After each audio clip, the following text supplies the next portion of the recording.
What's going on, everybody? What's up? What's up? We got DJ here. Dreamy with the hoodie. Alex, what up? What up? Fly Turtle, Wayne, Steven, Sophisticus. Florian's here. Markham. What am I going to do first? I'm going to do Act 3, I think. To get the pets unlocked. Endless mode is just a continuation of survival, so you unlock it by completing a survival map. Aramir, what's up? Cracked Games. Anyway, before we get into this, y'all, let's take a gander at the patch notes. Where are the patch notes? Why are they not there? There we go. So let's take a peek at these guys. Endless survival. Ever felt like 25 waves is not enough? Yep. Cutting attack rate caps. These golden pets now are a transmog unlock for endless survival. Yeah, I was hoping to get one done yesterday, but real life happened there, Snow, so I'll end up doing one probably tonight. Bonus waves are now bonus difficulties. So when you select a bonus wave, it starts at 23 and ramps up to 25, and then it stays at 25 throughout the whole thing. 4 new fusion pets. The Little Bomber is the fusion pet to get, y'all. I mean, they're all, obviously, you want all of them, but the Little Bomber is going to be a beast. Beast. Rifted and Pure Strategy. Now, the deal here, Rifted Mixed Mode bonus waves is now the place to farm loot. So if you're looking for a specific guard piece or primitive piece or whatever the case is, the best loot is going to be Rifted Mixed Mode bonus waves. Same for pets. Mixed bonuses and bonus difficulty. That's what we just talked about. We got lots of buffs. There's only one nerf, and it's not that bad. The Wisp got a 10% nerf, but still beast. Damaging pets got hugely buffed. I will be going through all the patch notes in a separate video. I'll probably record that later tonight. However, let's get us into some game here. Need small game, please. Anybody that wants to check out those patch notes, exclamation patch in chat. And you guys will have to bear with me today. This is the first time ever I am live everywhere. I'm live on Twitter. I'm live on Facebook. We live all over the place. So, you guys will have to bear with me. I'm sure I will end up missing some chat here and there. But yeah, anyway, I am going to start on... see, the goal with the Golden Pets, of course, is to get to wave 100. Get to wave 100, that is where it's at. So you're actually going to want to clear 101. Mixed mode is a 6% loot multiplier, Sophisticus, so, I mean, it's not much, but if you want the best possible potential loot, that's where it will be. Only 6%. I'm live on Steam today, too. We live all over the place, y'all. Sith Phil, what's up? So, yeah, anyway, I think I'm going to start on Act 3. I believe that Prom is going to be the easiest Act 3 map, so I'm going to go ahead and get that knocked out. Going to be playing solo today, y'all. Now, I could start at wave 25. Or no, I can't. It's grayed out. Dang it. Oh, you know what? Is there a well, I might as well leave hardcore on. But we're not going to be doing bonus waves, because what I'm going for here today is the pet unlocks.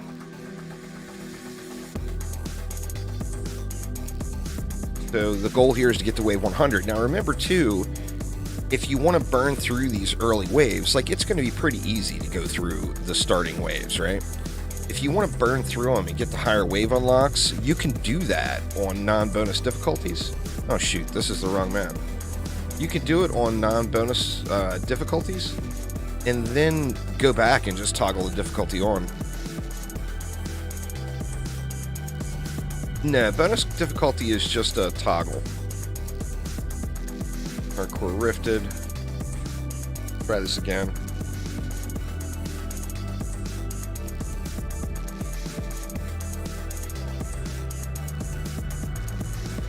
You're a wave 33 on Deeper Well already? Holy crap, man. Aramir ain't wasting no time. Alright, what do we got in deck?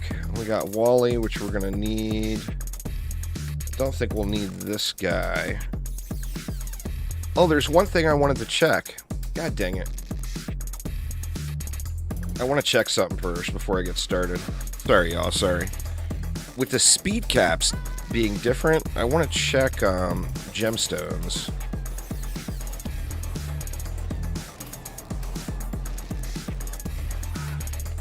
Let's go with an EV here.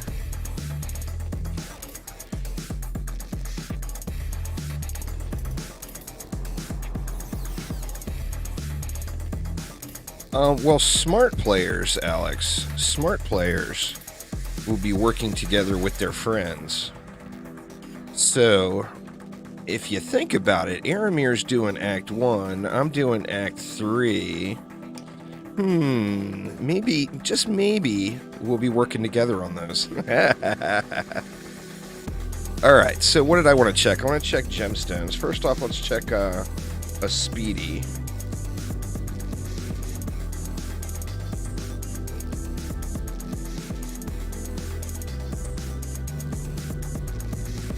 Speedy's doing, what, 4.6 for tooltip DPS. Now, what is that versus a powerful? Alright, so Speedy definitely still wins. Speedy wins. Speedy wins. Alright, there we go. Just hit me up there, Alex. I'll be able to help you out. Alright, let's try this again.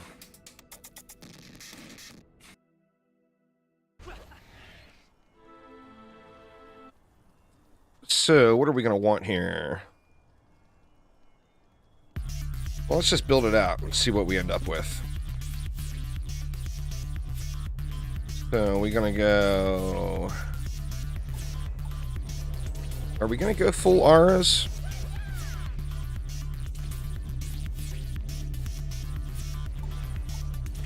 I think I am.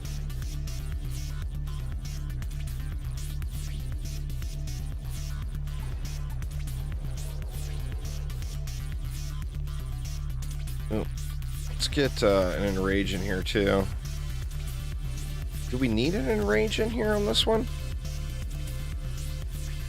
Yeah, let's get an enrage in there. Now we only need an enrage on the ogre lanes, I think.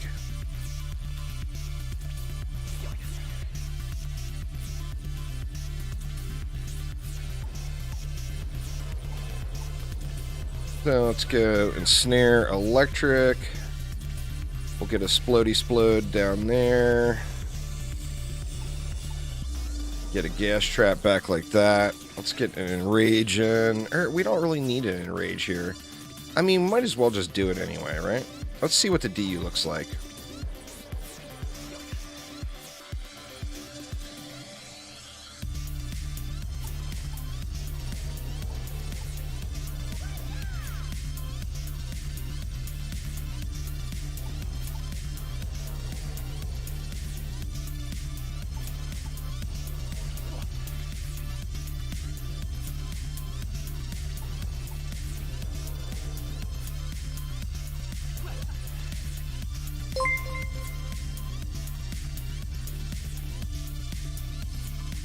Coast, thank you so much. Uh-oh. Too big.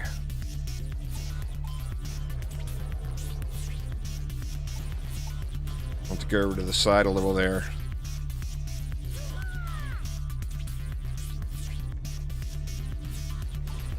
Now this particular spawn, the ogres just get shit on by enragers over here.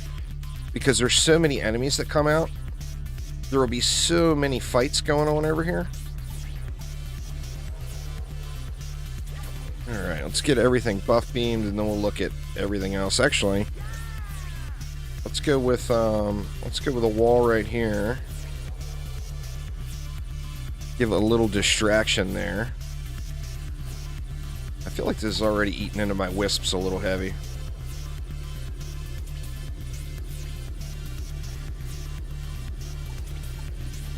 And then we got an ogre lane over here.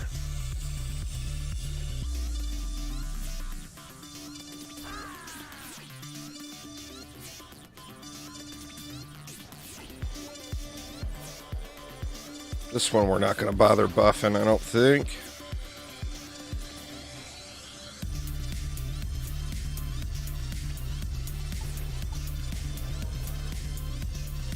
Looking good.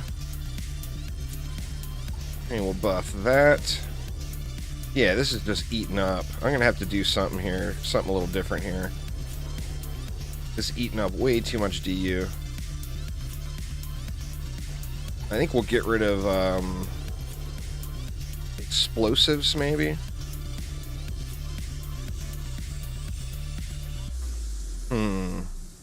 Decisions.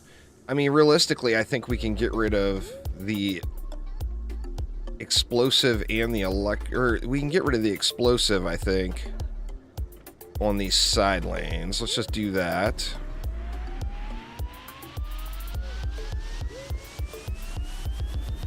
Gives me 39. Actually, that may not be too bad.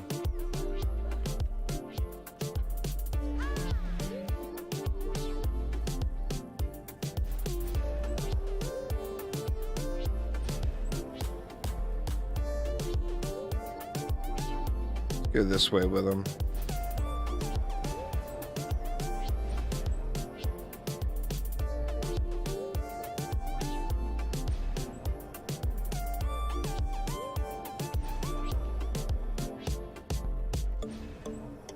Anyway, how's everybody's morning here today?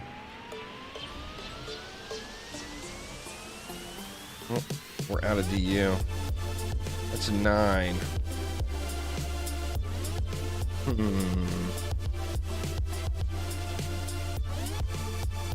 Let me see. Let me get rid of 1.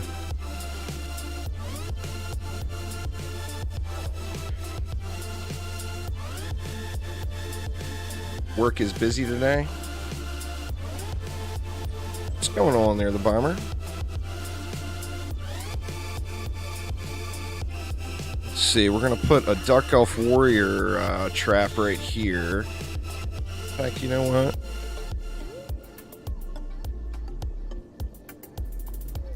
Man, it doesn't want me to get a bouncer right at the edge, huh? Is it going to let me? There we go. So now Dark Elf Warriors that jump up will get bounced. Take that, Dark Elf Warriors.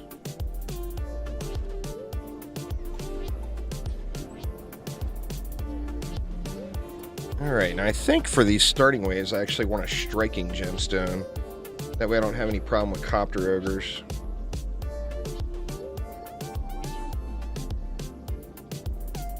Get that increased range, and let's get all this stuff all jacked up.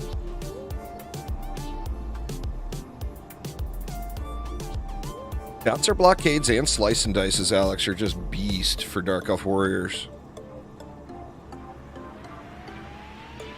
Alright, let's see how the first wave goes.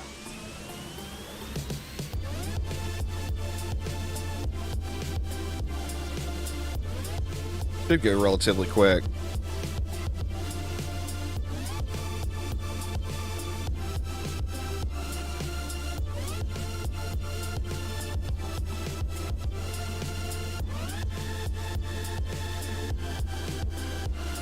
And of course, the day I decide to start live streaming way earlier than normal is the same day the mother-in-law decides to bust out her sander and work on the front deck right out front of my window.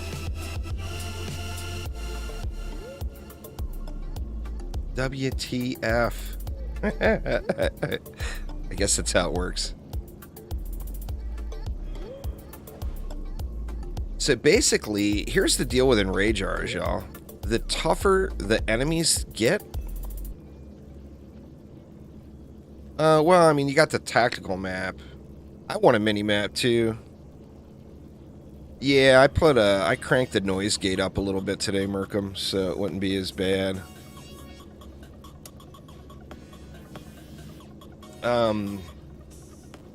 What was I saying? Oh, Enragers. The deal with Enragers is the longer you go and the tougher enemies get, the better they become. Because the tougher enemies are, the longer they're going to be sitting there scrapping it out. Which also means the longer they're going to hold back ogres. So it is like straight up an ogre gas trap. I mean, they're just so good. And there will be a sweet spot, which we're not at yet. Because right now the enemies are dying too quick. As soon as the enemies get tough enough where they're not dying instantly, oh man, let me tell you, it is on then.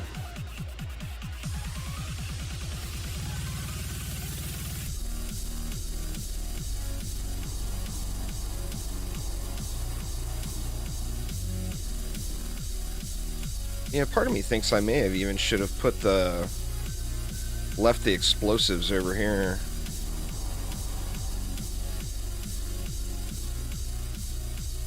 No, Enragers, I mean, if you're in endgame stats, you don't need to really use Enragers in regular survival or pre-massacre mode. But if you're in endgame stats, you're going to have more than enough health on your Enrages.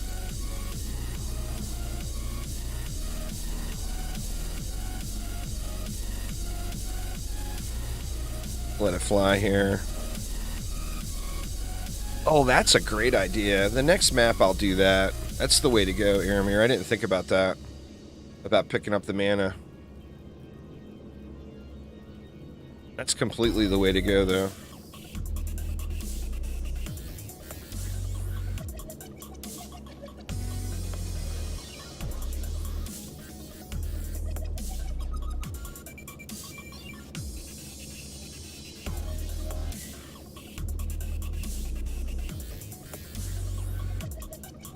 The waves are burning fairly quick. Here comes our ogre action.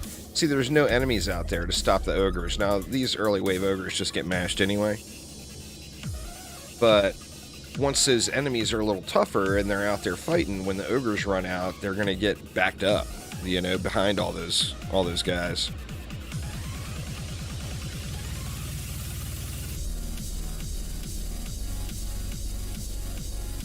Sirens will end up getting a little thick.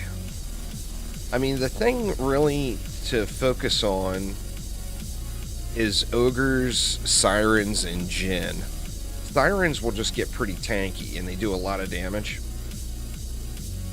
Jinn, of course, are going to buff enemies, which you don't want enemies getting buffed. My only fear here is really, I think,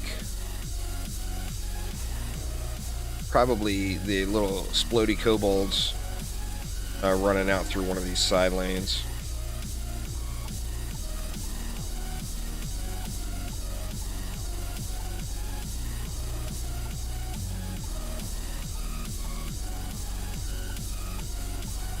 That was about a year ago.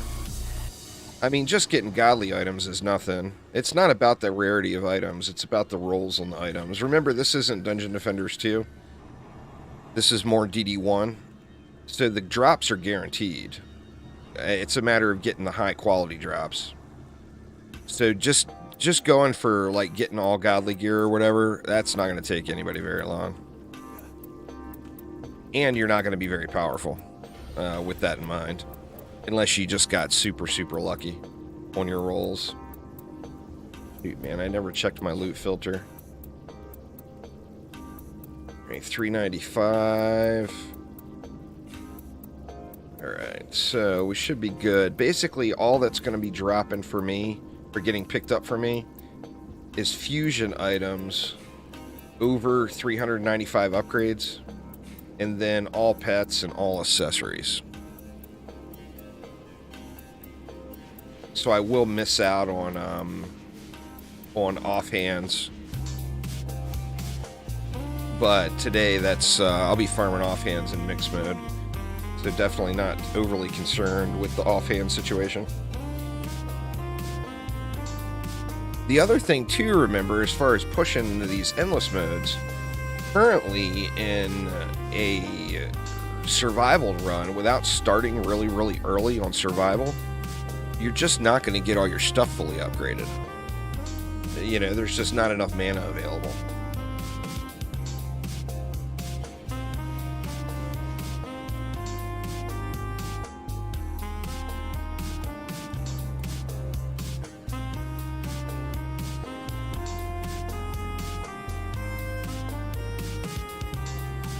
Well, I mean, like I said, it's about getting the gear. Getting godly gear is kind of... that's just not going to get you very far. And then now there's passives in addition to the regular stats. So, like, in a perfect item would have all 4 builder stats, would have good rolls on all 4 builder stats, and would have 2 of the 3 best passives. The 3 best passives are percent damage, power, and rate. So you would have 2 of those 3 items. But I mean, you can get full godly gear on the first massacre map in the game. But it's going to be super, super low, trashy rolls. I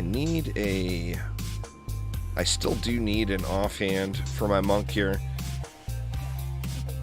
Oh yeah, these walls is fat. Getting fatter by the moment.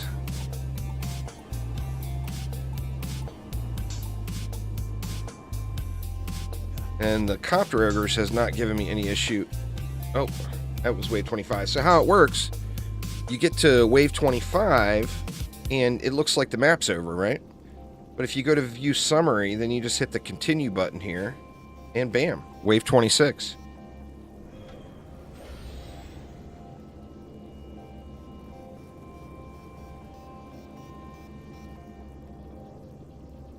You can't wait to steamroll the Demon Lord. The Demon Lord's going to be a pushover on non-bonus waves for sure. In fact, I bet you can do it with your eyes closed up until about wave 50, Aramir. Aramir, eyes closed, run. Number 17.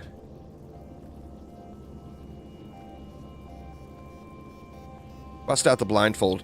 We want the Aramir blindfold stream. Go, go.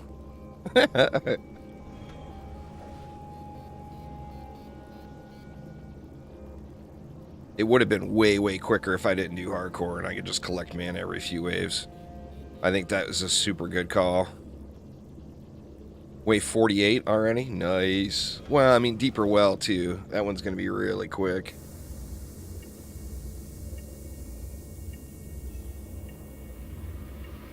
I think in Act 1, what? Alk Labs will definitely be the longest map. I think Lava Mines could end up taking a while too.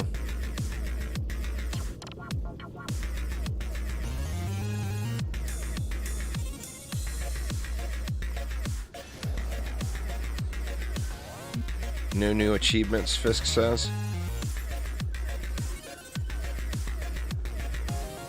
Tell him, man. Tell him. Because you know there's triggers set up in the game.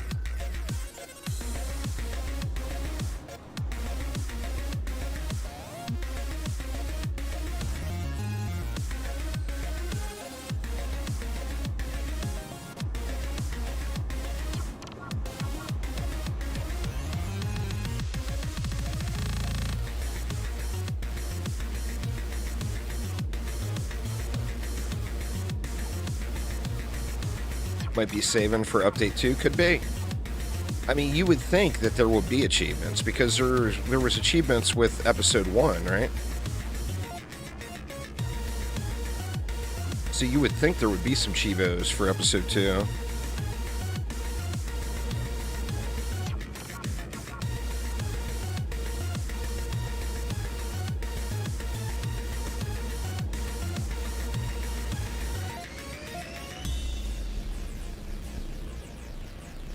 Episode 1 and the awful tests. I'm still hoping that those tests get the going rogue boss fights. Those are really done pretty well. The boss fights in Going Rogue. I think it would be pretty awesome to get those in.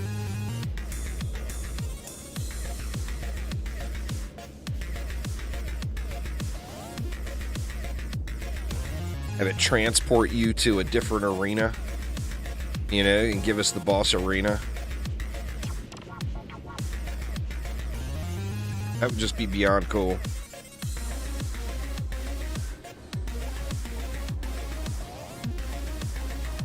Going on there, Shadow Shot? Oh, it is up indeed.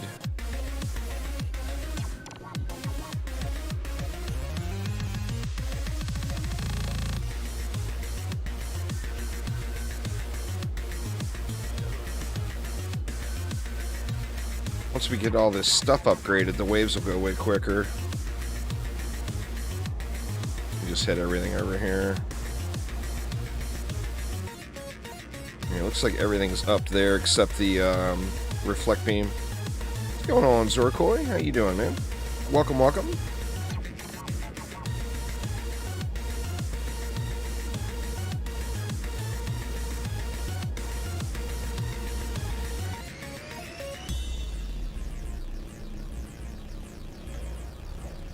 Well, you know what you need to do then, there, Angus. Yep, live everywhere. I haven't checked the feeds. I've only got 3 followers on Facebook, and one of them's my wife. So my Facebook is too new for me to bother with. But it should be live on Facebook and Twitter as well. And Steam.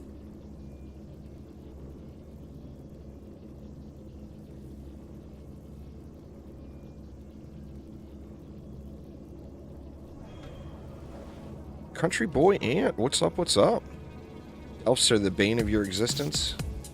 I hear you, man. Amen to that.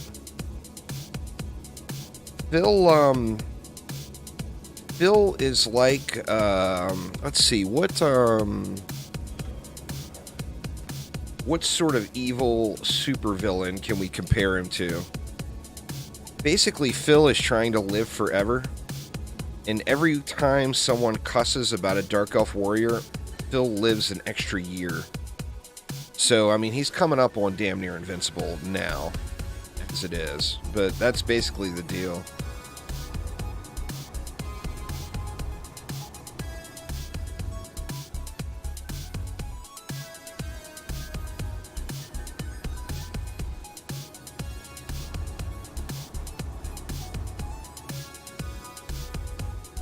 Kind of like any of y'all are Stormbringer fans from the old Melnibonian days. For anyone that likes to read books, it's kind of like a Stormbringer effect, you know?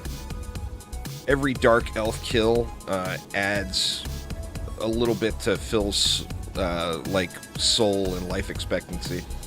Just how it works. Or yeah, Voldemort drinking unicorn blood. I mean, exact same thing. Markham. That is, that's Phil and his Dark Elf warriors in a nutshell.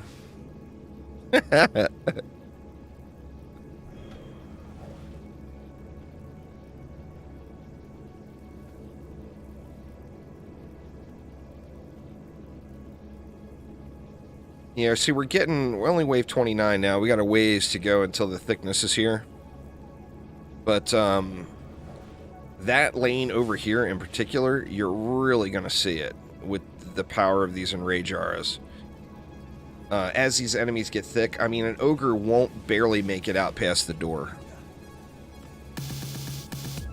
What's going on there, Thusif? How you doing this morning?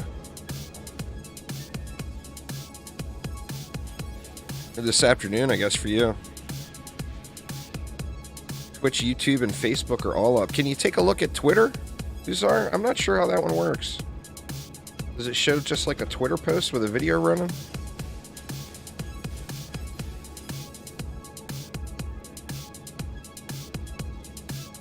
Yeah, I finally broke down. What was it, last night? Oh, it's good so far.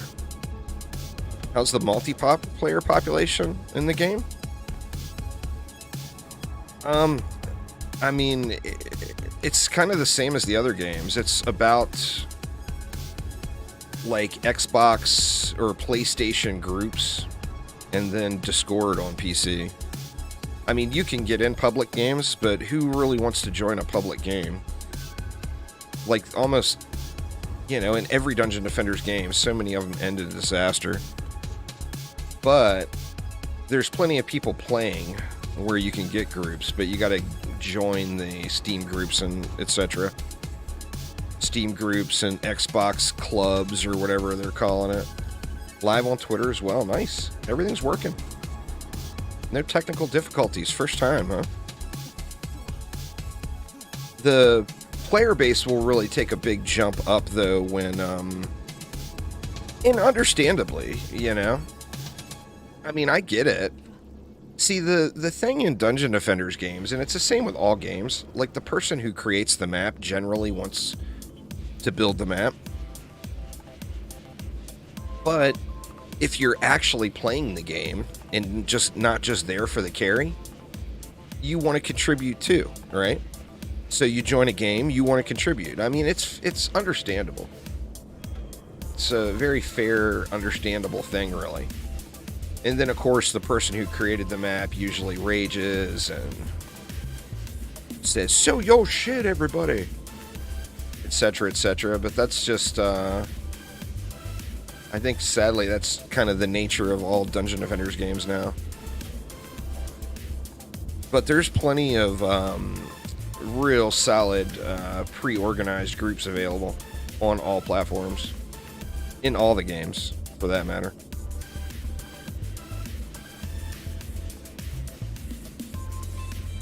Well, I mean, if you're...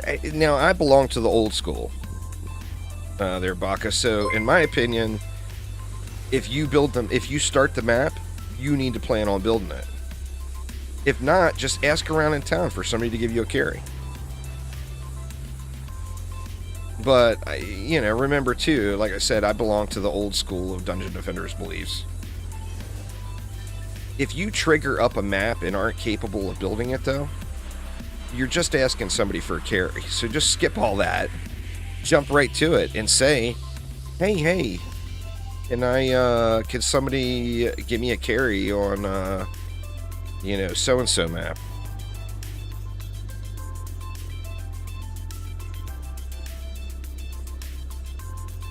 Well, I mean, that's the trouble with Dungeon Defenders games, too. Their Thusif is so much of it.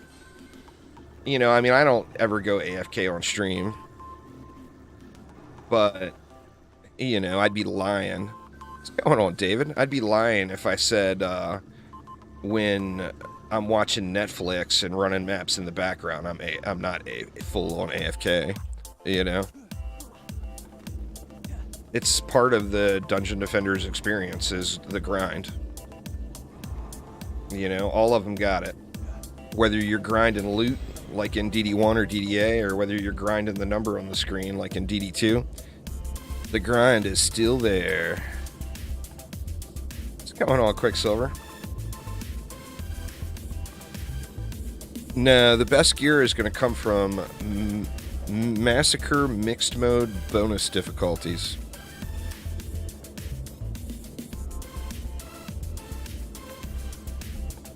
Will be the best gear of the game. Pure strategy is a good place for new players who are just busted into Rifted mode to go get gear, but it's not going to be the best gear in the game. But if you're just trying to break into mixed mode, or Rifted mode, pardon me, if you're just trying to break into Rifted and just start collecting those fusion pieces, then yeah. Now there's more changes coming to pure strategy. They're just not here yet.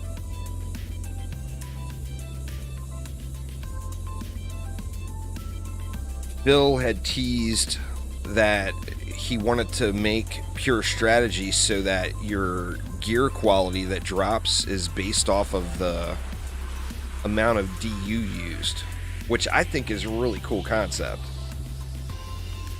So, like, if you use, you know, obviously I don't know the numbers he has in mind or whatever, but just say, for example, you use 50% of the available DU, then on wave 25, you're going to be at Liking King bonus wave difficulty or something. You know, like I said, I don't know exactly the thing, but that will be really good because, I mean, for people who play the game for the tower defense aspect of the game, that will be some serious theory crafting, you know? Alright, looks like we're all jacked over here.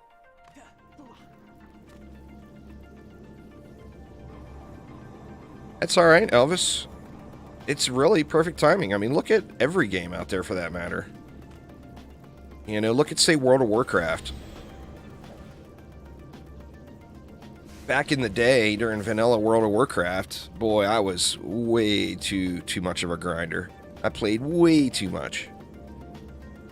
And when Burning Crusades launched, like all of my tier 3 gear and all of my high warlord gear and all that stuff ended up getting replaced really quickly. That would be the big episode 2 content update, Slinky, which is not coming until next month. This is a pre-episode 2 update. There's going to be 2 new characters in episode 2. The first episode 2, remember, is being broken into 2 parts. The first part should be coming next month. And then the second part will come later, probably towards the end of the year or maybe beginning of next year. And we'll get new maps and new heroes in both of those updates. Should be 2 new maps and 1 new hero in both of them, or something along those lines.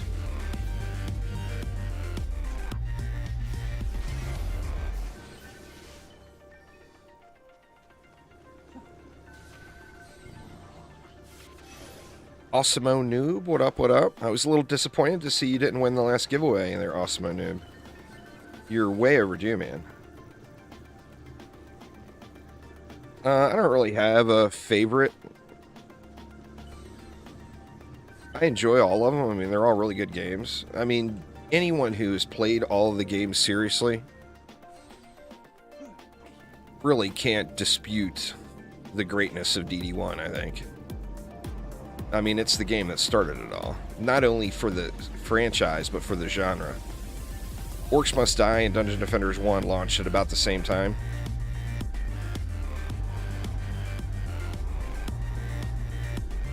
But, I mean, Dungeon Defenders... Well, I mean, Orcs Must Die really did good for the genre, too. But Dungeon Defenders really started the third-person action defense genre for the...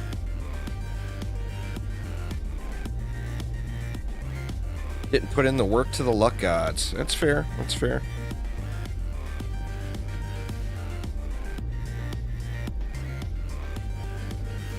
Wave 33. Only 67 more waves to go. Actually, 68. Because remember, y'all that are getting into getting these golden pet unlocks, do to 101. Don't do to 100. Get to unlock and stop. Because remember, the saves are based every 5 waves. And it's the 1s and the 6s.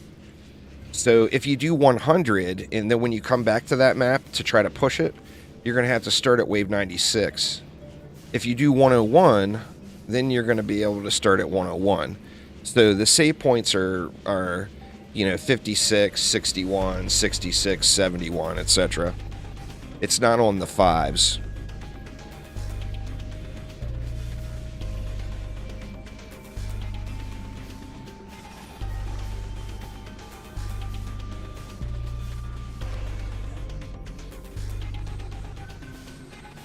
There's not really a best Omni Legends. The best would be the tower you have set up for.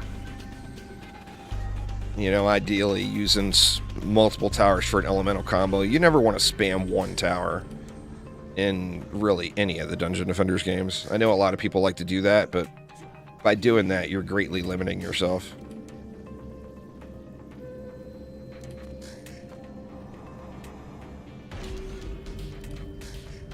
Alright, I think we're full upped, right?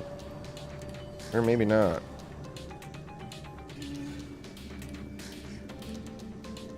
We're damn near full upped. We got a couple more ups to go on these Auras here, it looks like. Once we get full upped, I'm only going to have to run around and collect mana like every 2 or 3 waves and repair. Well, I mean, I won't have to collect mana at all. Just have to repair. But, I mean, I would assume there's going to be a Chaos 10 Mastery, as far as your second part of that question.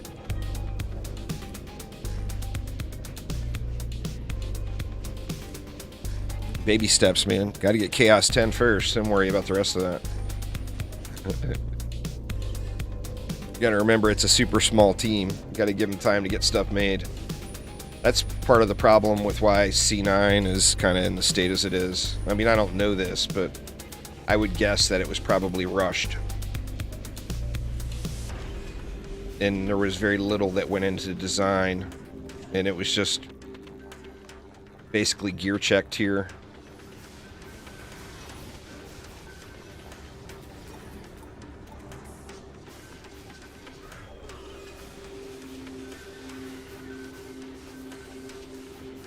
So, give them time to give us a good, you know, a good game mode. Same thing, too, with, like, Ember Mount.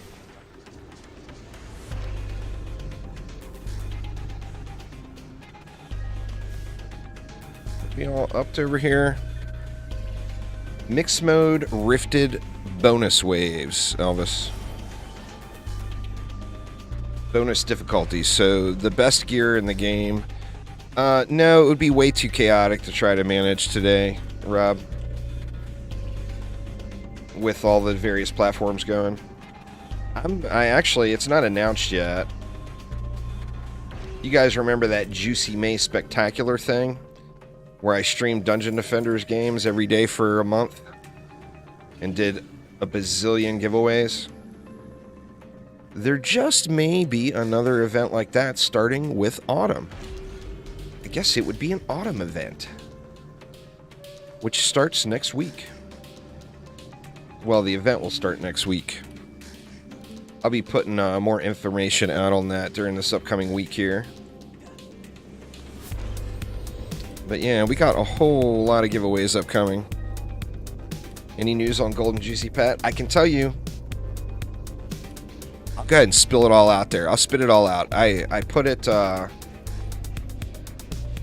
you know, we'll put Phil all kinds on the spot, because I'm sure he's lurking somewhere. I don't know if he's lurking watching any of these streams, but he's probably lurking somewhere. But, you know, I'll just go ahead and put Phil on the spot and say, I said, you know, I told Phil needs Golden Juicy Fruit Pet, and he did not respond. He did not respond. There's Augie. There's Phil. See there, Phil? I got people ganging up on you now. I'm gonna do it officially this week, Dev Juice, but I just kind of teased it a little bit. Gonna be doing a big Dungeon Defenders Autumn Spectacular starting next week.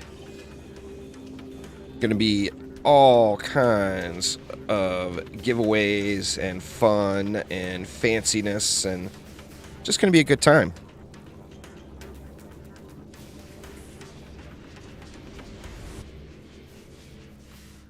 Good times, good times.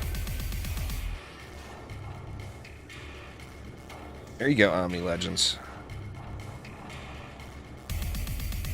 That would be the thing to do for sure.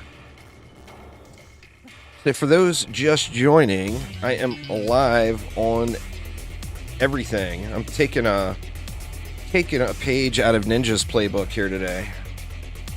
We're live on Twitter right now. We're live on Facebook. We're live on Steam. We are live all over the place. I didn't break down and do Instagram. I almost did. Dizzy D with the gifted 3 months. Holy crap, Dee. Wow. Thank you so much.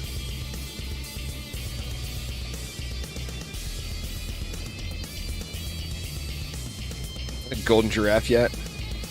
You gotta give him at least like 2 hours, Phil. He's wave 66 on Deeper Well. Damn. Very nice, very nice. I'm going to bounce around today. So, I mean, my goal here, of course, is to get to wave 100s. But if I choke before wave 100, which is guaranteed to happen,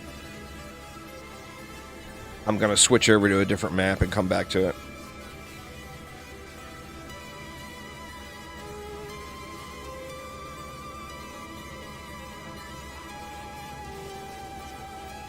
I haven't gotten any new gear yet. I'm not doing the game mode for gear. Mixed mode rifted bonus waves is where you want to go loot farming.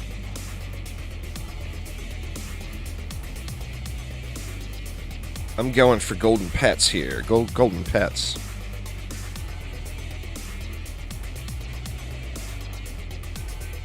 I think I could probably get rid of striking now and add in a speedy.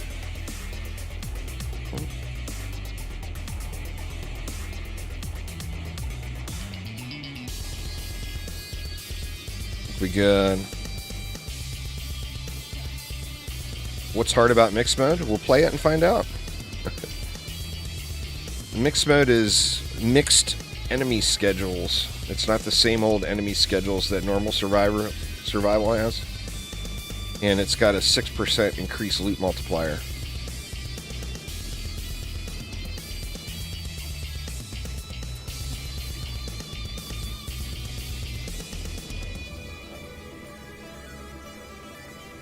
What would be hard about mixed mode would be if you get a lane that's all Dark Elf Warriors, or if you get a lane that's mages, you end up getting spammed with 6 million skeletons, etc., etc.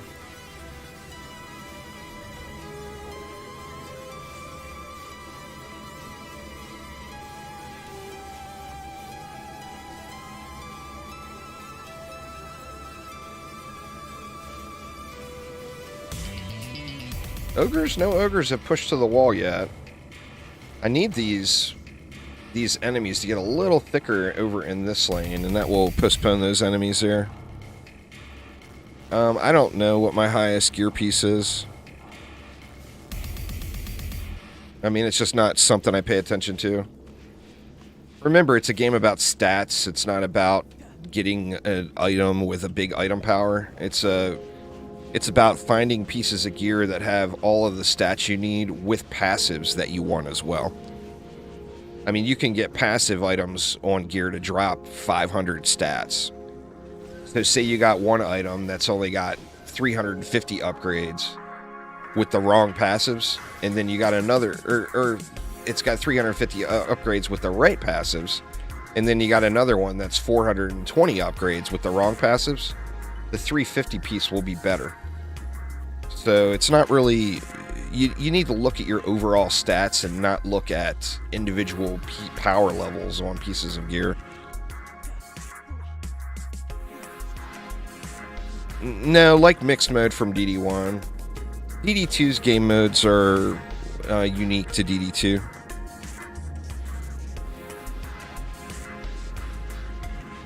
If you want difficulty in DDA, then endless mode is where it's at.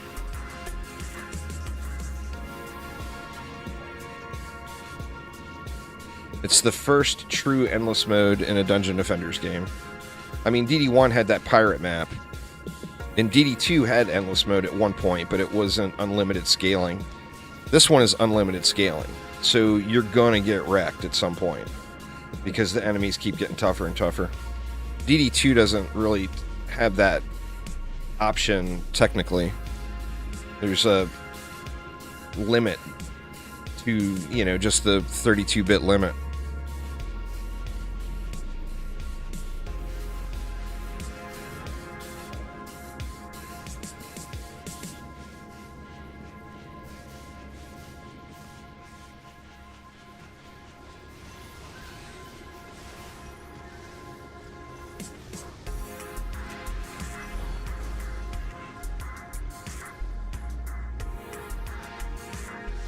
Probably don't need to be running around repairing every wave now.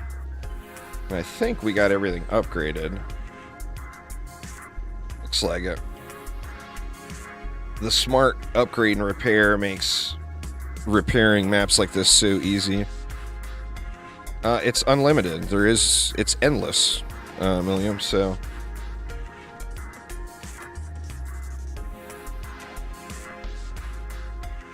It doesn't have 64-bit math going on, mama. It's not using 64-bit integers.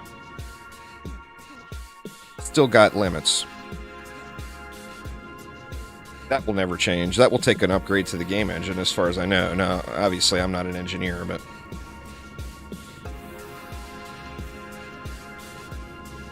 well, I've gone to PAX a dozen times in my life. Super, super fun events. The whole COVID thing has smacked down my PAX life lately.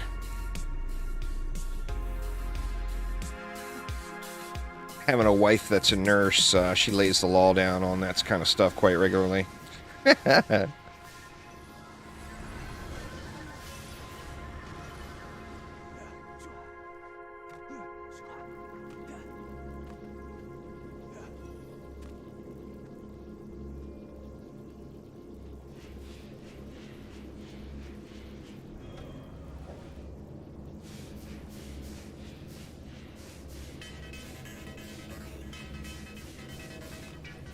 I just love the R's and traps, Mushroom. I mean, it's the same with all Dungeon Defenders games, really. It's my favorite defenses. I know a lot of people like various towers and different things. I really, really love R's and traps. I just like the whole concept of it. You know? I mean, I can't even imagine doing a DD1 map without a proper R stack and trap stack on every lane. Unless I'm just straight speed grinding. You know, but... then, you know, those Darkness Trap LT builds definitely seem to shine a bit.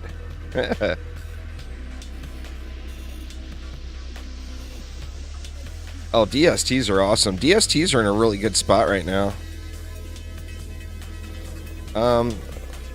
Maybe not by you, Mushroom. But by me, they get used all the time. I don't follow metas in DD1, really. DD1's a game that's been out long enough where, you know, play that game for fun, 100% fun.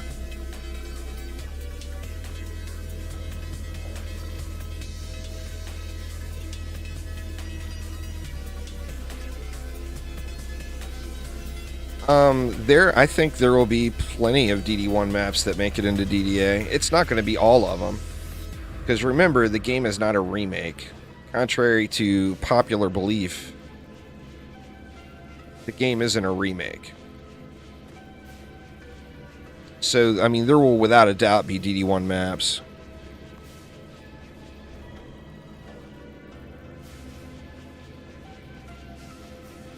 If you're in my Discord, where Fusion Gear drops is linked in the top of my Discord server. There's no links available in chat though. Maybe DD or Uzar, or I don't want to bug Aramir, but maybe DD or Uzar can link that image. Yeah, Castle Armory does look nice. I like that map too. I like that map in DD1.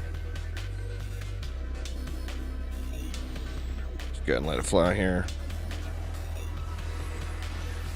Yeah, there you go. Thanks, DD.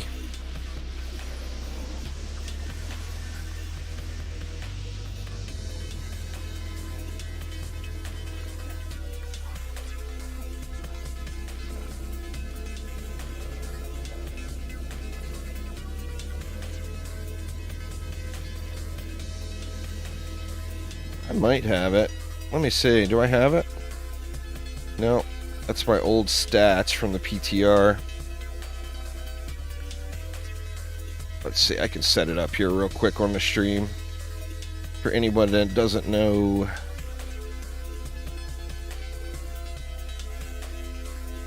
what we're talking about here. There it is. Screenshot, y'all. Screenshot. That's the drop locations of the stuffs. You get better gear on wave 50 than wave 25? Well, you get a better... How it works is you get to the gear cap for that map, and then you remain at the gear cap. They can't make loot keep increasing. No game can. Because then they basically make all future content completely trivial, and it destroys all future content, to be honest with you. You can't have unlimited power, you know? You gotta save gear quality increases for future content, or you basically destroy the future of the game. So the benefit of endless mode is you get to the loot cap and you stay at the loot cap. And the loot cap right now is on bonus waves. So like previously, you had one wave every survival you ran. The wave 26, the bonus wave. That was the only wave that was at the highest loot potential. Well, now you get to that and you keep playing that wave over and over and over and over and over again, as far as loot quality goes. So people will definitely gear up with high-end gear faster now than before, just because they're going to be able to play at that loot cap continually.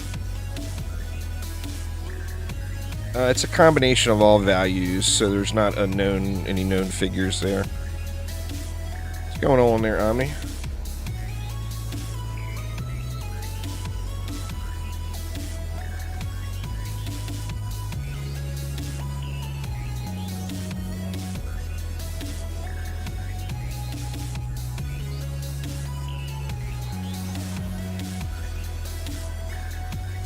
Makes the 70 to 90 grind less painless.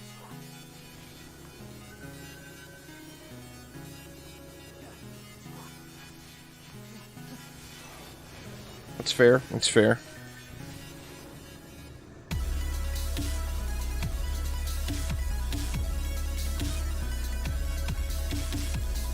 No, there's not an endless mix mode.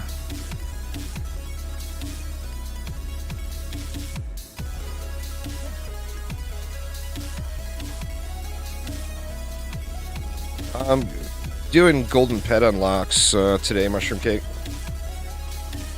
In fact, I would go as far as to say, as you need to get going on Act 2, and then me, you, and Aramir can group up later and have Act 1, 2, and 3 done. Go, go, go, go, Mushroom.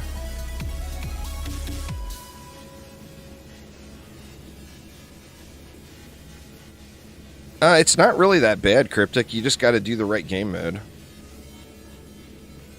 Like wave, to go from 83 to 90, you're just doing survival runs, right? Takes the longest to run. You gotta be crazy, man.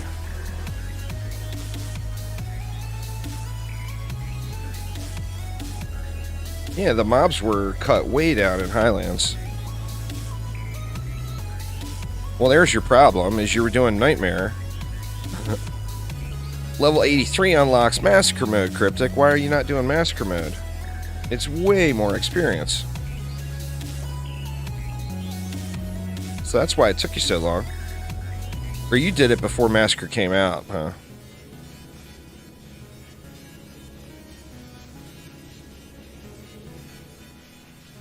Mixed Mode does have bonus waves. Exclamation patch in chat. There, it's Diz. Read them patch notes. Thanks for subscribing there, Not Cheese. Appreciate it.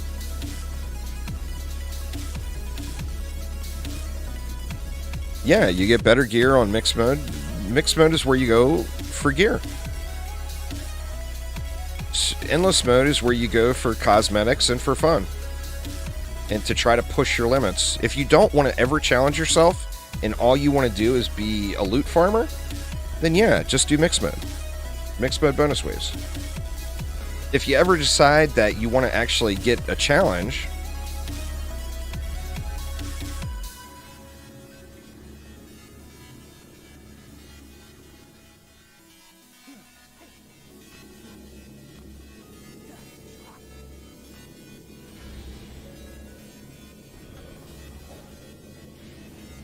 Mixed mode does take longer, but it's not about how long it takes. It's about the quality of the loot, you know?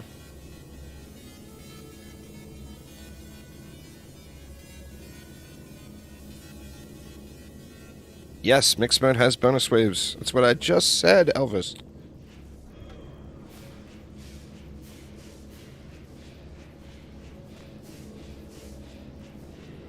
Mixed mode's not a cakewalk, too, remember. Remember, Dungeon Defenders games are grind games. If you think you're going to be able to skip through and just instantly start farming Massacre Mixed Mode, you are far from what your actual experience is going to be. I mean, obviously, you could jump into somebody's map once you get it unlocked. But Mixed Mode is more challenging than regular survival.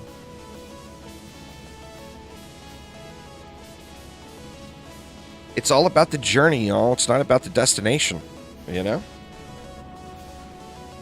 Getting the loot is way more fun than having all the loot.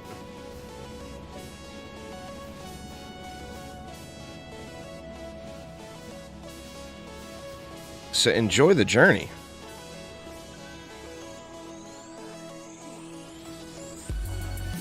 Once you get all the loot, that's when the game starts getting boring. You know? It's getting the loot that's the exciting part, though.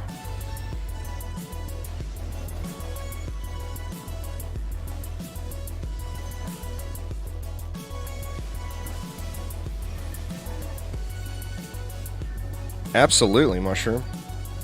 That's the same with all the games, really.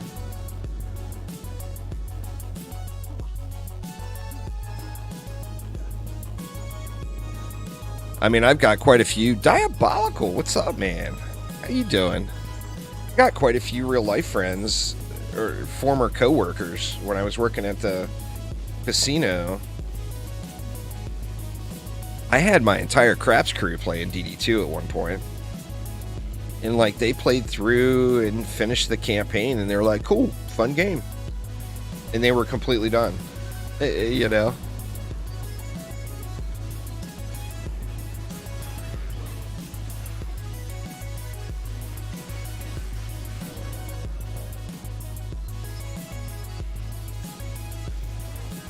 I mean, everybody has their destination, you know? Grind games aren't for everybody. I mean, if you like them, then Dungeon Defenders is kind of an obvious choice. Any Dungeon Defenders game. But they're definitely not for everyone, for sure.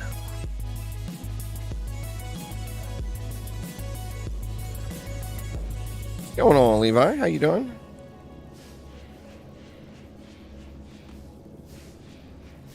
I gotta quit shooting at that lane. I'm still not at the sweet spot with the mobs. I mean, you can see it at this lane. We'll see it over here more. The builds will be very similar. It's Diz. The rate change... It has one big impact. It makes DSTs more viable again.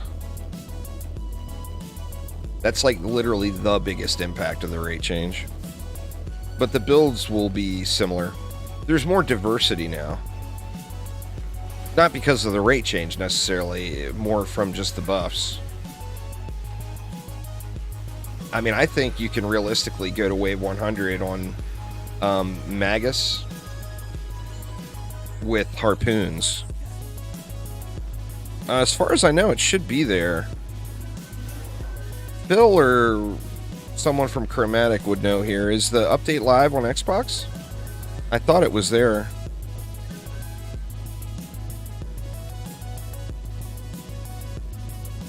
If there was an app for Dungeon Defenders?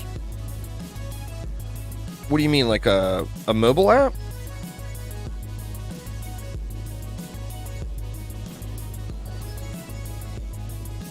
It's out on Xbox. Alright, so there we go. It is live, y'all. It's live.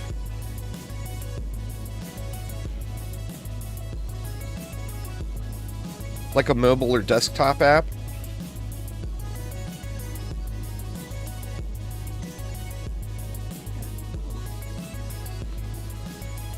I'd be tough, man.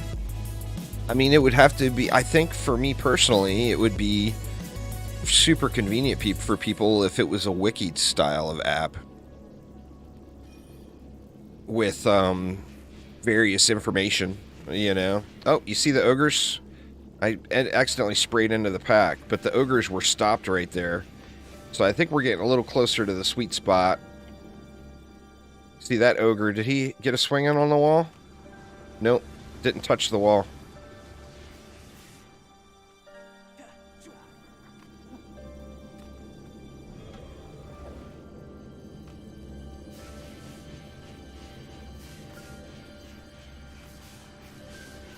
Nice, Aramir. Yes, scaling was changed.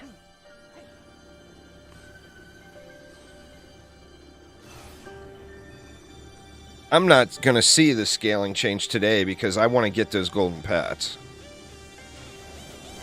So, I mean, towards the end of the day, I may be burned out on doing endless mode and switch over and get some bonus wave stuff going. And try some bonus waves.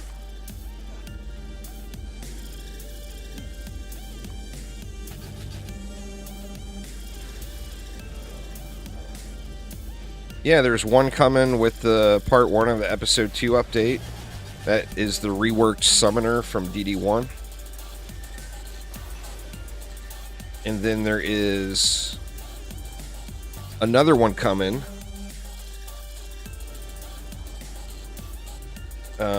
With the second part of the episode 2 update, which will happen either like at the end of the year or beginning of next year.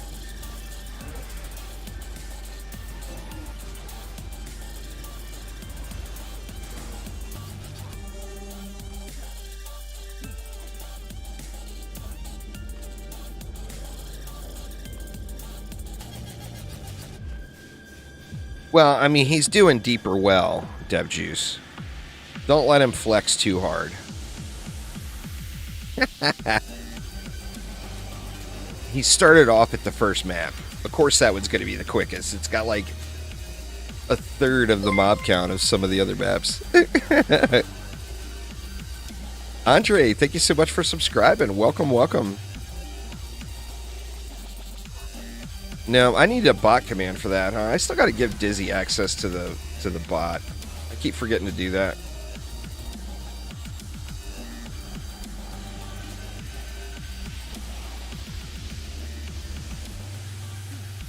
You get to the loot cap, the loot potential cap, and you stay there. Game feels more fluent now. Yeah, well, I mean, hats off to Phil. Give him some love. Percent defense damage for an upgrade means after you upgrade a tower for that amount of time, it gives you increased damage. And that is on your active hero, which means if you were to put together a god tier set for a DPS hero, it would have not upgrade, but repair. It would have the percent repair or percent defense damage on repair on every item. DSTs are completely meta. They were actually really good on every map prior to this change, except the keep. And now they're even viable on the keep. So yeah, you gotta check out the update before you make any assumptions based off of the game last year. There, Jan. Check out the update, man. Check out the update.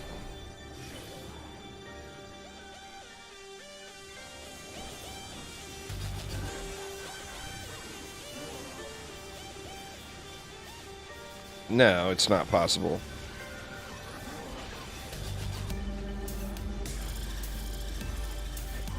That was for the people that purchased the game super early in early access.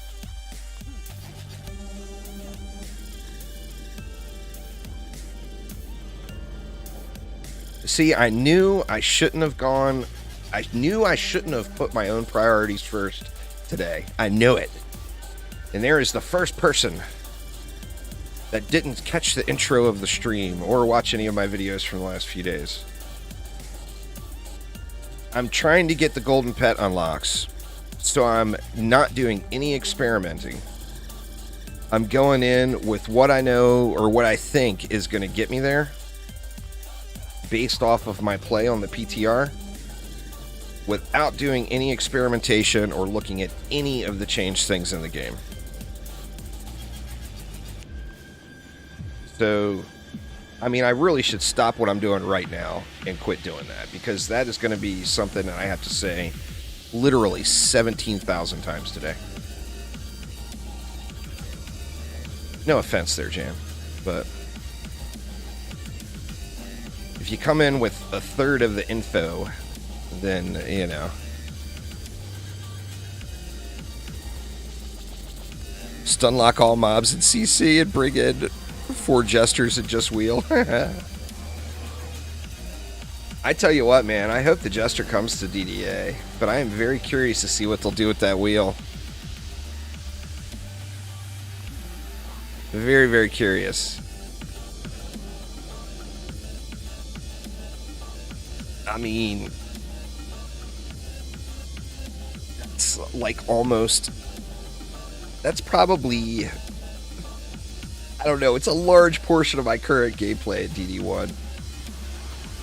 I ain't gonna lie, I spin that wheel.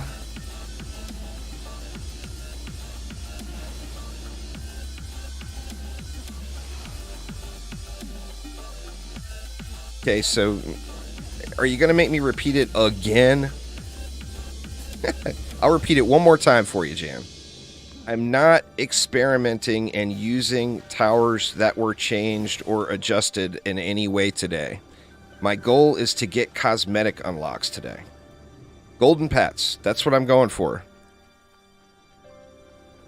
So no, I'm not playing the game right now. I'm grinding achievements to get cosmetic unlocks. That's what I'm doing right now. Maybe you didn't misunderstand me.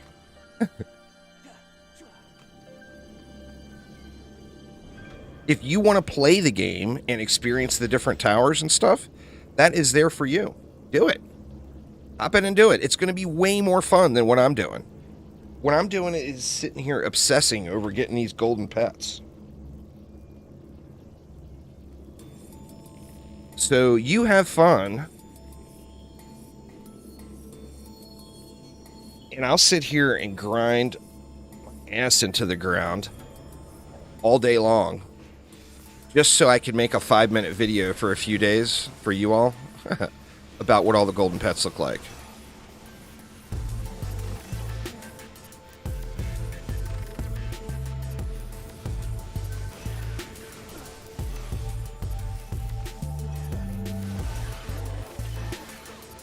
That's the way to go right there, Mushroom. I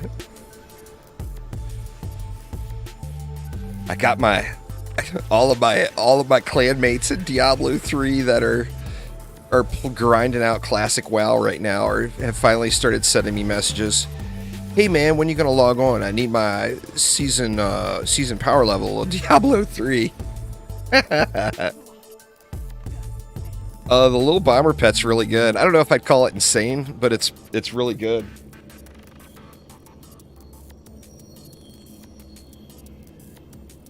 It's usable, for sure.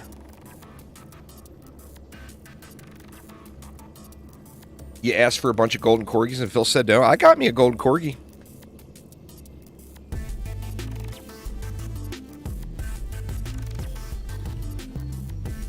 I would equip it, but you know, I mean, how do you deny the greatness of the juicy fruit pet? Oh shoot, man, look at my inventory is getting spammed up a little with bum accessories, so you know what, I should just scrap everything and not waste any time with this. There we go.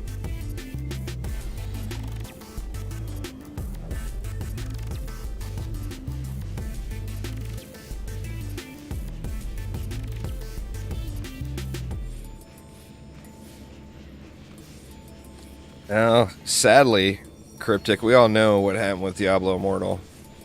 It was the best mobile game I've ever played.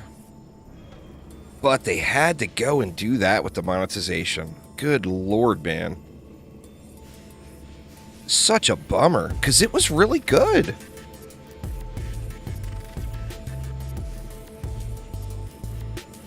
Such a bummer. Alright, so the first ogre actually made it to the wall.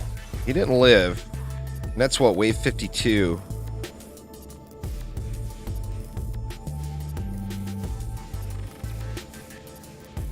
You think it was too easy? Well, I mean, did you go to the higher difficulties?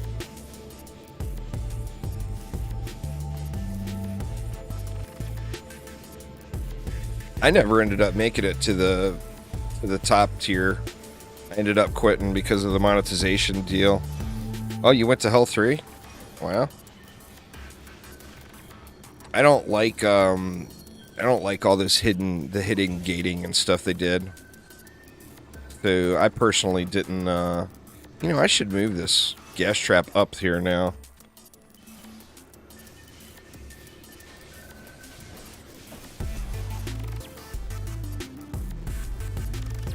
Yeah, I don't like being forced to do things in any game like that. You know, in the you know, the argument from a lot of people is, you know, what about like raiding and like MMOs, etc. Trading will come in with the first part of the episode 2 update, Slinky.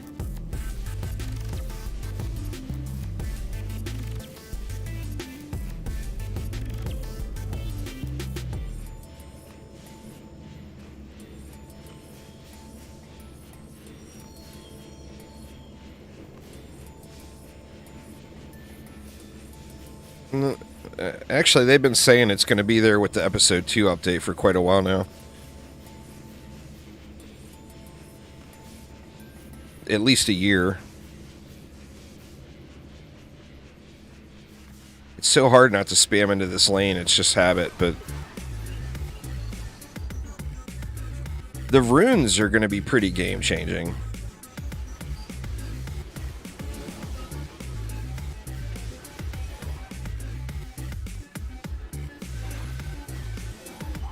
Yeah, that's true. That's true, Dizzy. That's true.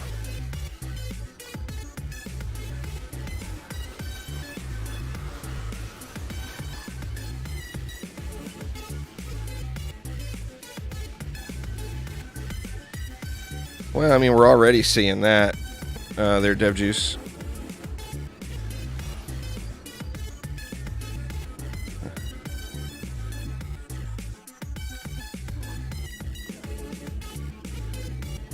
Definitely already seeing that.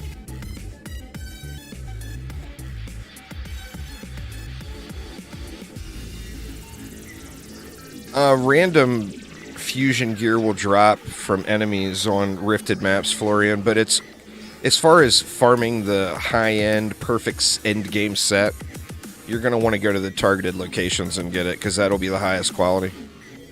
I mean, theoretically, you've got a chance of getting something really, really good as a ground drop. But we all know how RNG is, right?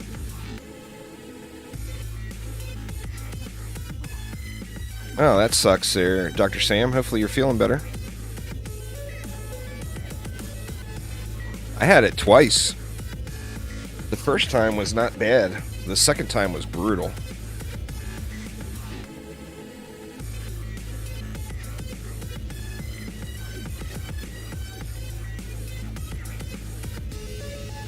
If you're familiar with DD2, Steven, I think they'll be similar to shards in DD2. The difference is they're going to be tradable and farmable. Well, I guess they're farmable in DD2 too, but it's got that free-to-play farm strategy. Farm for 6 million hours, or spend $9.99. So it won't have that aspect of it. But they'll be similar, I think, to shards in DD2.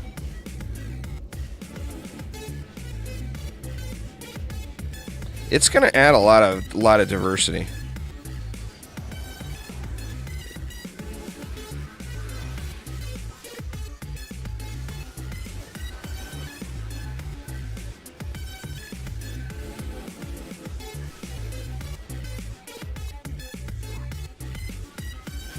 exclamation patch in chat there, Dying. We'll get you a link to the patch notes. I don't know if it's going to be slots in an equipment or slots on a hero. I mean, I don't know how it will be implemented. I've got no idea at all.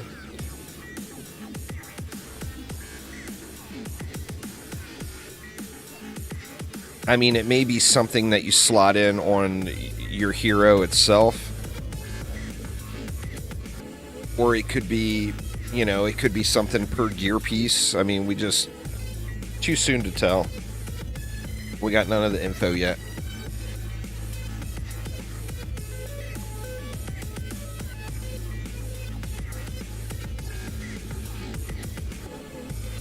They're not bugged in effectiveness, but on endless mode, they are bugged in visually.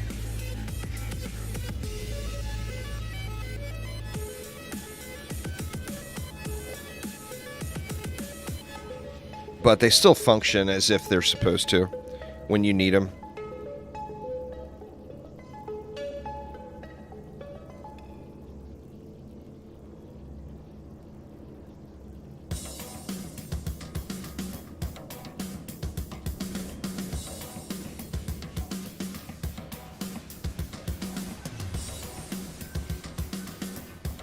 Yeah, we'll just have to see how it gets delivered. There, DD. That was a long time ago. I think the game is... I think all the games, for that matter, are headed in a positive direction.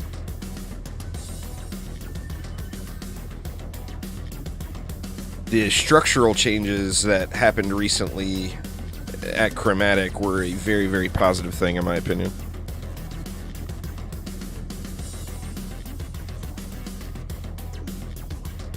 Oh yeah, the new rate on sludge launchers is redonkulous.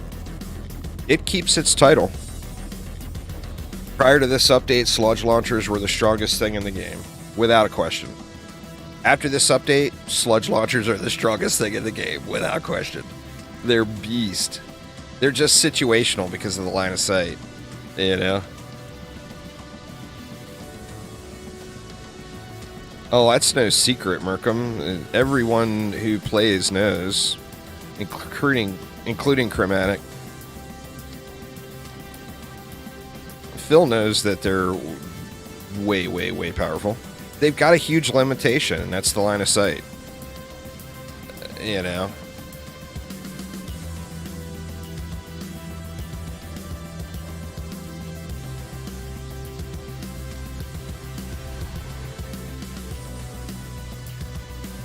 I'm curious to see what will happen with the summoner stuffs.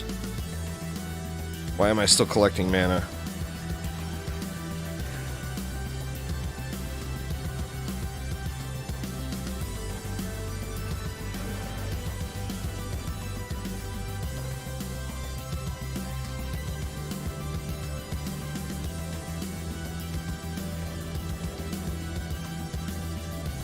I'm looking forward to it too.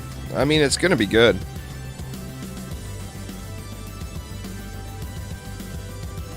That's one thing, you know, and not to discredit anyone who has worked on any of the Dungeon Defenders games in the past. But one thing that all of the Dungeon Defenders games have going for them right now, whether it be DDA, DD2, DD going rogue, they've got a lead in charge of the development of that game.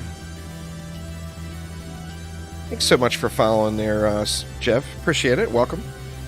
They've got a lead on each individual game that really cares about creating the best possible product. And I feel very, very confident saying that right now.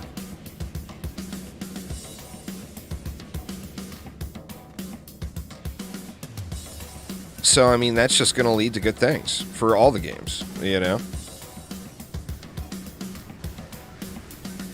Let you put hats on your minions? I don't know about the hatted minions there, Aramir.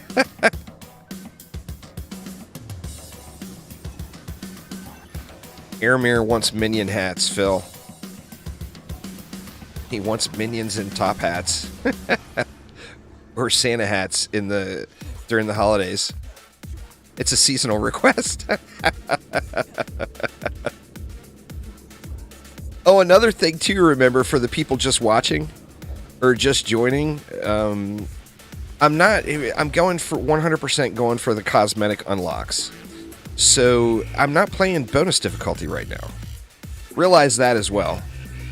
For the people popping in saying, oh, goddamn, the wisps are steamrolling, WTF. I'm using known metas without any experimentation on a less than difficult difficulty, just to get the cosmetics the fastest way possible. In fact, I got hardcore enabled, which Aramir has a good call. I shouldn't have even enabled hardcore, because enabling hardcore makes it so the mana disappears every wave. So I could have got everything upgraded a lot quicker if I wouldn't have put hardcore on.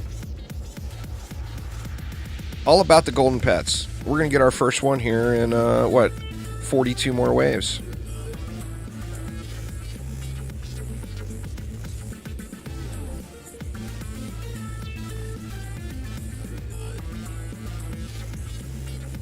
But trust me, there will be an unlimited amount of high difficulty farming going on over the next months.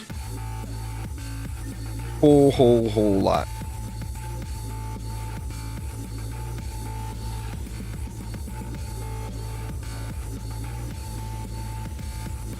Yeah, it keeps on unlimited scaling. I'm curious at what wave a regular massacre survival enemy, like I'm doing right now, how far would you have to get before that's the equivalent of bonus wave difficulty? I can tell you that at wave 59, I don't feel like I'm there yet. Yeah, you can bonus wave mixed mode. Yes, you can, Elvis. Do it, man, do it.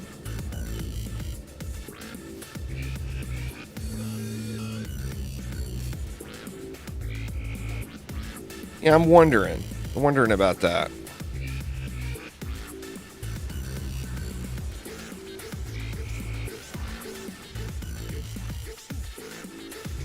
Santa hat for winter, a nice bucket hat for spring, a boater's hat for the summer, and a witch hat for autumn. Good Lord, Aramir. The list of demands is incredible. That's so funny.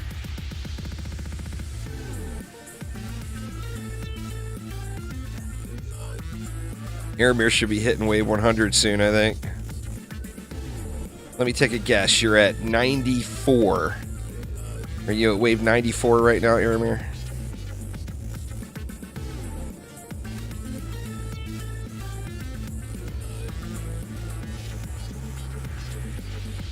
$97. Wow. The first golden pet is about to be unlocked. I'm assuming. I can't imagine anybody got there quicker than that.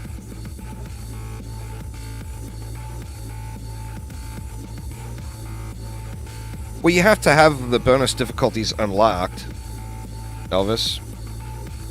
So you have to do a normal survival and kill the boss to unlock the bonus difficulties. Or maybe you have to unlock them on mixed mode. Or there you go. Yeah, you got to beat it first. I think I lured that guy forward. I don't think he would have made it if I wasn't down there queuing on him.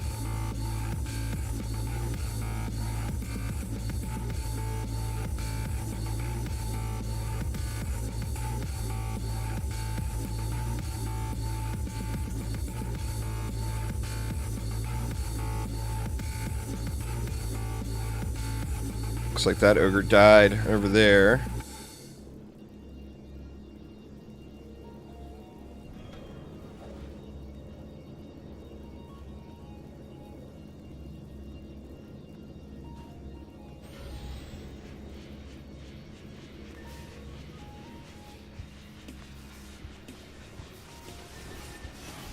I did this map on the PTR to, I want to say like wave 85 using DSTs, Quicksilver. Without a doubt, DSTs will go very, very far on this map. This is a DST map. DSTs are arguably better. Particularly when you get into the later waves.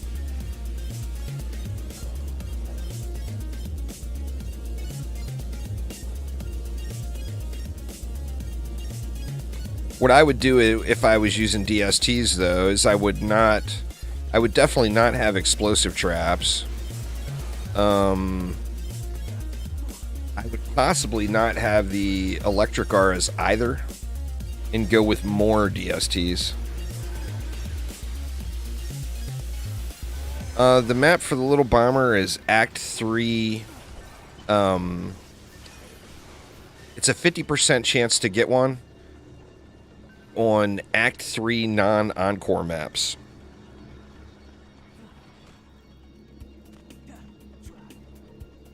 Or is it just Library and Royal Gardens? I don't know. Have I gotten any? No, it must just be them. Or no, I'm getting dragons. So yeah, it's just Arcane Library and Royal Gardens.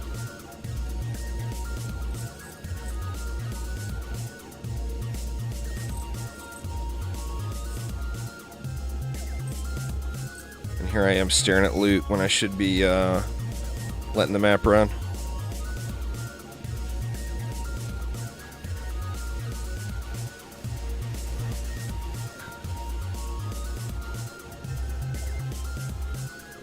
I can assume Quicksilver.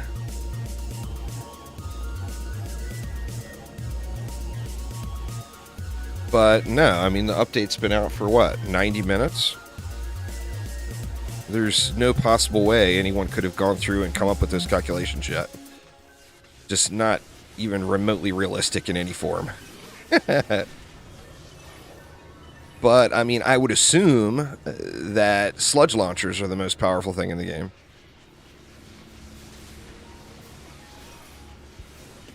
Wisps would be the laziest thing in the game. Right now, you know, pretty obviously I'm choosing lazy.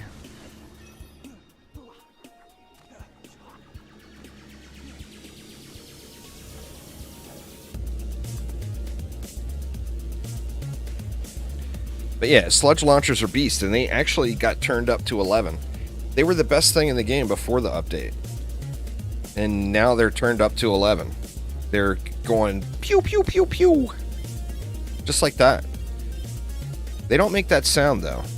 You'll have to imagine that sound being made quick. So you got that? Pew, pew, pew, pew.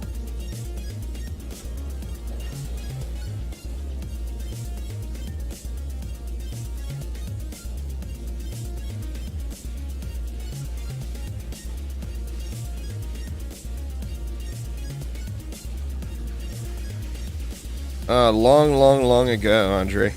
Like over a year ago. Hero stats are only on weapons, offhands, and pets.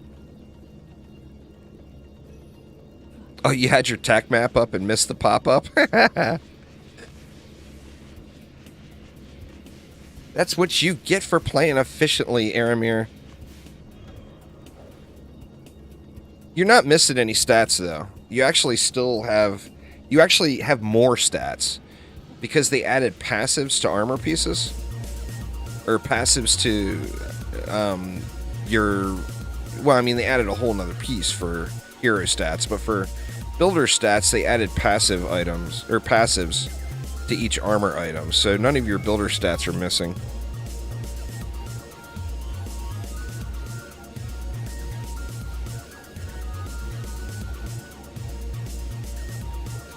I gotta hit G quicker, huh?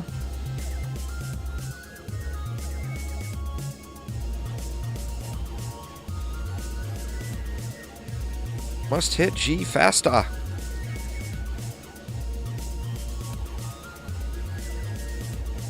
What's my favorite tower across all games? Man, that's so hard.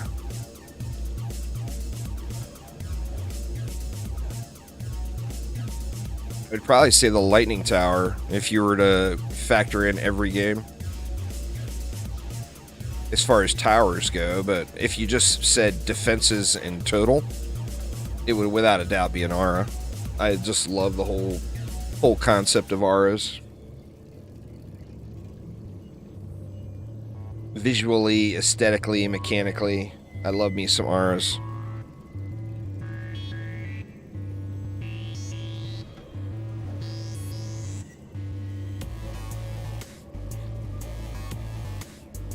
I wonder how many waves I can go without repairing.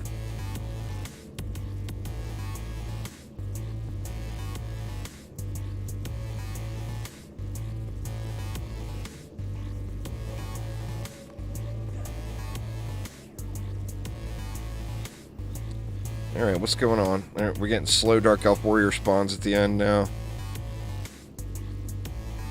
Worse than it was, it seems like.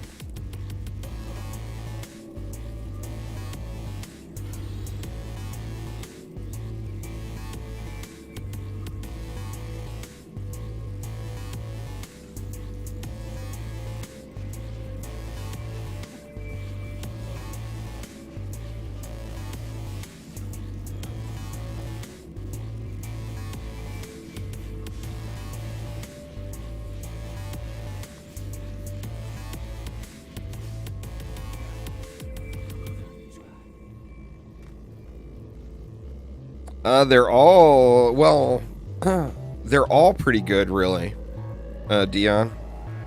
I think the Little Bomber is probably the best out of the brand new pets.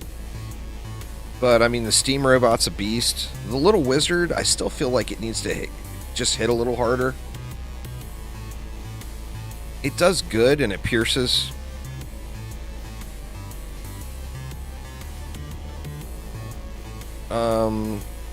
Arcane Library or Royal Gardens. In fact, we'll get some of those to look at next. Well, not doing hardcore or bonus waves. I'm going to get crappy ones, but so no real point in even looking at them, to be honest, for me, because I'm all about them golden pets.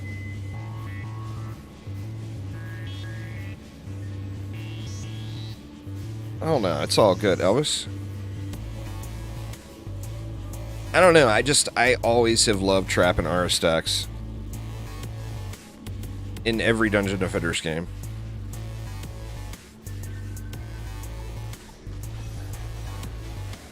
Dude, I lured him out again. I better kill him.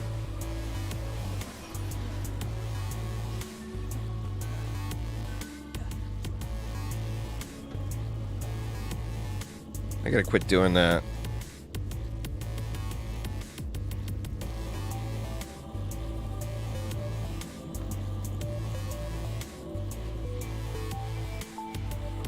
Just want to see what these... Yeah, so that Splody is only at halfway. You got you a golden hippogriff? Nice.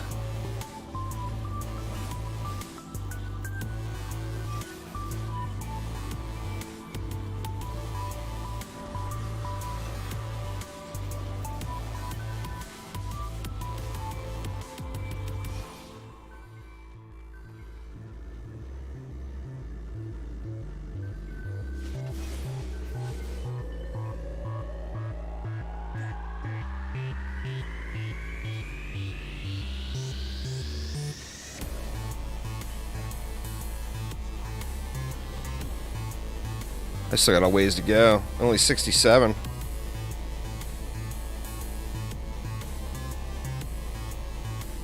I think I'll do either Arcane Library or Royal Gardens next. I don't know which one.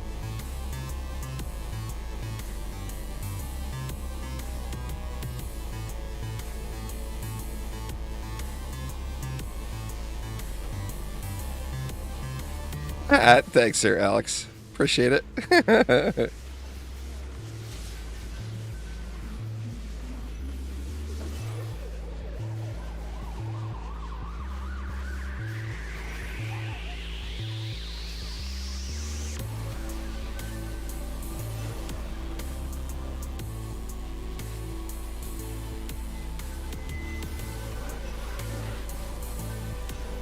He done smacked me.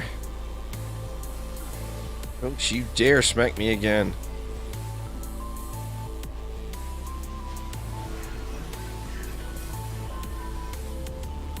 So I'm gonna run around. I might as well at least repair, huh?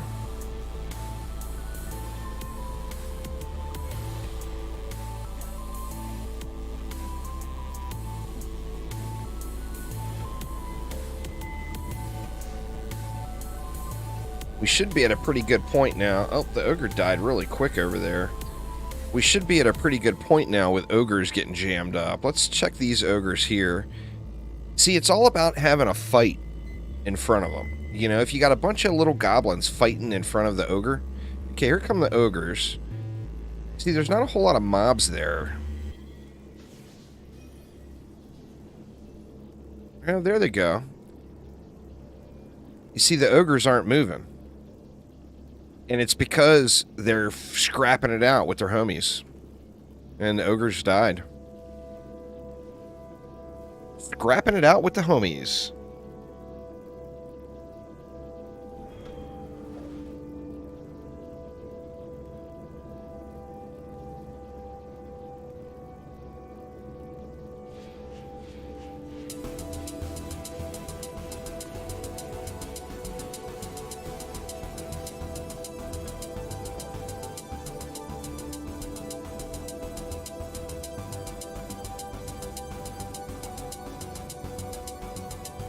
Yeah, getting a really big delay right at the end of the waves here. Yep, it's out on PS4, Diego. It is indeed. Exclamation patch in chat. We'll get you a link to the patch notes.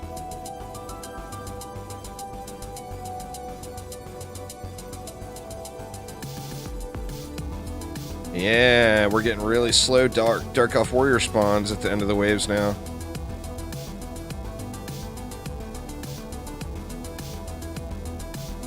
It's like that north side copter ogre is creeping in a little farther than I'd like to. I mean, he's still getting wrecked, but without a doubt creeping in a little bit farther than I would normally want. You know, on those ogre lanes, I shouldn't have the explosive traps because I want the little guys to live. So I definitely screwed up by going with explosive traps there. I would move those out because you want all the goblins and stuff to stay alive longer. Yeah, you see down here, I got to get rid of that. In fact, this is going to ruin the build. I'm only at 69. Kappa. Giggity. Only at wave 69 right now, so I got to fix this. It was a mistake. I've been talking about it the whole time and not realizing that I'm actually hurting the build by having that explosive trap there. I'm going to fix that as soon as this wave is over.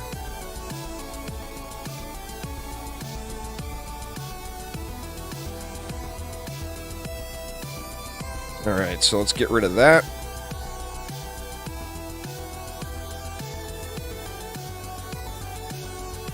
And we want an explosive trap here instead.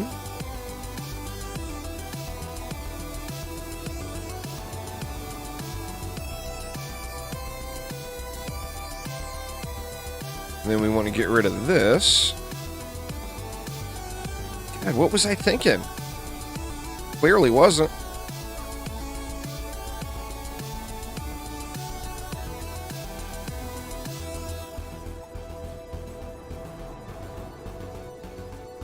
So yeah, basically, I don't want the little guys dying here, because this is an ogre lane every wave, right?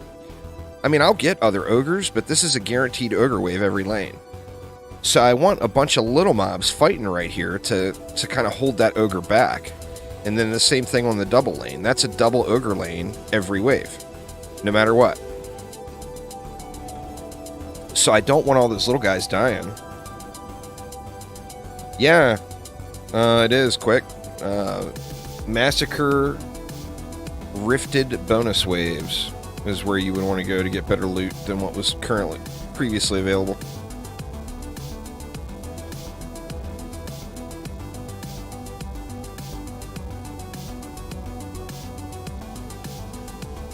Even more RNG, though. You got to remember that, too.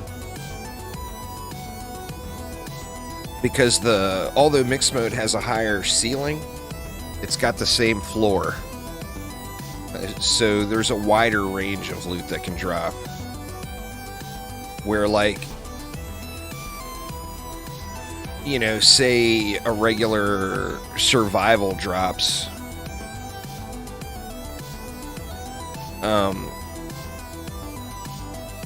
What do these do? They put out little wisps that fly around and zap things. You see the little white swirlies?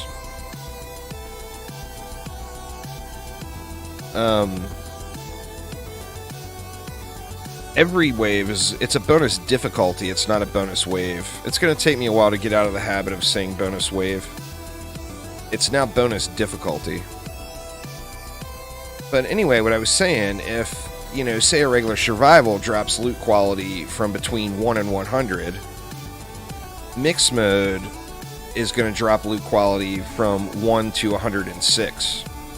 So it's higher potential quality loot, but it does have a wider RNG range. And you know what that means, y'all. Grind, grind, grind. Because RNG hates us all. Somebody needs to make a song. RNG hates us all. You can call it that. I can write the lyrics for you if you want.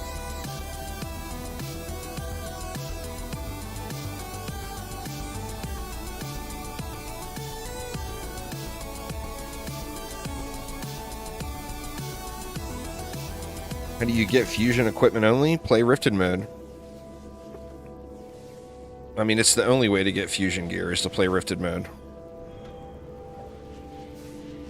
You got to set your loot filter up if you don't want to pick up the non-fusion gear. Go to your options, gameplay, and auto loot filters. If you only set it so you got fusion gear, you won't loot anything that isn't fusion gear.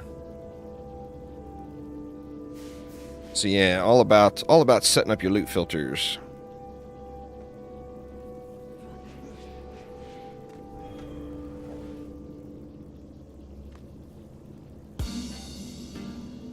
That wave went a little quicker. At the end? Is it because of those? No, it couldn't be.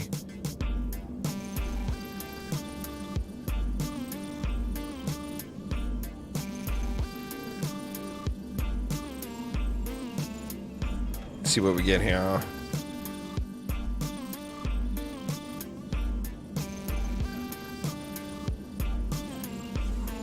I'm just so glad this update hit.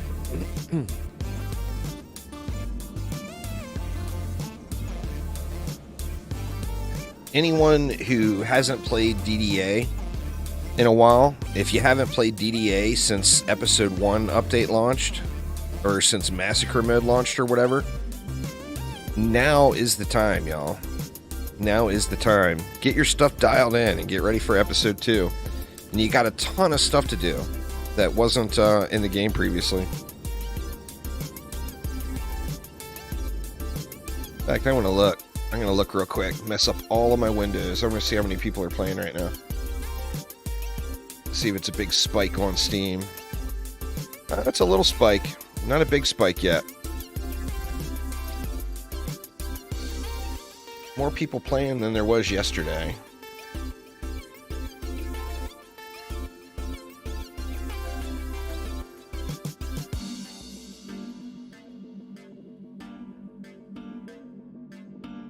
Sorry, y'all. My windows are just a mess now. I'm getting them. I'm getting them.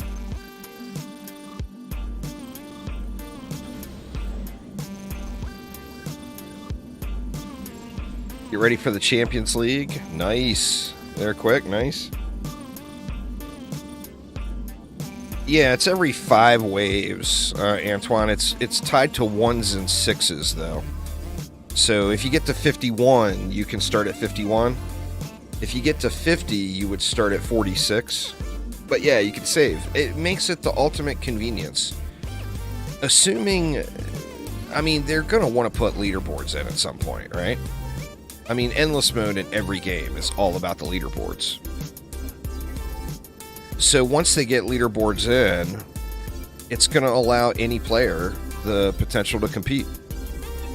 Because there will be no... It's only for the people that can play 60 hours a week. Because you'll have a save point every 5 waves that allows you to keep going. So, I mean, yeah, literally any player, no matter how casual. Say you can only play 15 minutes a day. Well, that's going to be, well, maybe 15 minutes is a stretch. Let's say you can play 30 minutes a day. That's going to be enough time for you to push up to the next save point, you know? Yeah, well, nobody would, Antoine. Nobody would. I mean, people would do it, but it wouldn't be any fun.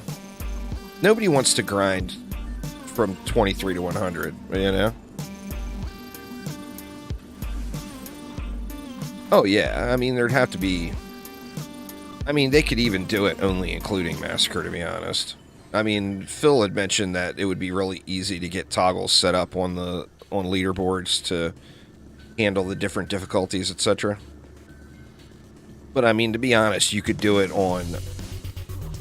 The only leaderboard that matters is the Massacre bonus difficulty leaderboard. Let's be honest, right? It's the only one that matters.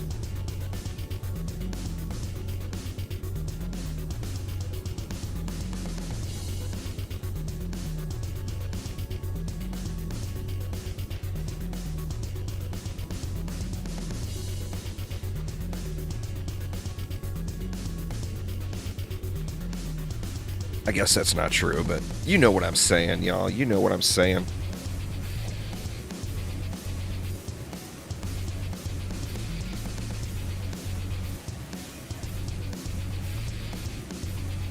Still have not a wall. Had a wall take massive damage. Saving builds will never really be a thing, though, David, because it's encouraging AFK play. And we always find ways to AFK the games as it is, and it's not at all what the developers want. They don't want an AFK game.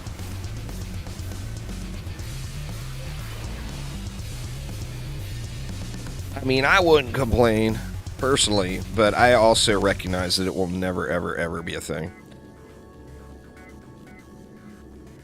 In fact, if it ever became a thing, I would be disappointed in Phil. It would be Phil admitting defeat. Exclamation patch there, Hugo, in chat. We'll get you patch notes.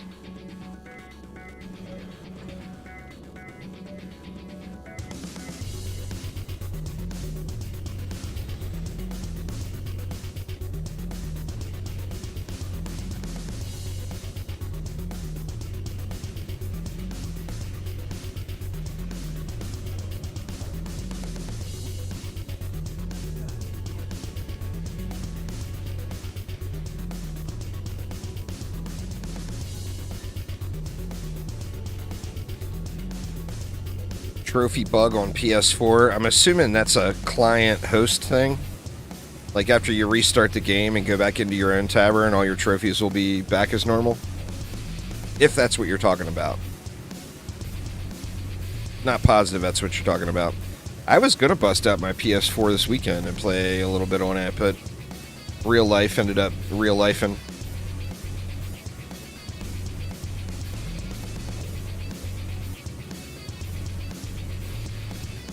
They'd be fun to an extent, but they are also kind of broke, DD2. Elemental combos are the reason there's 0 difficulty in DD2. You know? So, I mean, they're fun to use, but they were also very, very game-breaking. I'm surprised they didn't remove them, to be honest, because they were game-breaking all the way from the beginning. There was a time in super, super early development of Dungeon Defenders 2 where the only way to beat the Betsy map was by using lightning strike auras, which were AoE then, and geyser traps for the electrocute combo. That was the only way to get it.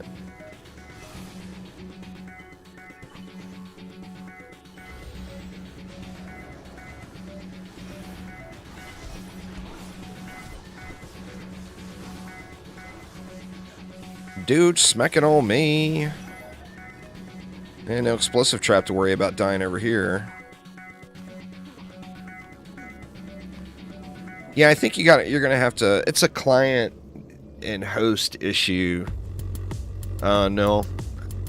I think after you restart your game and go back into your own tavern, everything will be fine. They'll all be there. But I'm pretty sure you'll have to back all the way out of the game and restart it.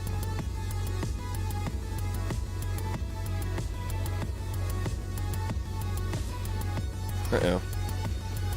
We had a Delph make it up here. That could have been tragic.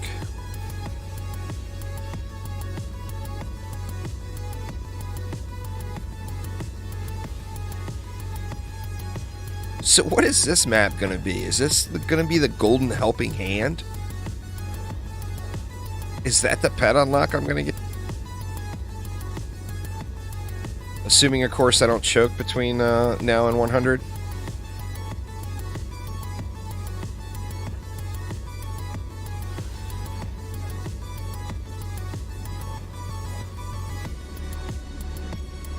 Seems like the waves are going a little bit quicker now. Look at that bar burning. I spoke too soon. Now it started creeping. WTF. The start of the wave burns really quick. Oh man, I spoke way too soon. I jinxed it.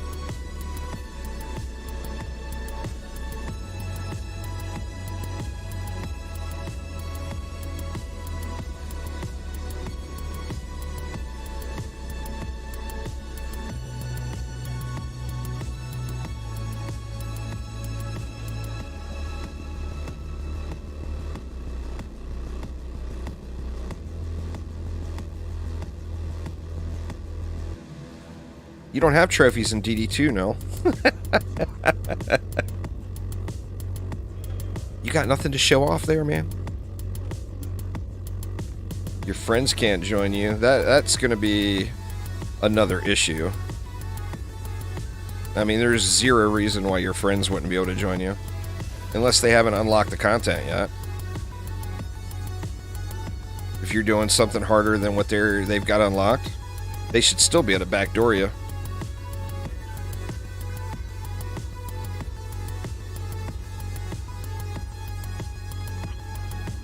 Well, I mean, that's all there already, anime. If you go to build suggestions here on the options menu, it opens up a browser that takes you to a website that has builds people posted. I mean, it's never going to save that in game.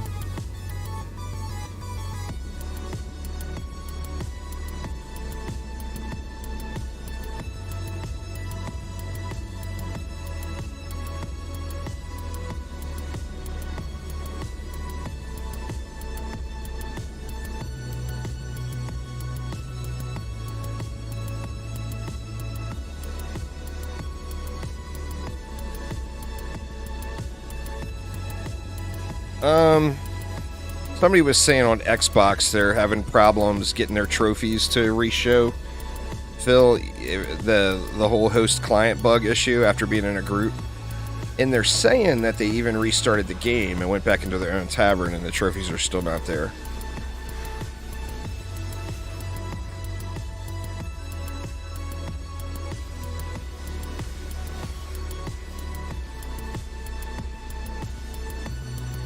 Loving using walls again? Oh yeah, no doubt. They're a country boy amp.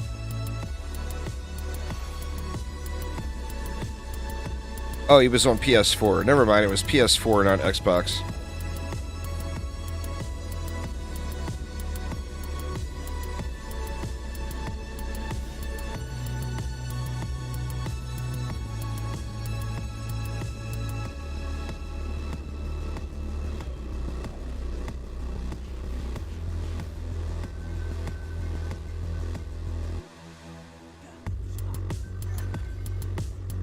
Did you actually close the game, though, would be my question. Or did you just exit out and then reopen that window? Because remember, the game still runs minimized if you just, like, hit the PlayStation button.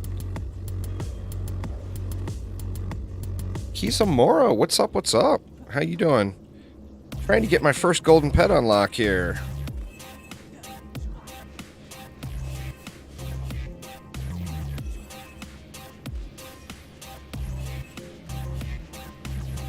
Oh, this one's going to be the dragon? That's fair. I'll take a dragon.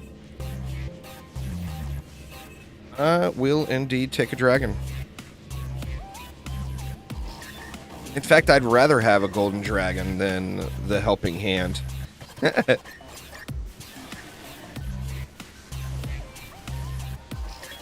Yeah, getting all the golden pets will be very time consuming. I mean, it's going to be a lot of gameplay.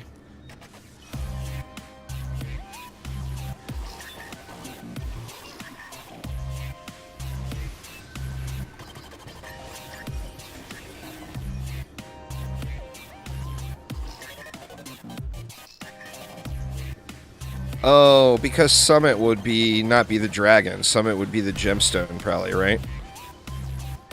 Assuming just based off of previous drop schedules in the game.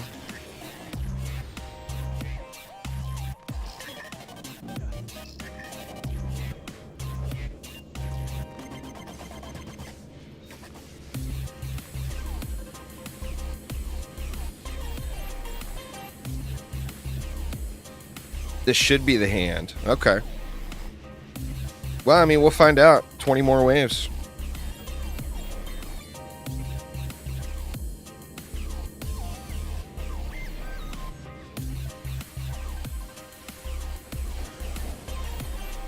It'll be my first one.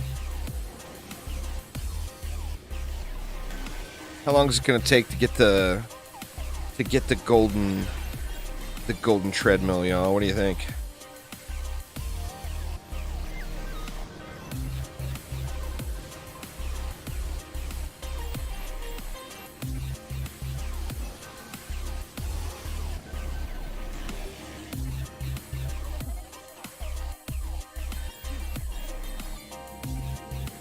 Oh, I don't know. Elvis. I've never bothered with trying to cheese anything like that. I'm not sure. Nope, not yet. You got to do every map to wave 100. So, I mean, even, you know, say someone didn't sleep. What's it going to take? This one's going to end up taking me 2.5 hours, I think. Maybe even 3 total. I'm 2 hours into the run right now. But, I mean, it's going to take at least 2 days. If somebody just decided not to sleep, it's going to take 2 days. But, of course, remember, you can always work together with your friends. So, say you got 3 friends, and each one of you take an act. And then you group together to do the tougher maps or whatever. I mean, that would be the fastest way.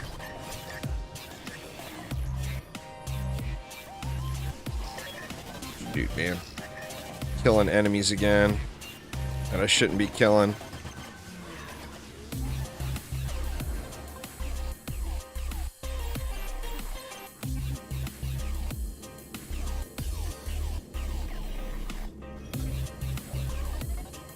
I think the keep will definitely be much easier in a group. I think the summit will probably be much easier in a group.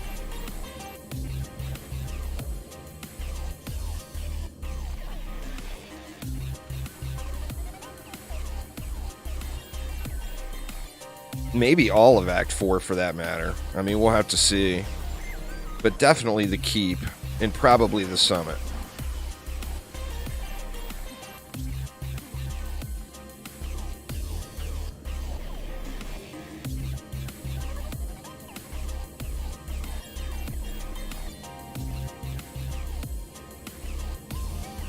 That, and I mean, we're not really going to know what High Waves is until they give us a leaderboard. I mean, we'll know from the people that are in the active community as far as communication goes, sharing info.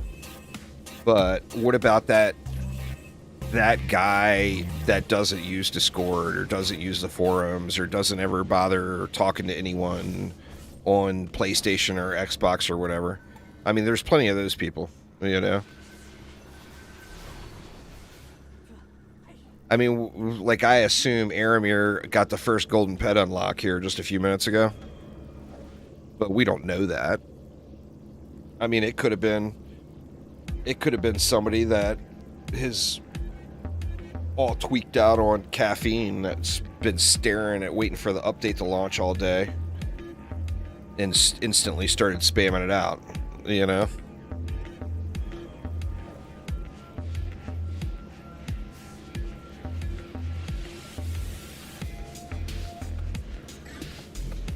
I mean, we've all got our preferred ways to play games, you know?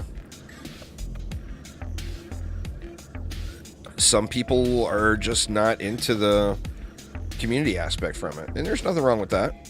Everybody's got their own flavor, you know? Everybody's got their favorite flavor.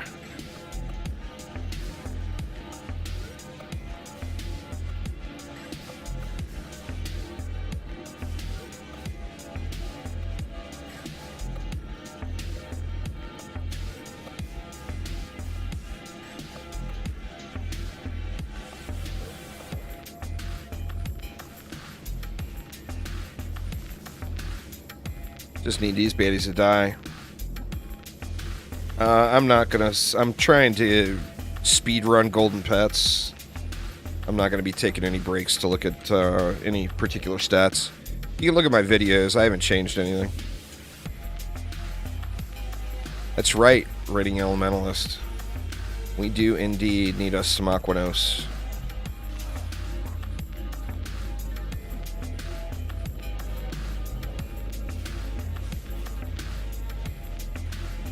Needs more Aquanos, please.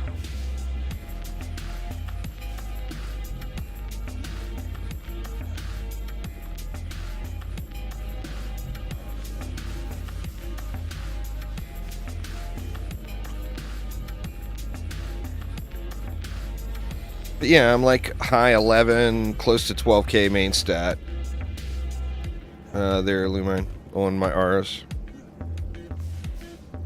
So, I don't remember if I'm at or close to 12k defense power. But right around there. I mean, there will be no real... It would be a negligible difference, anything between 11k and 12k, to be honest. Be a very, very small difference.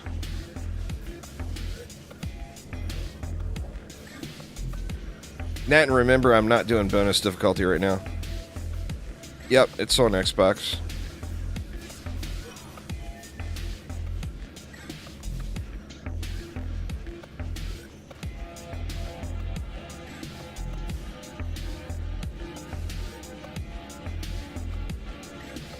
Aquados plus Sky City? That's a stretch.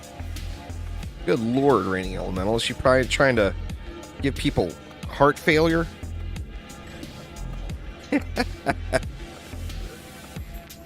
Aquanos and Sky City combined? Good lord.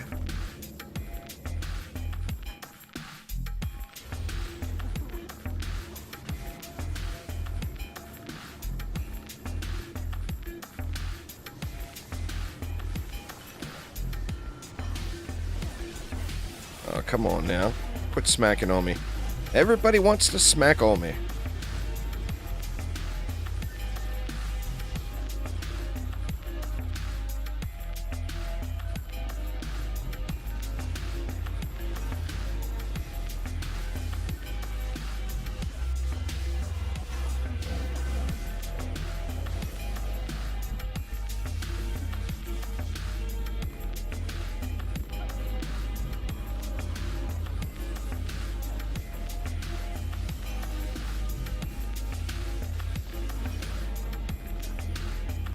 I don't know about having a combine, though. Zilla.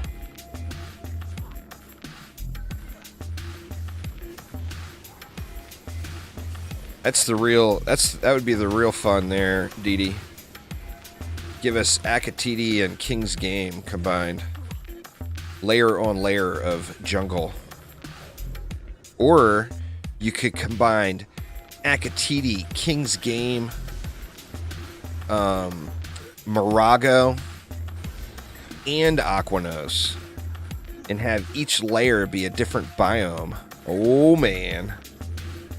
Now we're talking.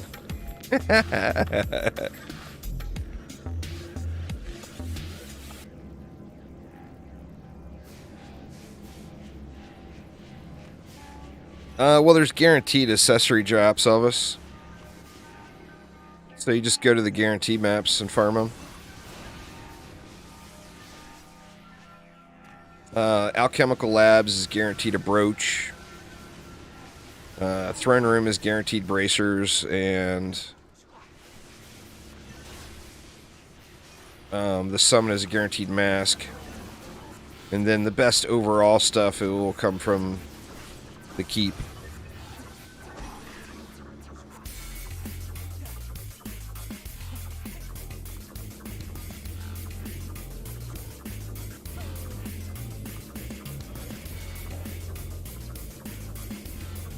$86. Getting closer. Going on there, Vivacious. How you doing?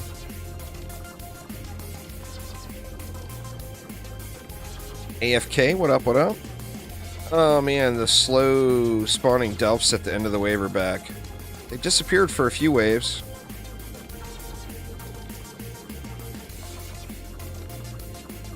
Well, they are definitely back.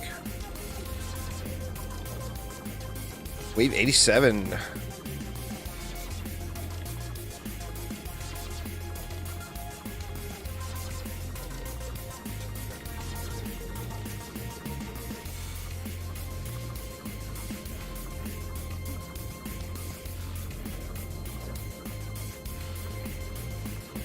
All godly gear? It should be. It's not all godly gear, but I mean, if I was playing bonus difficulty right now, it would be all godly gear, without a doubt. But you gotta remember, don't care about what tag the gear has on it. It's about the gear. It's about the individual stat rolls on the gear. Like a perfect, or a really high-rolled Transcendent piece is going to be better than a really low-rolled Godly piece. Morago and Misty Mire. That would be a weird combination. Half desert, half forest.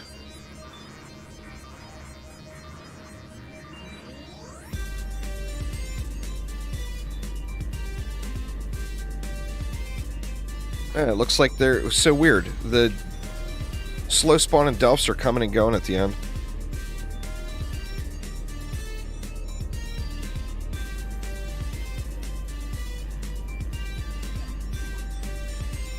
Would definitely be cool looking.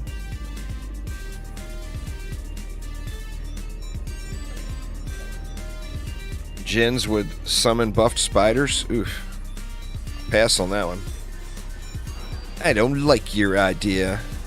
The last thing we need is buffed spiders.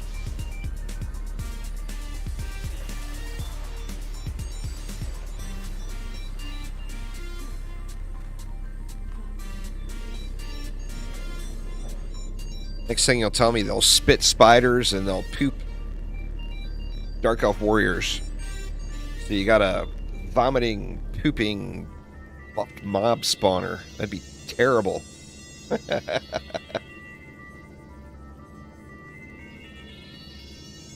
And now it's slow again. It seems like it might be every other wave on these Dark Elf Warriors. That is so weird. Let's look at 89 and see. Like really slow Delph spawns at the end.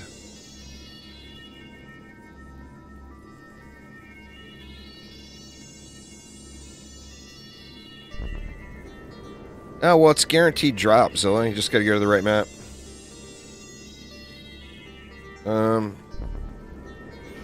Here, I'll put it up again. Screenshot that.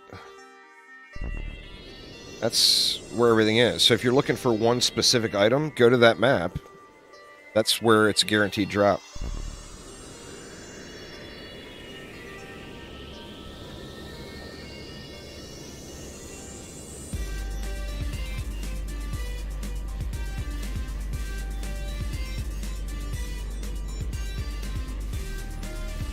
Is it in snare? Well, I'm sitting in the middle of my buff bubble is what you're looking at. But yeah, that's in snare, electric, and in rage. Over there. Yep, it's there. Just got to update there, Noi.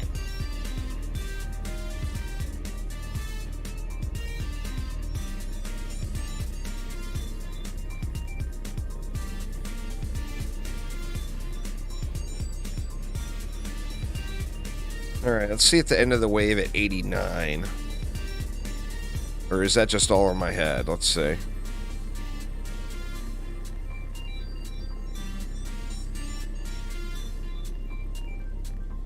So weird. It's literally like every other wave. It's like even waves have got slow Dark Elf Warrior spawns, odd waves don't. He's talking about this, Phil. Something like that. Or just, like if there was a way to see what item dropped from where, like from the browser or whatever.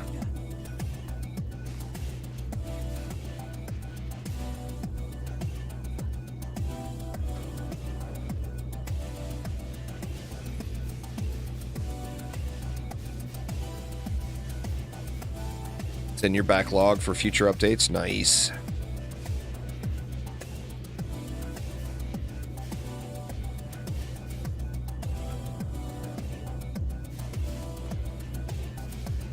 Very, very nice.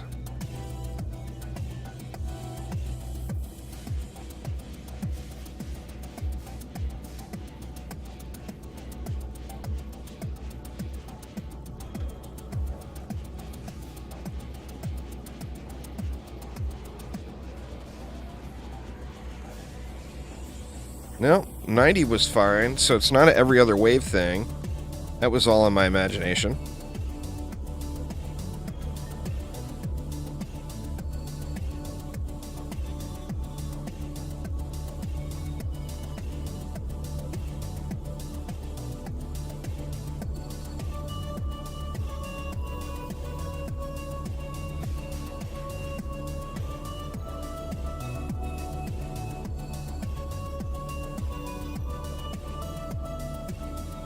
See how that ogre does over there. Yeah, see that ogre over on that far east side? Look where he's standing. He will not leave that area because there's a constant supply of enemies coming that are enraged. So enraged auras end up turning into like a gas trap for ogres. It just holds them right there. Now the enemies have to get strong enough to live, is the thing. Like, if you don't have enemies that are surviving long enough, if the enemies are just dying off right away, they're not as good. That's what I'm saying there, Rob. That's what I'm saying.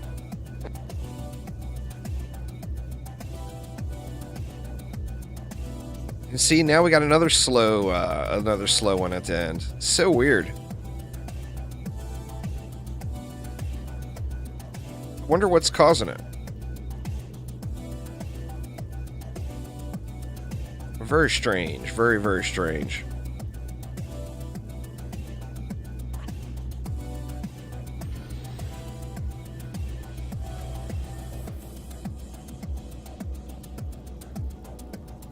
Wave 92, we're getting closer.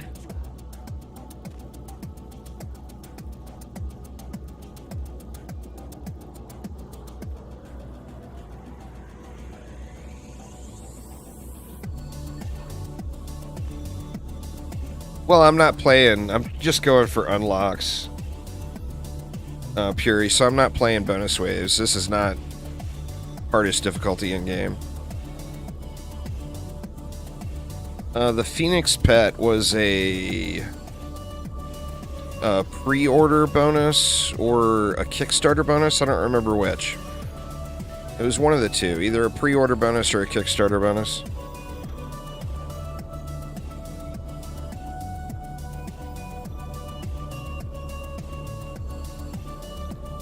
Not certain which one.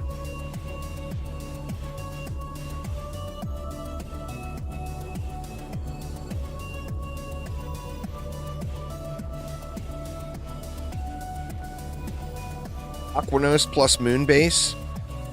You know what the weird thing is that actually kind of seems like that might work. It might fit. No, leave ramparts out of everything. No more ramparts, damn it. I'm so sick of doing ramparts. Moonbase plus Aquanos. You know, that could kind of work. It really could.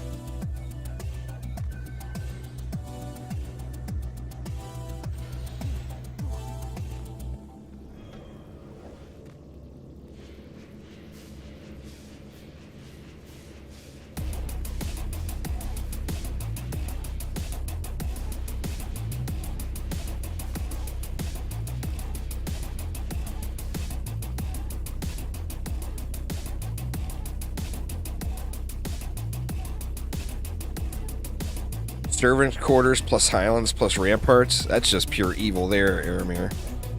Pure evil. Uzar with the gift subs. Thank you so much. I do appreciate it a ton. You get to the loot cap for that difficulty, and then it stays there, Trevor.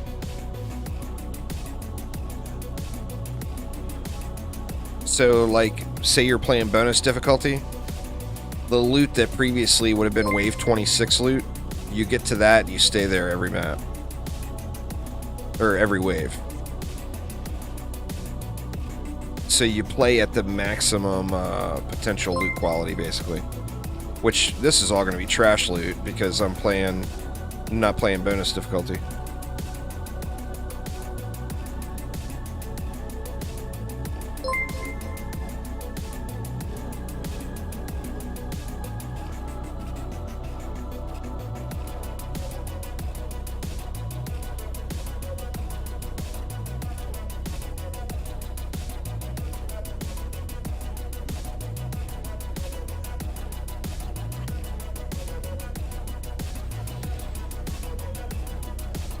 $94, getting closer.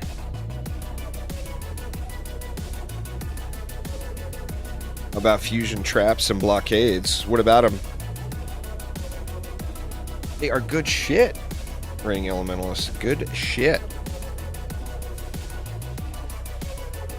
Oh no! Almost went in. Oof.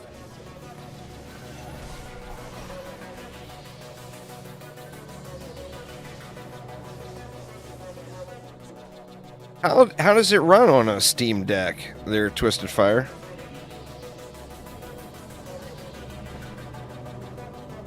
Uh-oh.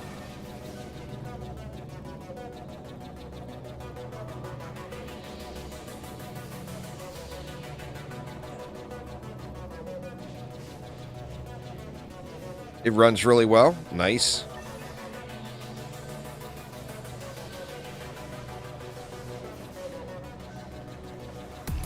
What is a Steam Deck is like, as far as the hardware equivalent, it's like in between a Switch and a Xbox or PlayStation, isn't it? Like, it's not as good as an Xbox or PlayStation, but it's better than a Switch. Is that how it works?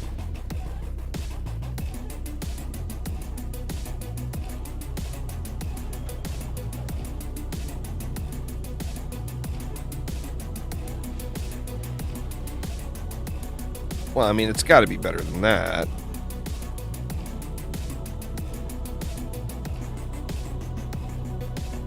Like in between a Switch and a Wii U. I never really looked at them seriously. I know a lot of people are really into the Steam Deck and the Switch and everything, but I just don't play on the go very much anymore. Look at them ogres, not leaving that starting area. That's what I want to see. Finally, wave 95, we finally got to the point where mobs are tough enough to hold back an ogre. Of course, in bonus difficulties, you'd probably be there by like wave 35 or 40.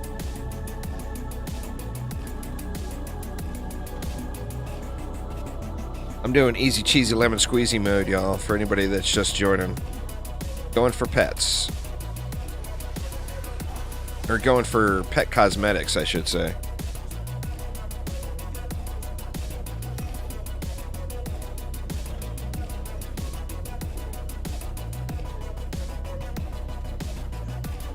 It's a lot better than a Switch and not as good as a larger console. That's fair.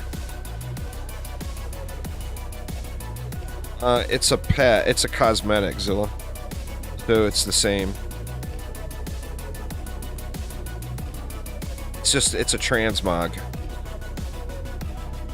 We'll show you what it's all about here in a moment. It's the same way I'm using this juicy fruit pet now. I'm not actually using a juicy fruit pet. I'm using a striking gemstone.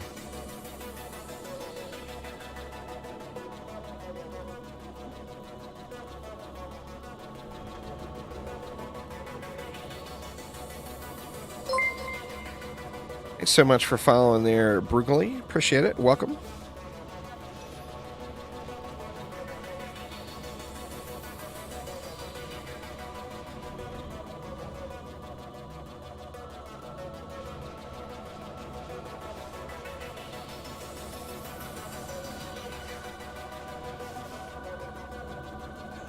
You know, I don't want to jinx it. And I recognize that this is not playing bonus difficulty. But I thought non-bonus difficulty was going to be a little bit harder than this to get to 100. Which, I mean, I don't have a problem with it because there is the higher difficulty is there.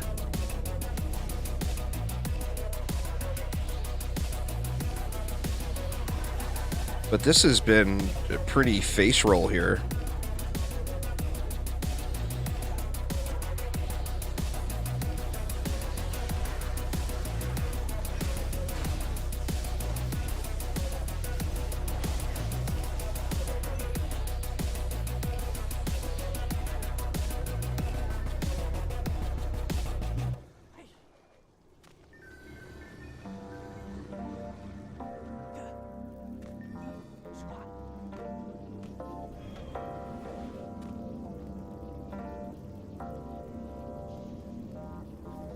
You got the Steam Deck because the job you work at has a lot of downtime? Yeah, man. I tell you what, when I worked in casinos, it would have been I mean, the Steam Deck didn't exist then, but that would have been like a wonderful thing to have. I ended up playing mobile games. That's how I ended up getting into Arknights and so many different mobile games. But yeah, I would have loved to have had a Steam Deck then. What's going on there, Dansta? How you doing?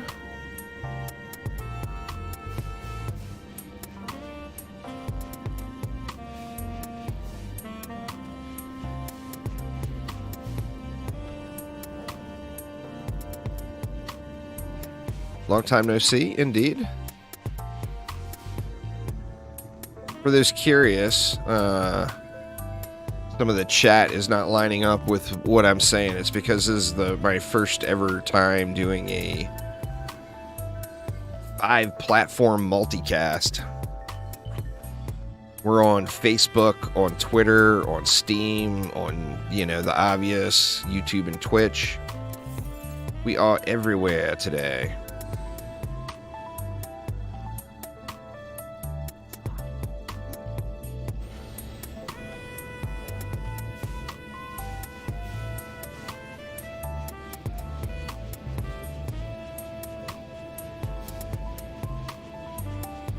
Well, I mean, yeah, Rifted mode is all about getting Rifted setups. If you don't have a piece, then your set's not there. That's the early stuff. There's a... You gotta realize, I got 2,000 plus hours into the game, and I'm not playing at the hardest difficulty right now.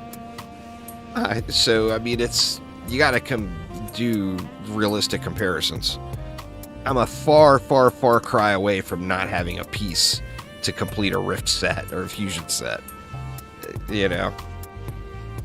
I mean, I'm literally 1,000 hours past that point. So don't, you know.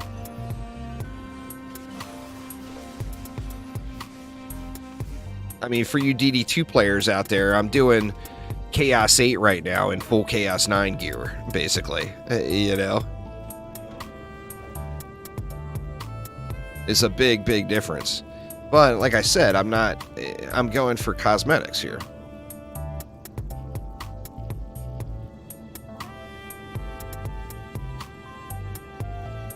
And drinking me a Coca-Cola. I don't drink very many of those, and boy, they sure are tasty.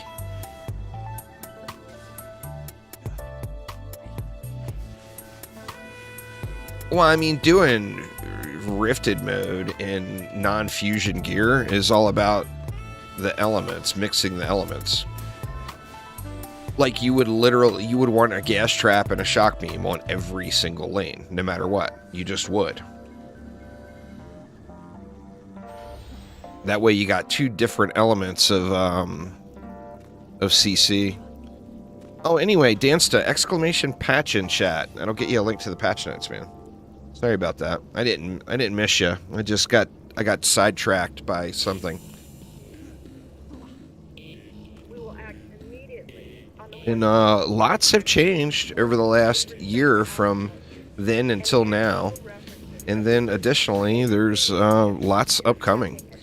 So it is a wonderful time to dip back into some DDA.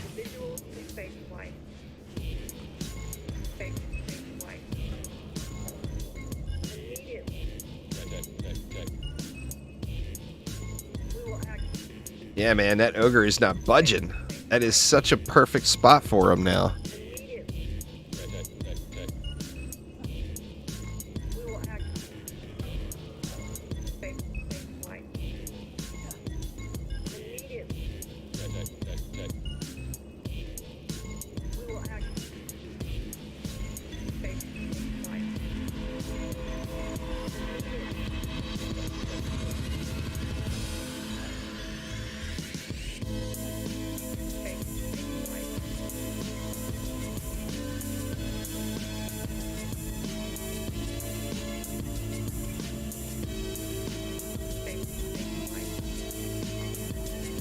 One more wave. Actually, got to go 2 more waves for the save. But 1 more wave and we get the pat.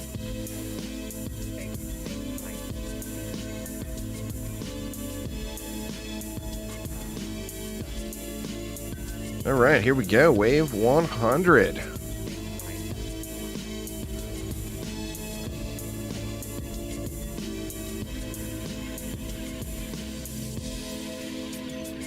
Not drinking orange juice.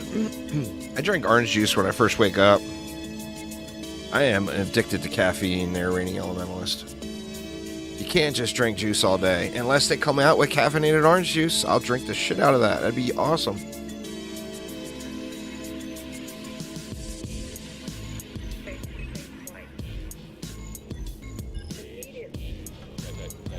Quick, scientists. Give us caffeinated orange juice. It doesn't sound good? It sounds great.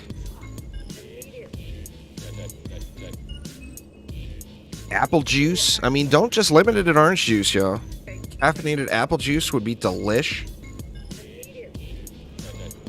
Nice, Alex. Welcome back. Welcome back.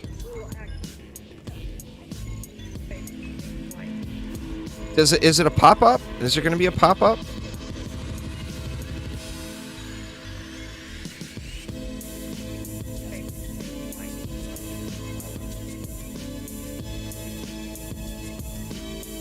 Cranberry juice, oh man. And then you could mix your caffeinated cranberry and cranberry and apple. Make you a nice cran apple. Here goes. Is it going to be a pop-up?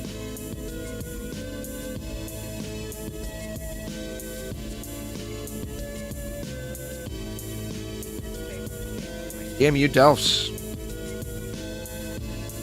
You have unlocked the following rewards. The Golden Helping Hand. Here we go. And it begins, y'all. First golden pet. Now, once again, for those just joining, I got the unlock now, so I can leave right now and move on to the next map. However, when I want to come back to this map and push it, the save point is going to be wave 96.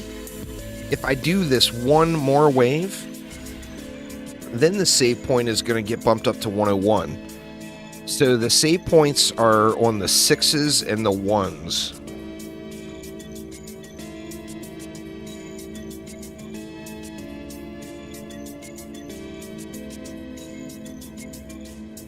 Yeah, it increases the chance. And I thought that it increased damage taken too, but I can't find that anywhere on any of the tooltips now. Maybe Phil could answer that. Does a fused enrage aura give you the increased enrage chance and a 5% damage debuff or whatever it was? Or is that not a thing? Is that just the strength drain or ensnare or whatever?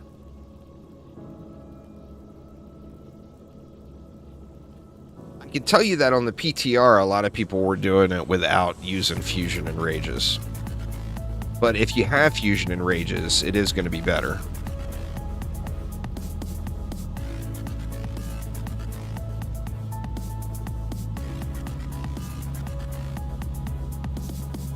That's fair, that's fair.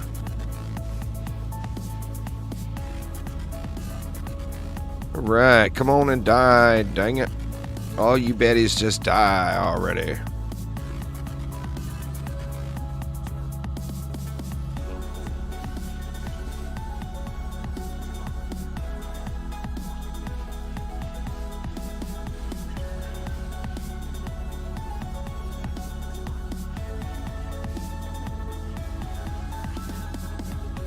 Alright, so there's my unlock. So I'm just going to start wave 102 and then bail.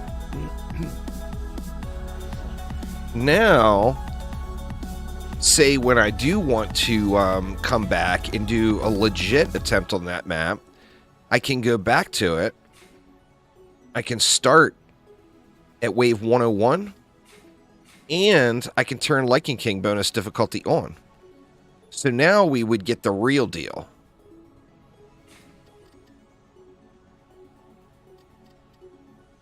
But next up, I want to trash all these pets. Can't imagine I got anything good. I mean, you never know. I might have.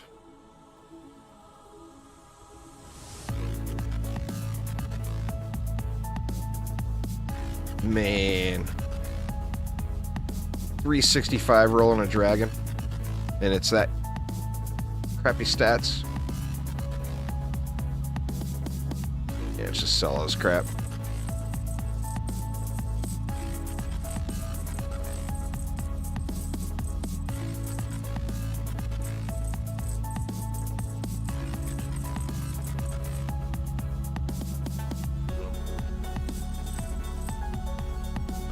All right. So, yeah, one map down. So, my goal here today is to try to complete Act 3. So, what next? Arcane Library or Royal Gardens? First person to say it in chat on Facebook, Twitter, Twitch, YouTube, or Steam. First one in chat. There it is. Royal Gardens. Raining Elemental, and it's just barely beat you there, Cameron. Just barely. Arcane Garden. Ooh, that one would be challenging. Alright, so Royal Gardens is up next. However, I am going to take a real quick break and go take a pee. In bonus difficulty, it's going to be pretty significant, Piggy. The difference between 50 and 100. Like, on the PTR, for example, on, like, the Keep, the highest I was able to go was, like, 65. And the scaling has actually been buffed.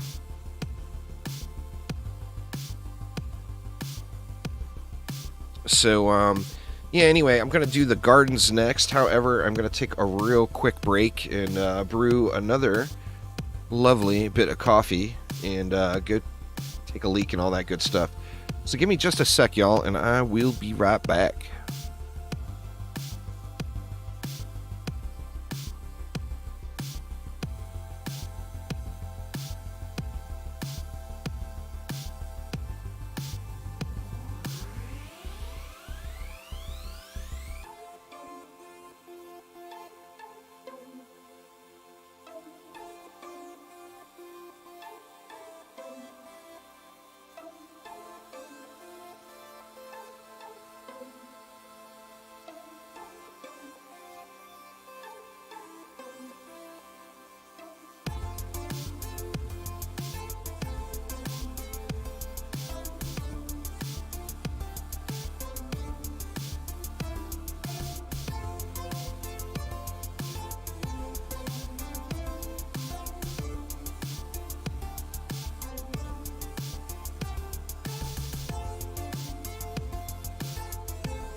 Right, I have returned. What did I miss? What did I miss? Phil says we'll be watching how people progress and if scaling needs to be toned down for specific maps. It's easier to start with harder content and tone it down than it is to go the other way. That's fair. That's fair. So here's the deal, y'all. I'm trying to get these golden pets. How the golden pets work is they are a transmog item. So for example, I just unlocked the golden helping hand. So Might as well use it, right? So now I got the golden helping hand unlocked. It's not a physical item that you'll have in your inventory, though. It is a transmog, so it's available through the transmog menu under pets. Next up, we're going to head to the gardens. Now, you got to get to wave 100. The easiest way to get in massacre mode, it's got to be massacre. The easiest way to get to wave 100 is going to be doing it without hardcore and without a bonus difficulty. It's going to be your easiest route there. So we got to start at wave 23. By not toggling on hardcore, that means the mana is not going to disappear. So you're not going to have to run around after every wave and collect mana. You can go a couple of waves. And additionally, remember, I'm not doing... Lots of defenses were changed. Lots of defenses are viable. With the exception of walls, traps, and electric auras, I'm not really using very many defenses today. And the reason is I want to get through and get these unlocks. I want to get the stuff. Once I get the unlocks, then I'll be going back to these harder difficulty waves on bonus difficulty and trying to see how far I can push it. So what I'm doing right now is just for getting unlocks, and this is the fastest and easiest way. So let's get it. And for this one, I think I'm going to do things a little bit differently than what I had originally planned. And that is, I am going to just CC. So we're going to go Ensnare Aura, Enrage Aura. This is going to cover this lane, the middle lane enemies that come this way. And then additionally, oh, almost fail jumped. We can do it, we can do it. Additionally, it's going to cover this spawn as well. And we're going to come over here. I'm going to go Ensnare Aura, Enrage Aura, and then to come down here, I'm going to go Ensnare Aura, Enrage Aura. Now, walls are just plain smart. Get yourself some fusion walls, y'all. They are badass. I am going to be using some fusion walls here. We're going to go with one right there. We're going to go with one right here. One right here. One right here. And then I'm going to put down kind of a decoy wall down here. Now, this decoy wall, I am going to go ahead and throw Sith Phil with the gift subs. Holy crap, man. Thank you so much, Sith Phil. Down here, I'm going to go with a reflect beam, because this thing is going to get thrown out like crazy. In fact, I need to give it a little bit more space. And then some gas traps. We definitely want to get gassy here. So I'm going to go with a fusion gas trap, say like right there. Say right here. Say like right about there. Right about there. And then, I mean, do I want to gas these up front? Let's just go back with it. We'll go like right about here with a fusion gas trap. Now that leaves me 85 DU left for an absolute truckload of wisps.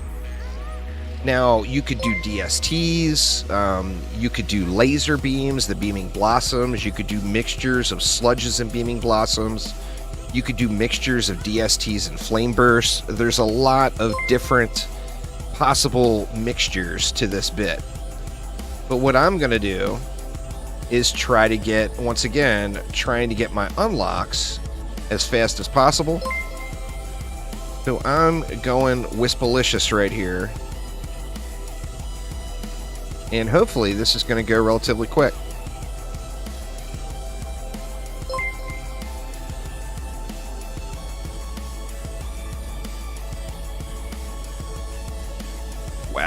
so many.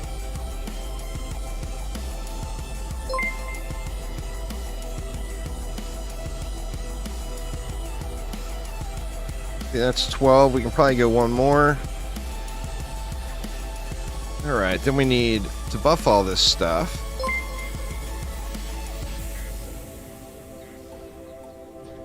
We need to give ourselves a little bit of protection.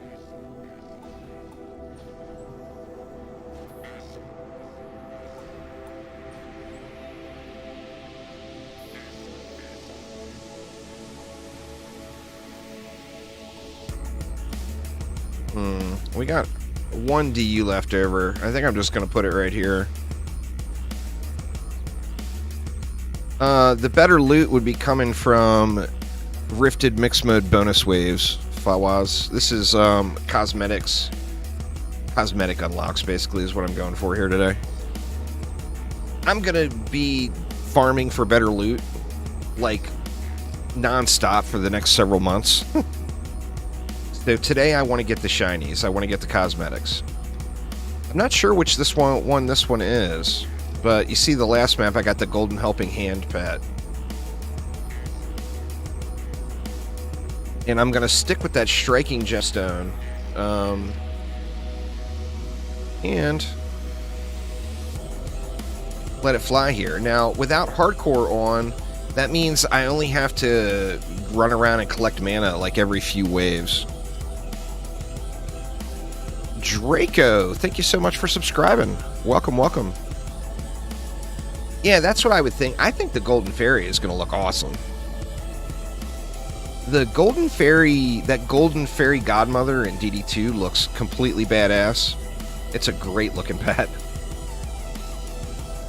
I think in this map it may end up looking pretty darn good. Yeah, striking is range, Piggy. Now this one, you could get rid of striking and go with speedy or power. I mean, I would go with speedy after you get all your wisps fully upgraded. But I don't want to have any copter ogres dropping in. Once I get upgrades down, I don't think that will be as much of an issue. So hopefully I can fly through this one a little quicker. That last one took me like 2 hours and 30 minutes. This one should go a little quicker than that, I think.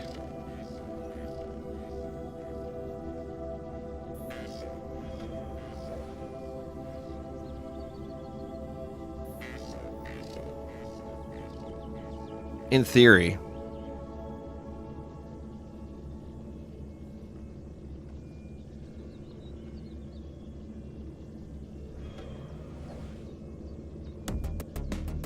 I think we'll get to a sweet spot on this one too. I'm going to have to watch, you know, the enrages do really, really well, but you are going to have to watch for ogres until the enemies get tough enough to live long enough where they're blocking the ogres. Wave 88 on mines. Damn, you'll be done with Act 1 before I'm done with my third Act 1 map, I'm sure. But, I mean, you had 2 of the quickest maps right at the beginning. So that's my excuse, Aramir, for you going so much faster than me. There's my excuse. Always full of excuses, right? But you see where the enemies are dying. I mean, right now, it's because I got that striking on.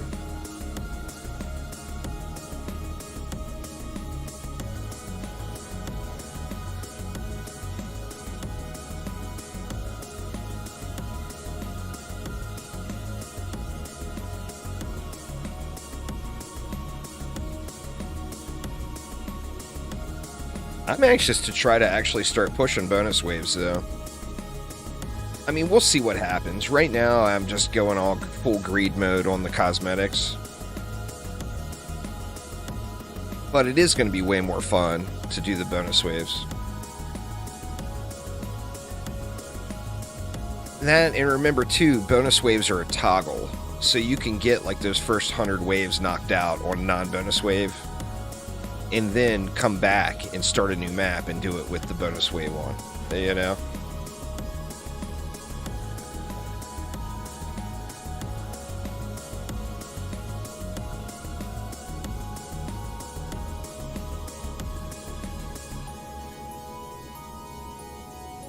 Looks like that reflect beam down there could have moved a little, just a little touch over to the right, huh?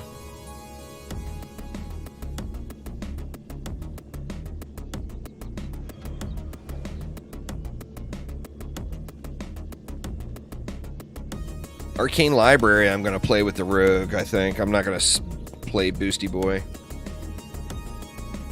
That will be a lot more entertaining, running around and pewing.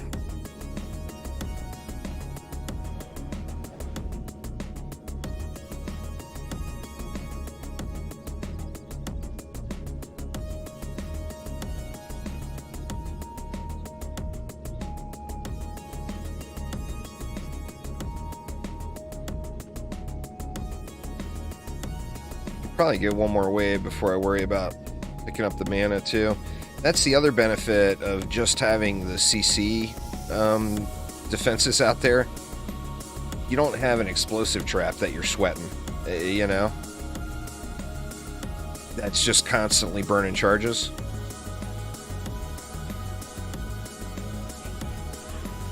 So there we go. We got the base victory done.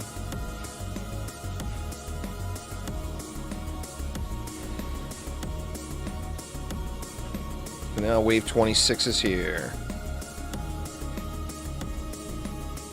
Hell, man, I might even be able to go to wave 30 before picking up mana. I mean, at some point you'd think if I left too much mana on the ground, you'd think eventually it might cause some kind of latency issues or whatever. Or not latency issues, but some sort of like performance issue.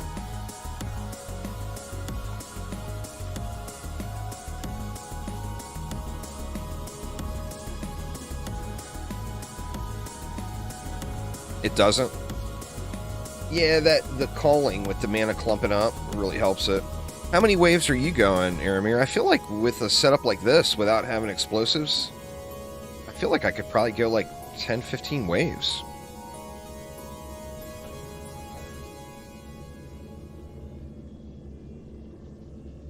Go a long way, I think.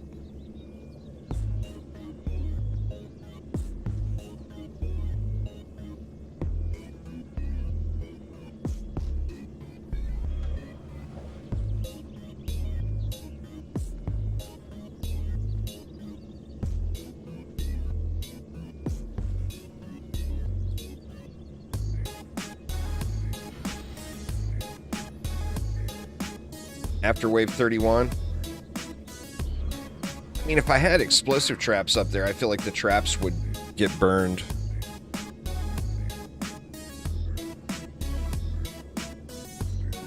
The Rogue is really good.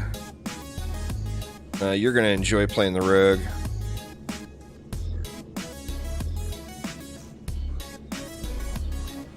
Well, thanks there, Draco. I appreciate it.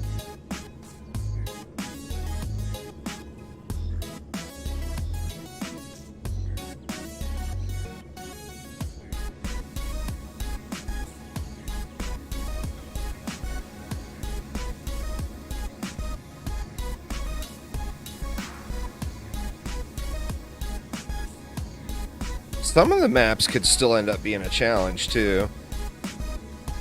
I think the summit could end up being a little bit of a challenge.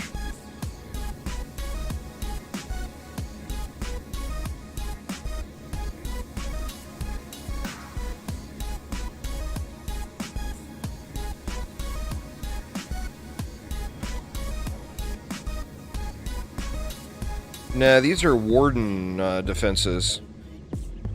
The reimagined Dryad from Dungeon Defenders 2.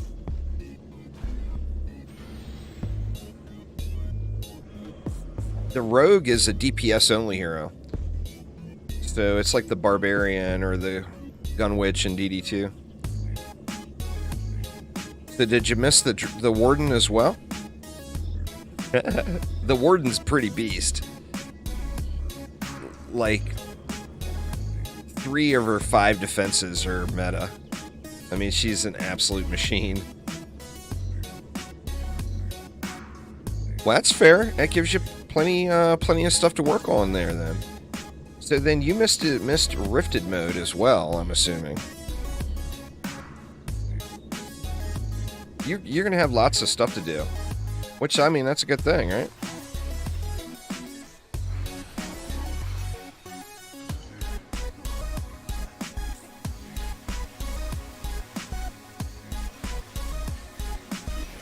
Nothing wrong with a long to-do list, you know? Unless the wife wrote it for you. But if it's a gaming to-do list, there's nothing wrong with that.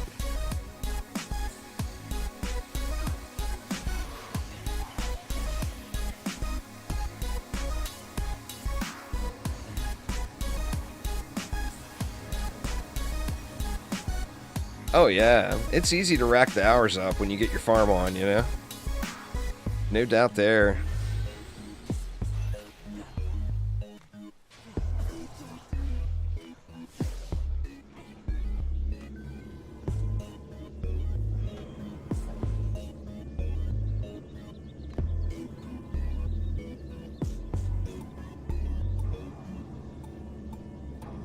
Dump all this mana here now while this wave's running.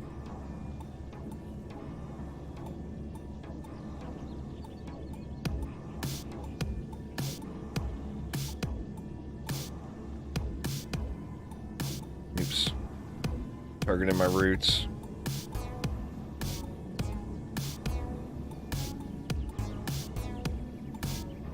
You're on D3? I need to dip back in. I still haven't completed the season journey yet. I've got a set of gear good enough to go through and grind out the rest of the season journey. But I only did the first 4 chapters to get the starter set for my barb, and my problem with D3 this season is the entire clan, and I mean the entire clan, was all grinding out in preparation for the Wrath of the Lich King launch in Classic WoW. Oh wow. Yeah, I didn't even break 1,000 yet.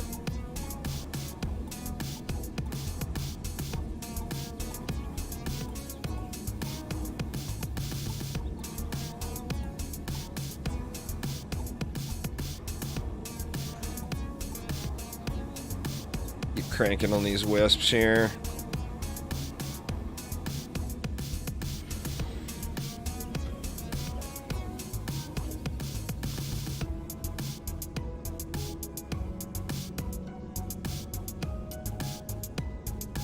Yeah, that Impale Strafe build is so boring, though.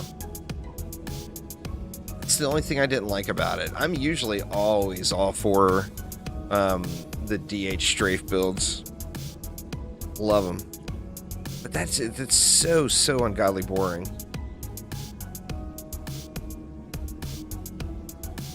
I mean, I'm doing a 1-button warrior right now.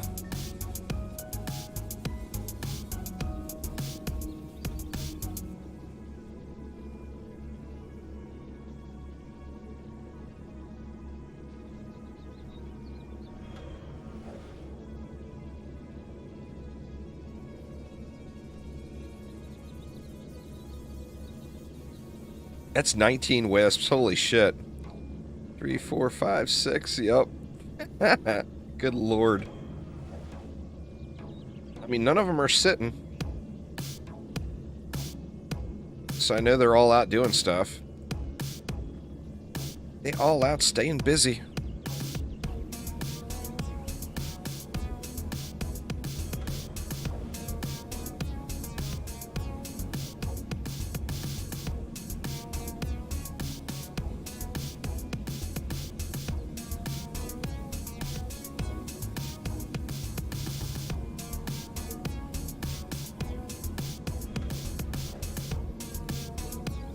$70 more waves. I gotta quit looking at the wave counter. It's way too early to be looking at the wave counter.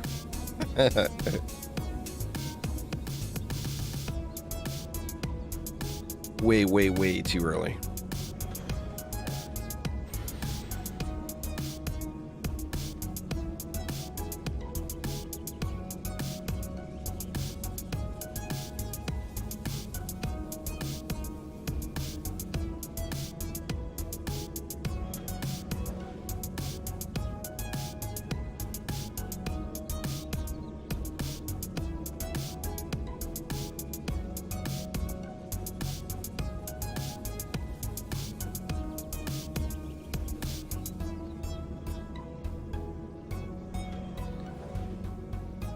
We're a big sports household here, Sith Phil.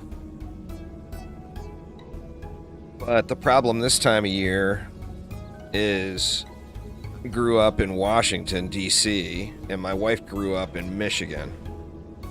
So being Lions and Commanders fans is usually very depressing through the NFL season.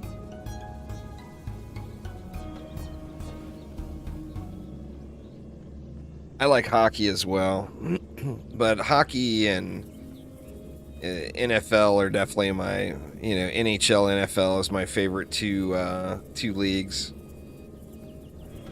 without a doubt.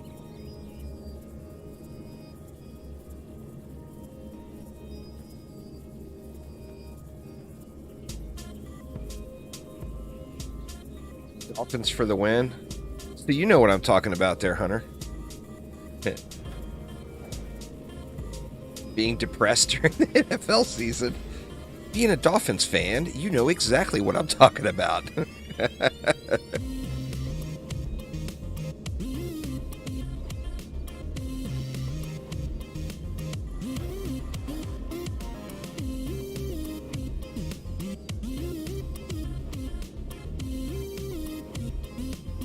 Dumb question, but Hardcore and Rifted say increased rarity of items. Does that mean more godly items drop or the higher quality of the items? It's not. Remember, godly is not something that you should care about. You want the quality of the item.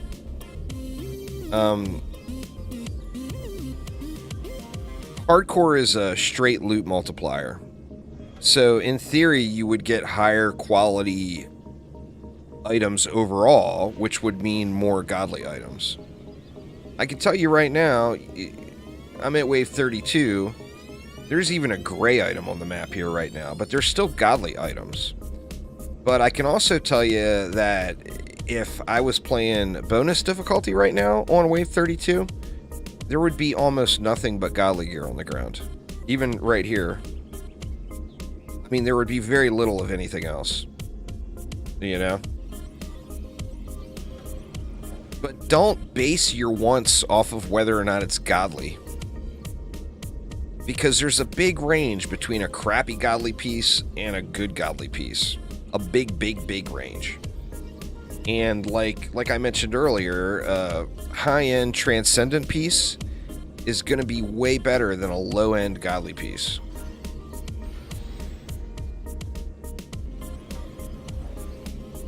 So it would be like wanting ultimate plus gear in Dungeon Defenders with crappy stats. You don't want ultimate plus gear with crappy stats. Well, same thing in DDA. You don't want godly gear with crappy stats. The Lions making the playoffs is the same as other teams winning the Super Bowl. I am not going to share that with my wife, Sith Phil. Because let me tell you, she is diehard. She is a diehard fan. Same thing with the Wolverines. Everywhere but Switch, Hunter. It's on PlayStation and yeah, hardcore mode is it's dependent on difficulty. As far as I can remember, without looking back at the old notes, hardcore and massacre is a 25% difficulty modifier, or loot multiplier. Pardon me. So overall, you'd get 25% better loot. But remember, the shit loot's still there. So, don't think that you're just going to pop in and get instantly incredible loot, you know? If 100 pieces drop, there might be one decent piece out of that 100. That's Dungeon Defenders in a nutshell. That's the grind. DD2 is not that way, but all other Dungeon Defenders games are all about the loot.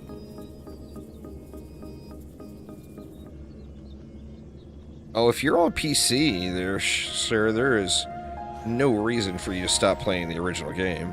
It has tons and tons of events and community activities going on.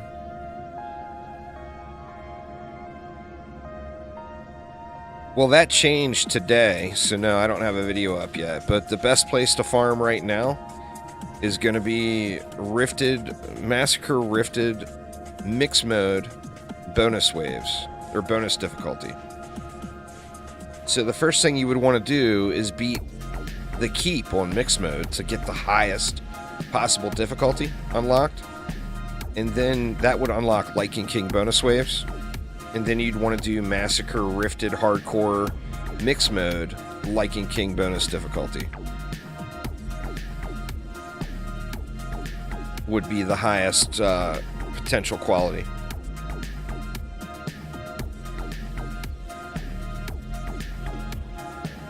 That's new today because previously Rifted wasn't in mixed mode, but additionally bonus waves weren't in mixed mode. So you didn't have Rifted or the bonus difficulty.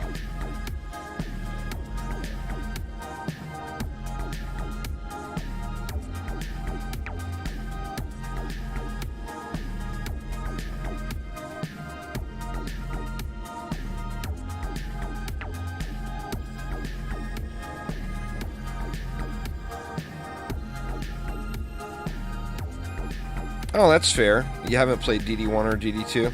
Is your first Dungeon Defenders experience? It's a loot grinder. One thing that goes hand in hand with just having the words Dungeon Defenders in the title of a game is it's going to be extremely grindy. Every Dungeon Defenders game is crazy, crazy grindy. Well, it depends. Are you bored of DD2? I mean, all the games are worth playing. If you're bored of DD2, then play another one. If you're, play what you want. There's no wrong answer there. Play DD1, play DD2, play DDA.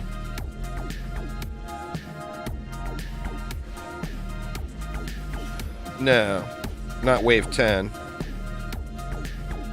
But loot in Wave 25 would be the same as Wave 1000. You can't have unlimited scaling in a game without completely destroying the game's future. No game ever will have unlimited scaling in an endless mode. Like no game in existence. Unless that's the final update ever for that game and it's being abandoned. You can't add unlimited scaling in a game and then expect to make content for that game in the future. Because the content will be a complete joke.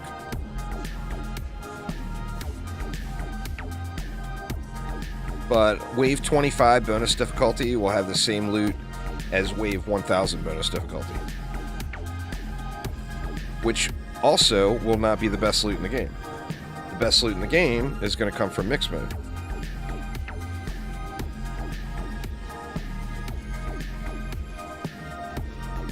Well, I mean, you're at the maximum loot potential. Like before today, you had to do Wave 23 starts on a bonus difficulty. So you'd have to do Wave 23, Wave 24, Wave 25, and then finally, you're at the top tier loot in Wave 26, the bonus wave. Now, instead of a bonus wave, it's a bonus difficulty. So you start at Wave 23, when the difficulty, the loot is going to start scaling there. At Wave 25, you're at the bonus difficulty, and you keep playing. Wave 26 is at the bonus difficulty. Wave 27 is at the bonus difficulty. Wave 28 is at the bonus difficulty, etc., etc. So you're going to get way more high-end loot if you're playing endless mode. But, like I said, that's not the place to grind loot. The place to grind loot is mixed mode. Mixed mode doesn't have endless, no. But mixed mode has the highest loot. Endless is not about loot, y'all. That's what you guys got to get out of your head. It's about challenging yourself and unlocking cosmetics. Eventually, it'll be about competing on a leaderboard once a leaderboard comes. Endless mode is not about grinding for loot. In no game. I mean, in no game I can think of, anyway.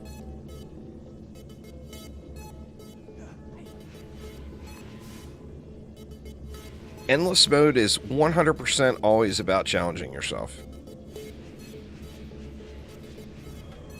If that's not what you do, if that's not what you're playing the game for, And if you are only playing the game to get better loot, then don't do endless mode. Do mixed mode.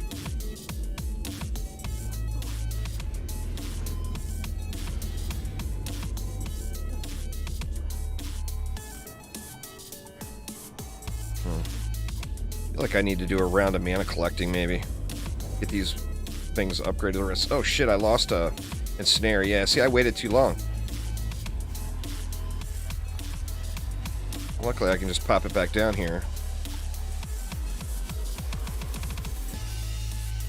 Shit, am I gonna lose this one? Pretty low. Can't wait that long, y'all.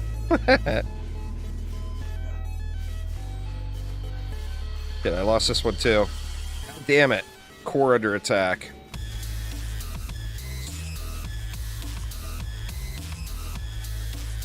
Well, I mean, at least I'm past the save point. If I have to come back in, I can come back in at wave 36.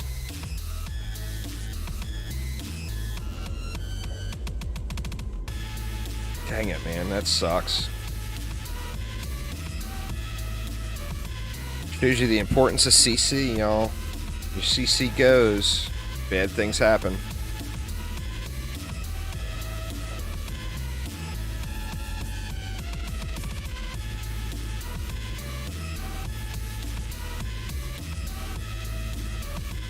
I think if I upgrade those, there should be a ton of mana laying around.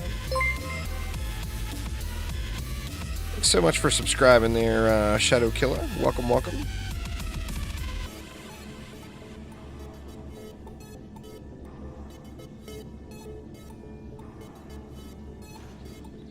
Alright, let's grab some mana and upgrade these auras.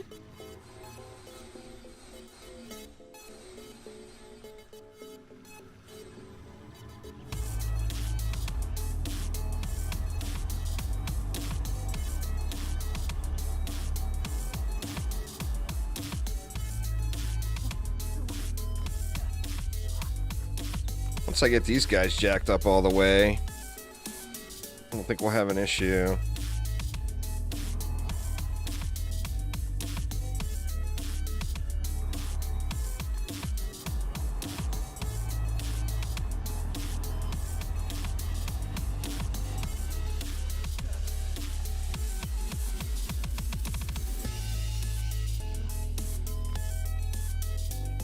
The lures are... I mean, I haven't seen lures not working. I see a visual glitch, but that's not affecting the functionality of the lure. Or at least it wasn't. But, I mean...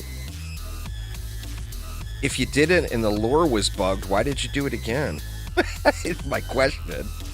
If you know that there's an issue, are you expecting a different result? Don't keep doing the same thing if you know it's bugged, man. Do something else.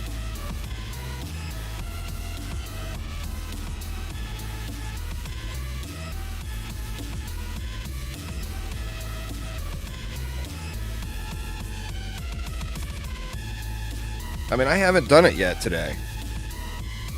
I probably won't do it today because I could care less about the keep today. I mean, I'm going to have to do it to get the golden giraffe, but besides that...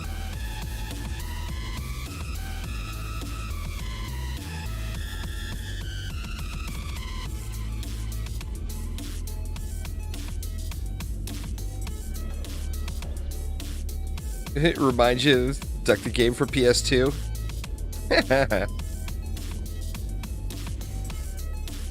I think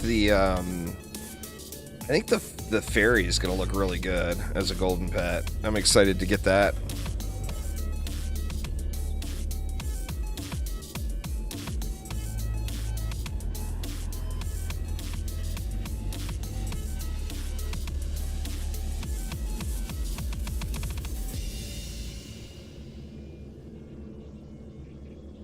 Well, yeah, if you don't have fusion sets, I mean, that's kind of a no-brainer, right? The rock looks nice. Does it look nice? That's Aramir's soft flex. Let me translate that for y'all.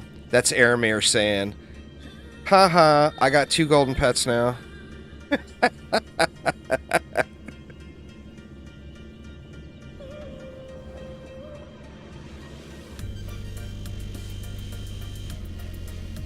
Well, I mean, you got to get the loot before you can do the farm, right? The keep, I am assuming... Now, doing it not on a bonus wave, not hardcore, it might not be that tough. Well, I guess the keep is the maximum difficulty, so it's always a bonus wave. I mean, I think the worst case scenario is we just have to do the keep as a group, which group play is definitely going to be easier.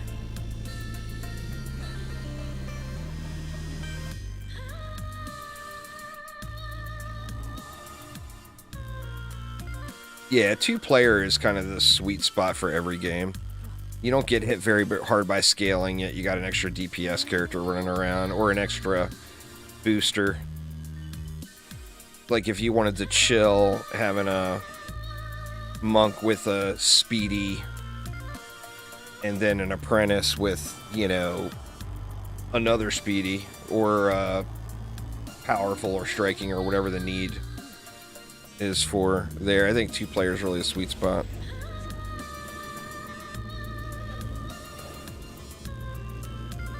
You got the lava mines going pretty quick. Nice.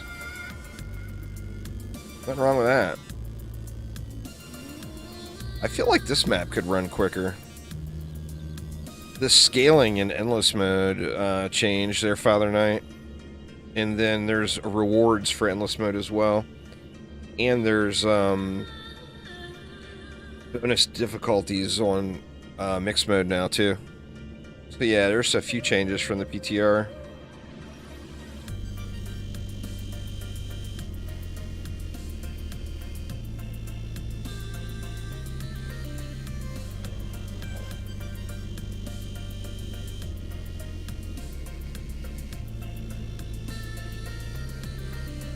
Just that slow grind for the most part here. And I wish that core wouldn't have taken damage. So this core is one shot now. If I derp again.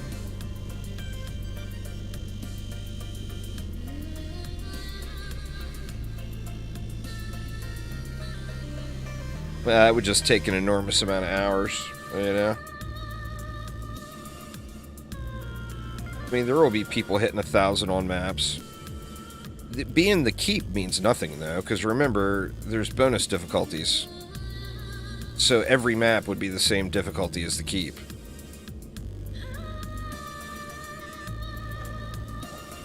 Now, some maps, the layouts, like Ancient Mines, of course. Ancient Mines will be the first wave 1,000. The boss, see, most people would disagree. The boss is kind of easy peasy lemon squeezy.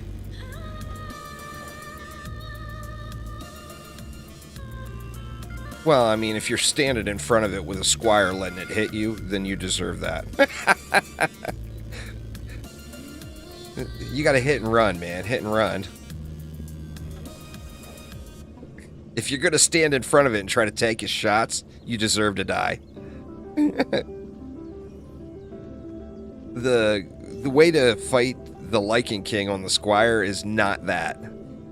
It is to keep your pet boost up with a Monkey King and then run into range only when your cooldown on your spin is up. Run into range, pop your spin off for 500 million damage, and then run back out of range until the cooldown resets again. That's what you need to do, man. If you stand there and let him smack you, he gonna do it. He gonna smack you.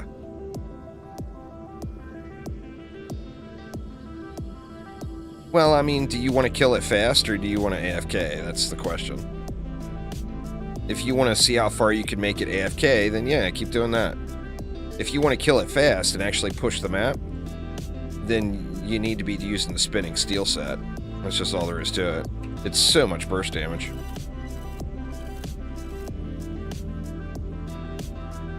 I got mad. Regen is extremely powerful in the game. I got massive regen on my rogue, and it's very, very difficult for anything to kill my rogue.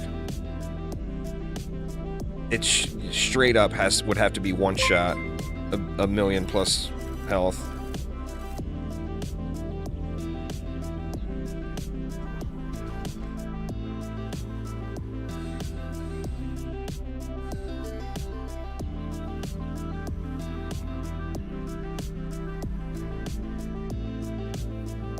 My rogue is most people's squire? I don't know about that. I think there's more people playing rogue than there is squire.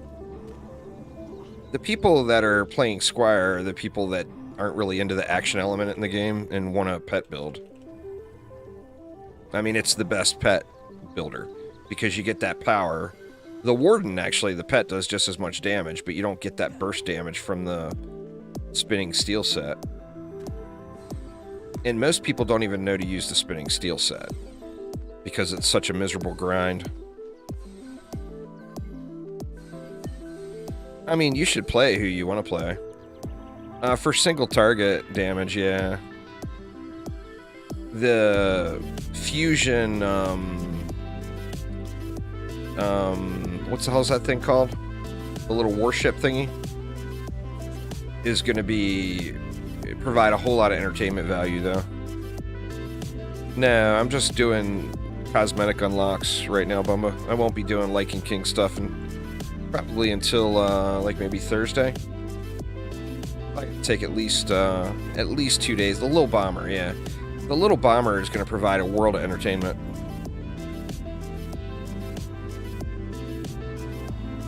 Well, I mean, anyone that would recommend any Dungeon Defender game over the original clearly never played the original. I mean, how can you... You know, I mean, the original was a legendary, groundbreaking, incredibly badass game. The real mistake would be comparing something to the original, because you're just going to be disappointed. You know? They're all fun on their own merits. So play them based off of their own merits and don't compare it to the original. If you want to play the original, then just play the original. It's still there, it's active, it's got a active community.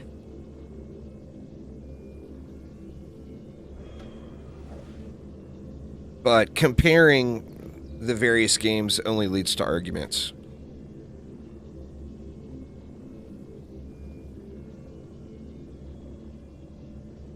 The DPS Huntress is really strong. The problem is she's squishy. Her DPS output is awesome. But dead Huntresses do no damage, you know?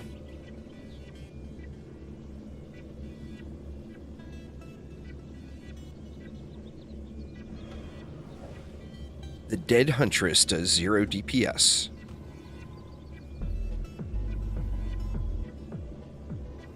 You think the golden rock pet looks the best? Wouldn't that be funny if that ended up becoming the meta cosmetic that people use? The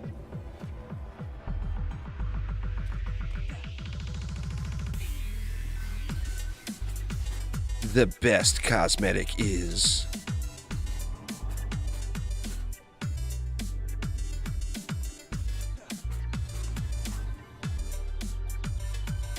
do a full loop here. I don't want to have any more Enrage Our Derps. That cost me big time.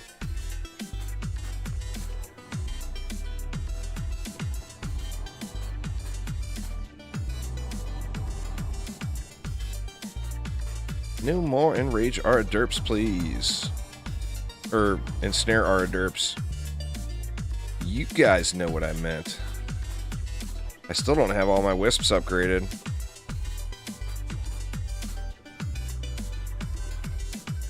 Let me just get these R's squared away here.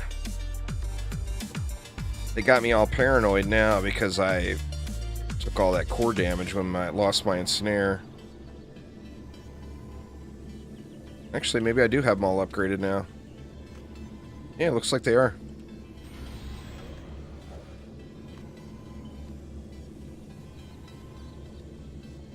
Huntress with flying ability would be cool.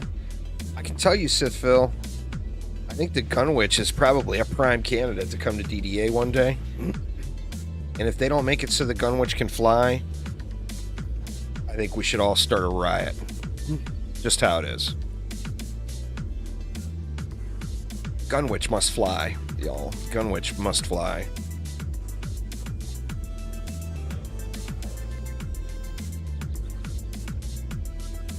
There you go, Phil. I'm inciting riots over here.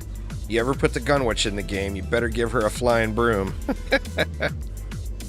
It's just how it is.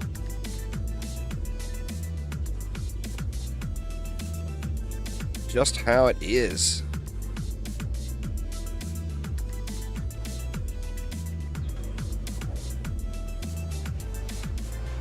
It's like we got some little sneaky guys coming up to the walls on the sides, too.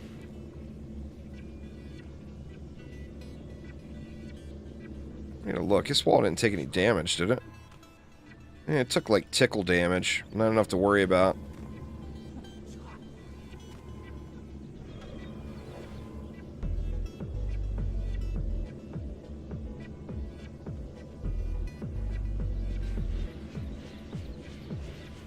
Little bit of tickle damage. See something here while the rest of this wave burns off.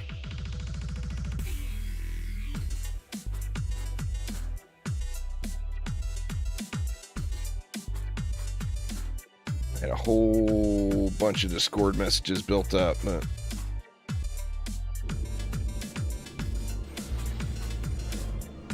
looks like I don't need to answer any of them now. There's several that you can use. I use Ethereum Champion.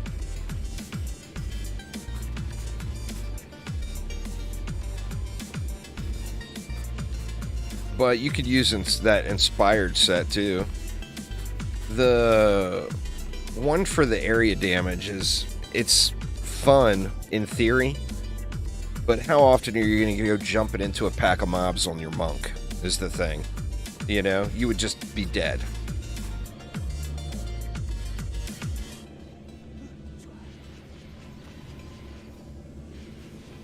Speaking of, that reminds me. I don't know what I did, but I accidentally sold, or I equipped bad offhand on my monk. I don't have a matching set right now. I need to fix that at the end of this wave. I completely forgot about it. Somewhere I equipped a offset offhand, and then I accidentally sold my good one, which sucks because I'm pretty sure it was 105. I found another champ that I can plug in just to get the set bonus back, but I forgot to equip it.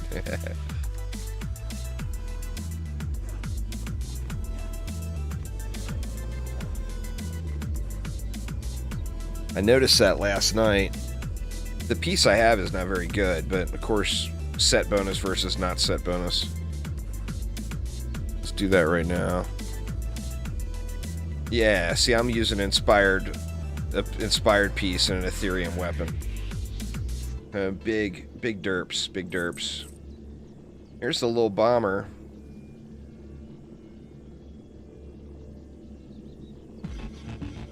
Maybe I should start looking at those as we go through this map.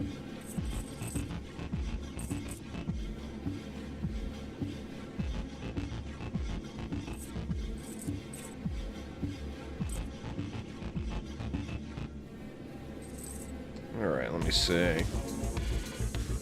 There we go. It's a POS, but I'll just equip it just to get the set bonus back.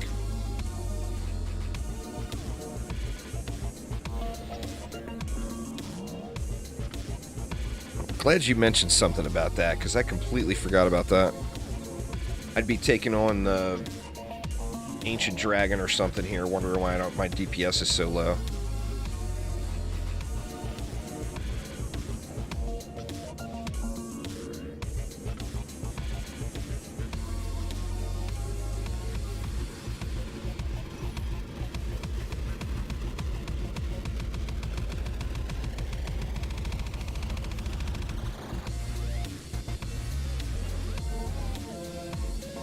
The other classes are easier to gear, but the thing with the rogue is you just gotta loot the swords on a squire and loot the crossbows on a huntress. You know, that way you're guaranteed to get the drop you want. And of course then you end up getting the squire and huntresses set bonuses quite often. So it is definitely a little bit more work, but it's, in my opinion, it's quite worth it. I mean, there is no greater fun, to me personally, it's the most fun active hero to play. The Squire is just awesome. Or pardon me, the Rogue is just awesome. The Squire is fun, but the novelty wears off quick. The Rogue, the novelty never wears off. Oh, I hear you. You're not the only one there, Diz.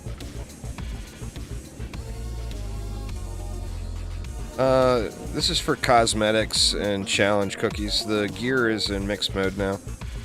So if you want to get better gear than what you previously had, you want to do Massacre mixed mode, Rifted, of course.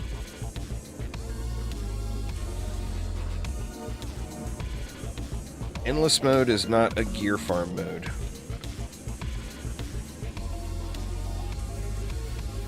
I mean, you're going to get gear, but it's not where you would want to go to farm it. Oh yeah, I'll be doing everything in mixed mode. These guys got to realize that it's about a 40-hour. I'm thinking at a minimum, it's probably a 40-hour grind to get the giraffe unlocked. And that's what I'm trying to get to first, is that golden giraffe.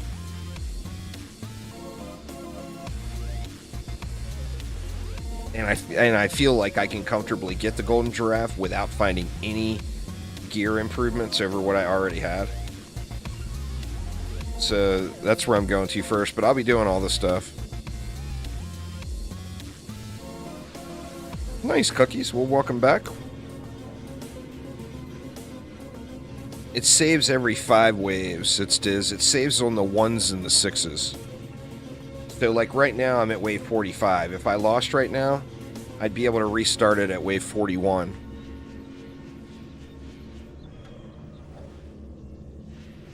Oh, there will be derp, said Phil. You know there will be derp. It goes without saying. If I complete this wave and complete next wave, then my save point will be 46. No, mixed mode you do at wave 23 starts. It's just like survival. It's just like the old survival.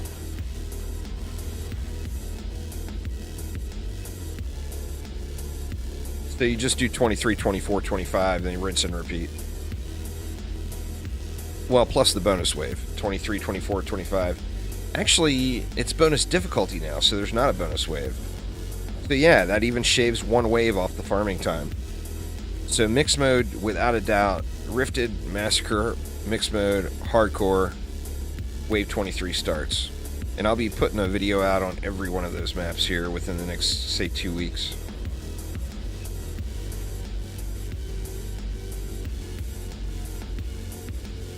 Liking King difficulty. Did I forget to add that? Boy, that's a lot to say. Massacre, Hardcore, Rifted, Mixed Mode, Liking King bonus difficulty. That's a lot of words. What are we going to call that? We got to abbreviate that with something.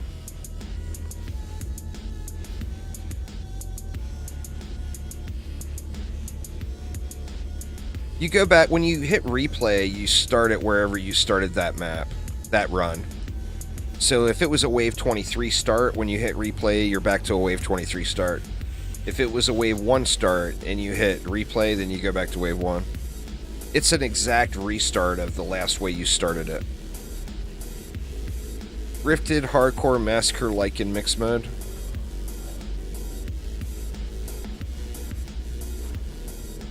Still sounds like too much there, Aramir. Too much.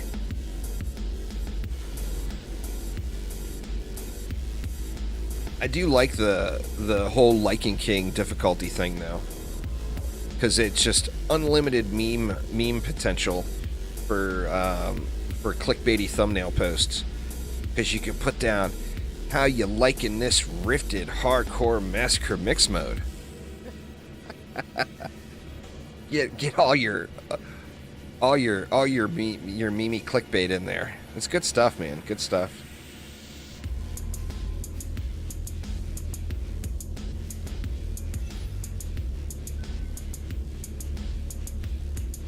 Well, it's because you started at wave 1, Diz. Like I said, it's a replay of however you started the previous map. If you start at wave 23 and then replay, it's going to be a wave 23 start. Well, then it's a bug then, so you would want to report it. If it made you start over, that's definitely a bug.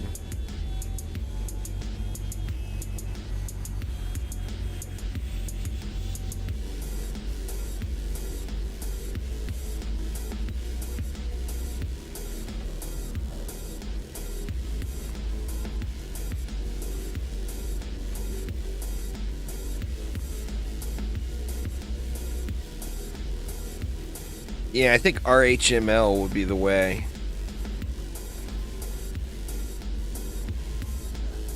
Or would it be RHMML? Or RHMML? It definitely feels like you're missing some M's in there, Aramir. You're missing some M's. Could we go MMRHML? Or RHMLMM?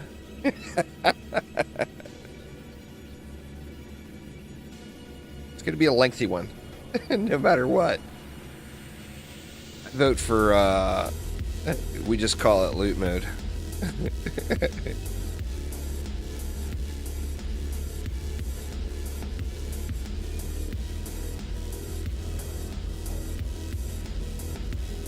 Loot mode.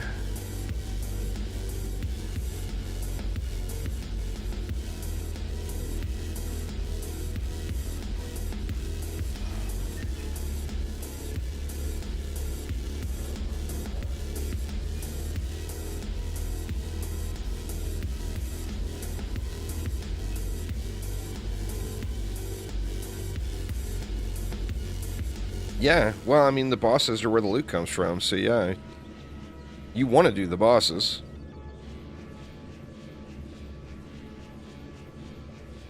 No bosses means no boss loot.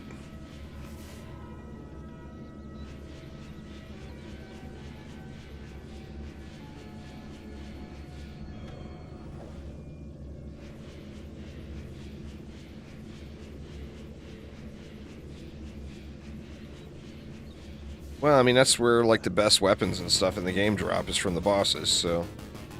If you want to max out a character...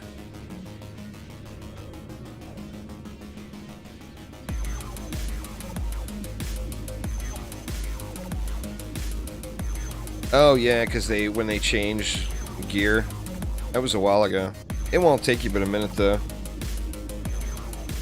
Control-click is your friend when re-upgrading your pieces.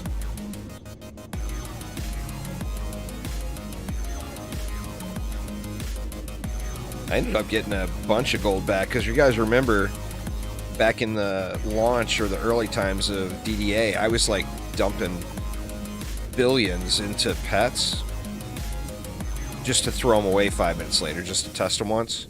Well, I did that a lot of times. I ended up getting all that gold back. So I ended up getting several trillion gold when that update hit. The ogres are holding up quite nicely due to the packs, so that's good stuff.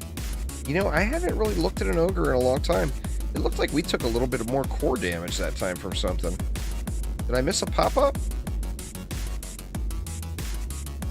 Or no, maybe that's just a graphic bug when you open the attack map, because it's doing it every time.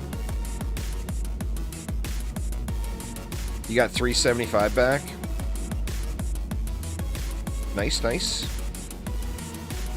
Refunds are always good, right?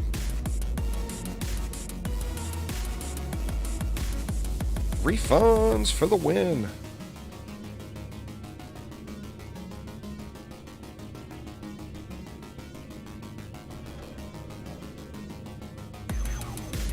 Oh yeah, we all spent way too many hours farming those rocks there, Piggy. No doubt there. I think I should probably do a round of repairs just to be safe here. Oh, I never upgraded this wall. Thank God it never took any damage. How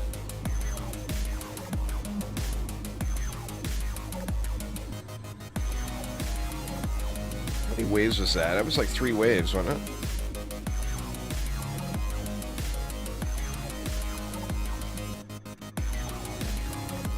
Seems like 3 waves might be a sweet spot here.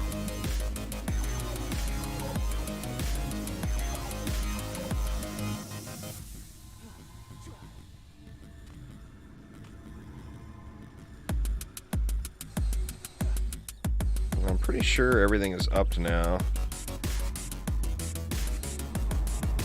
Maximize that reflectage. Like we got everything in there.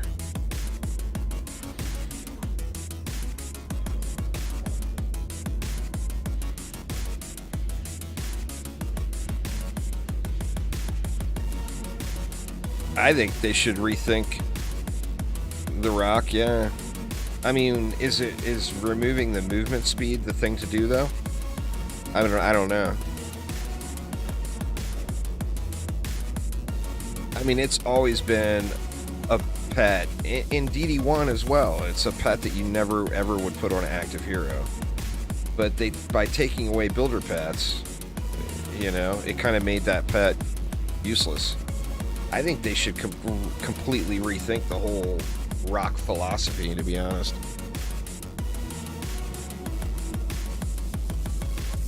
Make it do something else. You know, turn it into a melee pet. Whatever. You know. Unless builder pets get reworked, which I think they probably will to some extent. I don't think they'll ever be stat sticks like we had in the past. But when builder pets get rethought, I would bet you the rock is in that mixed. Well, I mean, think about it. The rock could smack people in the head, you know? Smacking Goboos down. Well, that's what it is a percent damage to towers now. That's what versatility is. The giraffe is a 5% tower boost. The rock is a 10% tower boost.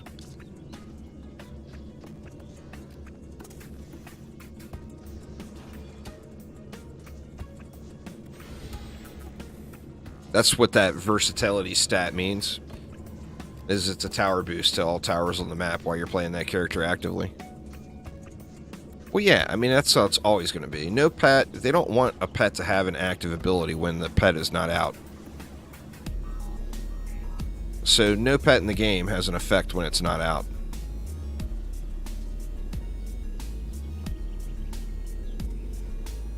It just needs to be rethought. It's bad. You know, the rock is a casualty of change.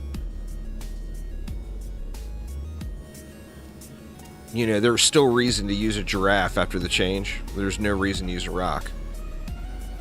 So, I mean, just the pet itself just needs to be completely rethought.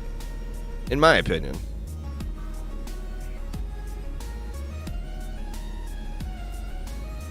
Casualty of war. Oh, man. Poor little rock.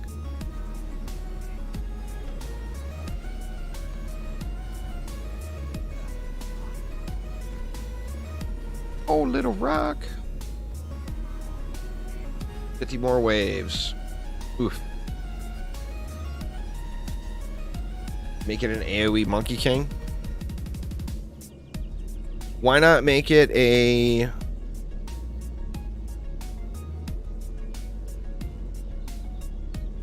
Instead of an AoE Monkey King, why not make it like a single target ranged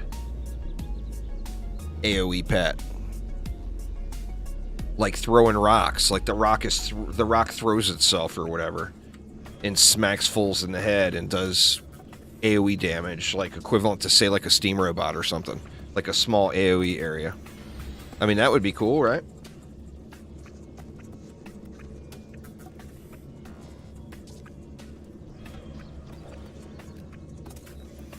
Yeah, pebble like a slingshot. I mean, there's things that could be done with it. It's just, I mean, we'll have to see. I mean, obviously, Phil is the guy. But in my opinion, it just needs major change, major rework. That pet just became an inventory filler, you know?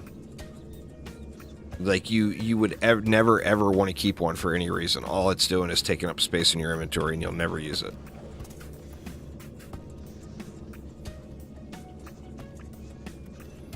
I mean, you could say that it would be the best pet to use on a full AFK build. But then there's gemstones. And if you're going full AFK, why not give 4 of your towers a nice little boost instead? I guess, you know, boosting everything by an additional 5% is better than boosting 4 things by a significant effect. A significant amount if you look at like overall damage output comparison.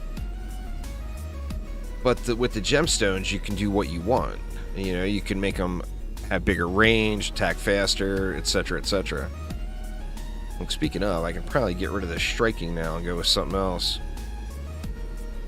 Because all these wisps are upgraded now. Probably could do it. Probably could do it.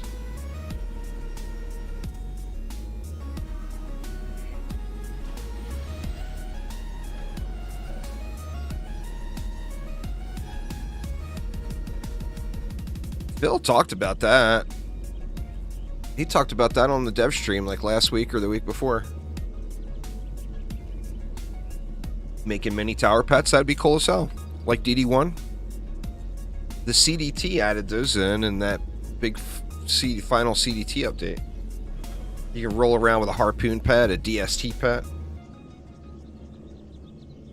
I mean, that would be cool as hell, having little mini towers as pets.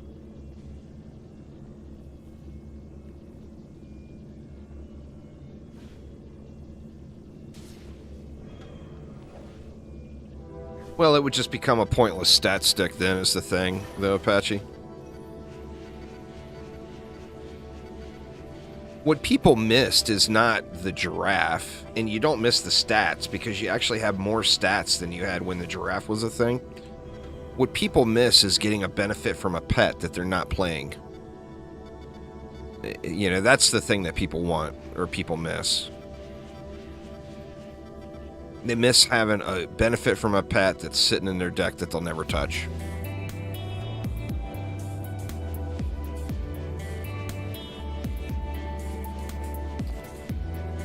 But there it's Diz. Does it have all 3 stats? Does it have the correct fire rate? And there's a lot other things in the mix. Does it have a decent amount of upgrades on it?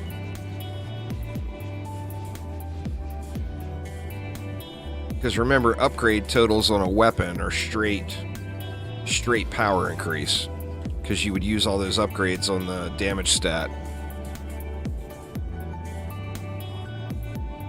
It's a grind, man, to get a good weapon.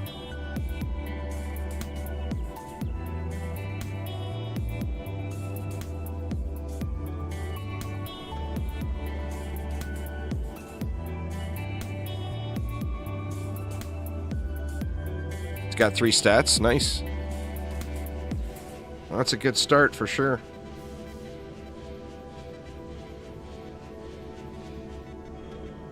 Looks like the ogres are starting to come out a little further.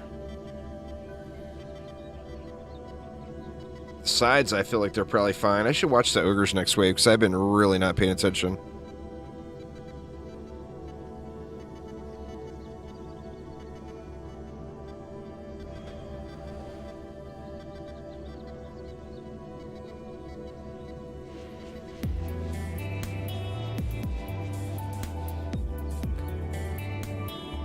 They're super cool. In some cases, they're really good, too. Like the Harpoon pet in DD1 is an absolute beast.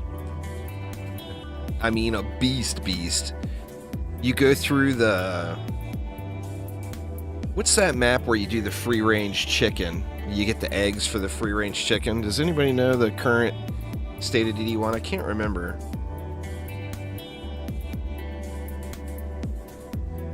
It's that one with the moving core. I can't remember what it's called. Something Valley, maybe? Anyway, you go through that one. You can stand on top of that moving core with a Hero Boost Monk and one of those Harpoon pets, and it just shreds. You get to the last event, and when the core is at the last event, you got to do some building. But up until that point, oh my god, it literally just completely shreds everything. It's amazing. So fun to use that harpoon pet on that map.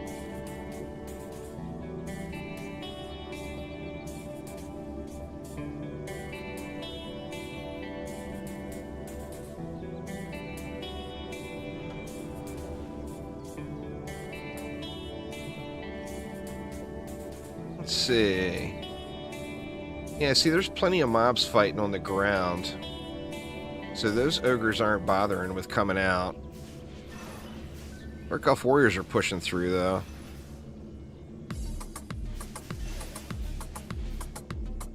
Alright, so yeah, the ogres died in the pack. Spring Valley, is that what it's called? It was fun. It's a fun little event to do. It's different, too. You know, it combines a lot of the action versus a lot of the tower defense at the end. It's definitely a fun one.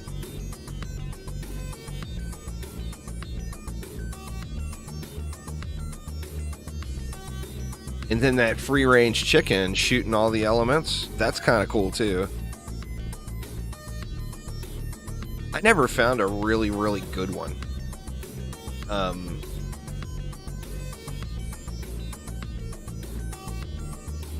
But, I mean, the one I had, it did pretty decent damage, you know?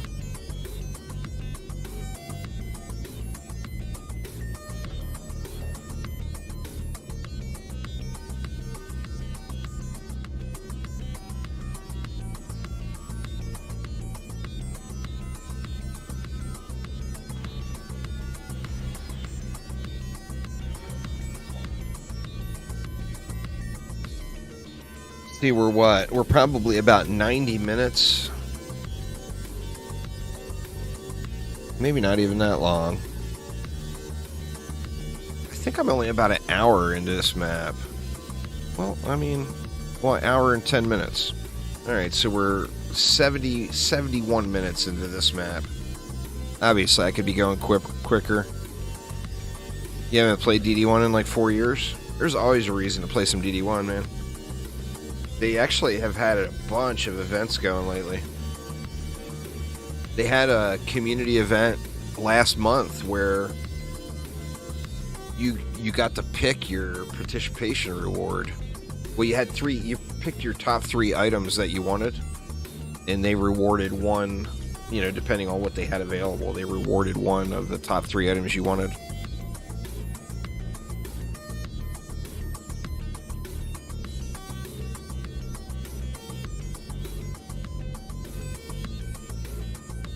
I ended up getting Aya's last. I got mixed emotions on whether or not I should have went with a Rainmaker. But the Gaia's was a weapon I'm definitely missing. They're cosmetic rewards there, Cloud9. Endless is not loot mode.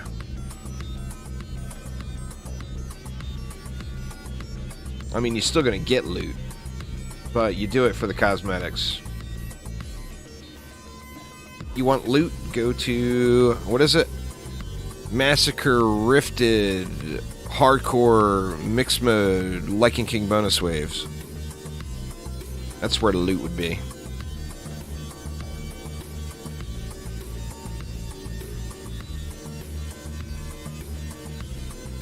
RHMLMM.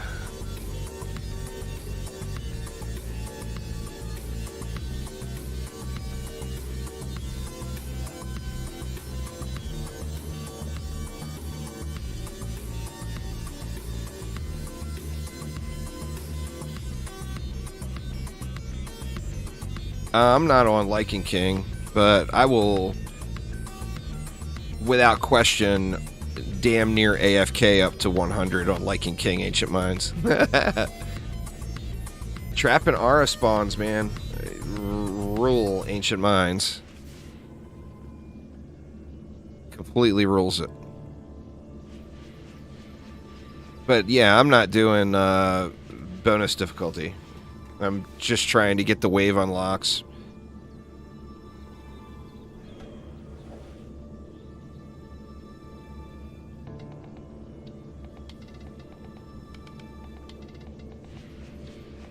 Well, there's a lot of options. I mean, you don't have to do a meta, you know. I think that Trap and R spawns on Ancient Mines would be the meta, to be honest. Yeah, you got to get them all to 100, all maps to wave 100 to get all the pets. Every map will unlock a cosmetic, and then by doing all the maps, you get the golden giraffe.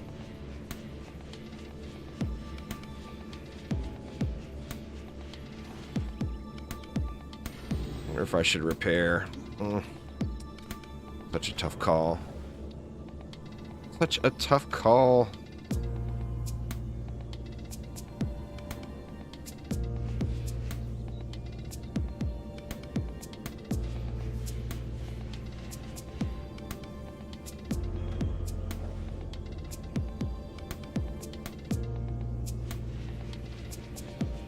Need a button in game that sets the current map to loot mode? Well, I mean, once you get your basic farming done, it will be automatically set, because it's going to save the last way that you played the map. Now, the Lycan King bonus wave you'd have to accept every time. But, like, once you have Massacre, or once you're at Massacre or Rifted Hardcore, it's going to save those every time. And then you'll just have to select the bonus difficulty.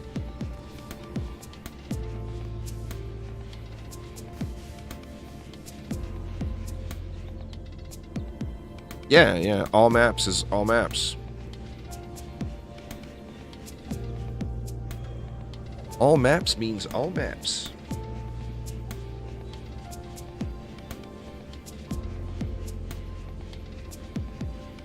Not supposed to be easy. But, well, I mean, all maps means all maps, right, Piggy?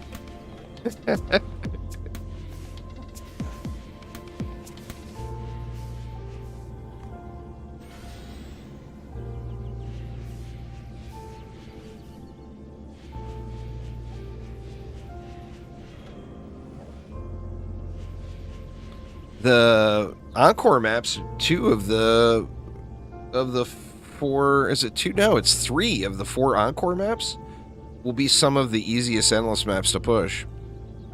Magus Quarters, you know the benefit? Magus Quarters will be the funnest endless map, period.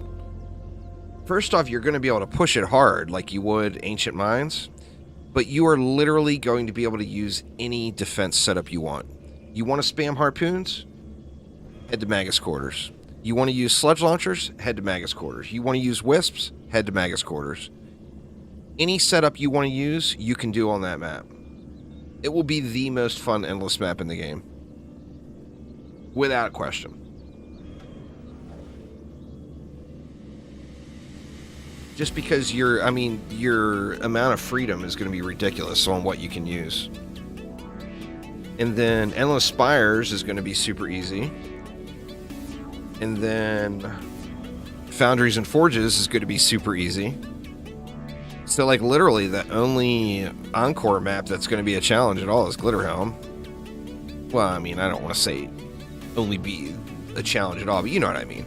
Glitterhelm will be the hardest one.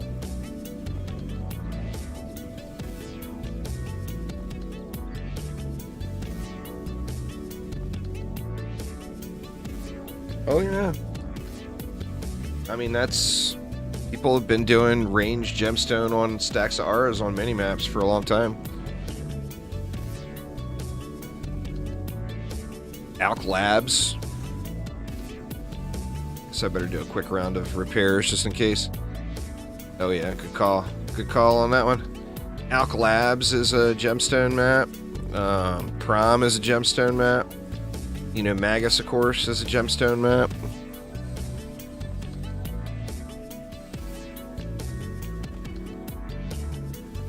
Yeah, you'd want to do 2 different sets.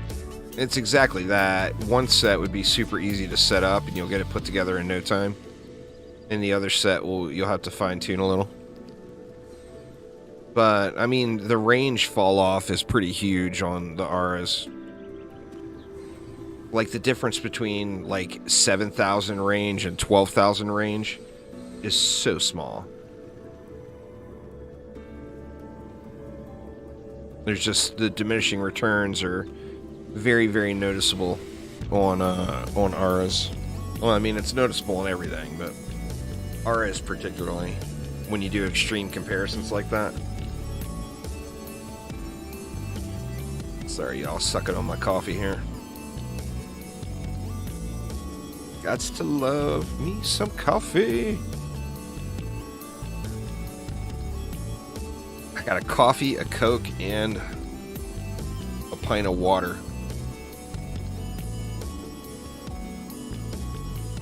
I'm gonna be peeing all afternoon.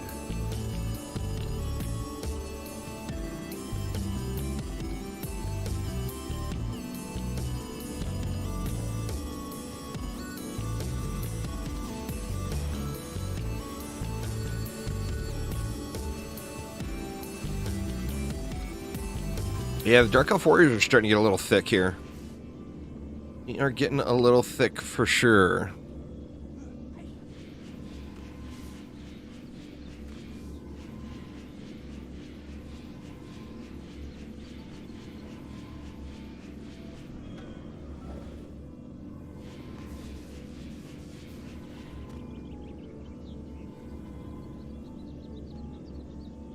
Nice there, Twisted Fire. I actually took a peek at Torchlight Infinite. It didn't grab you instantly, but I didn't make it far enough into the game to actually give an opinion.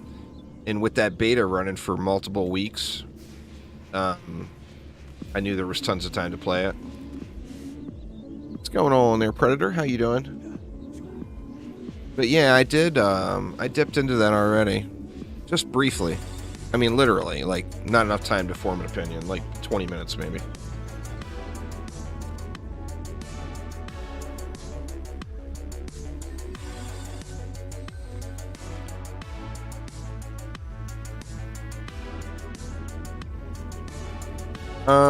I would suggest going to... Yeah, it's completely different than Torchlight 3, Sithville. Agent, I would suggest going to... Just type !patch in chat, and then up top you're going to see a news link, and just look through all of the past patches are all posted there. So just look through the press releases on the last patches since you played. Would be the easiest way to see what's changed. It's Torchlight Infinite is like it's an answer to Diablo Immortal. You know, now obviously they were both in development at the same time. It's just Diablo Immortal launched first. But it's a mobile game that they're, especially with the state of Diablo Immortal launching, they're really, really pushing the whole no pay to win. So it's supposed to be like fully cosmetics. Yeah, Torchlight was good. Torchlight 2 wasn't terrible. You know, Torchlight 2 wasn't too bad.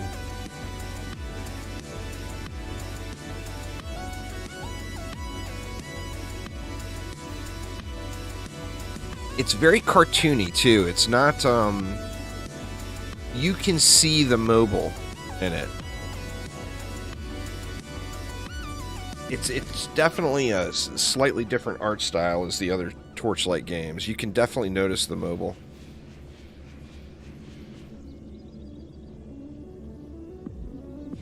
No, I'm talking about the new game, Blorp Soda. The game that just launched. It's not even launched. The game that's in beta testing right now.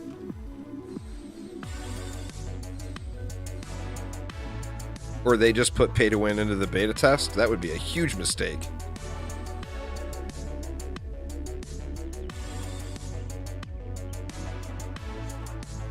Well, I mean, that was like their major marketing point. I don't understand why they would have done that. That makes no sense.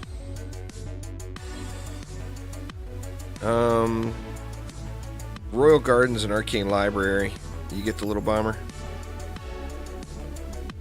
I think I should have a bunch of them here, yeah. None of them look very good, but I do have a bunch of them. But, of course, I'm not playing hardcore or bonus difficulty, so the little bombers I get here are going to be trash. I'm going to need to come back and farm one. I'll probably do that tonight. Come back and farm it on Liking King bonus difficulty. Yeah, I'm not a fan of ramparts. There it does.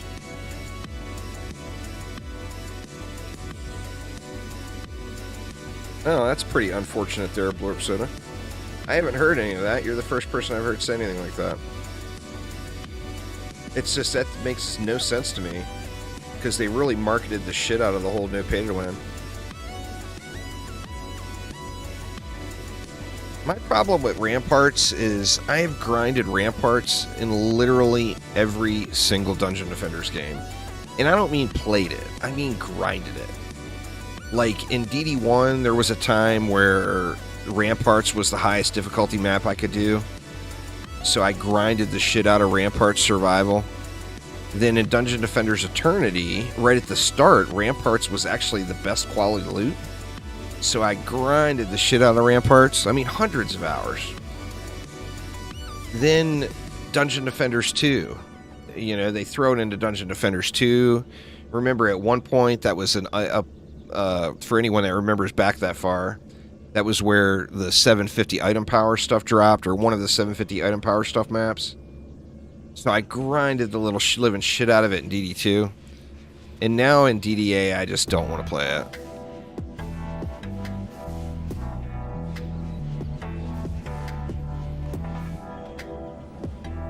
If you did it on a low difficulty, for sure, Ed. I can't see completing that on a high difficulty, though. With the little bomber. The little bomber's good, but the problem is its power comes from all three projectiles hitting the same enemy. If all three projectiles don't hit the same enemy, it's nowhere near as good as some of the other pets. And, like, all three projectiles are just not going to hit the same enemy very often. You know? But yeah, it's a solid pet. It's super fun. But, I mean, the whole no defenses challenge is kind of a joke anyway, though, right? You did it on Massacre? Yeah, I mean, congrats. It's kind of a joke of a challenge. I mean, come on.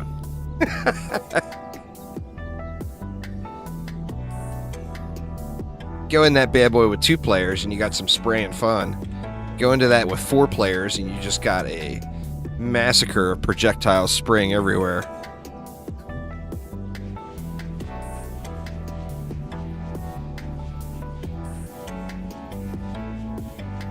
But, I mean, it comes around to you're, you know, potentially using something that's at bonus wave quality in a non-bonus wave game mode. So, yeah, it's going to be way overpowered.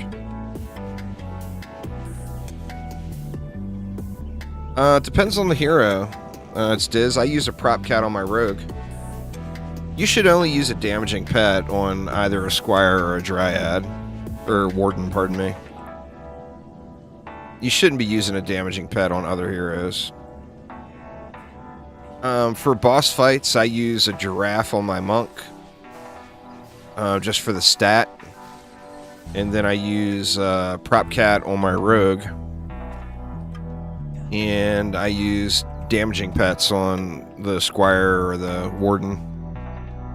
Usually a monkey king.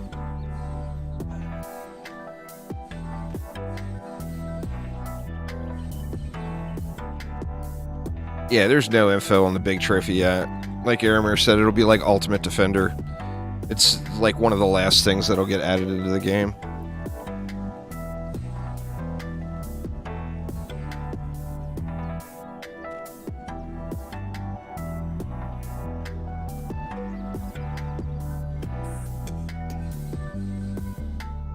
Well, I mean, if you put that many hours into DD1, you understand that what the game is about. You know, grinding rare loot. You didn't find all the rare loot in 60 hours in DDA. You just gave up on it. So even when they add more characters and more maps, it's not going to change the base game. It's a game of collecting loot, you know? If you're not feeling it, then you're not feeling it. And nothing wrong with that. But You know, it's a big shock for a lot of DD2 players, because DD2 players are not used to a loot grind. They're used to a number on a screen grind. So they're all like, WTF, you know? And that's understandable too. It's just what you're used to.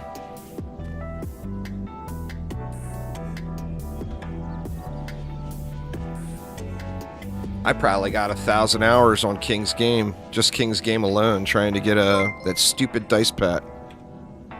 Predator with the sub. Thank you so much. Do appreciate it a ton. And I still don't have a max roll dice pet.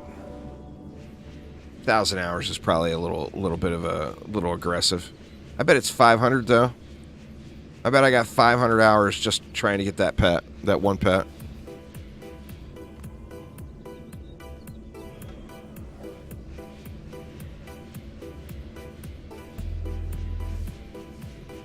Thank God they added the event dice in, huh?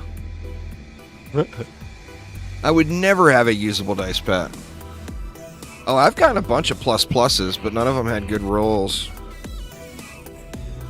Well, I don't want to say a bunch, but I've gotten multiple pluses, but none of them have been rolled well.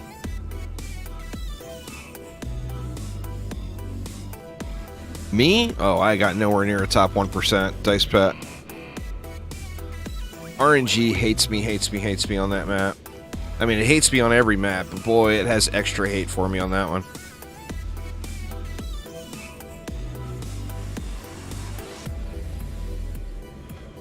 I probably have a top 50% dice pet. I mean, I don't even have one I use out of farming hundreds of them. Hundreds and hundreds, and I don't have a single one that I would ever use.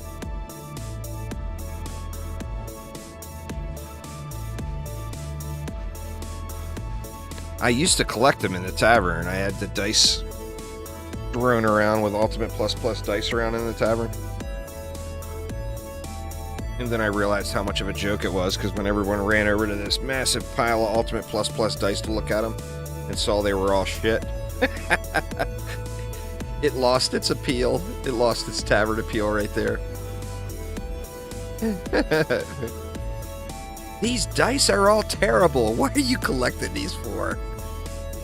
I got that a bit.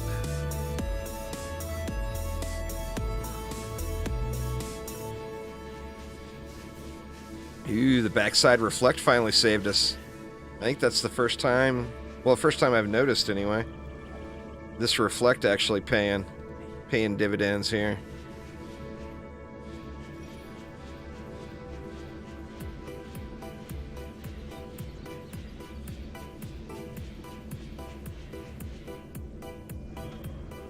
Oh, yeah, I mean, DD1, don't get me wrong, they're twisted. DD1's got lots of stuff to farm. And DDA will at that point too, you know? I mean, granted, I'm not going to sit here and pretend like Chromatic has done the right things with DDA over the last year, because we all know they haven't. But you also got to remember DD1 had several years of development. Then it had a community development team that worked on it for many more years after that. So just the amount of time, the amount of dev time into the games are like not even close, you know? I'm hoping they get DDA to that point, but it's going to come down to the players.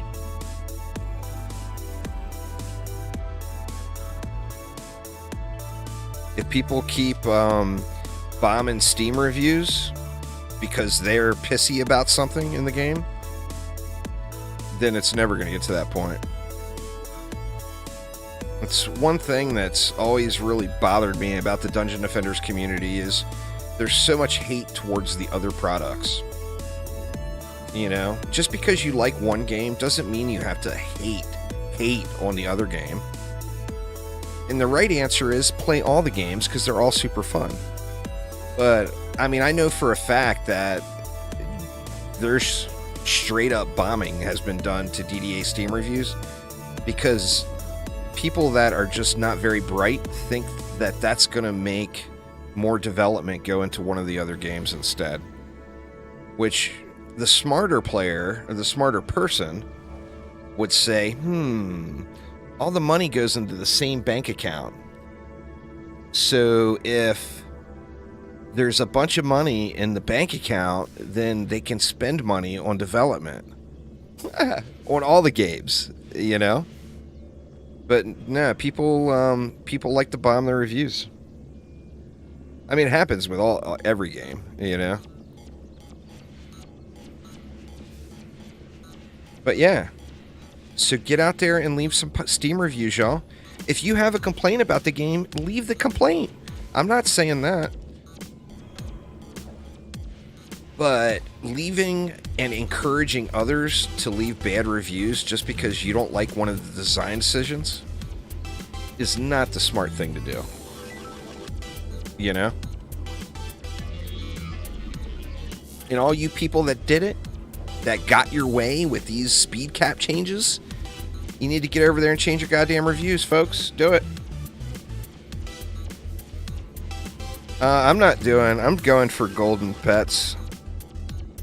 They're mushrooms, so I'm not doing hardcore or bonus difficulty. I'm just trying to blast through the maps to get the golden pet unlocks. Taking the fastest route possible to the unlocks.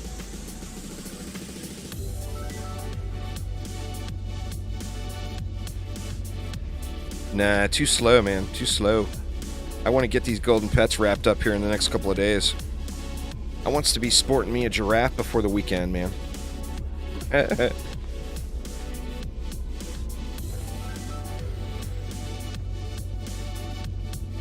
What am I saying? I want to be sporting me a giraffe by Thursday. Oh yeah, it's a lot of grind.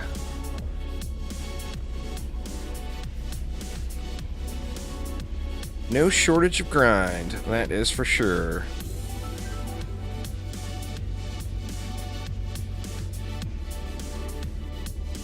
But, you know, obviously, if you don't do the bonus difficulty, the mobs just all burn super quick.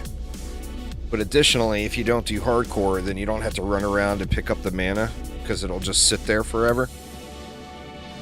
So, like, when you're first getting through those first 10 waves or whatever, you don't have to go pick anything up. You can just let it sit.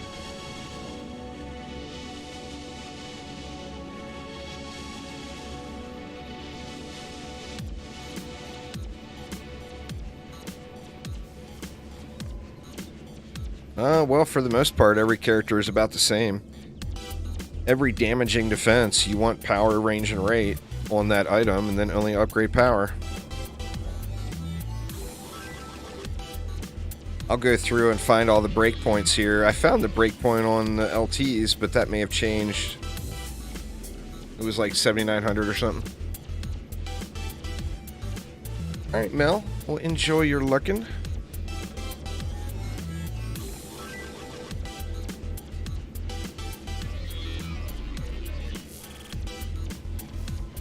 Enjoy, enjoy. Appreciate it.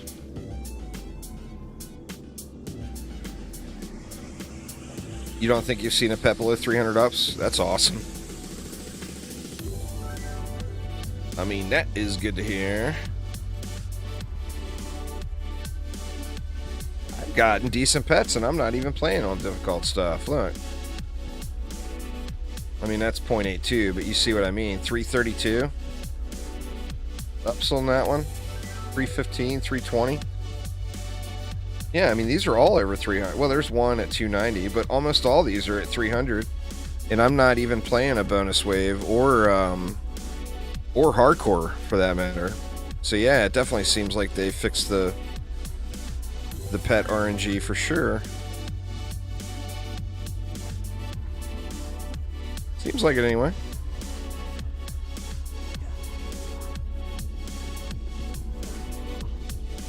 Yeah, you upgrade power. That's what I mean. You get power, range, and rate on all your gear, and then you upgrade power.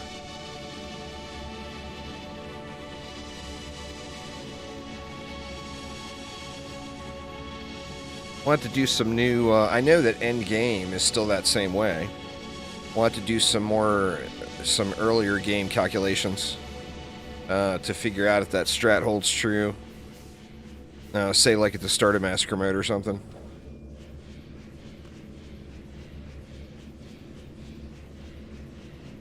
These copters are getting a little more uppity now.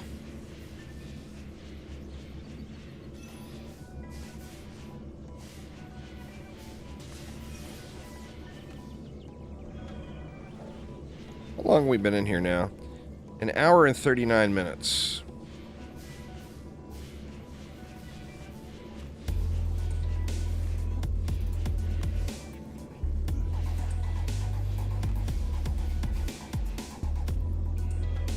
You gotta unlock them first, it's Diz.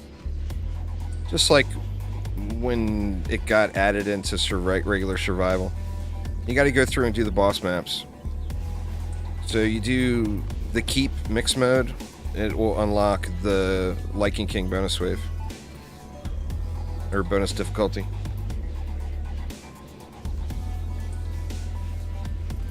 You gotta do it now. Doesn't matter if you did it before. So you got to go do mix mode, the Keep, Massacre right now, and that will unlock the difficulty. It's not going to give you credit for what you've done in the past. Gots to do the stuff again, man. Gots to do the stuff again.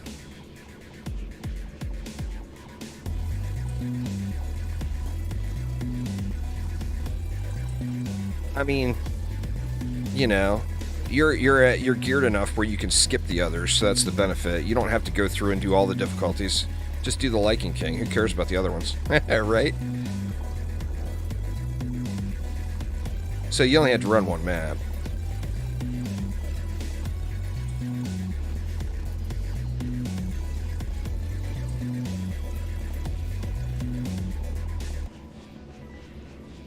Well, are you looking... The only map that would have a bonus wave, if you did Alk Labs, would be Deeper Well, Ancient Mines, or Lava Mines. None of the other maps.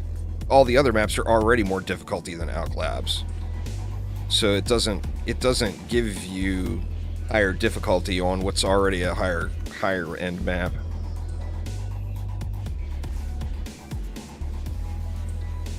So like Demon Lord bonus difficulty. Well, maybe something's bugged then. I don't know. I haven't heard anything.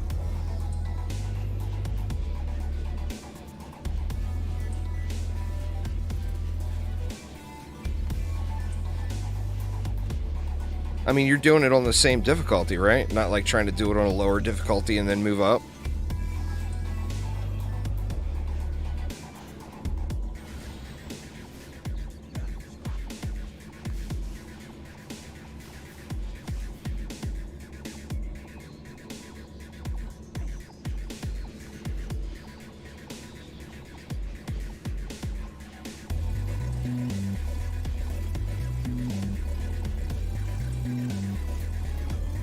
Well, in every damaging defense Twisted Fire, that is the optimized version.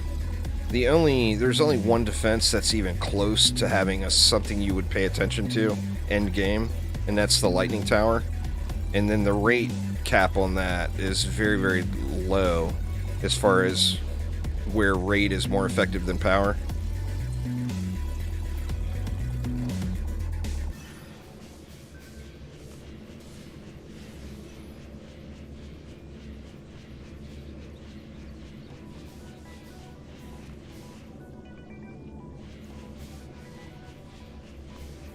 But yeah, on all damaging defenses, it's power, range, rate, only upgrade power.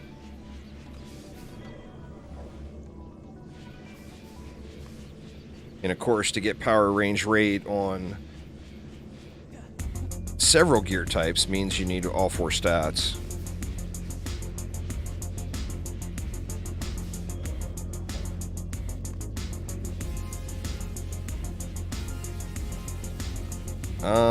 Wave 100, every map has a cosmetic unlock.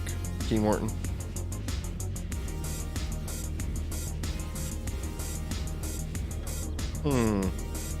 Well, I mean, I haven't tested it yet, so I can't go out and show, but... You still there, Phil? Yeah, sludge launchers have been the most broken, overpowered thing in the game ever since their introduction. Sludge launchers have always been way more powerful than wisps. People use wisps out of laziness, not because they're strong. Wisps are not very strong. They're just real lazy. They got no line of sight with a big-ass range, you know? Sludge launchers are considerably more powerful. They've always been. In fact, the day they were launched, it was all fanboying about the wisps, and Brent popped on stream. He's like, you might want to try out those sludge launchers. I still remember that. That was the day it launched.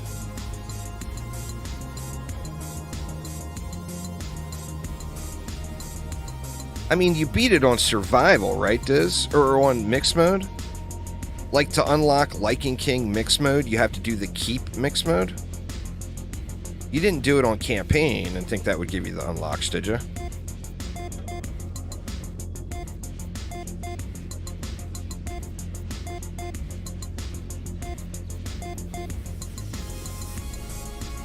I mean, like I said, I don't know. I've been sitting here grinding endless ever since the update hit, trying to get these golden pets.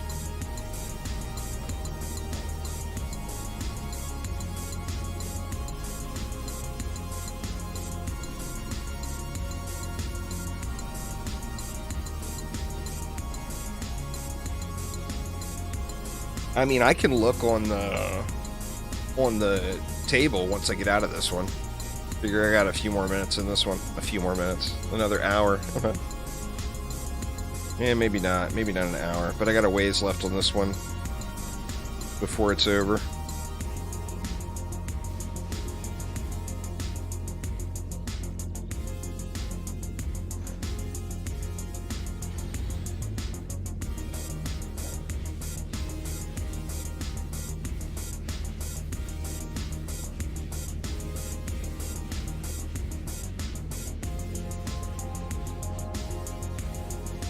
I don't know. Like I said, I'll look at it. I don't know what to tell you.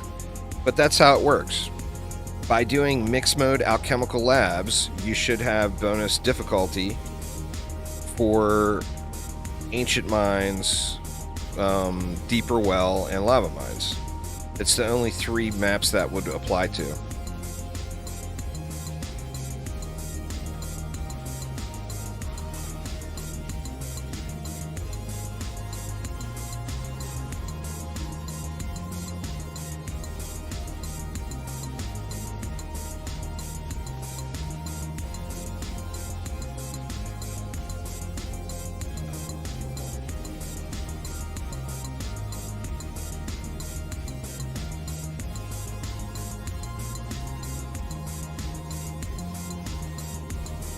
Yeah, survival bonus waves are not mixed mode bonus waves.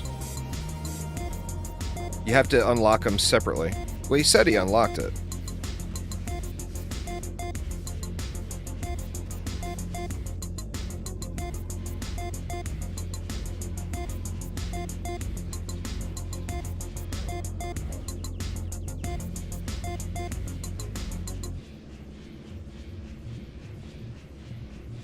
Well, don't run Alk Labs, dude. Do a tougher one that's going to apply to more maps. You're just wasting your time in Alk Labs. You're going to want to go back and do Alk Labs at a Lycan King difficulty. So do one of the other maps. I mean, you're just wasting your time running Alk Labs. I mean, at a minimum, get the summit done, right?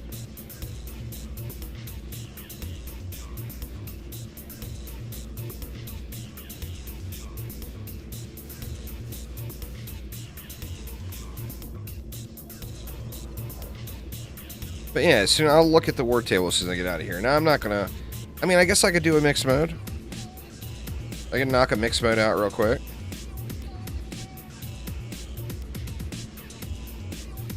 Well, it's none of... They're all individuals. It doesn't matter what else. And like I said, I don't know. Wait till I get out of this map, which won't be that much longer. And I'll go take a look at it. But...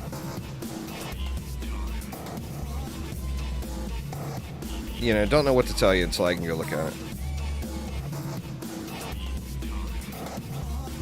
Yeah, you're not going to get a... Yeah, I think he understands that part. If you do Alklab's mix mode, it's only going to apply to 3 maps.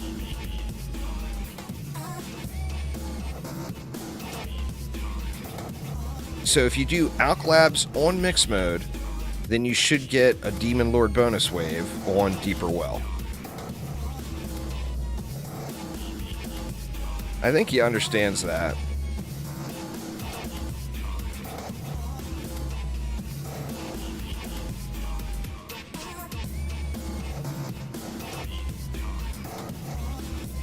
I mean, I don't know. Like I said, I'm not gonna leave this map to go look right now. So you guys are just gonna have to bear with me here until I get this map done. Won't be too much longer. Wave 74 now.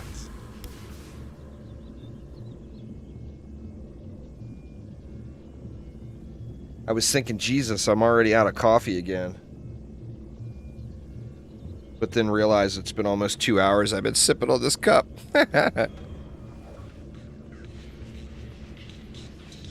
It's fun there, Yoda Bunny. I'm enjoying it. Lots of stuff to do.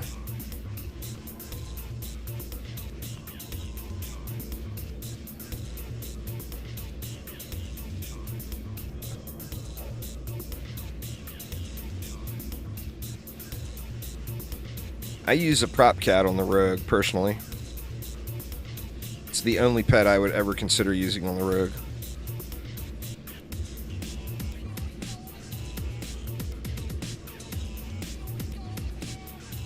Wave 89 in 3 hours? Well, I'm at wave 74 in an hour 50.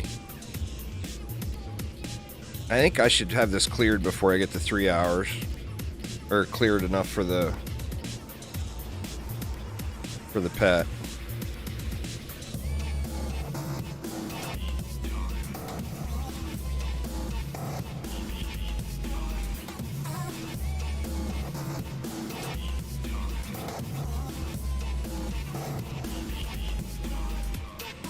I actually can't wait to get this stuff over with, because this is boring as hell.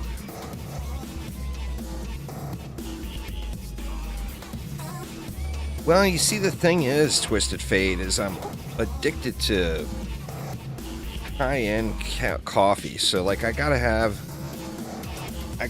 like, an espresso, or, you know, like, I can do a French press or whatever. I just can't do regular coffee maker coffee anymore. I've spoiled myself with high-quality coffee and everything for too many years. And now when I drink the normie stuff, it's just crap. Just crap. Damn normie coffee.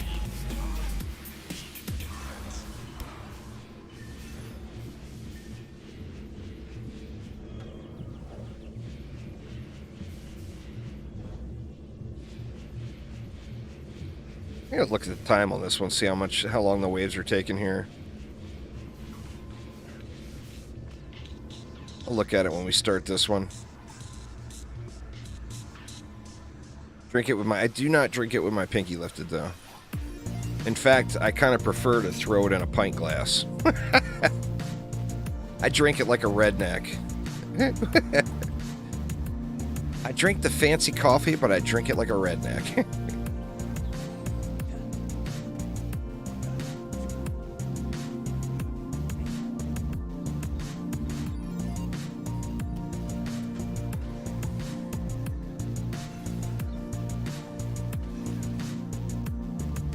Nothing better than a pint glass full of coffee, though.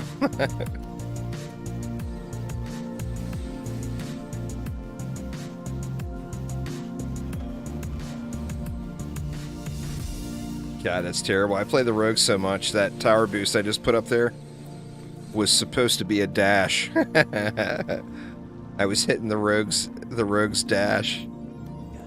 All right, let's see. What time are we at? We're at 153.30, basically. So 153 and a half. Let's see how long it takes to run through this wave.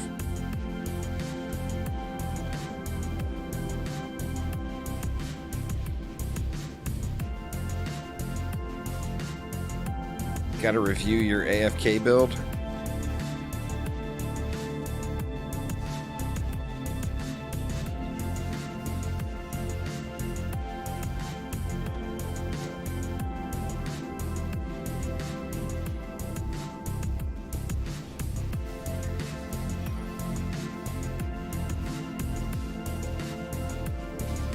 Definitely getting a little boring just hopping around this guy. I might do a active map next and switch over to the rogue. You guys don't want to see me stand on a stack all day, right?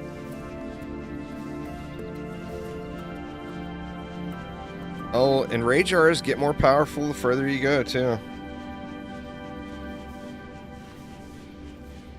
Once they get to the point where mobs are having to hit each other for like 30 seconds or whatever before they die. It just is such a sweet spot. Huge ogre roadblock. Lava mines is going to take about 2 hours, 15 minutes. That's fair.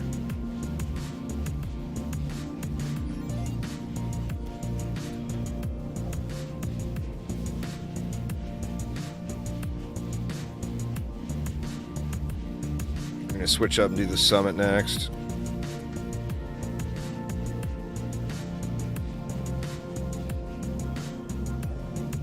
Alright, so what, I was 153 and a half. Where are we at now? So it's about 2 minutes per wave. With my range and stats. Of course, a little more range I think would make it run a little quicker. I don't know, is stuff dying right away? Stuff is coming out a little ways.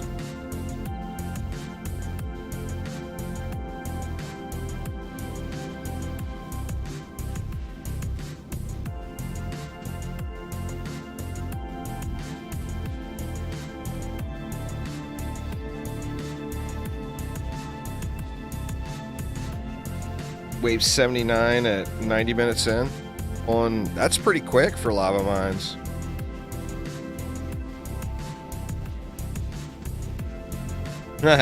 What's going on there, Guille? It's just a little chill music. Actually, this playlist is kind of mixed. Some of it's pretty chill kickback music, and some of it is a little more intense. It's a very mixed playlist from a fellow YouTuber, TechnoAxe. I'm definitely due for another playlist. I gotta do something soon. Certainly before next week. Nah, this is all copyright. This is all royalty-free music I use. TechnoAxe actually takes that really seriously. It's the perfect, if you are a content creator and you need music at all, check out TechnoAxe, because he's got literally thousands of songs, but he takes it very seriously. The whole royalty-free aspect. So, like, if you get a copyright claim on any TechnoAxe music anywhere, TechnoAxe will go to bat and fight for you. What's going on, Kragus? How you doing, man? Yeah, anyway, it takes the royalty-free thing very seriously. It's just pretty awesome. Pretty damn awesome.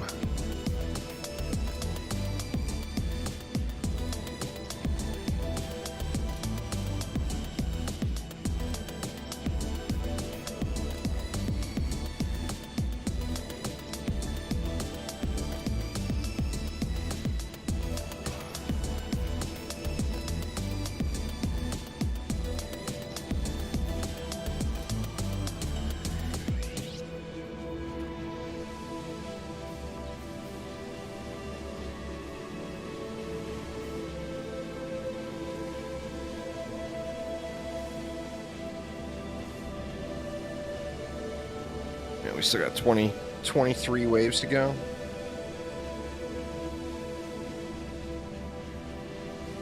At 2 minutes a wave, it's still 45 minutes. Wow. Gonna take me 2 hours and 45 minutes or so to do this.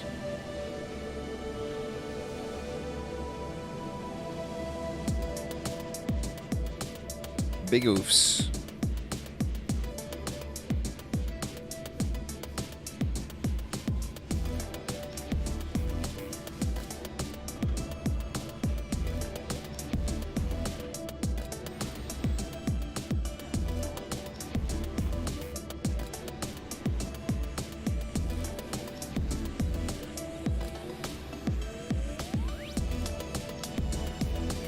Just jumped in bed, that's fair. There you go, it's Diz. It's all good, man. Shit happens.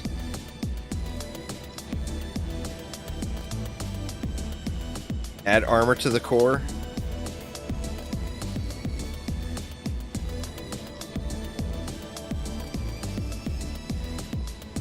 Ooh. There was another reflected cobalt I got lucky on. I don't know how I feel about that, Guille. Adding armor to the core.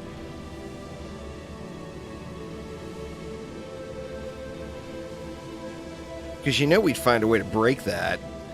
We'd have like a armored, boosted core. And then we would all sit AFK on the core and spray around and kill enemies.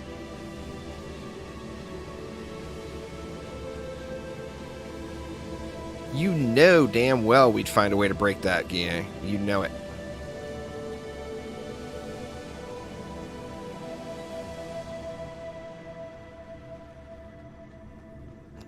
All repaired up.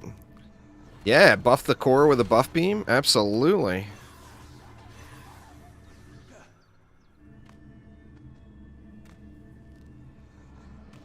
Ooh. I jumped over it and then couldn't find it.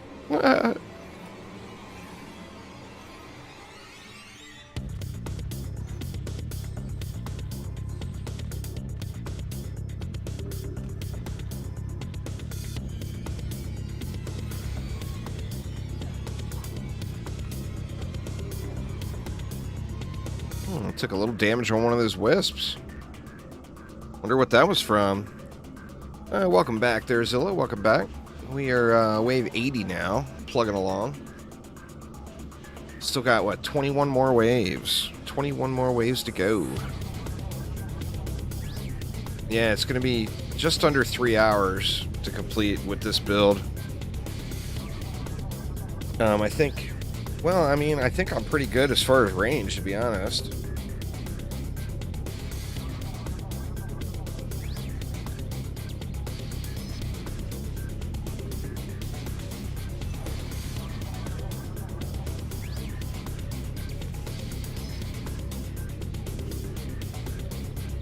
I think maybe if I had a little bit of killing power up front, it might thin these packs a little bit better. I mean, the wisps are running around one shot and everything. And, you know, you see there's not wisps hanging out here for long. So there's plenty of targets to go out and hit. But I think, I do feel like explosive traps in the mix. Or maybe even just an electric aura. Like if I had, that's what, 15 DU. So I would have to get rid of 4 wisps. Actually, I could get rid of 3 wisps. Or no, I'd still have to get rid of 4 wisps. If I got rid of 4 wisps, I'd have 1 extra DU left over. But that would give me an electric aura on every spawn.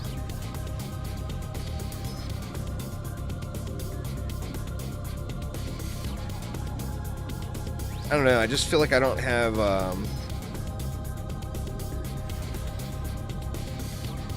yeah, electric aura wouldn't drain very bad.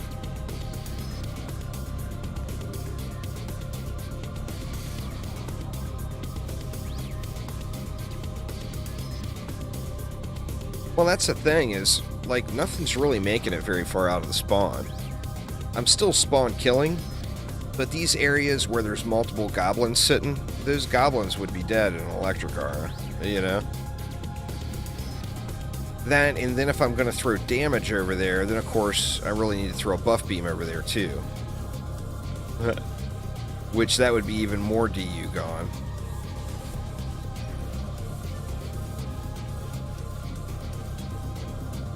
I mean, it ain't like I could get rid of a few wisps, no problem. What do we got? If we went 8, 8, 8, that's 24. That would be 6 wisps. If we got rid of 6 wisps, we still have like 12 wisps down here.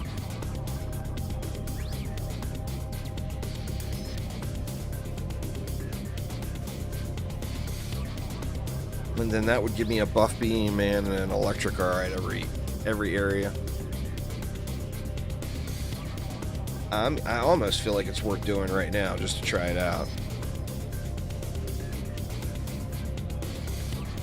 I mean, I just don't see why not.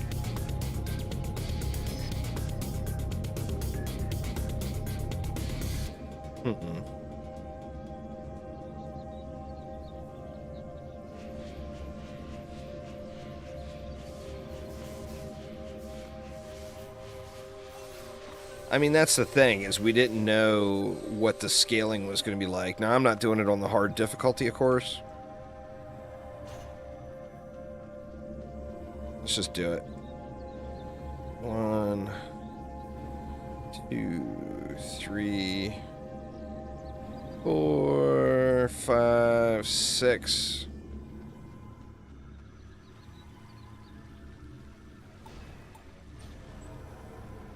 I feel like I could move these back. I could have saved. Well, I guess let's not worry about that.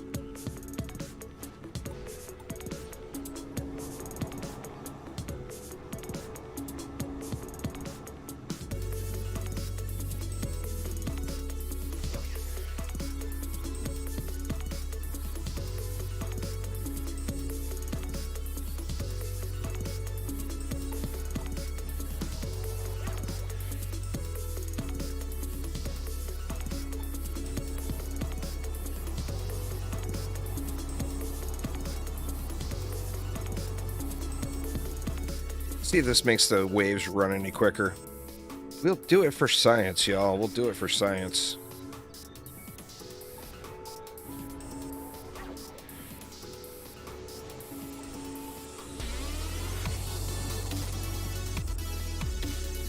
You should dump everything into damage.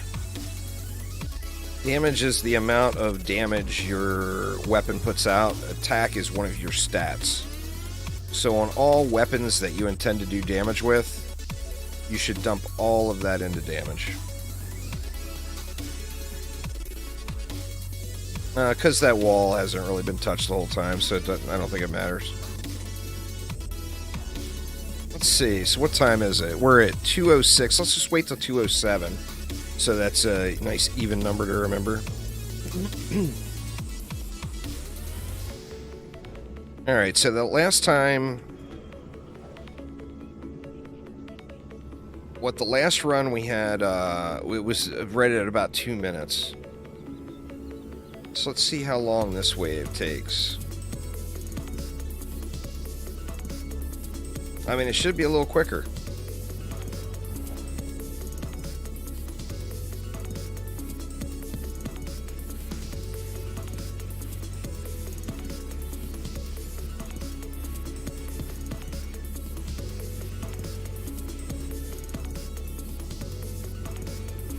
Ogres are getting thick.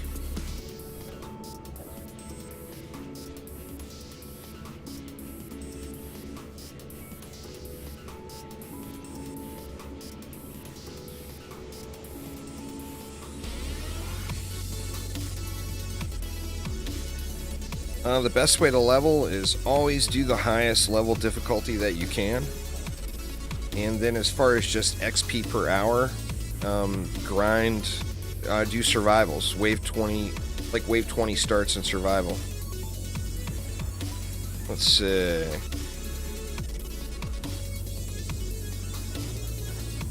Wow, that's shaved 40 seconds off the wave time.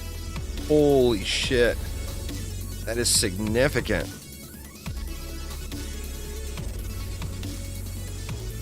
Wow. Big difference.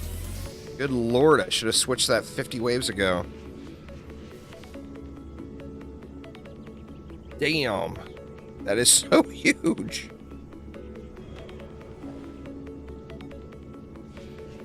Yeah, I don't think anyone misses that, Aramir.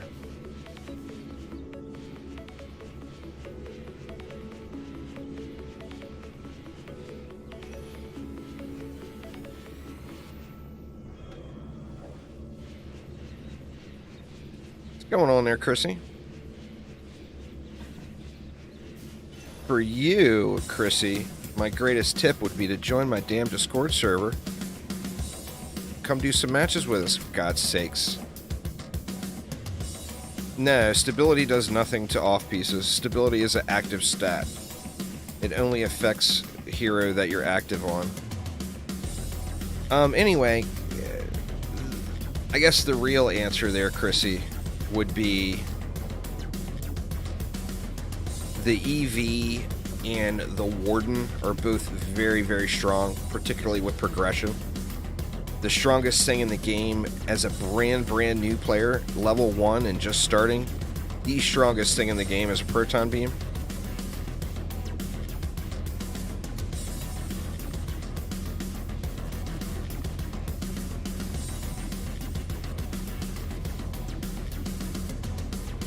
The Warden is super strong, but the Warden's strength isn't going to happen until you get a little bit of stat that you could throw into to your range.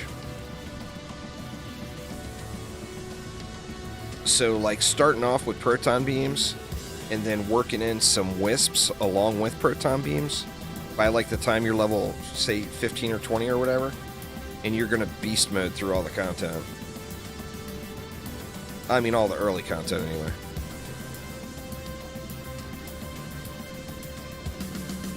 It's been a long time. It's been a while for you there, Tequila, huh?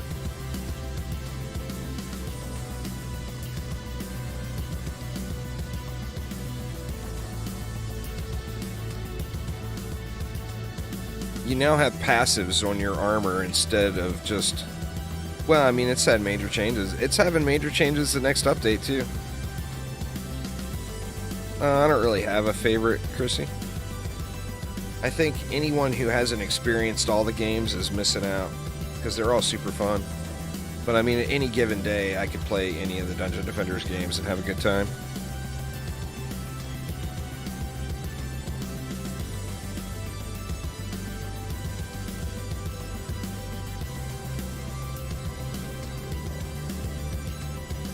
I mean, all these years later, I could still dip into DD1 and find some fun stuff to do. Now, that's the only issue, is those ogres are pushing way further than they were before. But, I mean, luckily, they're easy, super easy to get to with where I'm at.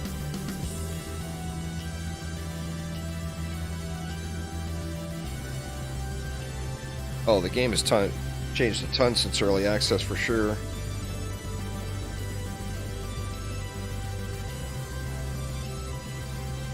Yeah, you get rewards. You get gear that drops, but additionally there's cosmetic rewards.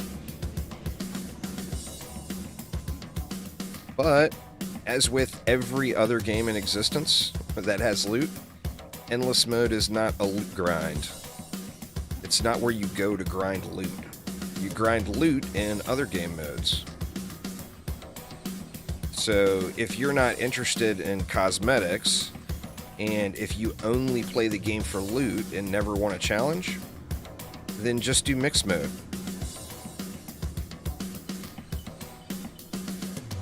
Endless mode in every game that has endless mode is about challenging yourself. Because this is true endless. It scales endlessly. So, I mean, everyone is going to get their face rolled in at some point. Everyone.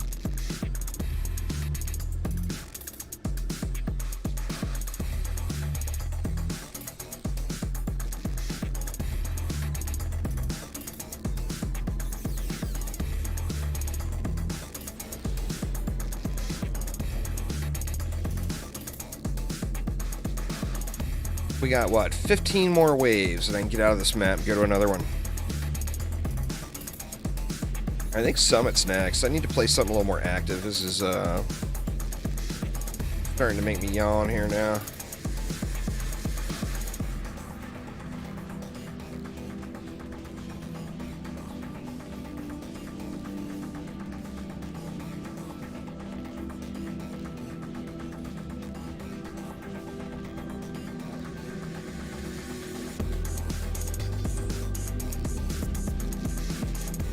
think I'm gonna want to change it, Sith Phil, but I just kept my loot filter. Oh, the loot filter. Chrissy, set your loot filter. There's a video of it on my YouTube channel. It is like the biggest tip for a brand new starting player. Set your loot filter. Good call there, Sith Phil. Almost forgot about that. Well, you want to keep a full deck there, Chrissy, so have 6 in your deck. So just pick your 6 favorite out of what's there. Somebody will get left out. I'm doing good, Bruni. If you go to your options in gameplay, you're going to get auto loot filters. This is the way I have mine set, says Phil. I can actually probably change that to 400 now. So I've got upgrade range at 400. I'm only picking up fusion gear only, plus all pets and all accessories. So, which means my weak spot with how I've got my loot filter set up is, I didn't change anything, did I? The way I've got my loot filter set up, the weak thing is weapons and offhands. But yeah, there's a video on my YouTube channel about setting up your loot filter, Chrissy. Do that. Do it right away. It's the greatest quality of life thing in the game. And it's the best version of what's in all of every Dungeon Defenders game. So it's better than the auto loot system in DD1. It's way better than the auto loot system in DD2. It's just worlds better.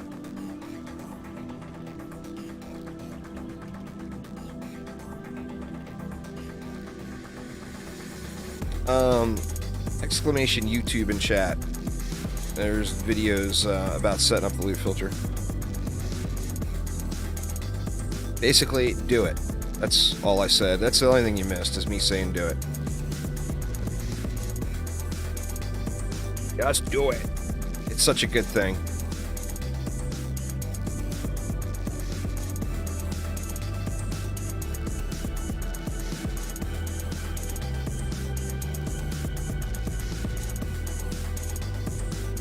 That's a huge benefit of it there, Aurelia, no doubt.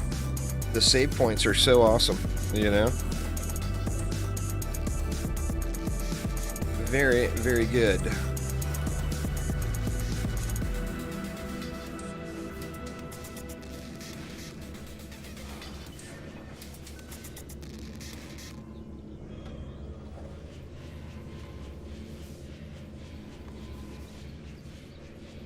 Well, I mean, that's what it's all about there, Aurelia. If you're having fun, you're doing it the right way. That's a general rule for any video game, I think. If you're enjoying, you're doing it right.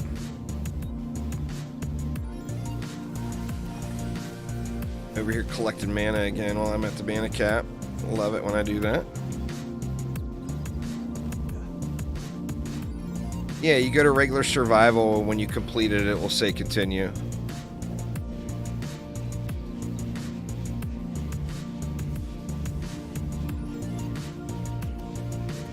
It's taking way longer than I thought. I thought this one I'd be able to get done in like 2 hours. We're at 2:17 now and only 88. If I would have added that spawn camp, man, that would have saved so much time. That would have shaved like 30 minutes off this already, I bet. If I would have added those electric cars earlier.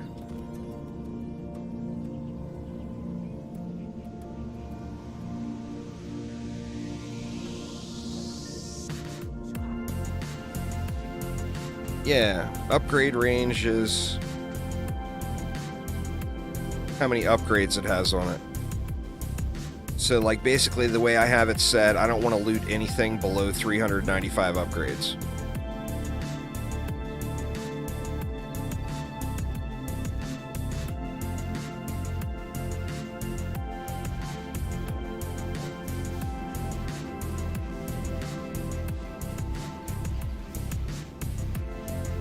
I wouldn't worry about that until your very end game.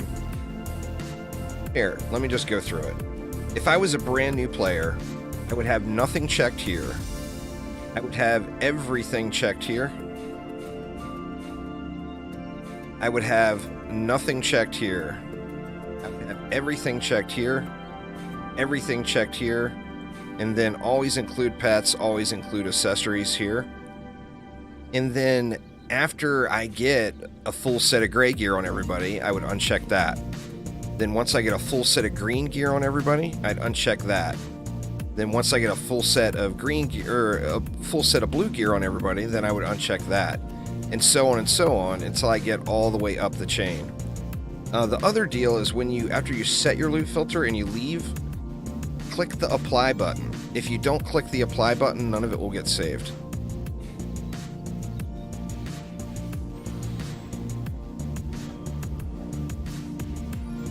Yeah, there hasn't been any major system changes to DD2. All that's the same.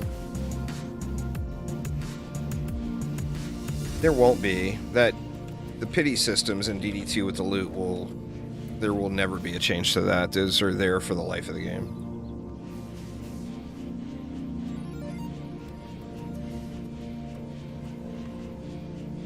The game's just not getting mechanical updates like that.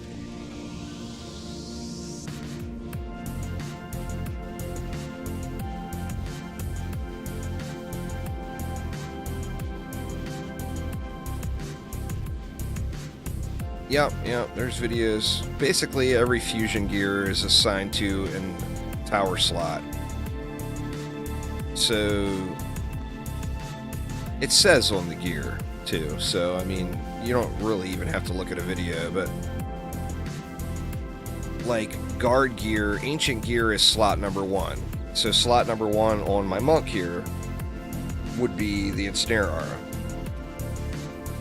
Guard gear is slot number 2. This is no bonus difficulty. I'm going for pet unlocks, not trying to push anything. So, 0 bonus difficulty, trying to get the pets as quick as possible.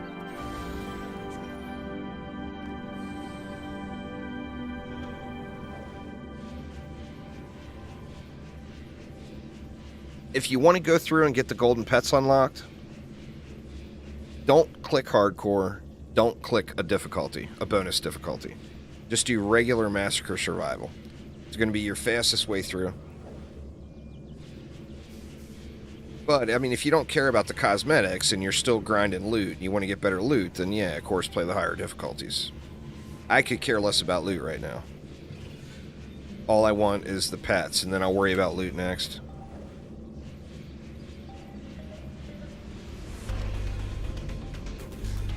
I had it on the first map, too, because I forgot to turn it off. Well, I didn't even think to. I mean, I haven't died. So having hardcore would not have been an issue, but remember, hardcore makes the mana disappear every wave. So if you're just trying to speed run up to the pets, you can just spam the waves, let the mana stack up. It never goes away if you don't have hardcore on, you know? Well, I mean, the first rule in DD1 or DD2 is don't upgrade your ring there, Sith Phil. It's a complete waste. It's a vanity thing to upgrade your ring. The amount of gain you get out of it is just non-existent. Golden pets are a cosmetic. So they're a transmog. What are you doing upgrading your ring, Phil? Good lord, man. I mean, if you got the money to throw away, by all means, but... that's all it is it's a gold sink for people that got too much money. Something to do? Play a different game, dude. You're that bored. Nothing wrong with taking breaks and playing different stuff. The sirens are getting quite tanky. That girl has not. Okay, she finally died. That one died.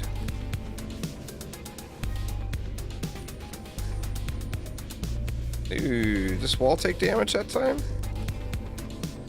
A little tickle. Not much. 91. Getting closer.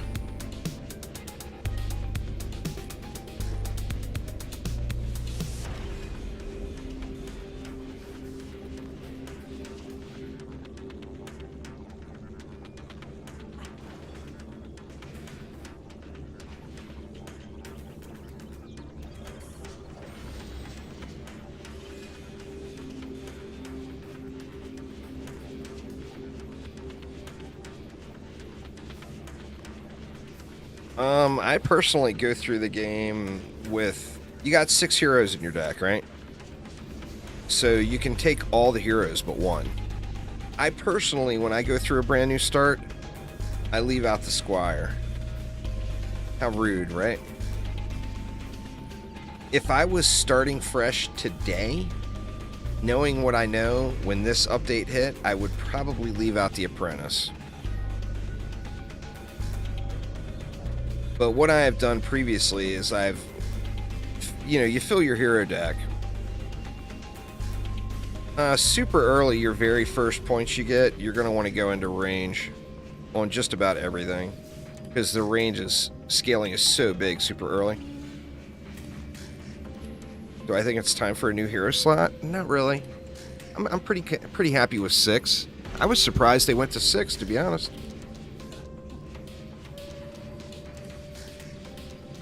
I mean, I'm pleased with that.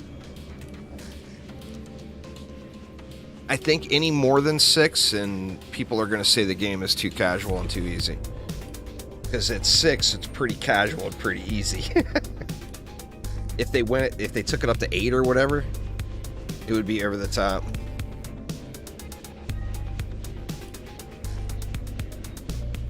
Except protons, Chrissy. If you're using protons, just go full power.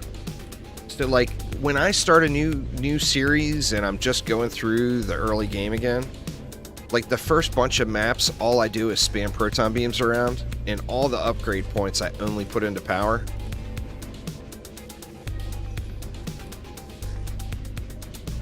Well, you do, but you don't. I mean, I play with the Rogan deck all the time. That's a straight up losing a slot, to a builder.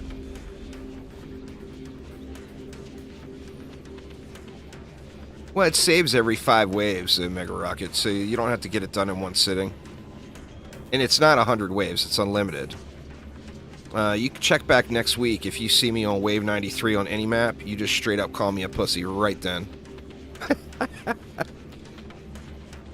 Just say it. Say, what have you been doing? Why are you at wave 93? You suck as an individual. Just come back and tell me that right there. You see me at wave 93 on any map next week. All right, the week after next, just to be safe. The week after next.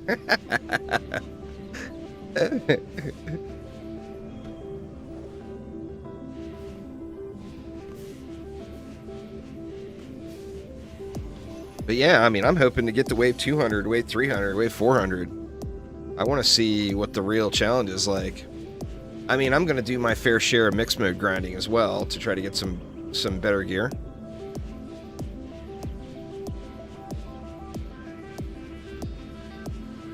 I'll definitely do no shortage of that. We got what? 6 more waves after this one. Here, we're done with this map for today. But yeah, anyway, you get unlocks or save points every 5 waves. Yeah, best loot in the game, Massacre, Hardcore, Rifted, Mixed Mode, Bonus Difficulty. Yeah, I'll be doing everything over again. It's weird, this update, I gotta go back through and update all the builds, which, to be honest, a lot of the old builds are still gonna work without any change at all. But additionally, we got those runes coming in episode 2, which will be here like in a month or so. And those are going to be seriously game-changing. So I got plenty of DDA content coming up. I would restart. Well, check your connection, Brody, and then completely restart the game, like maybe restart Steam as well, assuming you're playing on Steam, or if you're on a console, restart your console. It's not a reset update, it's episode 2's content update, which the update will be broken into 2, but episode 2 has 4 new maps, 2 new heroes, and it's adding trading and the rune system in the game. And that will be split up into two different updates.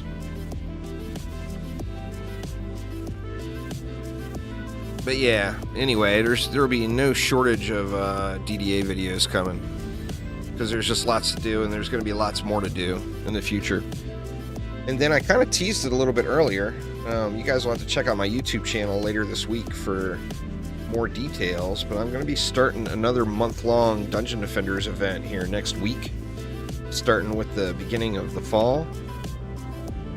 Yeah, it's every 5 waves. So you beat 101, you got a 101. It's 6s and 1s.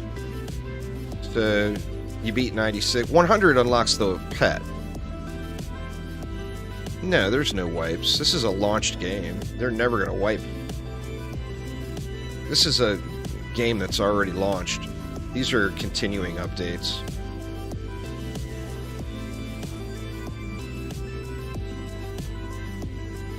Ooh, we got an ogre on that wall that time.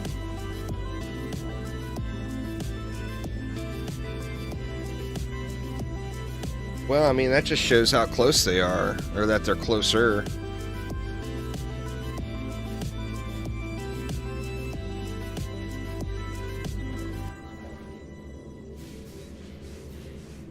I better check these walls. That would be really terrible to lose now. Yeah, we seem good there. That's the only place I saw an ogre. 97, here we go.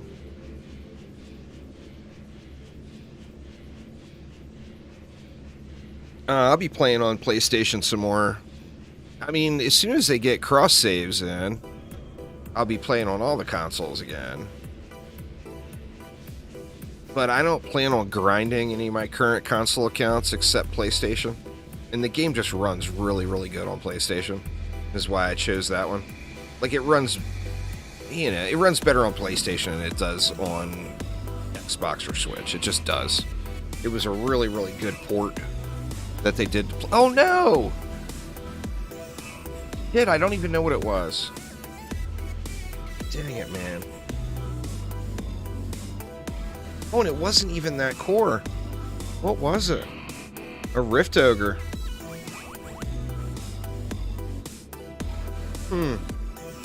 Well, I mean, that's alright. What wave were we on? It was wave 97. So that's perfect, actually. We got the wave 96 start unlocked. So let's just start on wave 96 and finish it out. I didn't even see that one coming in. Alright, let me get rid of some of this trash real quick.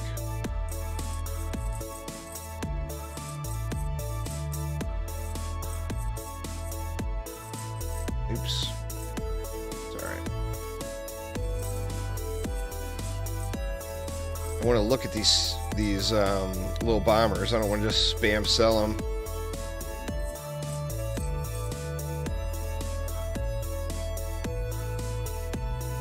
That one's junk. They're all junk. Alright. So now how that works is, if we go back into the map, and we go to Royal Gardens, we can now start it all the way up at 96. And it's every 5 waves. It's 1s and 6s. So 51, 56, 61, 66, 71, 76, etc. is all of the floor unlocks there. So we're going to do a wave 96 start here. PTR didn't make it that far, but I was using a way different build on the PTR.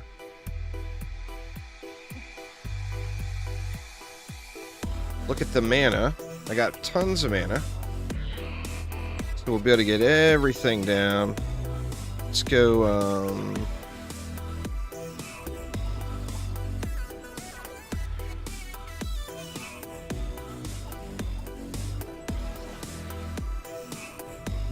oops, wrong hero.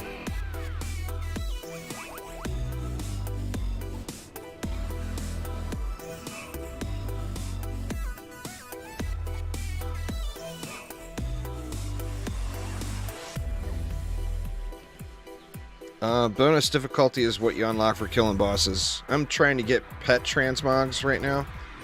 So I'm not doing any bonus difficulties until those are all done.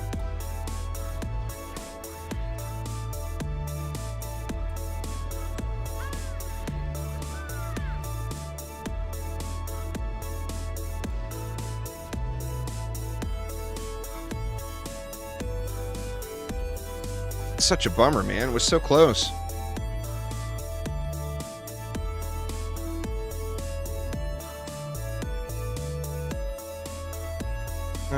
Phil's already addressed that. I don't think he's still here. Sith Phil is not Phil from Chromatic. Just so you guys know. Sith Phil is another addict like the rest of us.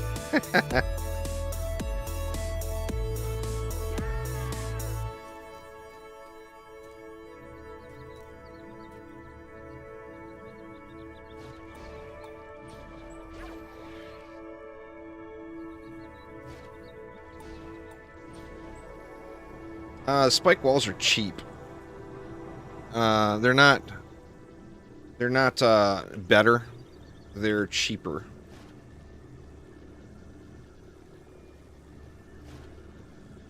That and they just look cool. They scream wall.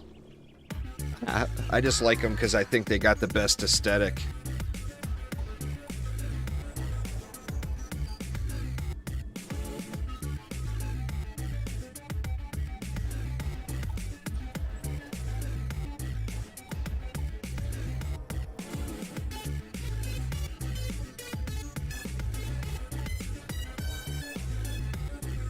Is that everything except the wisps? I think so.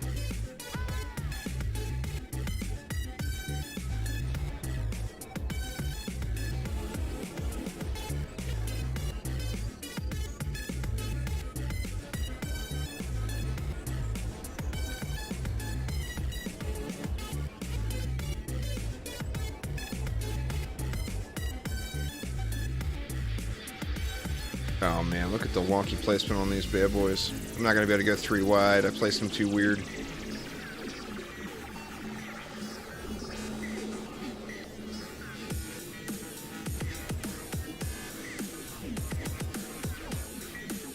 Weird. I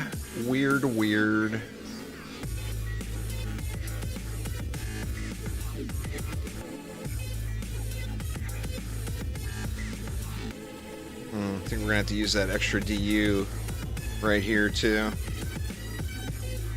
Oh, I ran out of. How did I run out?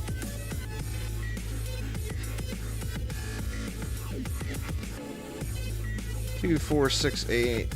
2, 4, 6, 8, 10, 12. Okay, yeah, that's right. There's 13. Actually, now maybe I can use 3.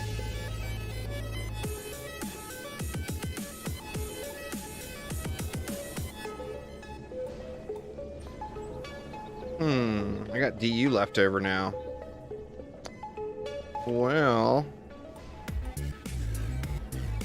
you know what? Let's. Oh, I needed 1 back here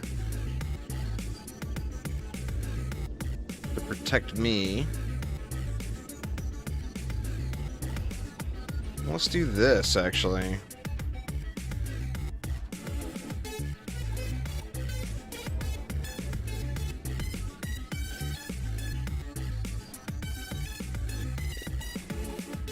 Alright, now spam the living poo out of upgrades. We should be able to upgrade almost everything on the map.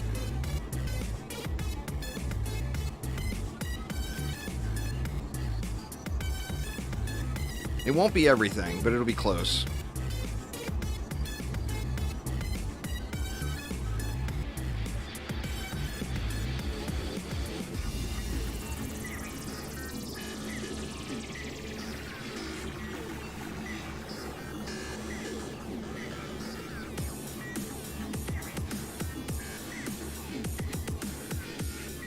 Alright, that's all of the wisps.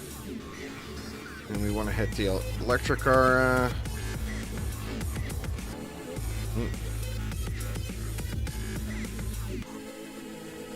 Oop, that buff beam too.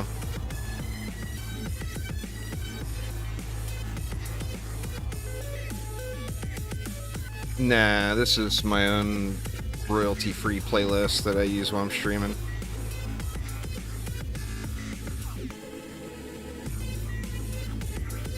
Alright, I want to switch to striking. Or speedy. Switch to a speedy too, get a little more power out of things. And let's go.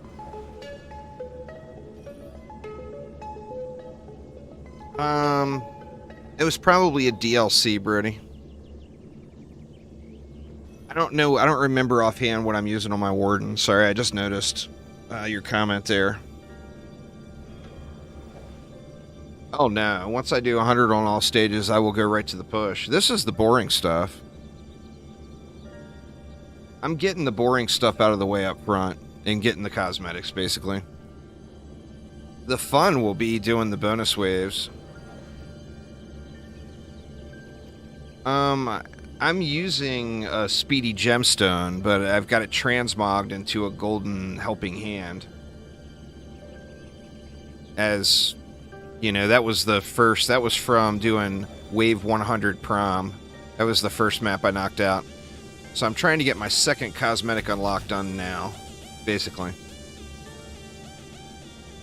There's a golden pet unlock for every map, and then when you complete all of them, you get the golden giraffe at the very end.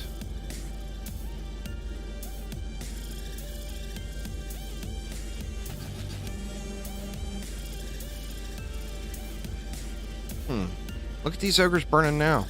It's so weird. Unless there's a big difficulty spike at 97, you wouldn't think so. But those ogres got just evaporated. Did I place the electric R's on the wrong monk last run? I think that might be a possibility. It's all, gemstones are all situational, depending on what you want at the time. Like, I started the map with striking because I needed more range, but now that I got my stuff upgraded, I don't feel like I need striking. So, gemstones are just 100% situational. What you use when and where is dependent on that particular situation. Speedy is a good general use one that's going to be effective just about everywhere.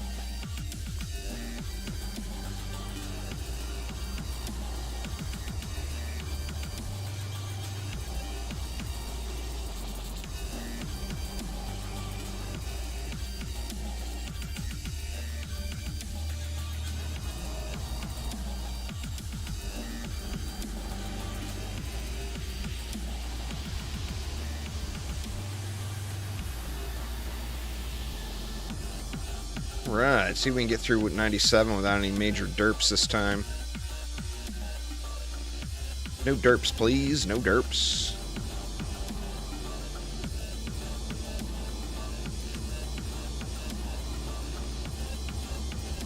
I think everything in here is upgraded. Yeah, looks like it.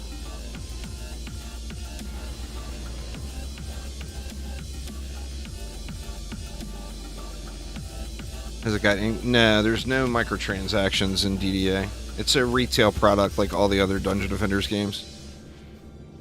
It's not a free-to-play game. So it has none of those. Those systems are only in free-to-play games or Blizzard or EA games. Most games don't put those kind of systems in unless it's free-to-play. Tell you what, Twisted Fire, if you got the ability to record any of that Steam Deck footage, you could send it to me. That would be awesome, man. I don't really know very many people with Steam Decks. I'd love to do a video showing how it works on, or how well the game runs on Steam Deck in comparison, like a side-by-side comparison.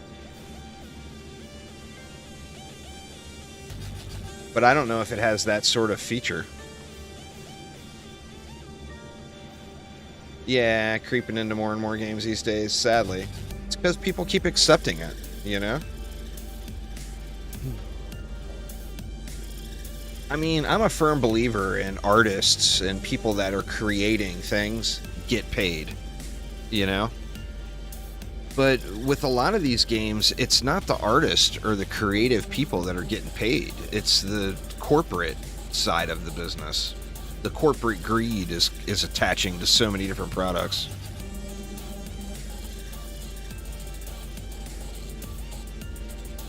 That was so weird, man. 97 this time was just a complete snooze fest.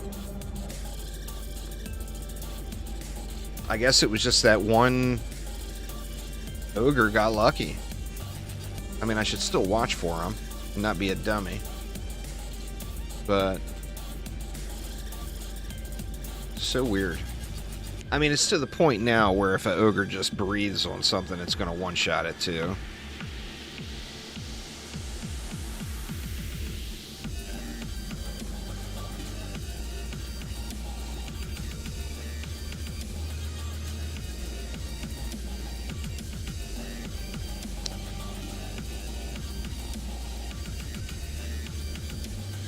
The launchers have been broken OP, strongest thing in the game ever since they launched.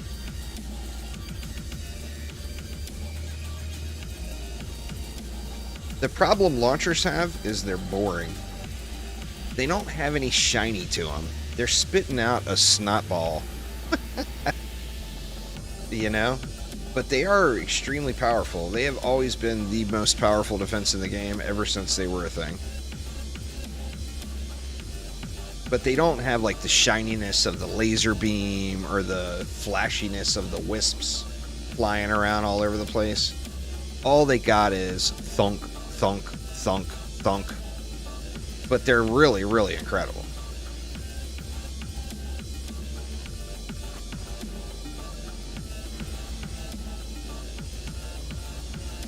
All right, 99. Come on, give me the pet. Give me the pet. Wave 100 should have a Mega Ogre. Well, I mean, when you're playing on bonus difficulty, Wave 1 all ogres are Mega Ogres by Wave 100.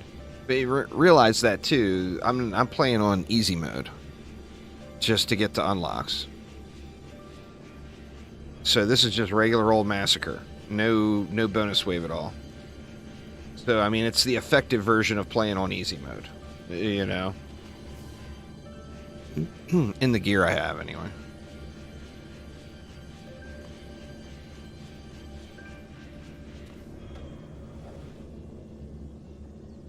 Yeah, man, the ogres are just melting this time. That is so strange. So strange. What do I expect? You know, I am purposely trying not to keep my expectations very high. Because I saw what happened in DD2. It was a big disappointment. You know? But, I mean, I would expect there to be a tower that is... Well, it'll be more similar to DD1. It's not going to be just like DD1. Because in DD1, it was a broken mechanic. It's not going to have its own separate minion units like DD1 did. I think the towers will probably be themed the same way. Like, there will be archers, there will be, like, orcs or something like that. And there could potentially be mages. But I don't think, or I know that it's not going to have minion units. They've just straight out said that. So it won't have that mechanic. The things that are up in the air that I just don't really know if it will have or not is like Overlord mode.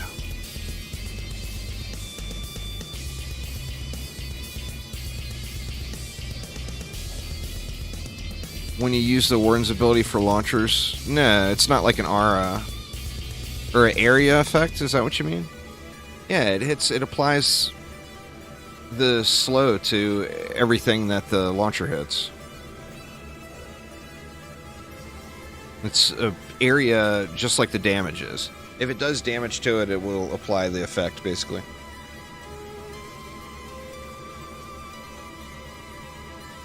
This map's going to be stupid easy to run high waves with sludge launchers.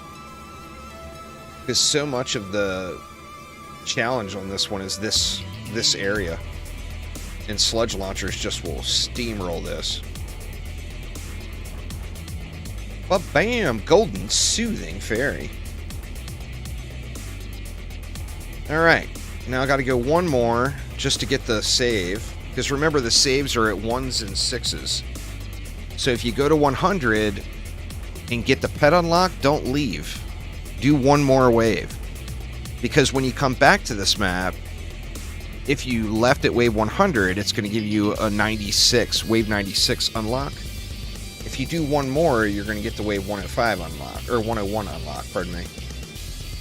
So always do the 1s and the 6s, basically. Or Wrath Mode adds a stun. Yeah, the stun should be AoE.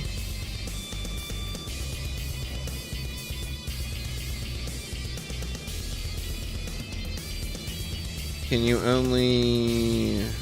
I'm not sure what you mean. Pets are only on... The pet unlocks, the cosmetic unlocks are only on Massacre Mode, if that's what you're asking.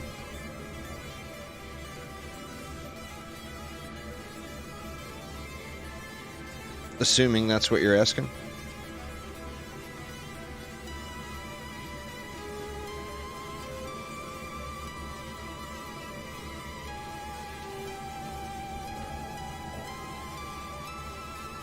I mean, it's pretty trivial now going through these. If you're already in Massacre gear, you're going to be able to do it. It's the bonus difficulties and hardcore that make things challenging. What's my favorite weapon on the monk? I really like this weapon I'm using, the Lycan King weapon. Alk Labs is rough. I think I like the aesthetic of the Summit weapon better, but I feel like this weapon, I like the projectile on it, the shot type, and since I play the monk range so much, I don't know, I just like that. You can, but you're not going to get anything for it. You would be doing it just to do it. But yeah, endless mode is there in the other difficulties. But you're not going to get the cosmetics for it. So now we got the fairy as well. And there is that.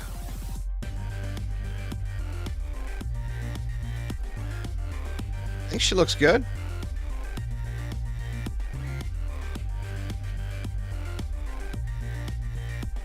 Very snazzy, very snazzy.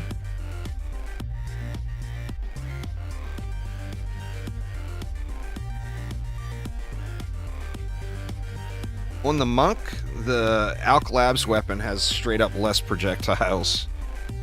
Nowhere near as good. Straight up damage nerf. Don't use the Alk Labs weapon on a monk. It's literally the worst of all the boss weapons for the monk. I mean, if you can't hit all projectiles with this weapon on a boss, I mean, let's see, how far away can I go with... I'll probably lose a projectile here, probably, right? Now, I'm hitting all projectiles from this distance with this weapon. And that's on the dummy. A boss is going to be 10 times that size. So, I mean, you're going to land all your projectiles using the strongest weapon. So why would you not use the strongest weapon? You know? So anyway, next up, we have what? Get rid of some of this trash.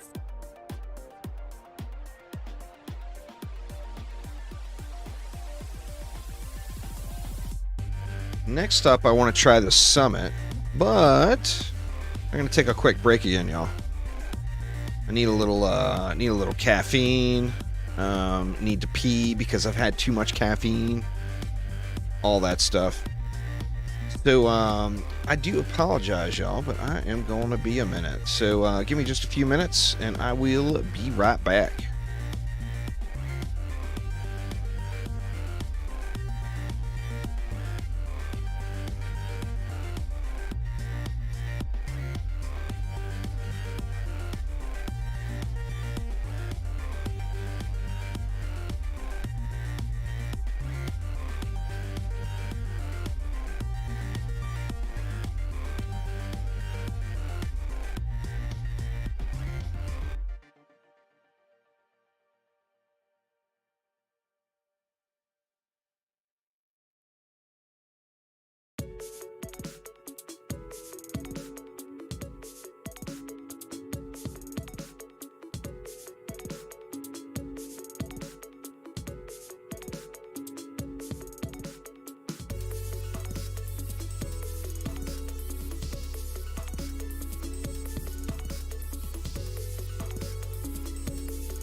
Right. I have returned, yanked my headset out of the socket. Oh, man.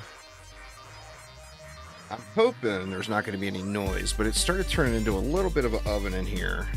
So I got my window open and my fan turned on. So I do apologize if it gets noisy or if there's a bunch of background noise. But it's just getting warm.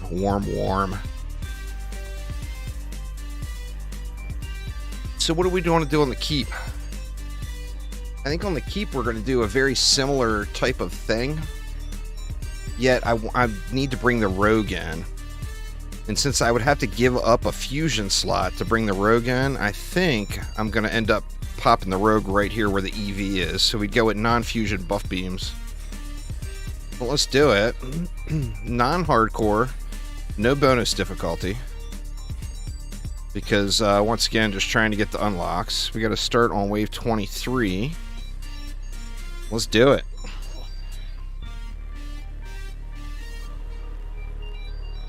The summit.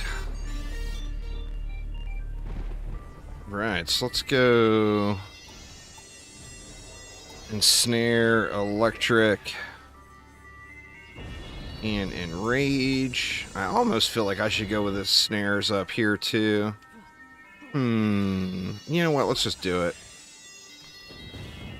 We'll go ensnare right here for the flyers and the copters.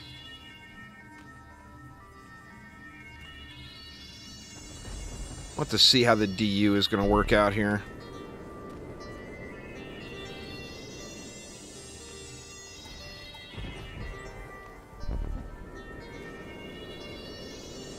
This side of the map too. Man, I just am not sure what I want to do. I think I can share enrages. You want to just put it right there? That's going to screw up the other side. That covers both of those entrances, but it's a little bit sketchy. Yeah, see, that screws up this side.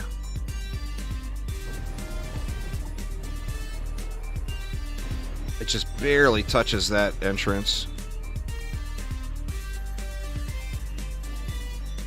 You get one at wave 15 and at wave 25 as far as the base pets. Oh man, Alk Lab is going to take a bunch of hours. That sucks, man. Let's actually go a little bit off to the side. That way, hopefully, over here. Yeah, perfect. Okay, so our enrages are in. What are we missing? We're missing traps. Let's go with explosive and then a gas.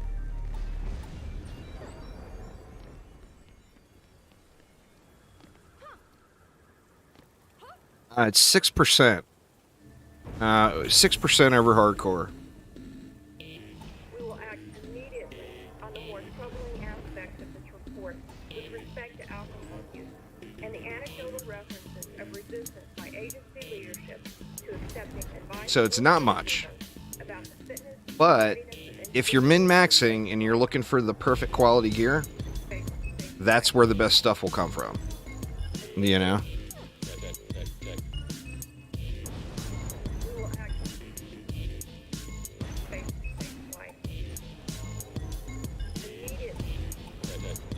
Alright, that's leaving me 97. I'm not sure what I want to do with auras over here.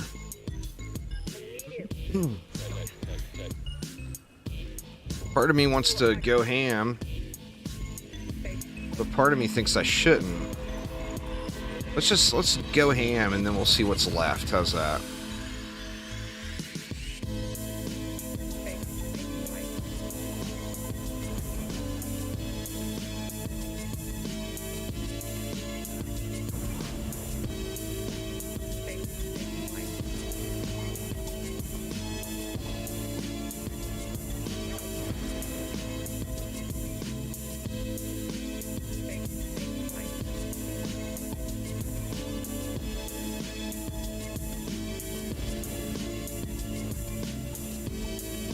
Bad placement there.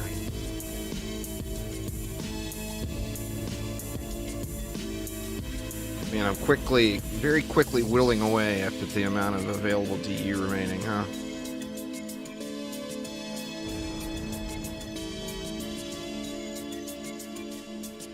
$64. I still need a buff beam here, too. Well, let's do this.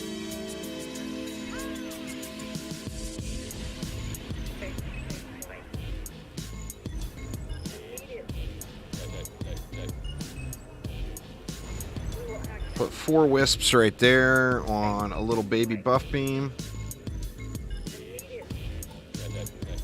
That gets all that stuff. So what is that? 4 wisps and a baby is what? That's 19 DU. If I did it on each side, which I really want to do,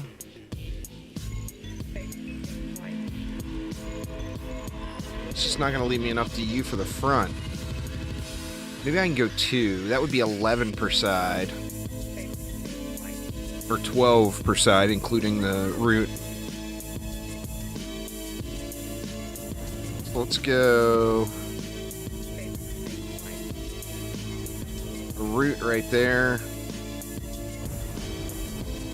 with 2 wisps and a buff beam. I feel like I might be spreading everything out a little too much.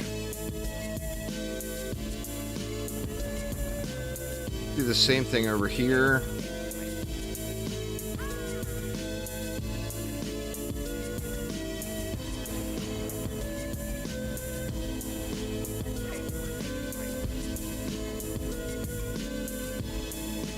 That leaves me 20. I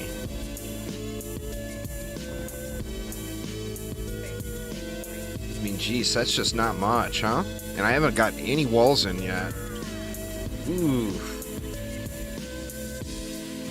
Let me put the walls down and then see what I want to do.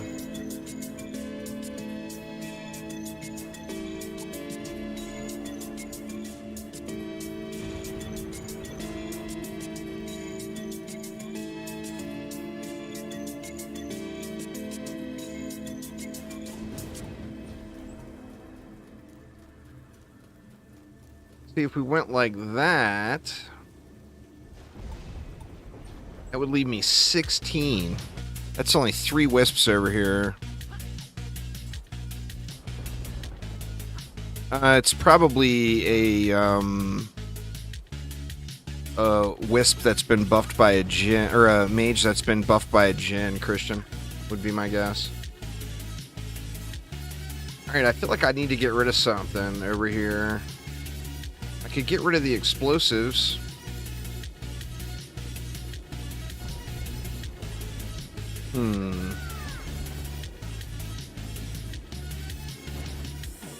And go with just gas. Is that inside the aura? Yeah, it's still inside the aura.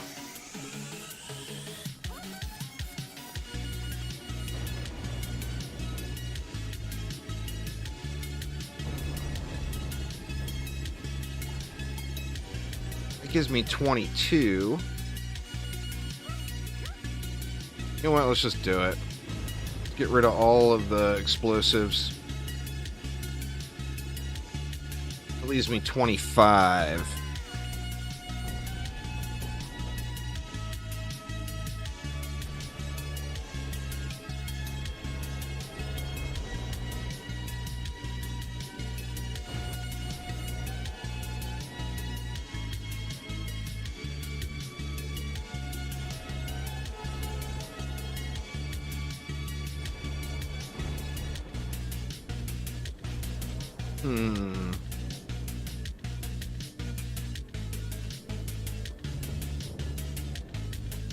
Man, I don't like only having 4 wisps here.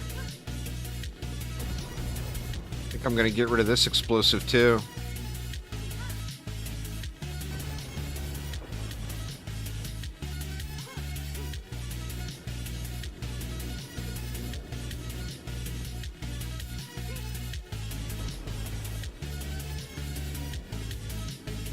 Try to place these a little cleaner.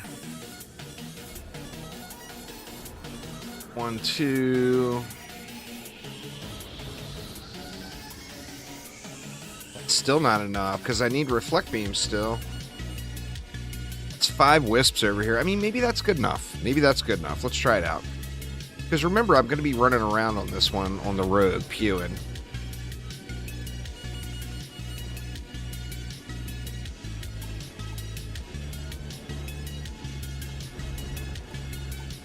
Go like that. Man, tough call here. Do I go here with them? I feel like I go here with them.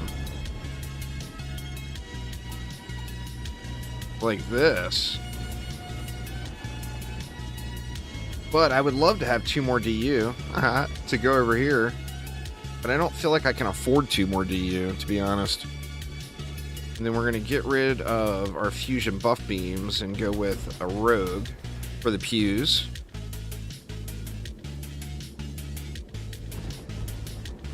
Well, let's try it out.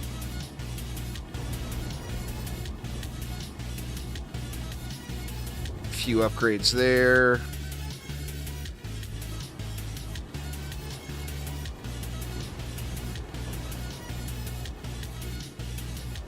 Few upgrades there.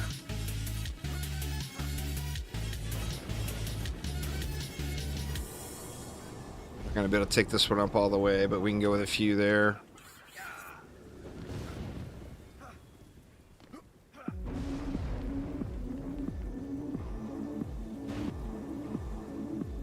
All right, well, let's see how it holds.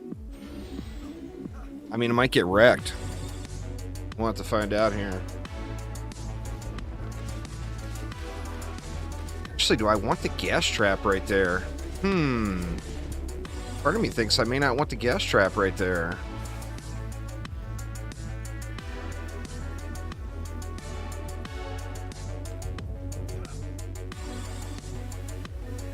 Might make for a slow burning map here.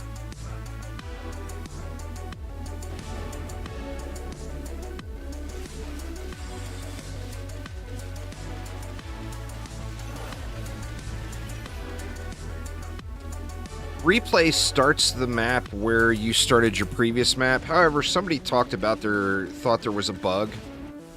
But replay, the way it's supposed to work is it will start a map where you started the last one.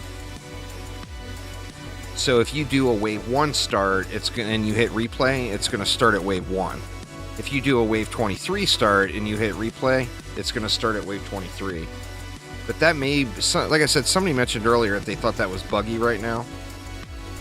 So, I mean, if it's buggy, then it's buggy. There won't be anything you can do until they fix it, other than go back out and restart the map again total.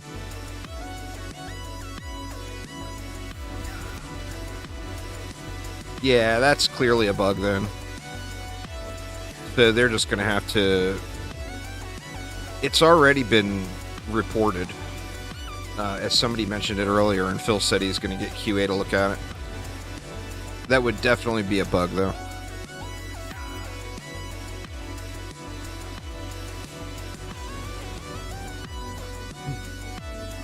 So yeah, you'll just have to tough it out until they get it fixed.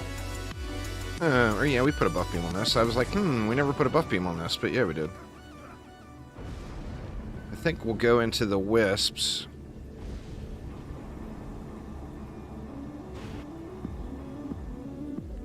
I'm not playing hardcore, I gotta remember, so I don't have to sweat the mana pickup too much.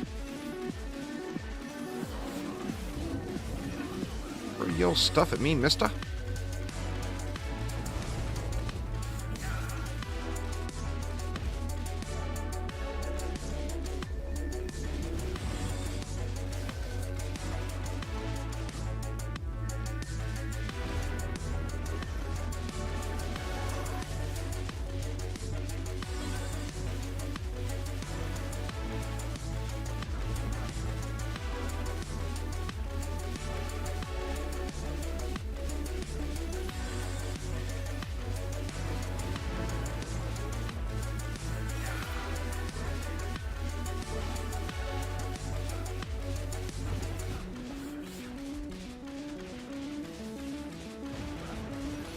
I think we just spam the waves here for a little while.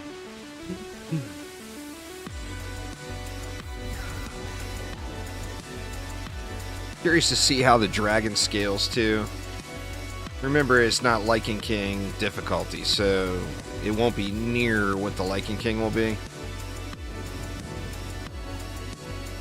But, I mean, by waves 50 or 60 or whatever, he should start getting pretty thick, you'd think.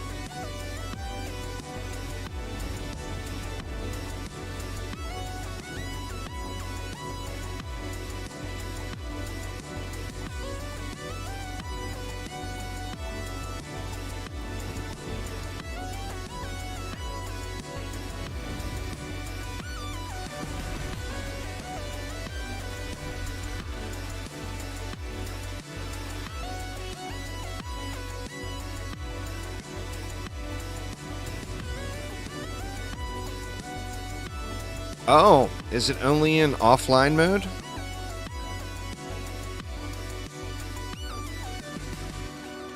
That could be the case. I haven't tried it, so I don't really know, but there you go.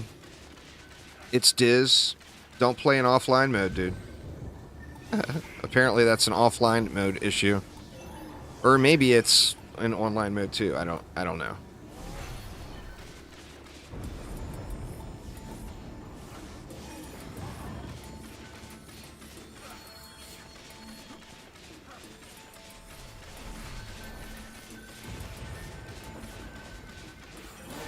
I mean, either way, I still think it's probably a bug.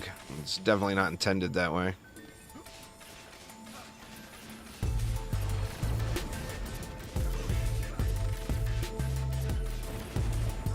Alright, how bad are we going to educate this dragon here? Let's find out. You about to get educated, dragon?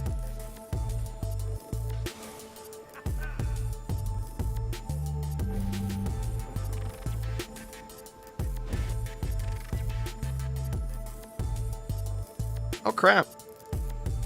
I mean, not that using the juicy pet transmog is a bad thing, but I forgot to switch my transmog over to a golden one for the last map I unlocked.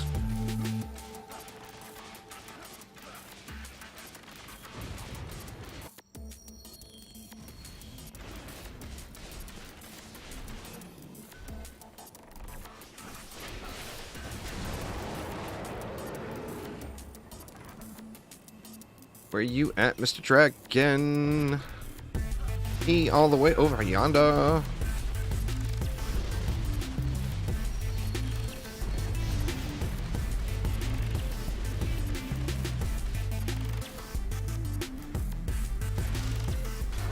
Thanks, homie. Appreciate you going the right direction and all.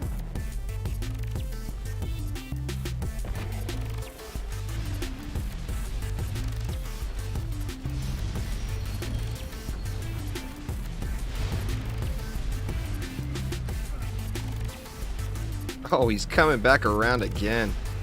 Dude is just asking for it.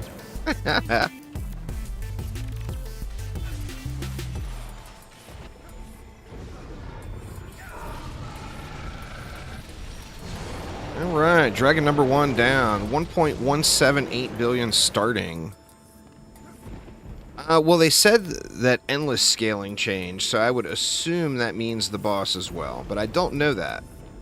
Just a guess.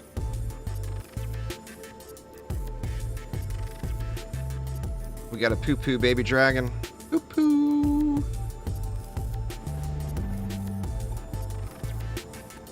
Actually, you know what? We can just let this fly. Continue. And get these upgrades going while the wave's running.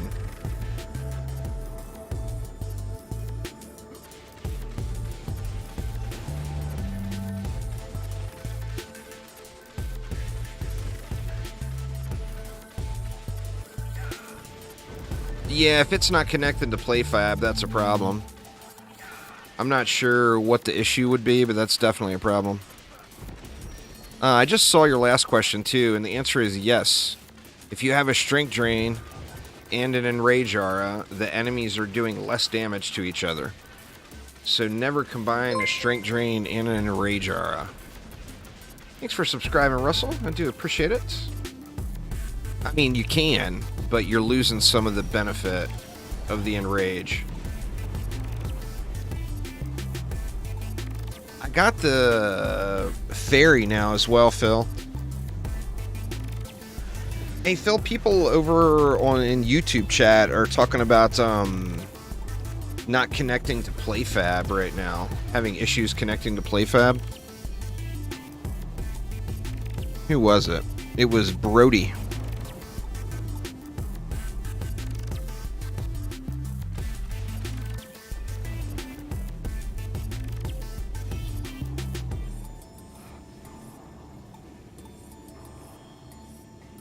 Oh, I will without a doubt still be playing in an hour and a half, Twisted. In fact, I probably won't even be done with this map.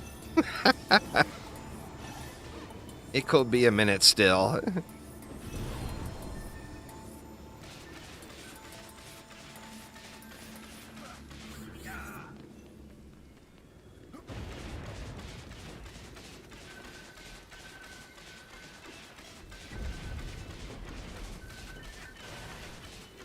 But I guess my question is there any known issues with being able to connect to PlayFab? I haven't had any issues either. Connecting at all.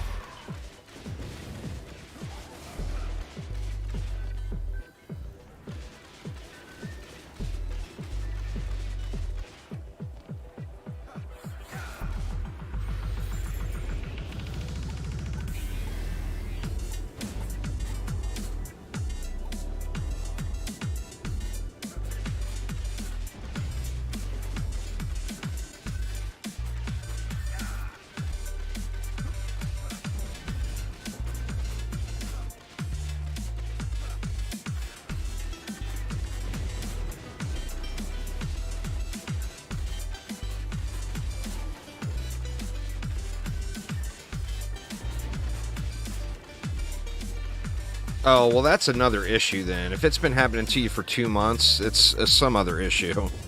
It's not a game issue. It's something to do with your connection or some setting or something like that. Well, I mean, your first step, if it's been going on for 2 months, would be to contact the developers. So, support@chromatic.games. But that is not a bug. That's something else. Send an email to support@chromatic.games.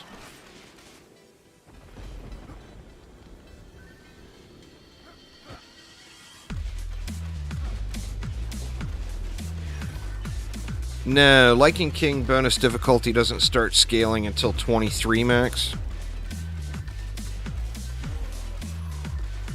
Sounds like their network is blocking the connection to PlayFab. Liking King difficulty is fully scaled at wave 25. It starts scaling at wave 23.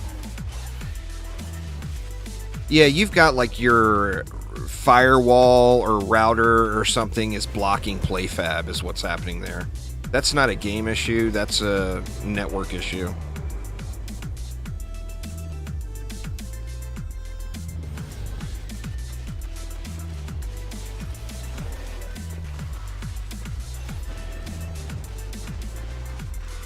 But to answer your question, yes, it's the same loot at wave 25 when Liking King difficulty is fully scaled as it is on wave 1000. Endless mode is not about farming loot. There's cosmetic unlocks and it's all about challenging yourself. Well, I mean, you would have to find out what's blocking PlayFab. It's definitely above my area of expertise. My guess is that you would have to whitelist it or something on your router or cable modem or whatever it is you're using for your connection. But your best bet is going to be to send a support ticket in. It works on your Xbox, but not your PC.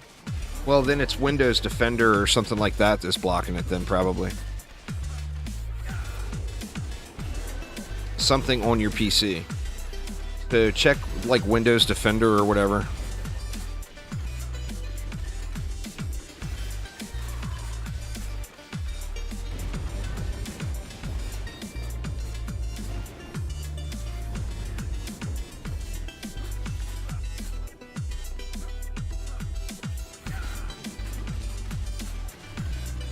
But yeah, you get an issue like that, you got to report it, man.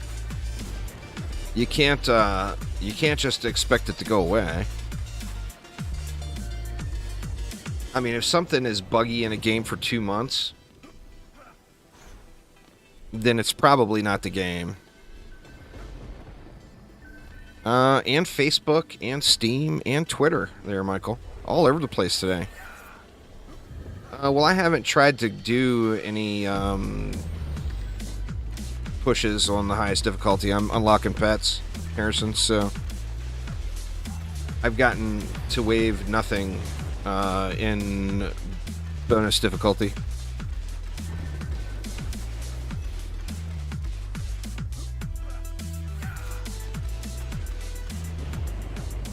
Because I haven't done it yet. Well, trying to get the pets, you know, or the pet transmogs, I should say. Alright, I should quit spamming into these things and get these guys up.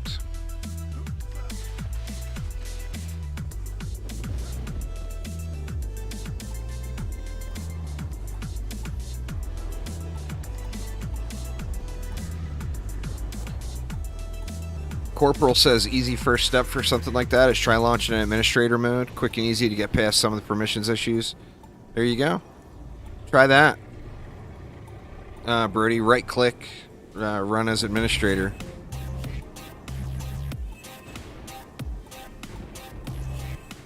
We got those all up. Those are all up. Get this side a little.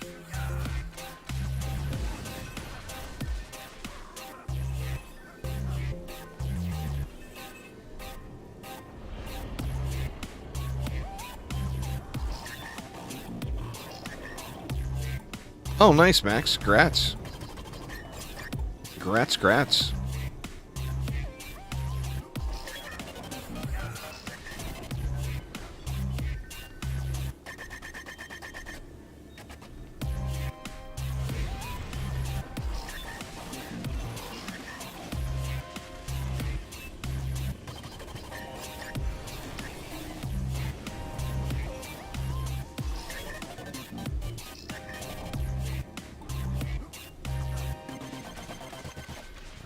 Got our next boss. So the first one was what? 1.1?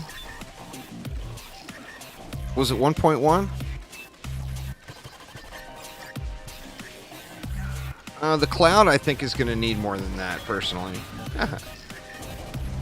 The cloud was straight up trash. 1.178. Okay, we'll have to see what it is this time. But, I mean, most of those pet buffs are really good. There's a few that I feel like need a little bit more. I think the cloud is probably one of them. I think the little wizard needs a little bit more love.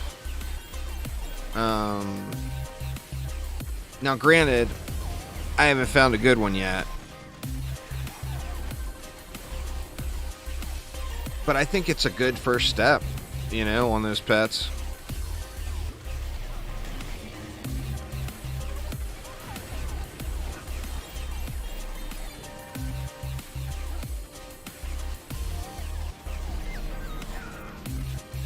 You'll be super tanky, but the thing is what are you going to give up for that tankiness? I mean, you no doubt will be super, super tanky, but you're going to have to pay the price for that. You know, if, like, in my case, I'm using a cat, so in my case, I'd be straight up cutting my damage in half. Literally, in half. So would it be worth giving up half of your total damage output just for a little bit more tankiness? You know, so that's what you would have to see. You know, and if you're playing a tanky hero, like, say, a Squire, well, you would be losing massive amounts of pet damage on the Squire, because the Squire's boost is the best, tied for the best pet boost in the game. You know? Where are you at? Where the hell's he at? Oh. He over there. 1.413, so it went up a bit. That's what, like 20%? 15%? What's the percentage on that? Boy, we got some burn on this fool this time. Holy shit. Eat shit, mister. Damn. I like it. I like it.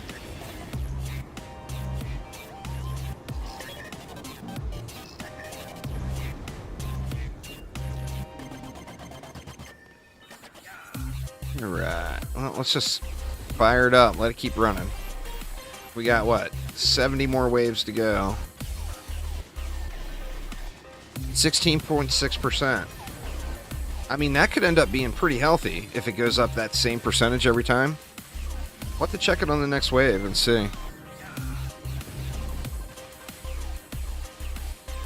I mean, what's 1.413 times 1.166?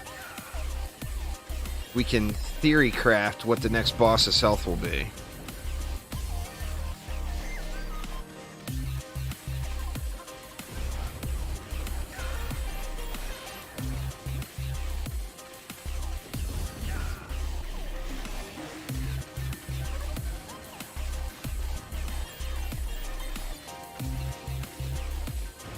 .639. So we will see if that's a static percentage, or if it changes.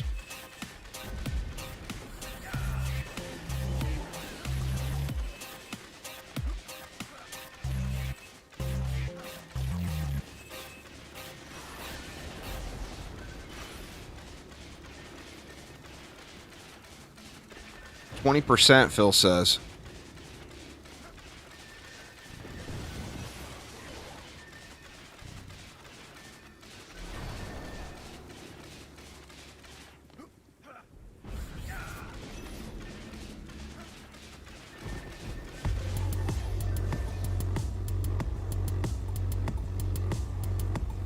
Am I missing? Did I not put a buff beat here? No, there it is. It was hiding from me.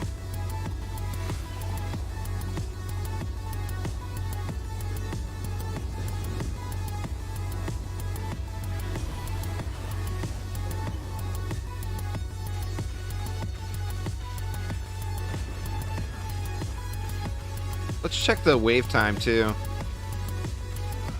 Let's see, what are we at? We're at 31. Let's wait till 32 minutes. Right at 32 minutes, we'll start the wave.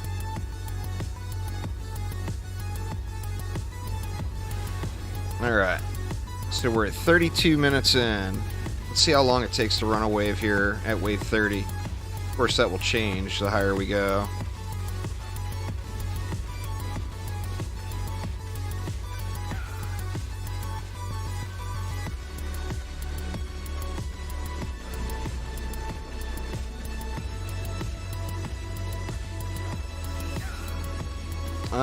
That's one of the metas. I'm sure it'll work fine. There it is.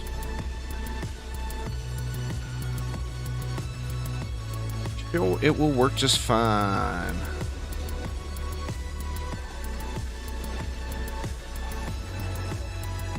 I think that last boss kill, I must have had some good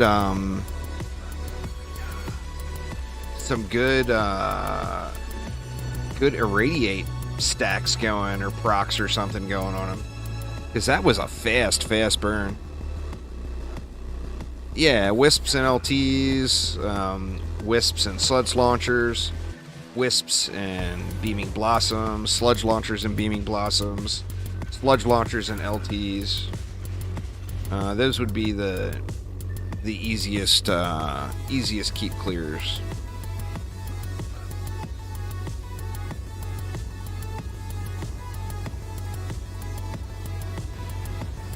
Sammy B, what's up, man? How you been? Long time of no see.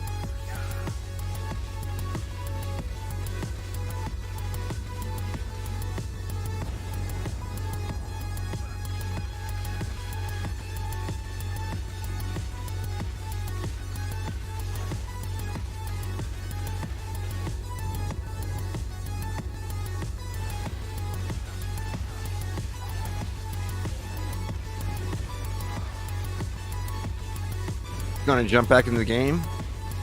Nice. Join my Discord server there, Sammy B. Got a feeling we're going to have a whole lot of people playing DDA here.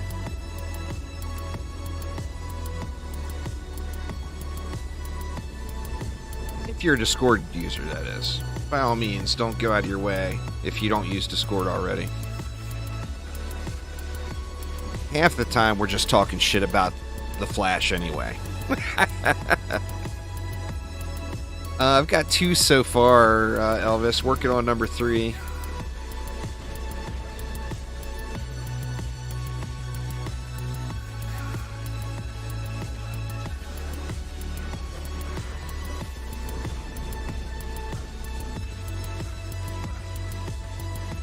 I'm what, 6 hours? A little over 6 hours into the day. I guess that's not terrible. Yeah, we should have, I mean, really on all platforms, we should have a whole lot of people playing. Oh, no problem. No problem. I'll be putting videos out on all this stuff here. Just with it being launch day, I wanted to get in, have a little fun. And, you know, like I said, I mean, I'm motivated to try to grind out these golden pets as quick as possible. You got 3 really good guard chests so far. Nice. I'm looking forward to that too. I'm going to be doing a lot of loot farming next week.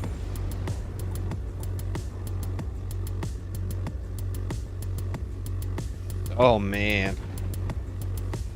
There is so much. It's tough to TLDR it there, Sammy B, but I guess I'll try.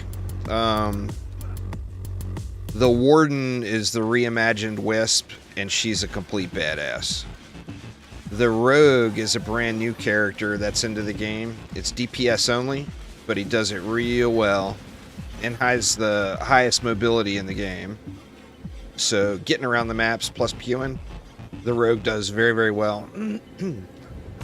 Then you got Rifted mode was added in.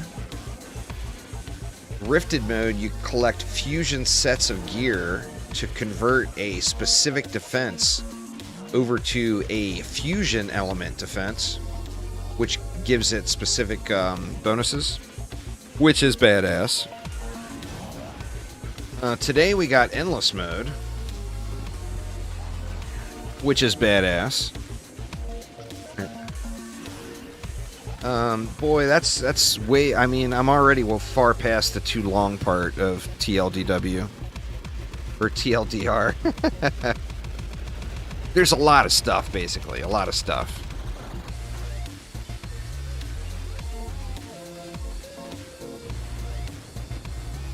Well, if you were going to do that, particularly if you're doing Wisps, it would be way smarter to go Warden for an AFK strat. Because you can set your boost up to be up the whole time and you get a secondary benefit.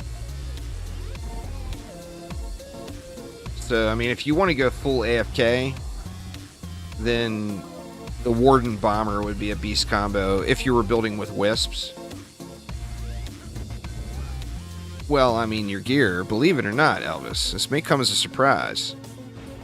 You can pick those pieces up and move them to other characters. They're not glued on, man. They're not glued on.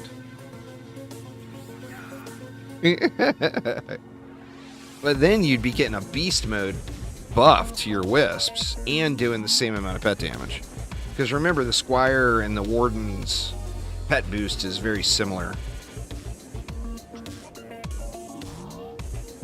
What's going on there, beast mode? How you doing?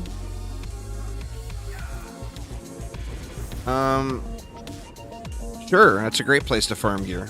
But gear is targeted farming now, so you go to the map that you need the gear from.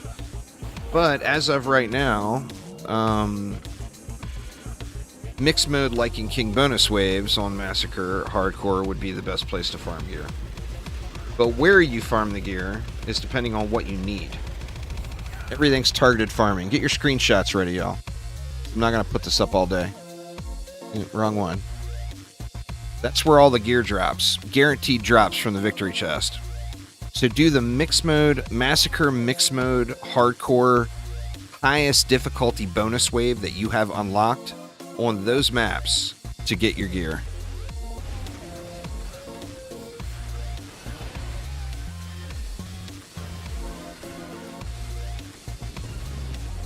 So it's all targeted farming. Now, granted, enemies have a chance to drop gear, but the gear's not going to be good.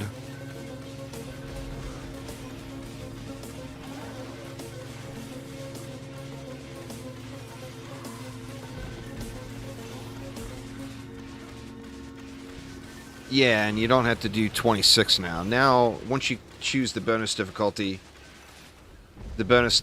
starts at 23 and ramps to full at 25. So yeah, it's quicker, even quicker than it was. It's quicker and more better. Thanks, Phil.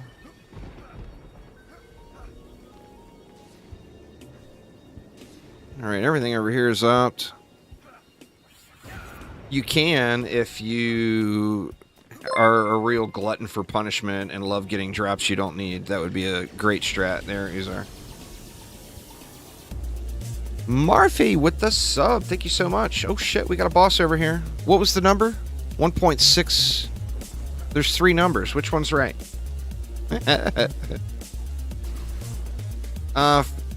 You get bonus loot from exactly what I just said. It starts scaling at 23, goes up to 25.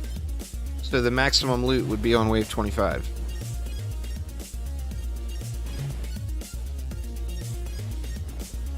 Oh, he's taking a sneaky move over this way. 1.649.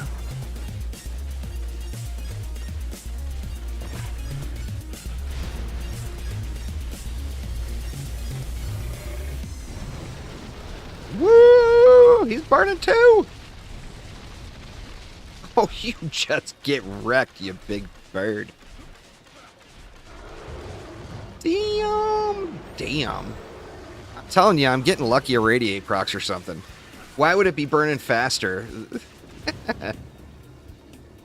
at the higher difficulty? I had to have gotten lucky and something procced quick. Oh shit, you know what? I shouldn't even be doing this weapon. I gotta switch weapons after this wave. Because remember, weapon scaling got changed. The best single target weapon now, for the rogue anyway, is the shotgun, not the keeps weapon. I forgot about that.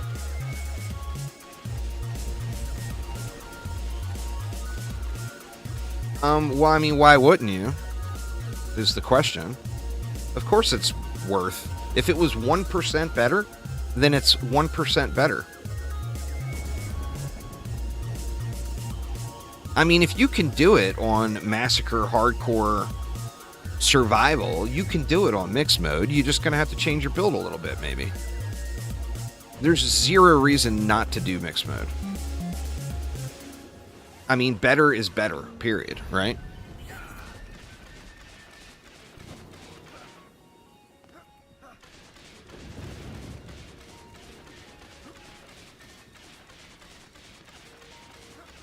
Well, I mean, that's clearly something that's buggy. That's not an intended thing.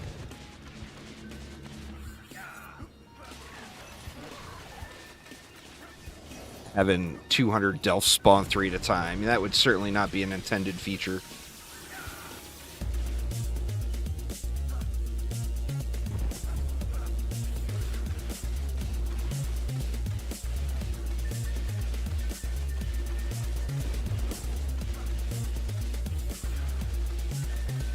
Well, I mean, the number's been data mined, so just RNG is on your side today, Max. I can guarantee you my first rip mixed mode run today will give me nothing but junk. Just because RNG is never ever on my side. But that 6% number is a data mined number.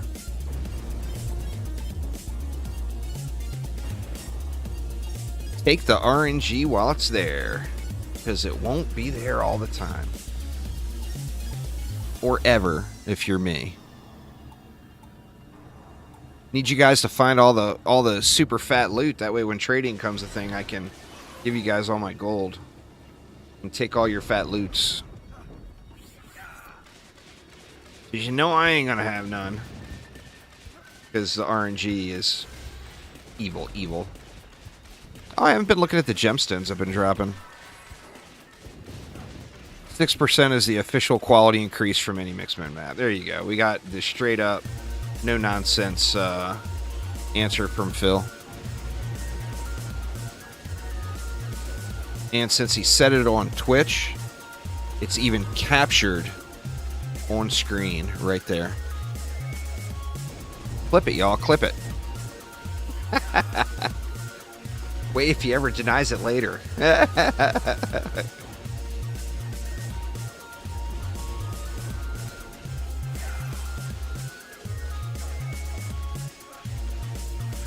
The amount of mobility from the Rogue is just incredible.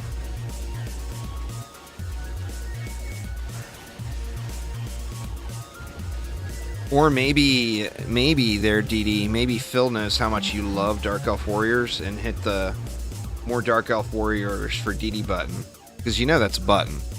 It's right there on his UI.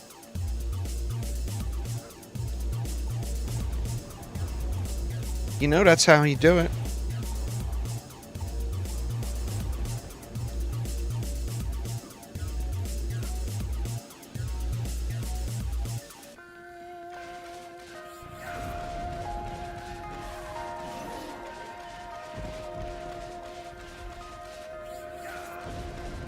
Oh yeah, I mean just crazy mobility. I don't use C enough. I use it on some maps where you have to jump from bottom to top. Like there, for example, you can easily jump from bottom to top with your C. I don't use it as often as I should though. I use the F all the time, but I don't use the C as often as I should. Use the C ability and swing your mouse 180 degrees. Let's see. Oh Jesus, man! You're gonna make me dizzy. Oh shit! I forgot to switch weapons. Good call there, Zach.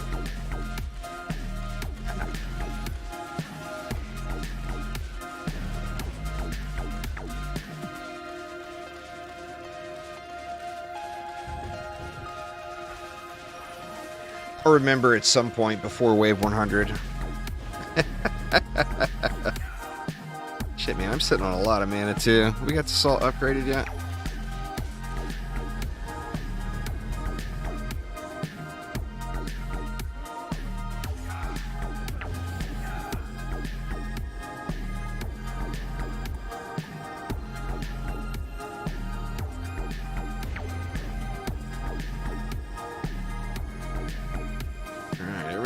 Is good. I think I've upgraded this stuff at all, have I? Well, I guess I have, kinda.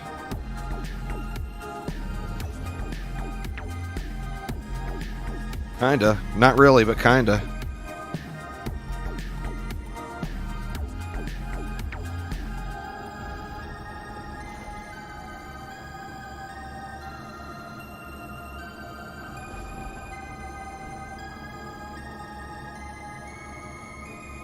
Alright, we all jacked? Yeah, I'm gonna switch right now. Let's get this guy in the mix. Or is that the guy? No, that's not the guy. It's not the guy either. Where the hell's my weapon? There it is. I'm sure this one is locked. I don't want to accidentally sell that. Anyway, for single target damage, the summit weapon here, the old fused dragoon, is the shit. It's gonna just shred the single target damage for you now. Oh, look at that siren just evaporate. Yeah, Lycan King bonus difficulties are just a toggle. That's part of the reason why I'm doing this on easy mode. Is get the Wave 100 unlocks, and then I can start the bonus difficulties then.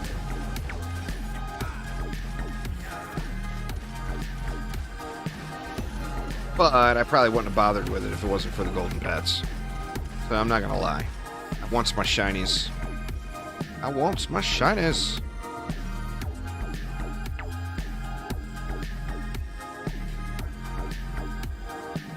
I think everything is finally upped.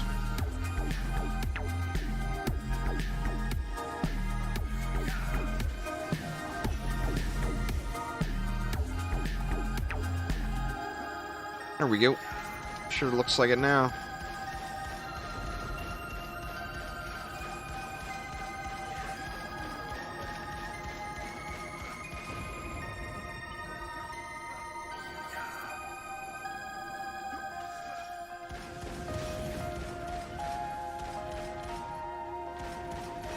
Each individual one is doing the damage.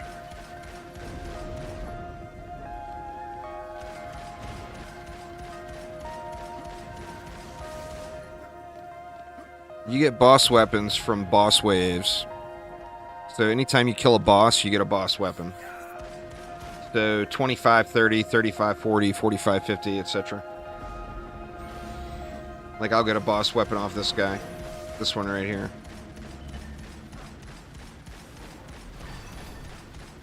I mean, it's not going to be as good as what I got now, because I'm playing on easy mode. Keep calling it easy mode. I shouldn't do that. I'm playing on not hard mode there. I won't call it easy. I'll call it not hard.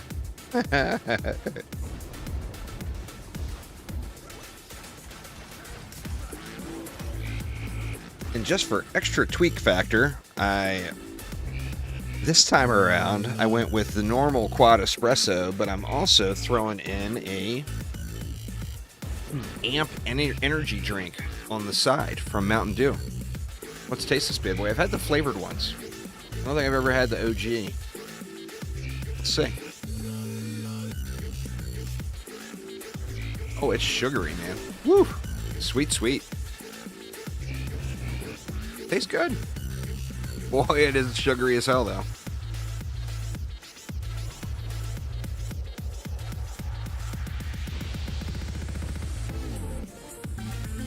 Well, you just get dual benefit, is all, Elvis, is the thing.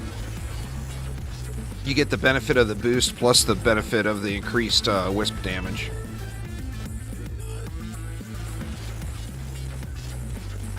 Needs dash button for other heroes and DDA, that's what I'm saying. I still got to do Glitter Helm here, Mirror. I don't even want to hear it. You know that's going to take me like 8 days to get Glitter done. Well, it's not easy difficulty. It's Massacre. You only get them on Massacre. But for someone that's geared in Massacre bonus difficulty gear, doing Massacre non-bonus difficulty is basically easy mode.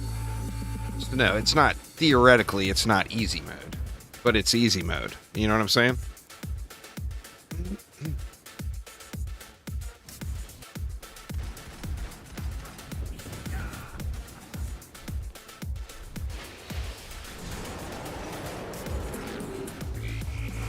Over here swinging your shit at me, mister.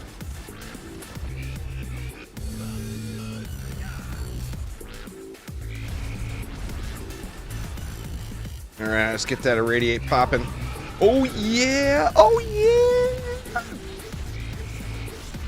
Oh, homie didn't even get to fly away, or yeah, he did. And that was with the summit weapon. I'll do videos on all this stuff later. You guys don't have to remember all this stuff. But single target, summit weapon. General use, Lycan King weapon. That's the basic rule of rogue DPS now.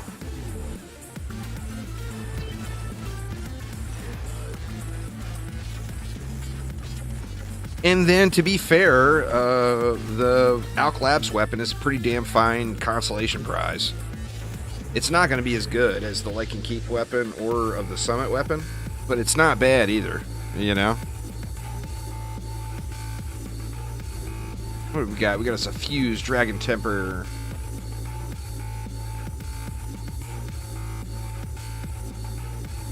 Let me see the damn dragon.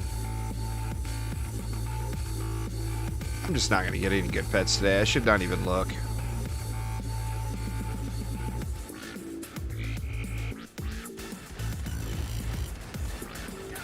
And it's debatable. Like, on the keep, I would still probably use the Lichen King weapon, just because that pierce benefits you so much. So, I mean, it's definitely, as far as just raw bursting down one enemy, use the summit weapon. And it's a considerable difference. It's like almost double the amount of damage output, single target. But that pierce is so huge, you know? And especially if you're on endless mode. Like if you're pushing into high waves on any map, when you're not doing it on easy mode, I would definitely bring the Lichen King weapon. Just because you're going to have to put a bunch of damage in. So might as well get that pierce, you know?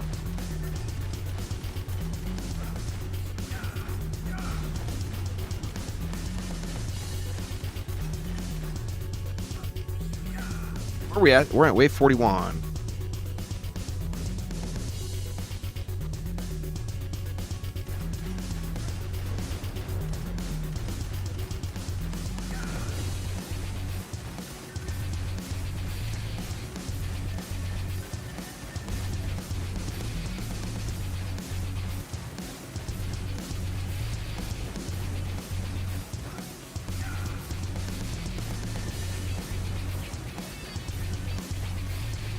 No, the damage stays the same, and it apply for the rogue. It applies the marks too, so you don't have damage fall off, and it's applying marks to all enemies, so you can quickly apply your devices to everything in the line.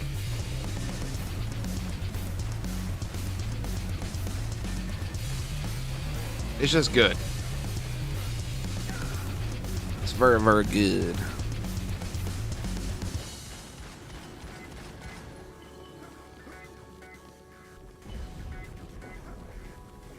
I wonder if I could AFK a wave and drink my drink here. My coffee's getting cold, y'all. I don't know how smart that would be, but... Let me chillax for a sec here.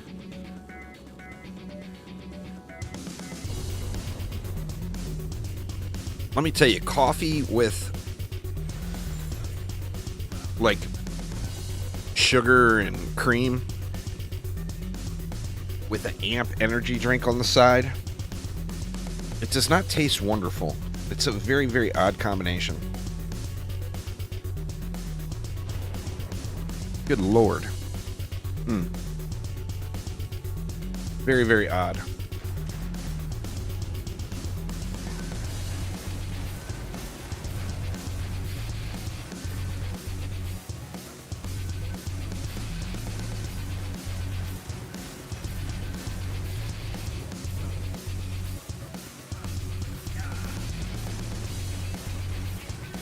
Well, we got Arcane Library and Glitter after this one.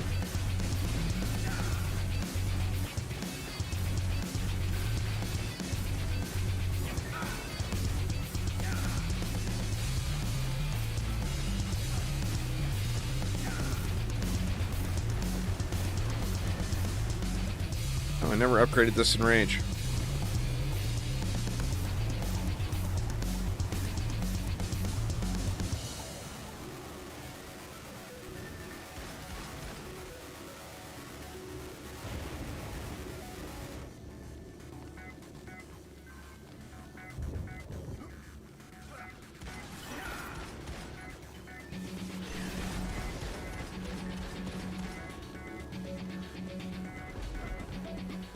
We're getting there. We're getting there.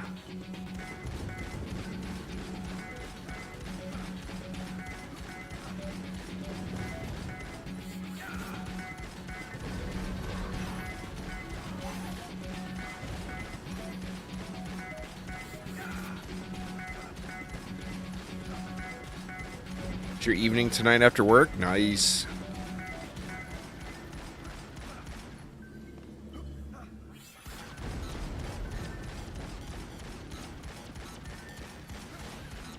I'm gonna have a late night tonight too. What time are we even at? Let me see. It's 3 o'clock my time, just after 3:08.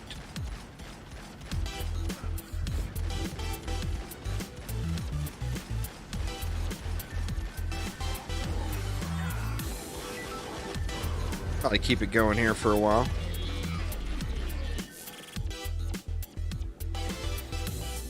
Oop, never upgraded that one.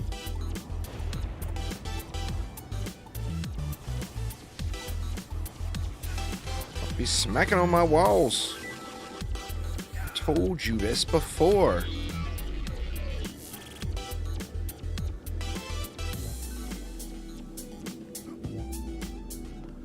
Alright, we got everything jacked for sure.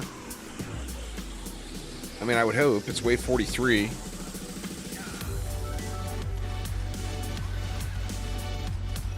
Got burned out rebuilding maps. Yeah, it'd be nice then. Nice change.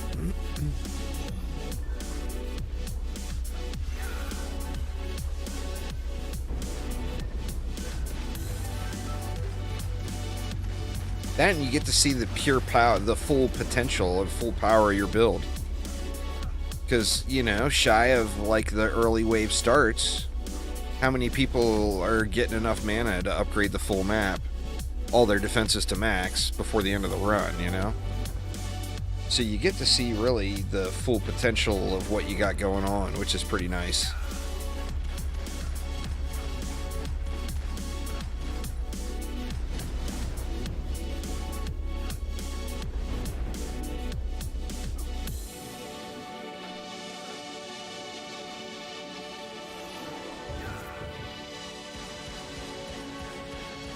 Worried about those two wisps on the side, but they seem to be doing okay so far. I'll have to watch the copter eggers next wave. Dude, you know, I never looked at the wave timings, see how long they were taking to run either. We'll look here on this next wave.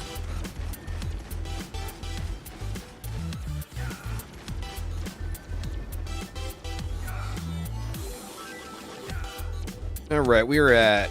Let's wait till 102. They still need a little love, in my opinion. But try them out. See what you think. We'll start the next wave at 102.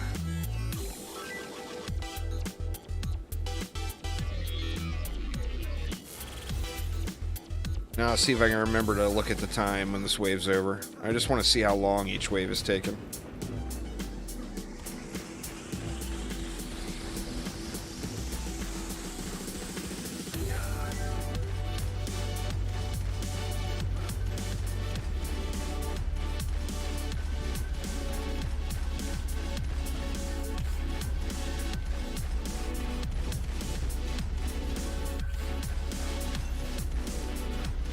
No, you get to the loot cap and that's where you stay. Once again, no endless game in any game ever will have unlimited loot scaling, as it would trivialize the entire futures of the game. No endless game ever made.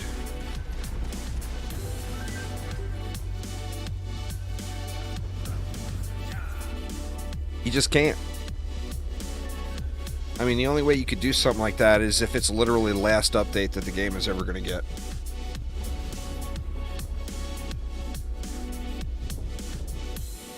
The loot cap is Lycan King bonus wave loot, currently. But that will go up when episode 2 comes, I'm assuming.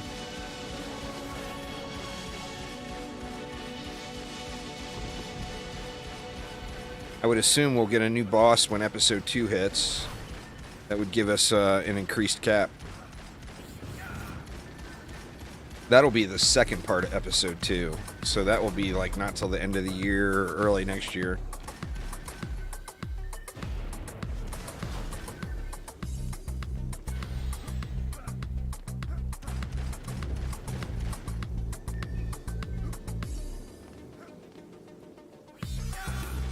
Oh shit, I forgot to check the time.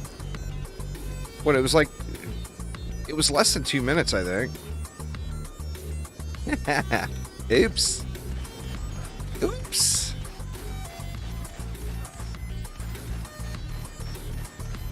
Just less than 2 minutes. So you figure it's a 3-hour run. I mean, I'm sure there's a way to build this quicker. To make it run quicker. But, I mean, looking at the enemies, most of the enemies are dying really fast.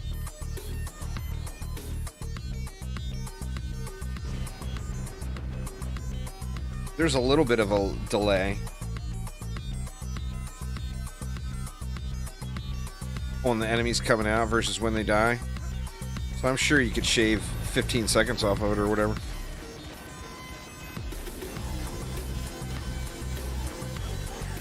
No, Rift mode is Fusion Element, which hits for double damage, so it doesn't need to have higher stats.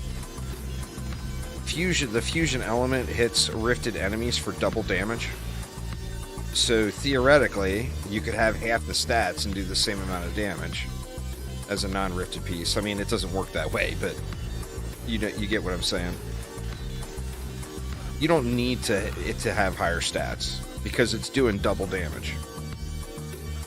So it instantly is more valuable than non-rifted gear against, or non-fusion gear against rifted enemies. It's designed specifically to kill rifted enemies, you know? 3 minutes, 10 seconds for Alk Labs. Oof, man, that one's rough. Yeah, loot from 25 on, assuming you're playing a bonus wave. Like, I'm not playing bonus difficulty. So I'm not going to be getting free loot. You know, you got to do the difficulty to get the loot. If you're playing bonus difficulty, then wave 25 and up is at the maximum loot potential. Where you at, you big bird? 2.12 billion.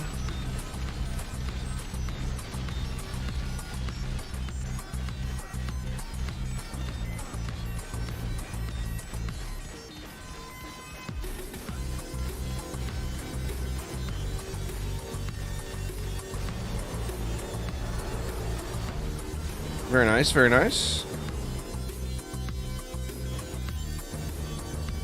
Why am I checking the loot? I just talked about how the loot is all junk. Oh, there was a new striking gemstone. The gemstones will be worth looking at.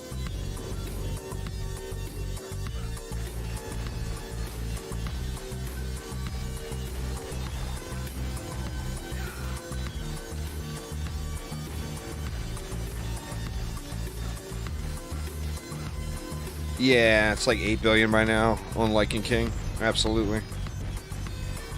Big difference. We'll be on that stuff, the Lycan King difficulty stuff this weekend, hopefully.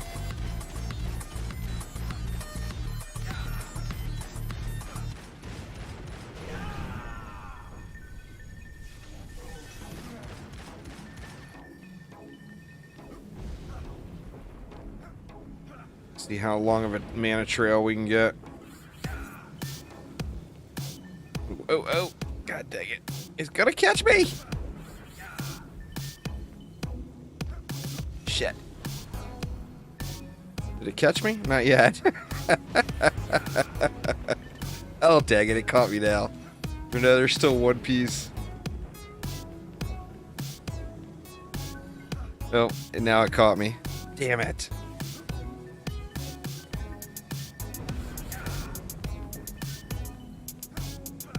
Gotta be able to do better than that, right?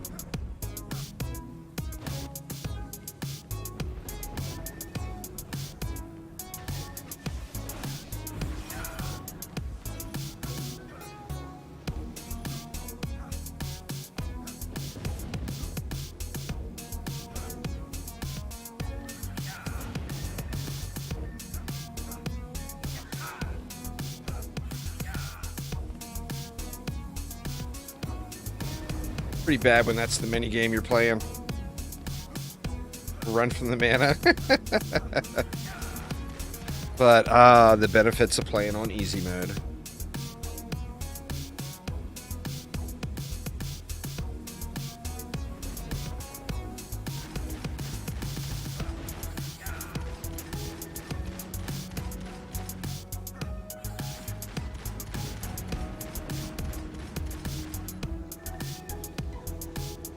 God, we got almost nothing to repair, too. I mean, eventually those walls will start getting damaged, but... Shit, man, I almost think we could go like 10 waves in between repairs here. Crazy.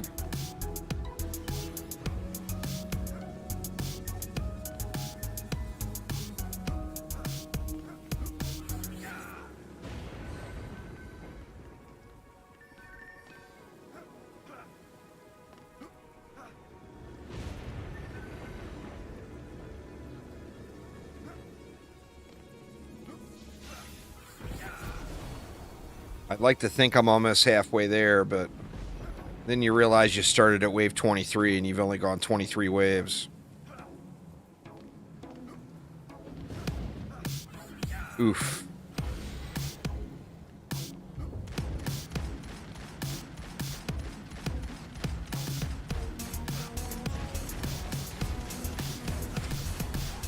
Yeah, it's been mentioned by many, so I'm sure that that will become a thing at some point for sure.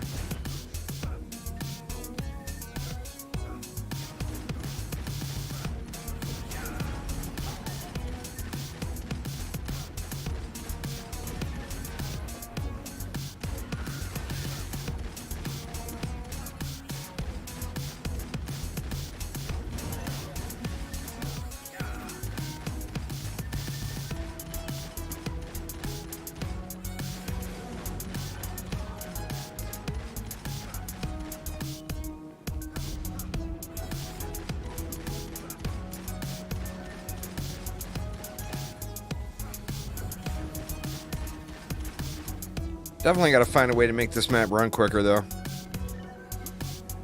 Yep, mixed mode bonus waves would be the place. Gonna break into Massacre soon? Nice. Nice there, Doctor.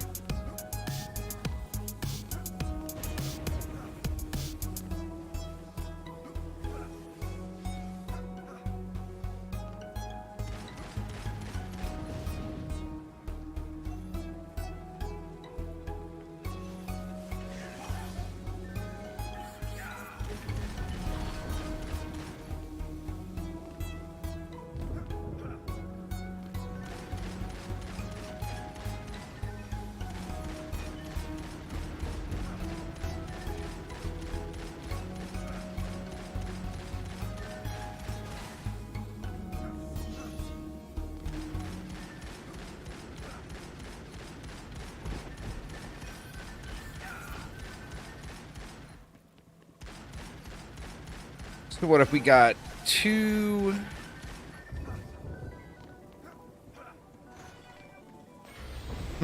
If we went up 1 billion health, what, every 3 boss kills? Or would it be every 2 boss kills-ish?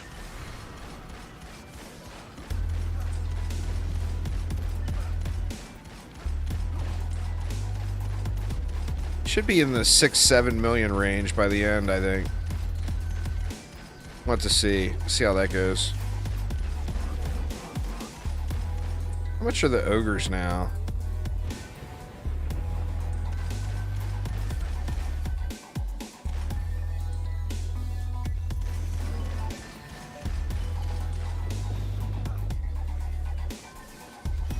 Looks like it was close to 100 mil. Didn't get a good... Oh, here we go. We can get a good look at this one. What is it? God dang it. He died too quick. I think it was like 100 million health.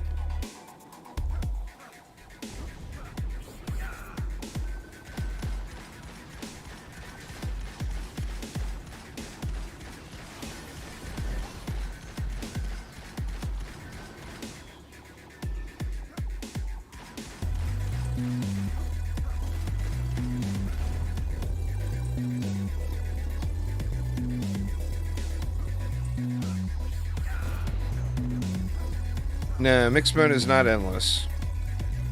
It's the best place to farm gear, but it's not endless. So you got to do those wave 23 starts on bonus difficulty.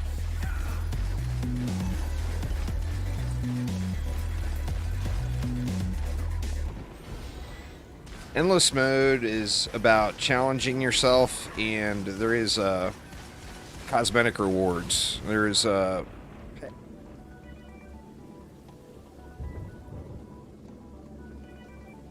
me, choking to death here.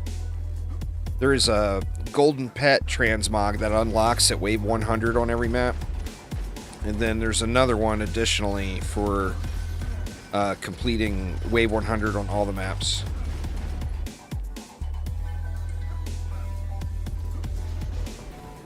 And then eventually there will be a leaderboard and stuff like that. And maybe more cosmetic unlocks. Maybe there will be a wave 200 too. That'd be cool.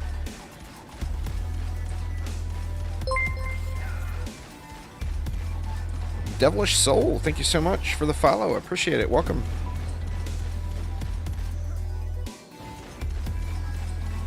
Yep, beating the keep on Massacre mode is definitely something you want to do.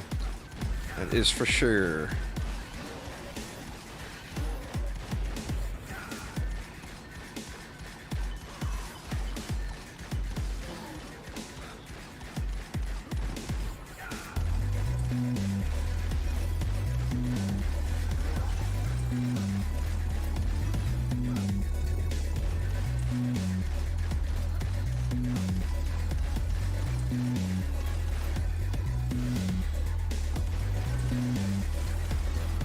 Oh, we get another dragon here to kill anyway.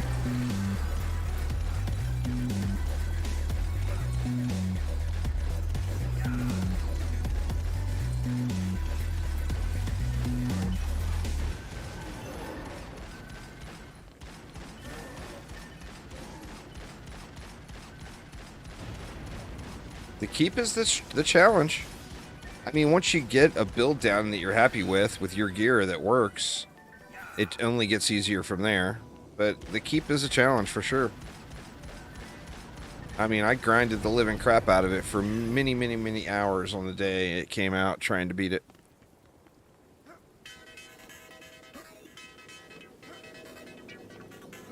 Many, many hours.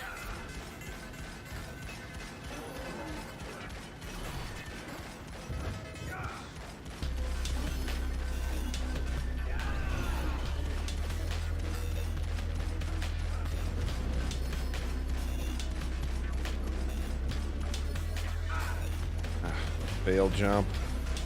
Boo. Get up here and chillax. Wait for the dragon to come.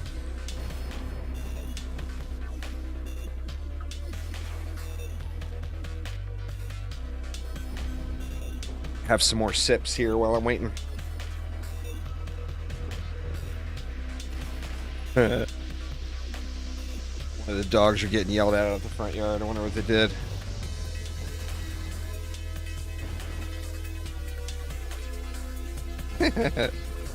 So funny listening to my 80-plus-year-old mother-in-law yell at her chihuahua.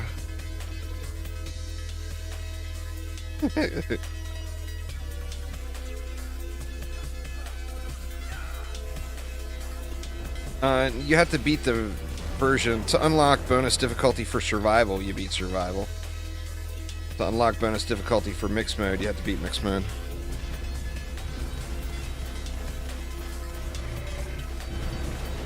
2.3 this time. Looks like I'm not going to be able to shred him right from the spawn like I have been doing. Oh! Boy, that would have been tragic. Almost fail jumped it.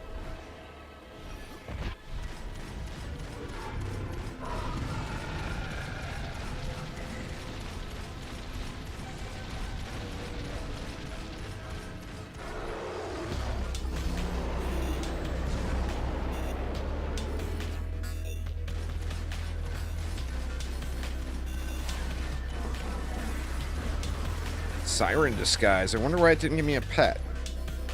Or the pets are there now, huh? Yeah, the pets are on the ground now.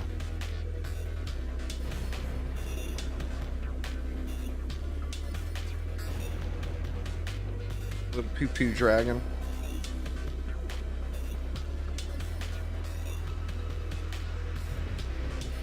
Crappy bracers.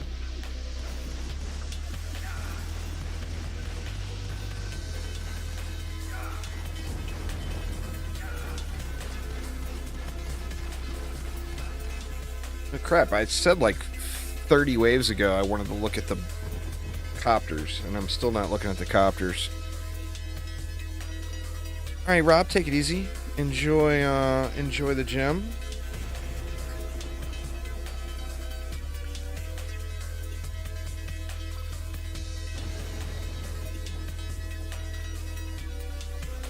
Just gotta report that stuff, Angus.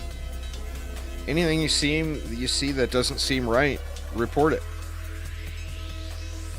You know, let Phil know what you're finding, and he will get it addressed.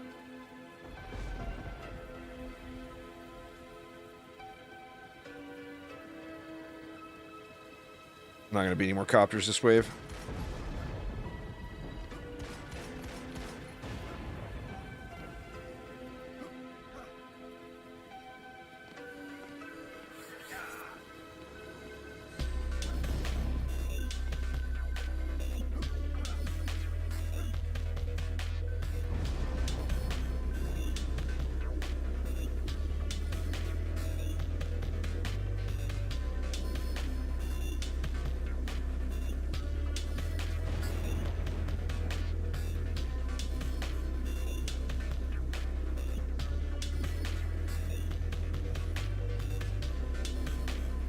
Well, I mean, realize I'm doing easy mode, too.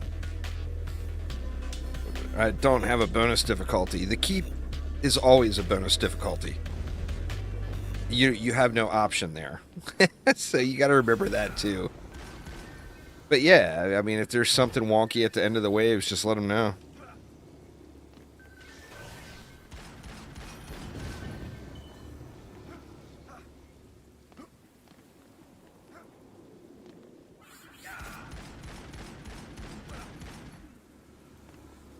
Die, all you baddies, die.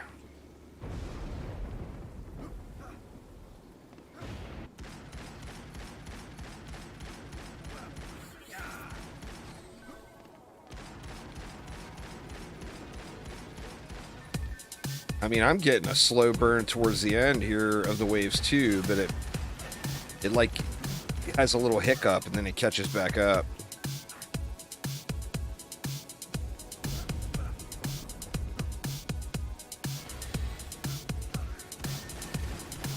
It was a sturdy gemstone. Boo!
I'm still shredding these ogres too.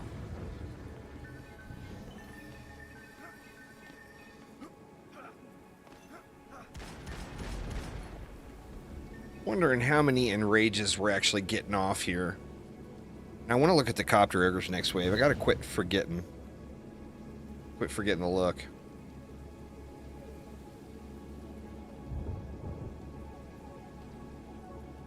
There's some long gaps on this one for sure.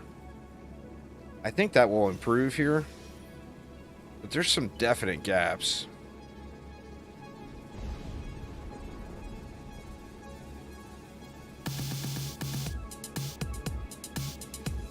See, that was 12 seconds right there at 163 mobs without one single mob kill.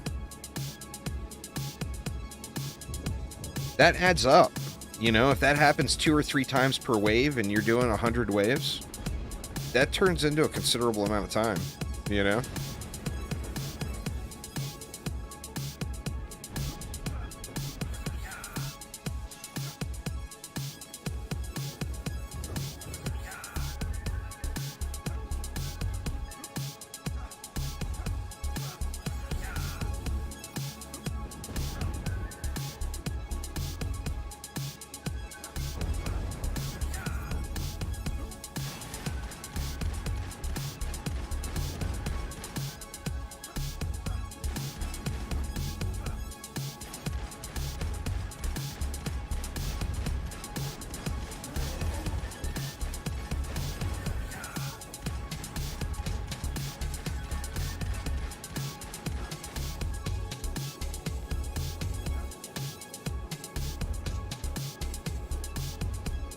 And mob spawn, nothing again for like 30 seconds. Yeah, I mean, all that is, you know, report that stuff. Communicate it. They'll fix that stuff. I mean, that's definitely not intended, you know? Alright, let's look at these copters.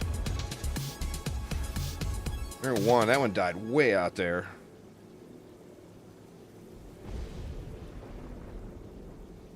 Come on, little copters, where you at? Yeah, the copters are dying way out there. On the front, anyway. Let's see what the sides look like.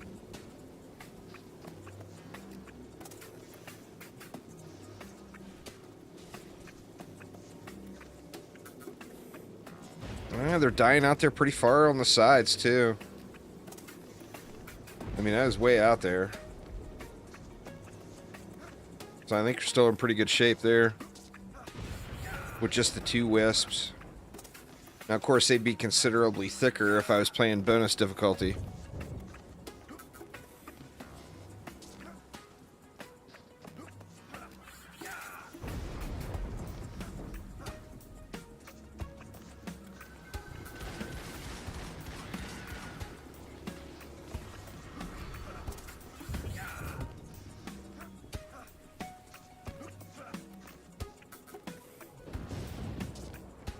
There's 6 pauses on Alk Labs. Damn. I mean, Alk Labs has always been a slow running map.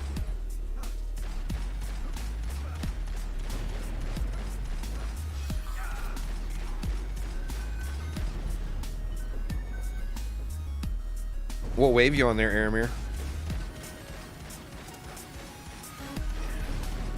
You're a whole map ahead of me, though, already. There's no way I'm going to catch up with you, even with that taking forever.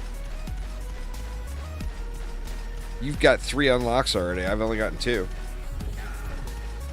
And I'm not, you know, I'm only at wave 53 on my 3rd.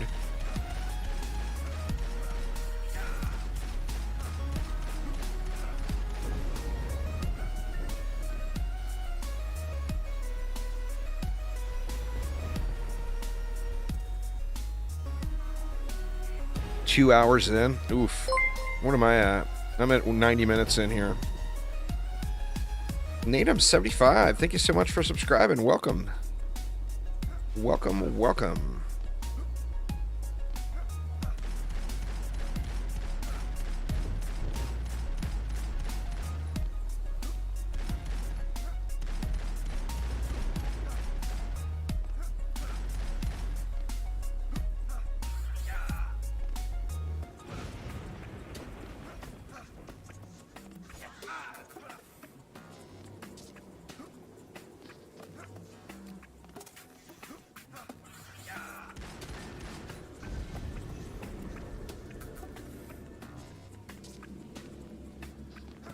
Still kind of confused on how to get better gear.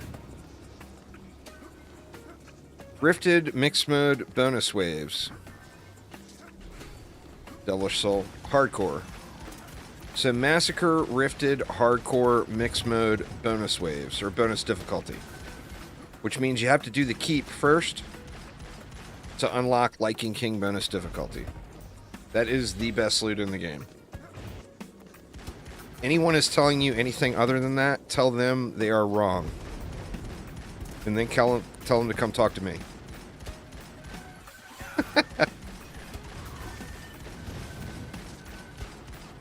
But the game didn't become less grindy all of a sudden. Remember that too. Although Rifted, Massacre, Hardcore, Mixed Mode, bonus difficulties are where the best potential loot comes from, there's plenty of trash loot there too. So depending on how RNG is smiling on you, you know, is the experience you're going to have.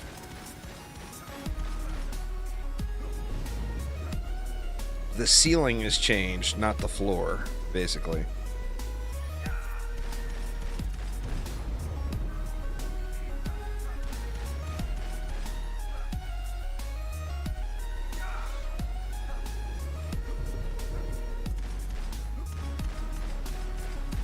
Die already, you baddies.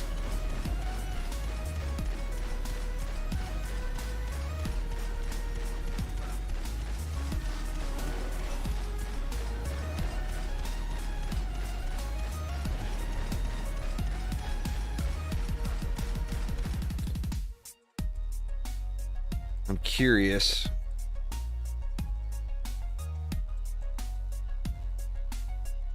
See something here real quick, y'all.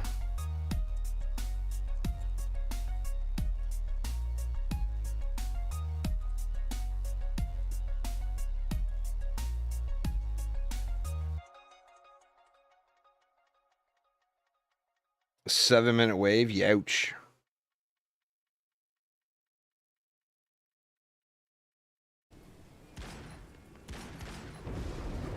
Like almost 12K power. High 11, low 12. I don't remember the exact. No, mixed mode does not have endless.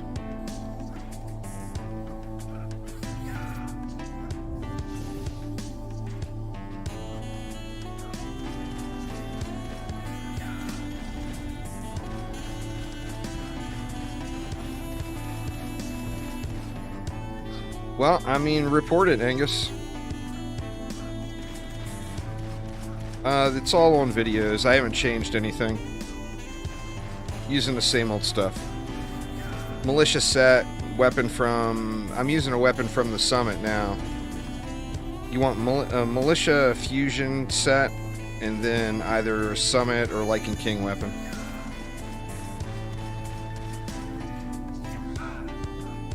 But I'm not going to stop and go through my stats as I'm trying to get to a specific objective. So, sorry, but like I said, nothing has changed. I haven't looked at or equipped a single piece of loot since the update hit. So I'm using all of the same stuff.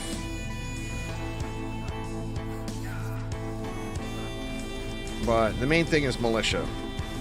Militia with an Arcanist helmet. That gives you fusion... the fusion napalm device or inferno device, whatever the hell it's called, the third ability, and then it gives you a fusion electrocute, the first ability. So militia and Arcanist, and you get your first and third ability in fusion damage, and so it gives you a stun. Your first ability is a stun that no enemy can resist because it's fusion. And then your third is just the hardest hitting dot that the rogue has.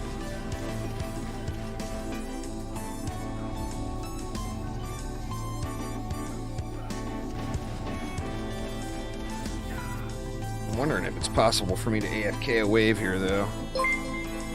Hawaiian with the sub. Thank you so much. Appreciate it there, Hawaiian.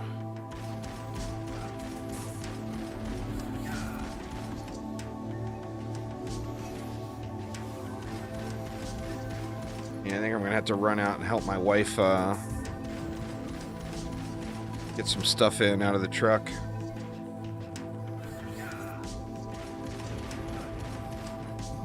A bunch of places are getting rid of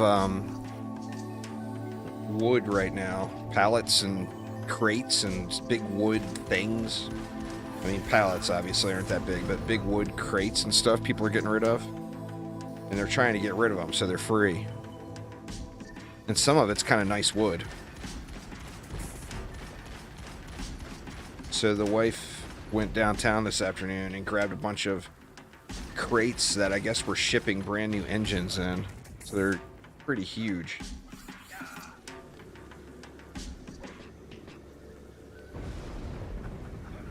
Can't wait to go home, try out the new update. That's fair there, Hawaiian. That's fair. Actually, I better not do it on this one because we got a boss wave. We'll kill the boss first, and then I'm going to run out there real quick. She does, believe it or not, Vermilion Phoenix. My wife does. She makes all kinds of stuff. I would love to, but I have a hard time getting motivated enough to. I mean, there's lots of cool things I'd like to make, you know, but... She actually built the chicken coop, which is pretty nice, really. She did a great job with it.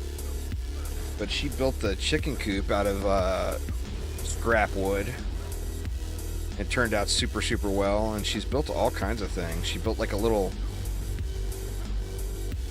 table out of pallet wood, like glued it and planed it and everything else. Looks nice. You'd never know that it was wood from a pallet.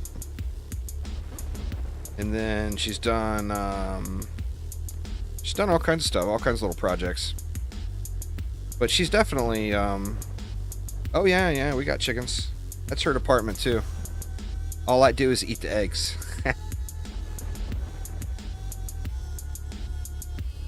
We got 6 laying eggs right now, with 2 more should start at any moment. Any day now. But yeah, we got 6 egg layers right now.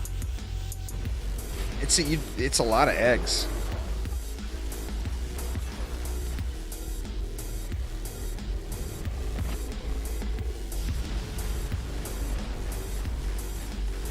$2.5 billion. Shows you some of the power creep in DD2 here. We're $500 million higher health than any mob in DD2, and we do half the damage output. Definitely shows you a little bit of that power creep.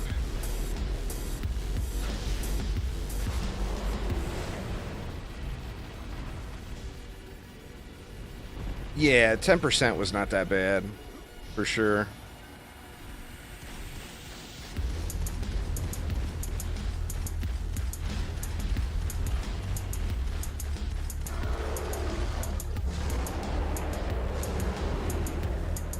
All right, I think, hopefully this is not a bad mistake. Well, it's wave 56 anyway.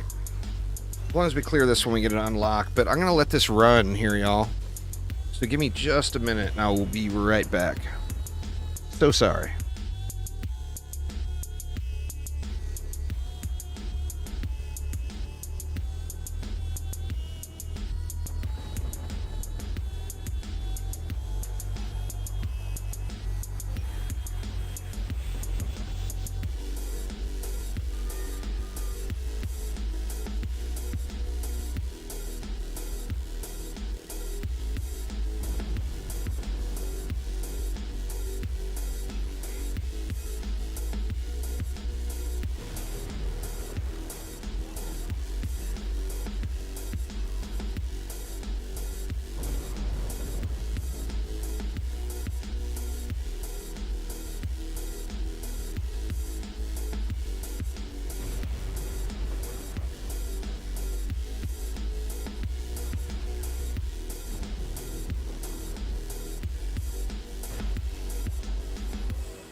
Well, that wasn't too bad. It was only one.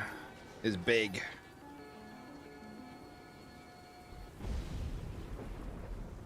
I had to run out there, Brian. It was like a 8 feet, probably four or 5 by 5 by 8. It's a big ass wooden crate. But it's all pretty nice 2x4s and stuff. She got it from some company that ships engines or was receiving shipped engines or something like that.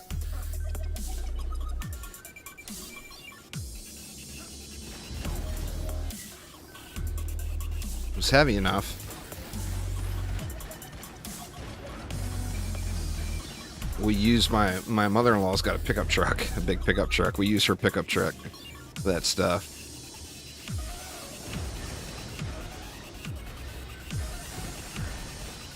Sturdy gemstone. What is up with all the sturdies, man? Where is the ones I want? I'm surprised we haven't run out of music yet. We're working on 7.5 hours now on the same playlist. I didn't think it was this long. Unless, did I restart it at some point? I may have restarted it, I don't know.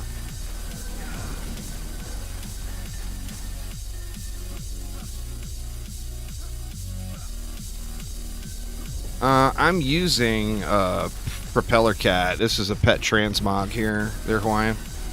There's pet transmogs in the game now. You can make any pet look like any other pet that you have. So this is the Juice Bags pet. But it's actually a Propeller Cat. I've just made it look like the Juice Bags pet. Got a little bounce to him too. And a spin.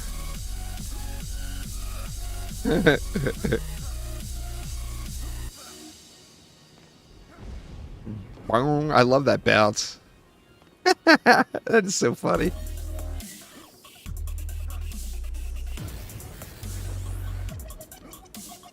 God, man, I gotta get Phil. I don't want to bug Phil. You're using the mask. Very nice, very nice.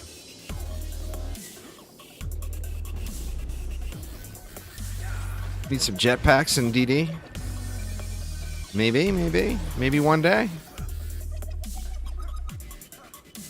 It's only obtainable from me on giveaways, which I would suggest everyone check my YouTube channel sometime in the next couple of days, because I got a major event starting next week. Oh, I'm not gonna pester you, Phil, but what would be awesome is if you could get me a front view on a flat background of the pet, the Juicy Fruit pet animations. That would be awesome. But like I said,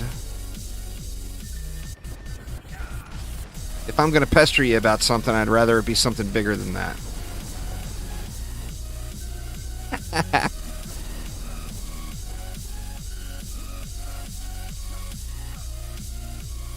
The bounce is just awesome, though.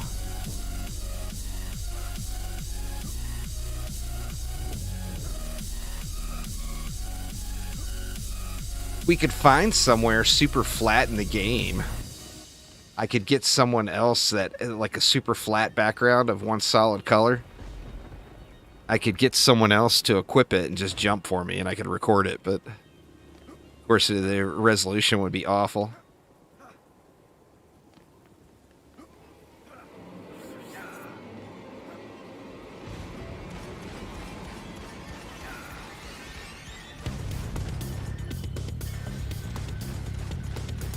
Where are we at now? 58. We getting there, we getting there. We're not there yet, but we getting there. Should probably check. Ooh, you gonna get smacky on my wisps? That ain't right. How rude. Better check these ensnares too, because they haven't burned very much. I guess it's just a few flyers.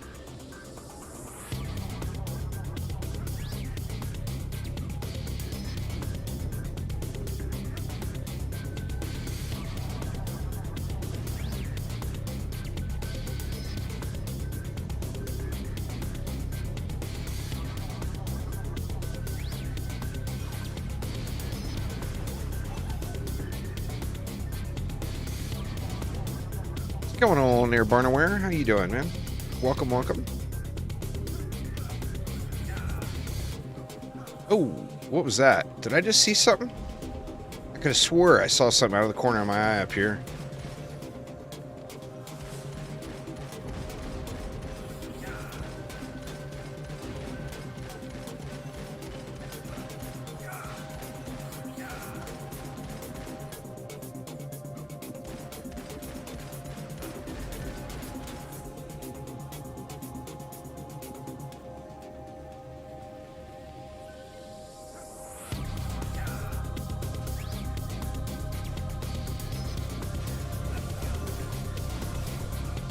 Probably not per hour. Running endless survival would probably be the most chillaxing way to level up. But as far as like straight up grinding XP per hour, I don't think it would be the most. I haven't tested it yet. But like wave 23 to wave 20 starts or whatever runs so fast, you know? So you would have to look at how many completions per hour.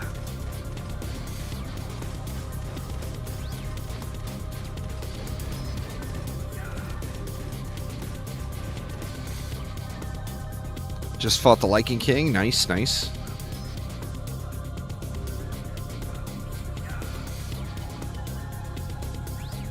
That's another thing that will be upcoming videos. Because I don't have the numbers. I don't have the math to give you all. I'm just guessing by saying I don't think it would be the best. Exclamation patch and check. We'll get you a link to all the notes. XP is the same as wave 25. So yeah, so wave 20 starts would be the fastest. Now, there will be a sweet spot.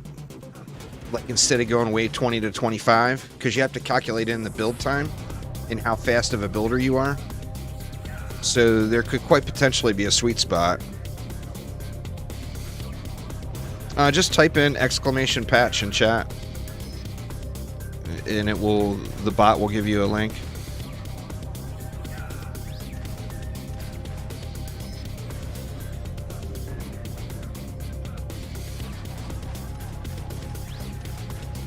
There it is.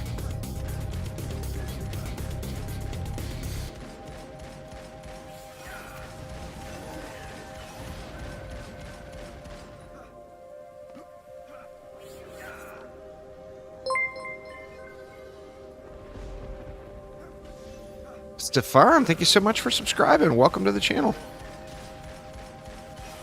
But yeah, I'm sure that there, as far as XP per hour goes, there will definitely be a sweet spot. You know, what that is, I don't know what it is yet. All right, Hawaiian, thanks for swinging by, man. Have a good one. You know, it could be wave 20 to 30. It could be wave 23 to 34. Because you have to do the math and factor in how much time it takes you to build.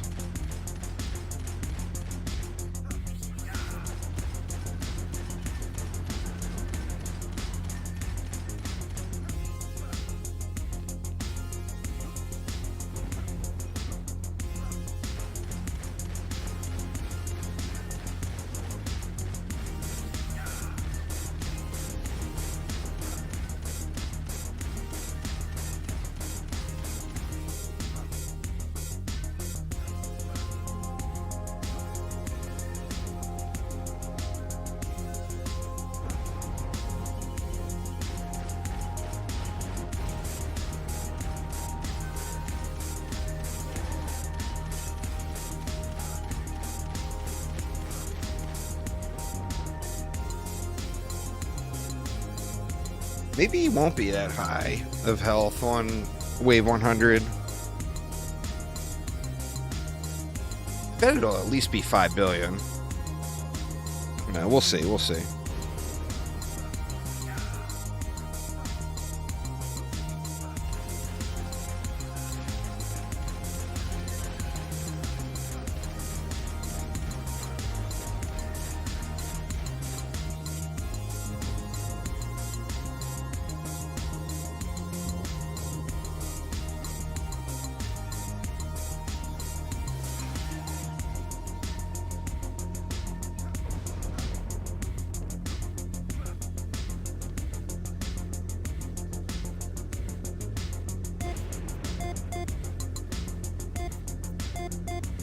You know, I have to check. Like, ideally, like the perfect DPS hero,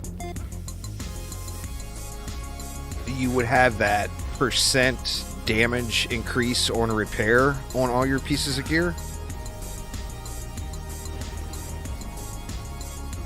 And then run around and spam repair these traps and auras. And they'll just get an enormous damage buff.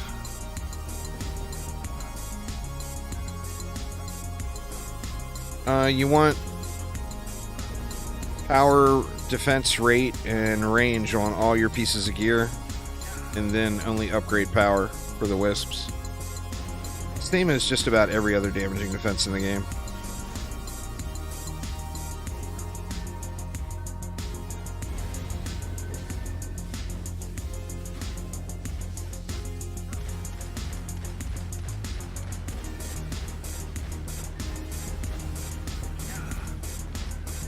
Things appear to be getting a little tankier.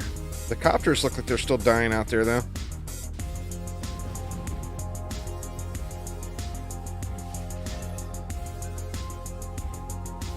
No new achievements on platforms there, Chow, but there's kind of some hidden achievements that aren't really achievements, but are achievements. That's what I'm going for here right now. Like getting to wave 100 on every map unlocks a golden pet transmog, where that's not an achievement that's going to show up on Xbox or PlayStation or whatever, or Steam. I'm assuming we might get more achievements when episode 2 launches, or when it's final after the second part. Well, I mean, episode 2 is going to bring Act 5 maps. Well, there's Act 1 achievements, Act 2 achievements, Act 3 achievements, Act 4 achievements. So I would only guess that there's going to be Act 5 achievements too. So yeah, there will definitely be more trophies. I mean, we got empty spots now.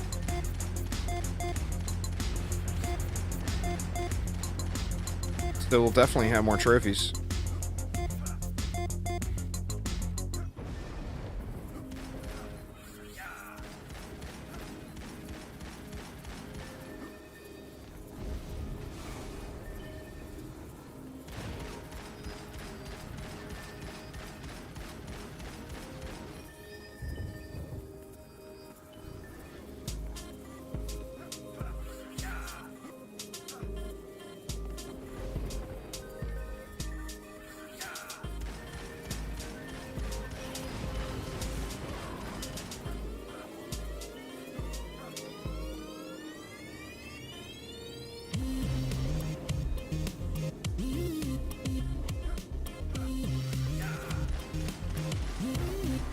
The new ones will be Act 5.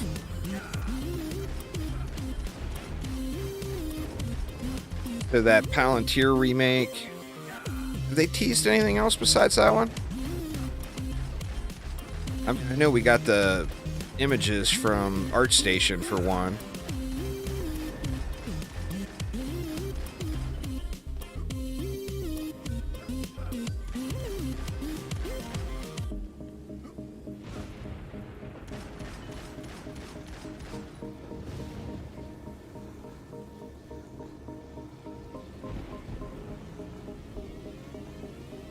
But yeah, there should be episode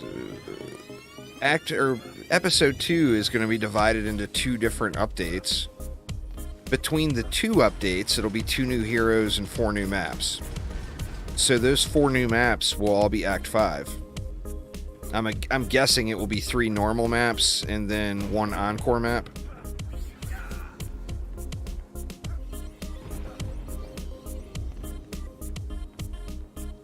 Come on over here, Mr. Dragon.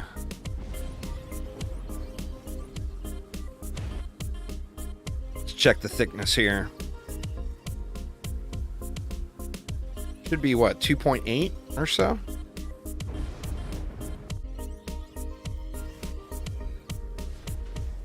.8, yep.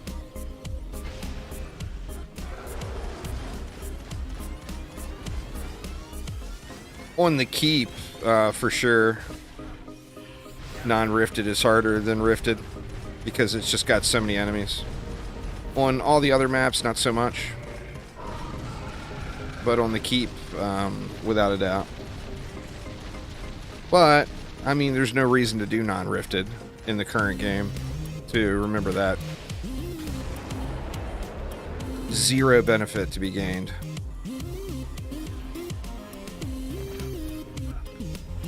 Shoot, am I gonna make it? Yeah, barely. All right. Let's see what we got.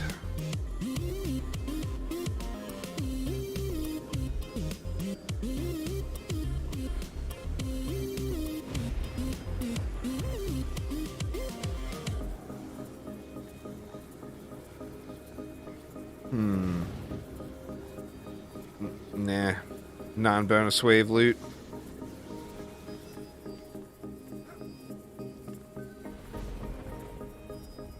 Yeah, I mean, look at, there's still transcendent pieces dropping and mythical pieces dropping.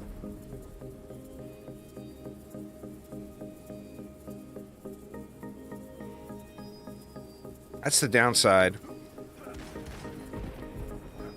You know, you get through these maps and get the higher wave unlocks really quick and get the cosmetic unlocks really quick, but it is kind of a bummer going a whole day without looking at loot.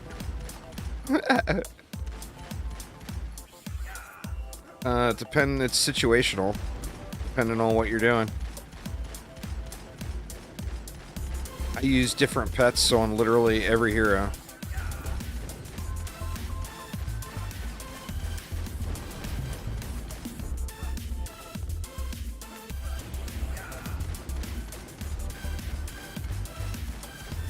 Like on the rogue, I use a prop cat. On the monk, I use a giraffe. On the squire, I use a monkey king. On the warden, I'll be using that little bomber.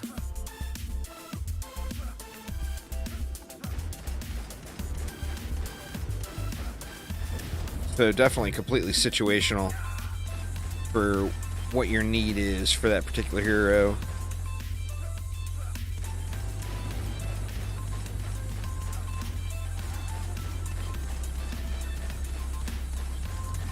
The best overall generic pet would probably be a giraffe, just because it's a huge stat stick. Because it's new and fun and shiny and super beast mode, but it gives the warden some range, basically. I mean, you could use the monkey king would be more single target DPS, but that would require you to get up into melee range, which I don't want to get into melee range on my warden.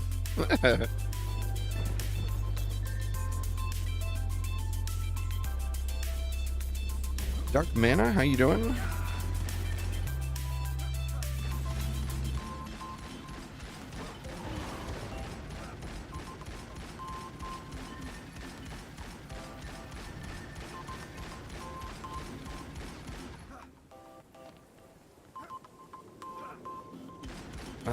No, the Mistamine pet is a POS. It's unusable pet right now.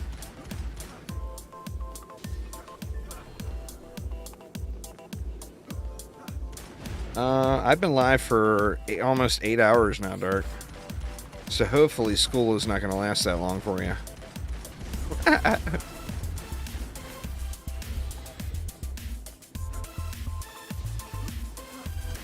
Yeah, which is just not worth using.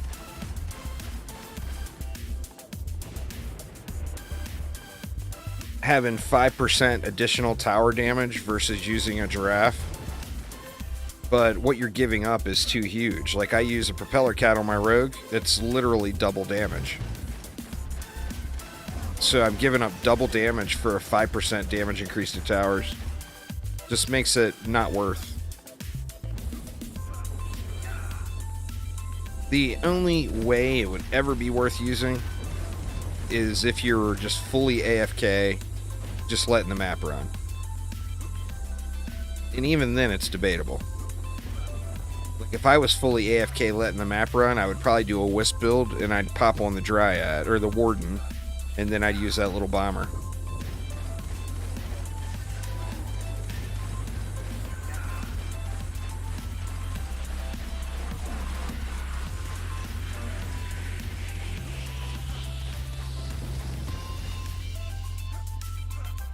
Buff pets don't get affected by hero buffs.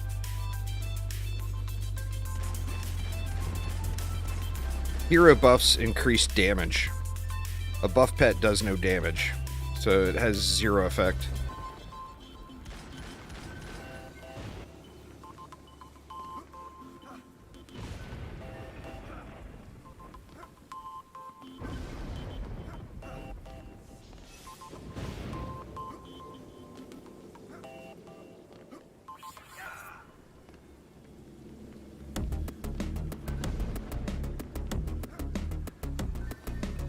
Still waiting on Switch? Yeah. One of the trials and tribulations of the Switch, you got the amazing, amazing quality of life that a Switch brings, having the mobility. And you've got the amazing, amazing game library that Nintendo has. But then you got Nintendo to deal with. If you like action defense games, absolutely. This is a super fun action defense game.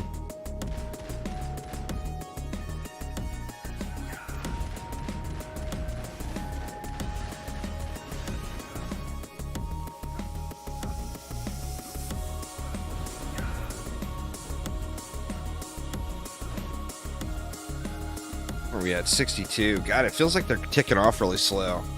This doesn't feel like 2-minute waves anymore. It feels like longer than that. See, we're 2 hours in. Well, I mean, 2 hours in and we've come, what, almost 40 waves?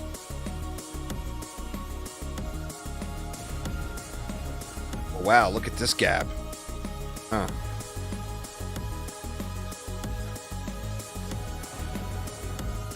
You dump everything into power on a damaging defense.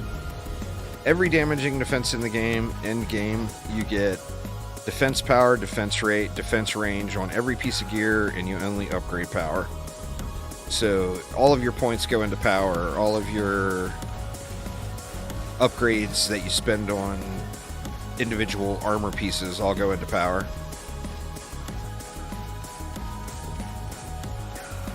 And then if it's not a damaging defense, then you just think about what it would benefit from. Like the Enragers here, for example. Their benefit would go... range and fort would be the biggest benefit on Enragers. Fort makes the enrage last longer, and range just makes them bigger. So it'd be situational there. Nope, only power. You get to end game, 200 range is nothing. Like, in end game stats, adding or deleting 200 range would be the difference of, say, hitting that crack right there that I'm aiming at, right down below me, the little corner there, and hitting right here instead. That would be about the difference in 200 range and when you're in endgame stats. Because remember, everything has diminishing returns. So the more you have of something, the less value you get for it.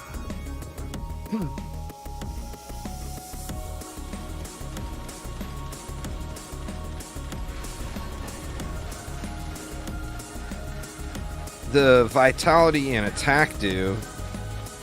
The ability on hero gear caps out really, really low and then has super, super strict or harsh diminishing returns. So you get very little value on hero stats besides vitality of attack. That's why everybody goes vitality of attack. I think on this guy, I've got all of my points into vitality. And then I got all the armor, or all of the weapons and stuff upgraded into attack. Well, I got the weapon upgraded into weapon damage, of course, but the pet and the... Actually, I might even have vitality on those, I'm not sure. One thing is for sure, and that is dead heroes do no damage, so gotta make sure you're staying alive.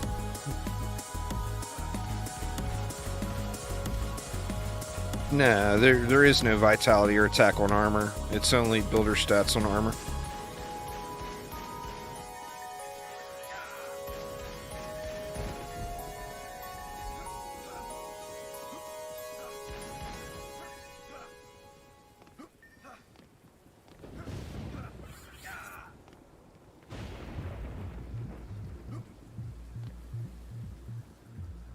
Definitely feels like there's some long breaks now. Like this is one of them.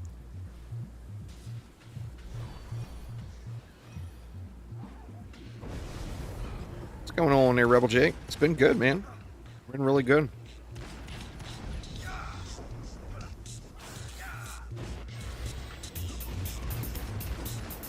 Been exceptional.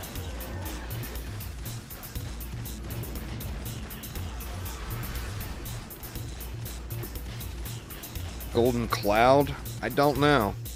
I'm going to guess it would probably be from the Keep, but that is 100% a guess. Or no, it wouldn't be from the Keep. It would be from one of the Act 4 maps, but I don't know which one. It would be either the first or second map, I'm guessing.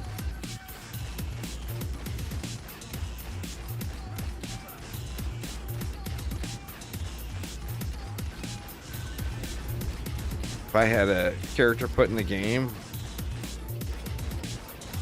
I don't know, man. That'd be a tough call. It would be either the mill or the outpost, one of the two. I just don't know what. Does it say in the patch notes? It might say in the patch notes, something like that.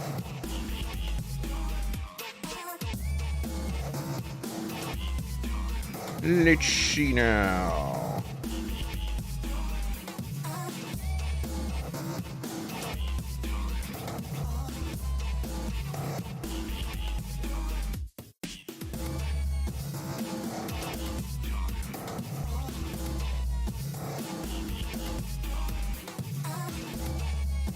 I don't see it as far as the golden pets, but it would be either the mill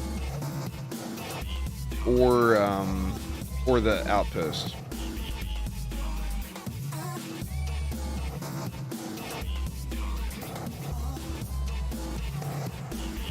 One of the two.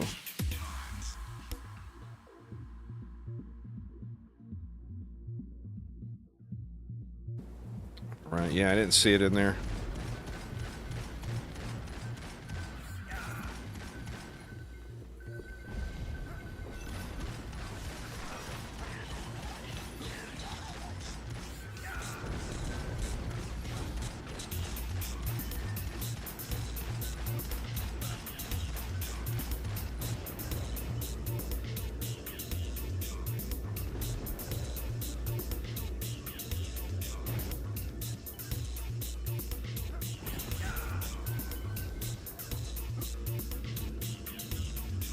This will be my third one.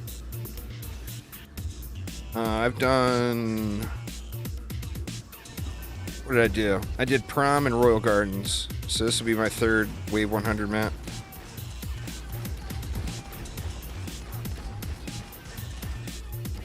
Quite grindy. I don't recommend anybody do this. Sit here in one sitting and grind them out like this. It's gonna be way more entertaining for you to move around because you get save unlocks every 5 waves. Every 1 and 6. So like I'm at wave 64 now. My next wave unlock would be wave 66.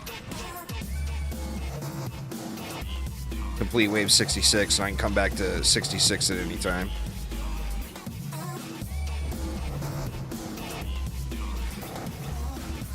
I don't know what they all are yet.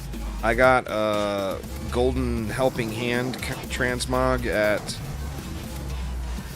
Prom, and I got a Golden Fairy at Royal Gardens. Where you at now, Aramir? You got to be at like 70, 75 now. You're still a full map ahead of me. And one of them being Alk Labs.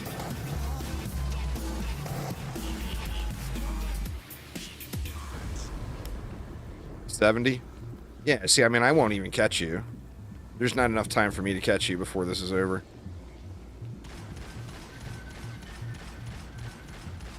This one feels like it's slowed way down too, to be honest.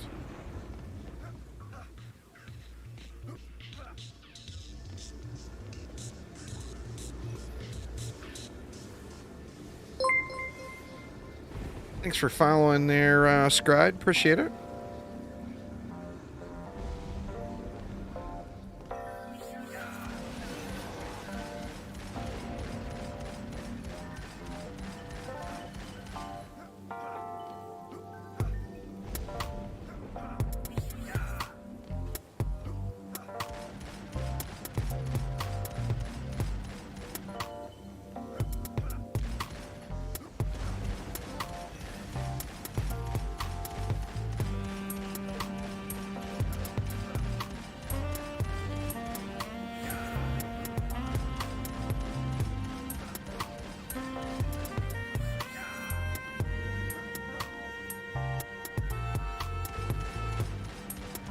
Deeper Well took you 145, Ancient took you 90 minutes, and Lava Mines took you 204. That's pretty good. Yep, 99999 is the mana cap.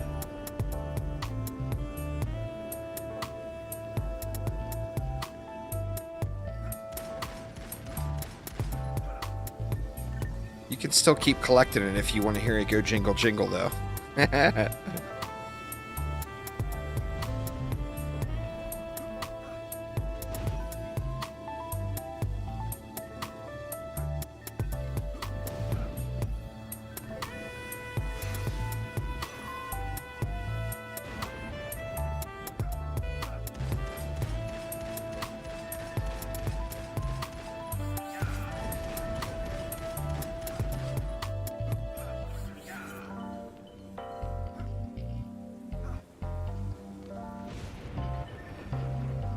Oh, we got another boss. So this one should be like 3.1 or 3.2, I believe.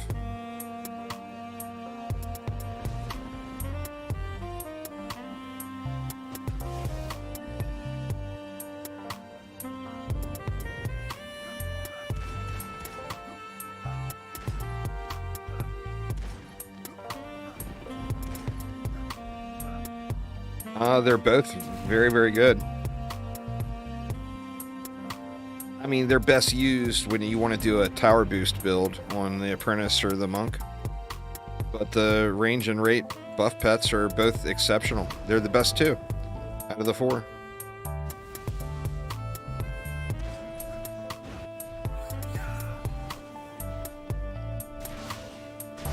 Don't you dare sneak away. 3.063. Alright, it's not quite 3.2.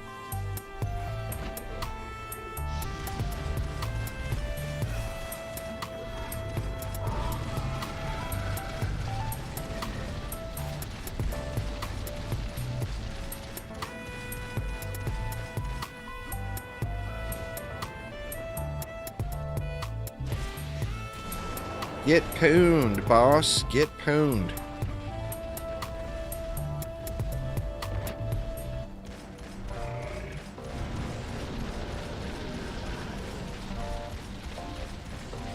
.7 on wave 70 Demon Lord.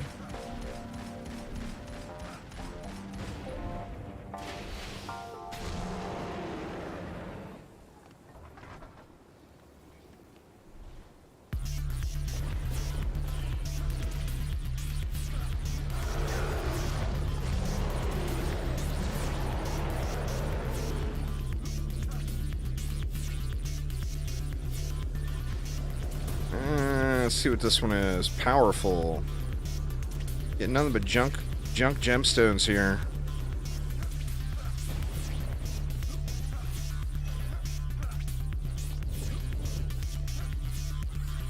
They get pretty thick in a 4-player group on Lycan King bonus waves. Oh no! Thank God I don't have hardcore enabled. I would lose my 99,000 mana. Can't have that.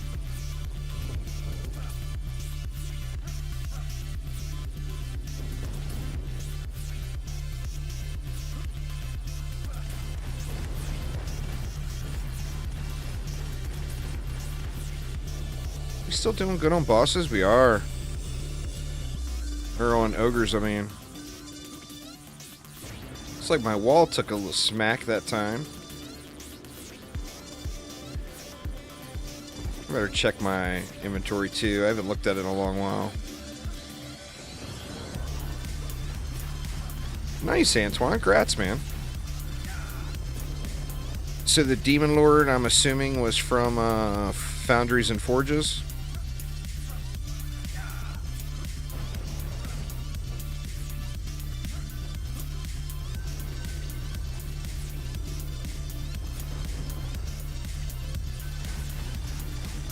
Yep. Yeah, that one should be really easy. All of the Encore maps except Glitterhelm, and Glitterhelm may end up being easy, but all of them but Glitterhelm should be relatively easy.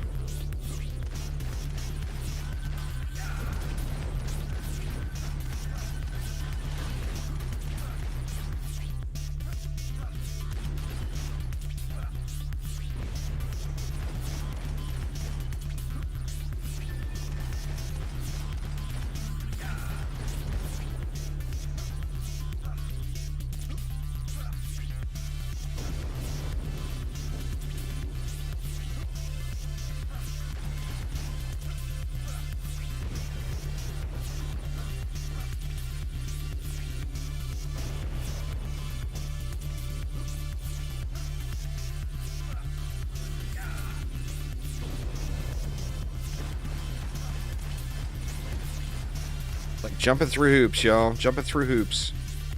How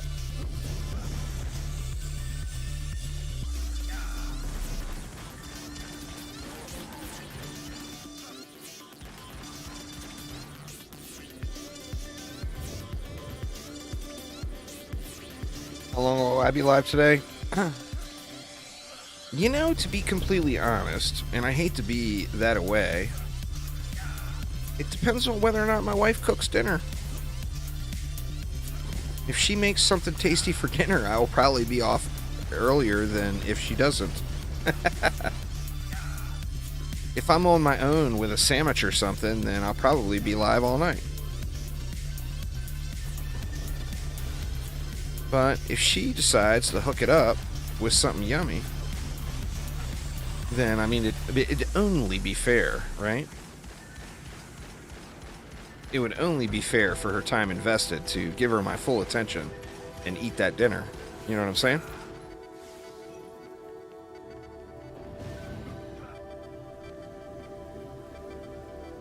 Speaking of, I'm getting kind of hungry now. I might go grab some crackers or something.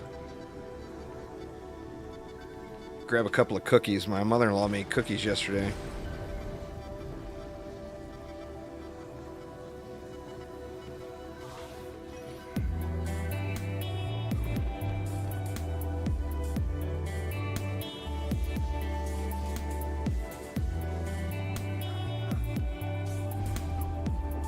Maybe you got the wrong difficulty selected there, Zilla.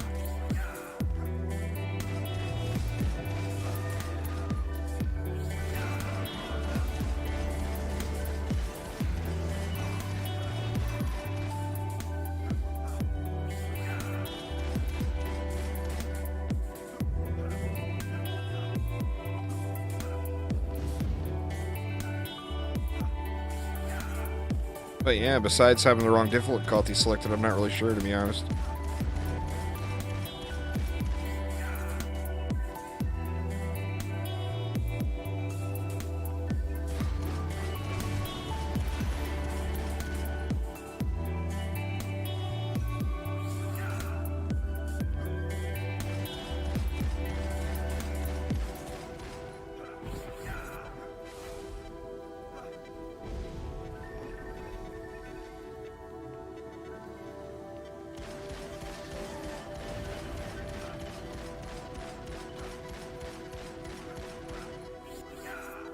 Oh, almost jumped off the edge.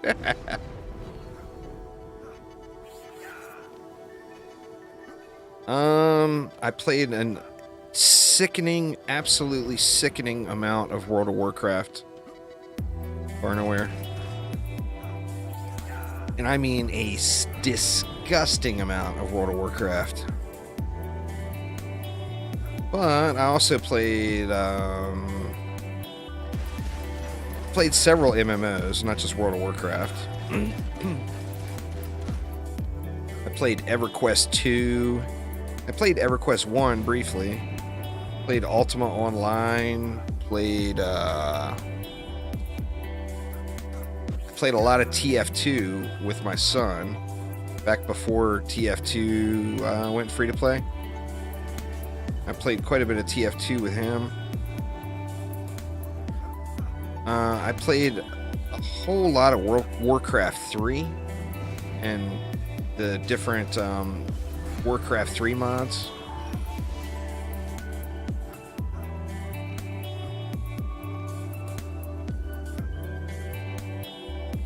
But the only game besides Orcs Must Die and Dungeon Defenders, the only games that I put just a disgusting amount of time into was World of Warcraft.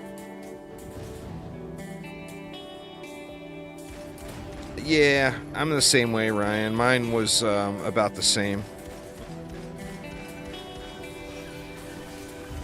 I had a rogue that was probably 750, 800 days played. And I had a mage that was 365 plus. So, I mean, like I said, it's an absolutely disgusting amount.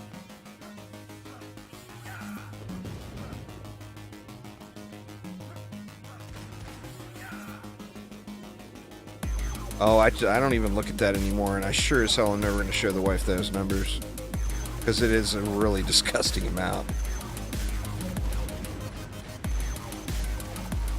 I did the... You remember the super old High Warlord and Grand Marshal program, Ryan, back in the original vanilla days? Not the state that it turned in now, where it's basically free in comparison, but you remember the old High Warlord grind? Well, I did the High Warlord grind and then took a 1 week break, and as soon as my week break was up, I started a Grand Marshal grind. So I had a Grand Marshal and a High Warlord.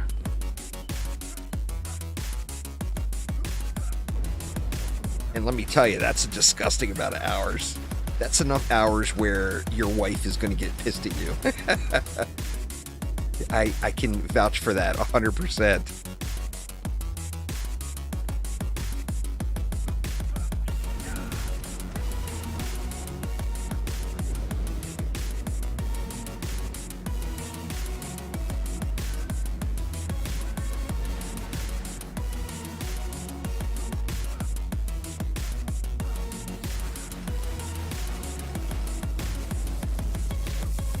Oh, I would too. King's Game and Moonbase were definitely two favorites.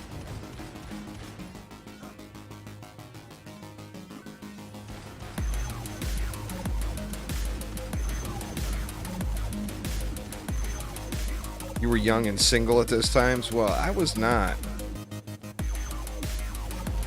I was married with a kid. But the kid played with me too, so that was a benefit. Yeah, King's Game and Moonbase are both super fun.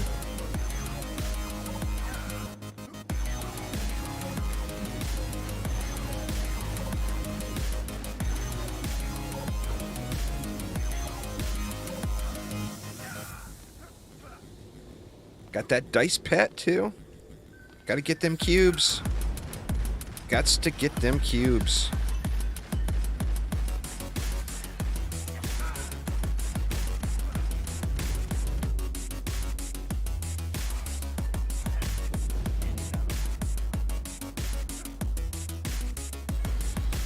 Alright, y'all. I gotta pee. And I want to grab some crackers or something. I'm getting hungry as shit. So give me just a couple of minutes. I'll be right back.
All right. Sorry about that, y'all.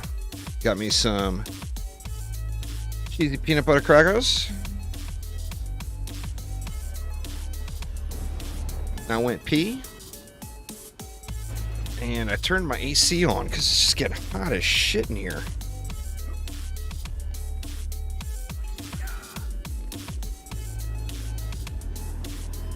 Oh man, good thing I wasn't gone for this one. I didn't realize I was at wave 70.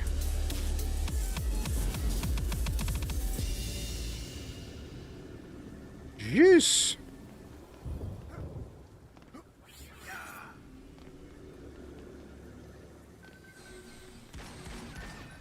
Barnaware destroying the RNG. Oh man.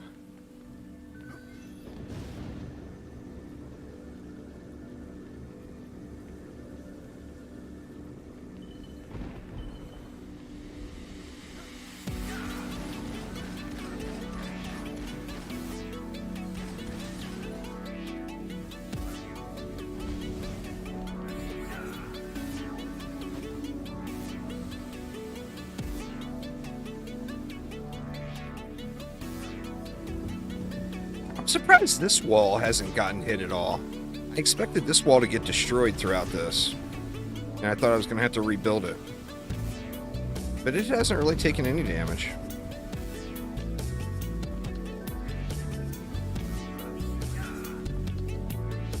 And then these are just a matter of time until ogres get here.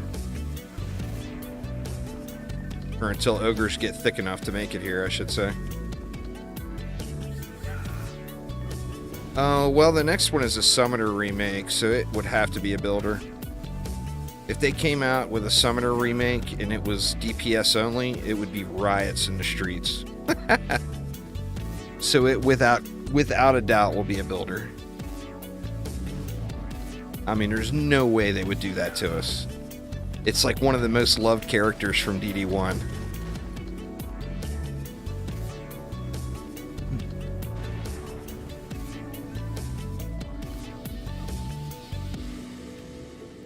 I mean, it would be full-blown riots, literally.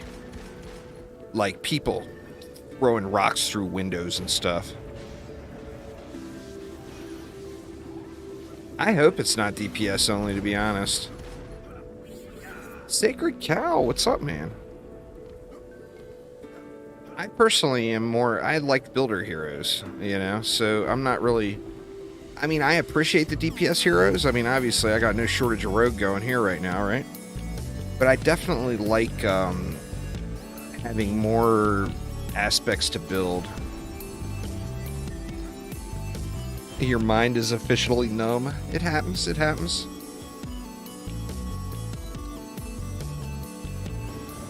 You think... No, he won't have his own separate minion units like in DD1, if that's what you're asking. They've actually already confirmed that minion units won't be a thing.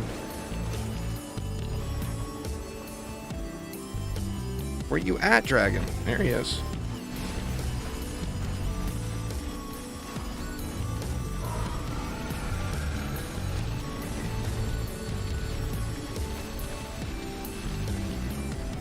Come this way. Come this way. Oh, fine. Don't then.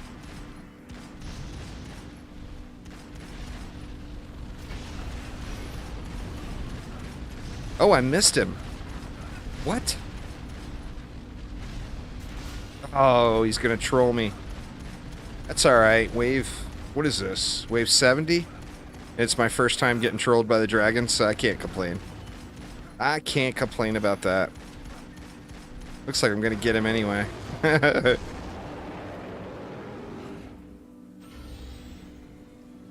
do we got? What do we got? Looks like we got a dragon this time. How the special pets drop is you get either the pet for that map or you get a fused pet for that map. Like in this one, the fusion pet for it is the dragon. So I would get either a dragon or a gemstone. Well, a fused dragon or a gemstone every wave. This is a pretty good one. It's 367 upgrades, I want to say. My weapon here with all the stats. So it's pretty decent. It's not the best thing out there, but it's pretty darn good.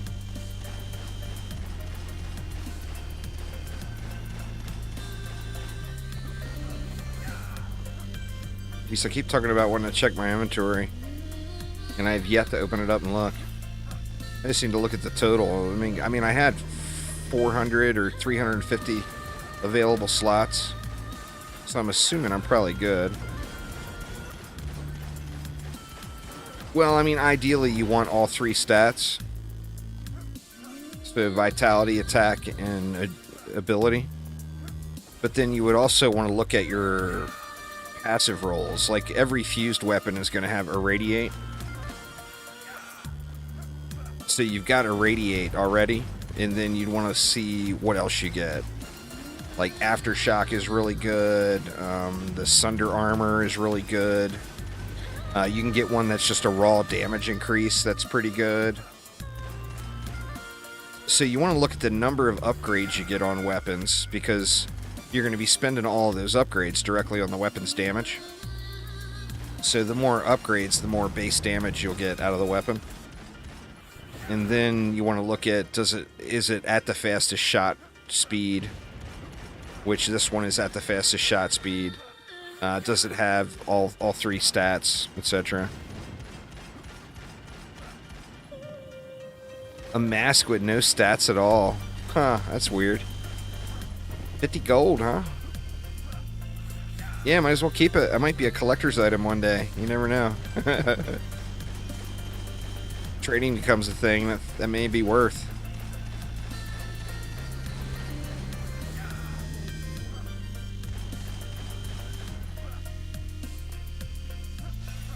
Mixed mode, hardcore rifted mixed mode, massacre, bonus waves, bonus difficulty. So you got to be on the Lichen King bonus difficulty as well. In fact, I'd go as far as to say that it's not even worth doing unless you have the bonus difficulty unlocked. Because 6% better than not great is not worth. But once you get the bonus difficulties unlocked, then it becomes worth, because then it's the best stuff in the game.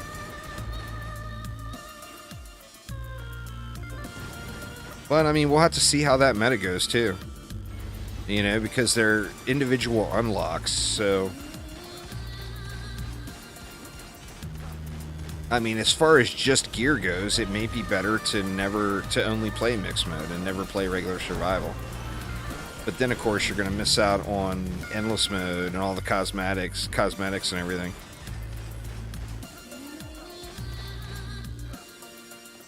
Now, vitality, attack, and ability is the 3 stats.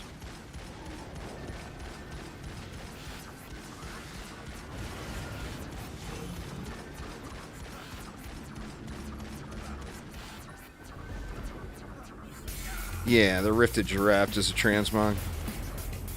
You unlock the bonus difficulties by killing the boss associated with that difficulty. So there's 3 bonus difficulties. There's Demon Lord. Actually, there's 4. There's Demon Lord, there's Goblin Mech, there's Ancient Dragon, and then there's Lichen King. So to unlock, you know, you want to be doing Lichen King bonus difficulty. So to unlock that, you have to do the keep on mixed mode and kill the Lichen King. Ren, what's up, man? How you doing? Yeah, you get weapons in mixed mode.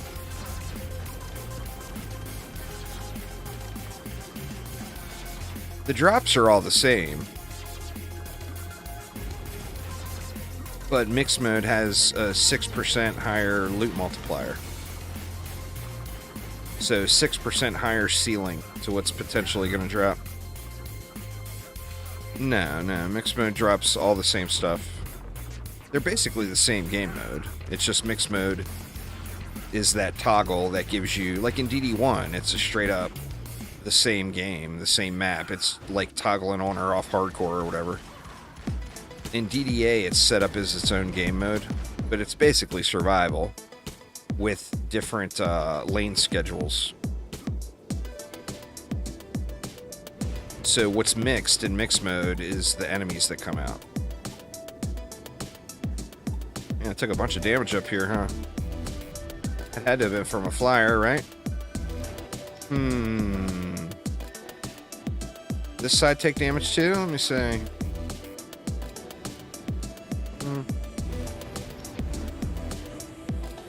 Not much, a little tickle. I'm gonna have to watch that. In fact, I'll check for copter riggers here on this next wave.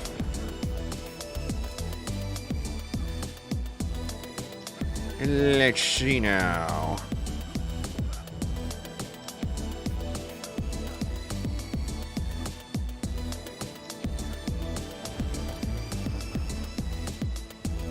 Seems like wave 51 is or 51 enemies is one of the hard stick. What's going on there, Meech? How you doing?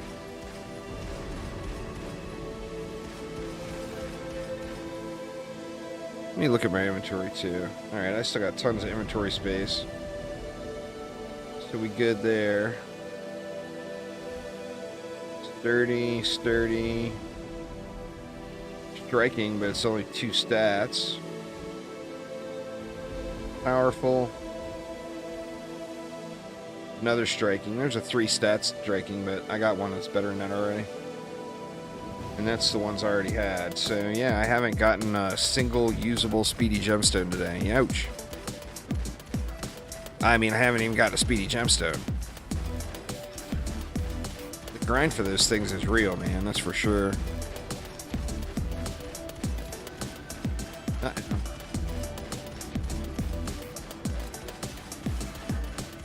Deny it, Dark Mana. Deny it. Tell her you were out mowing the lawn or doing something else. Something productive.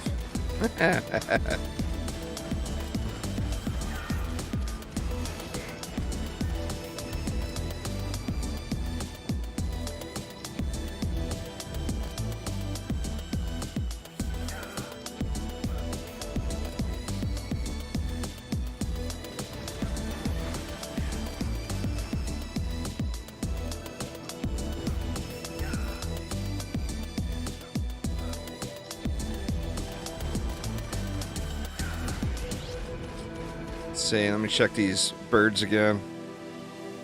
Helping your son build a boat for his school? That sounds cool. You gonna get to take it out too? Gotta check it for seaworthiness, you know?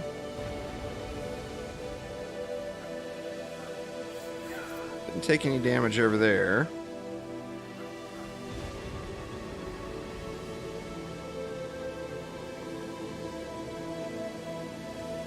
Nope, that's the downside. Like right now, I don't auto-loot any weapons or offhands because I've got the limit set too high. So the good thing is you know what you want. You want boss weapons, right? Well, boss weapons only drop 1 per map or 1 per boss kill, and you know when they're dropping. So just run over and look at it. You know, whenever you kill a boss. The trouble there would be offhands. You wouldn't be picking up any offhands at all.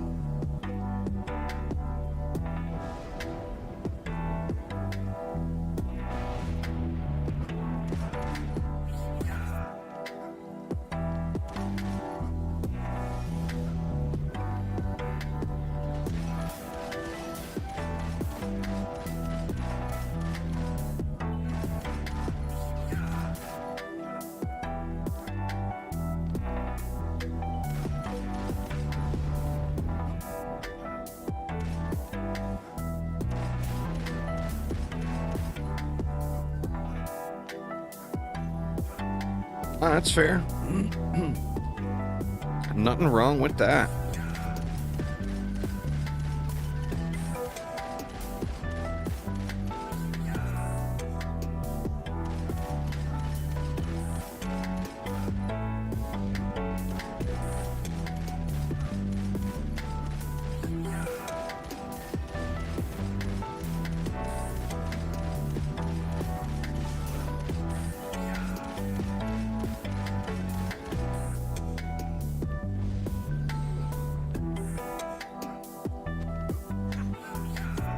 Jeez, man, it still feels like forever here. We still got 26 waves to go. 27 if you include 101. It sounds like your map has sped up, Aramir. And I think my map has slowed down. Because you're pulling ahead of me big time again.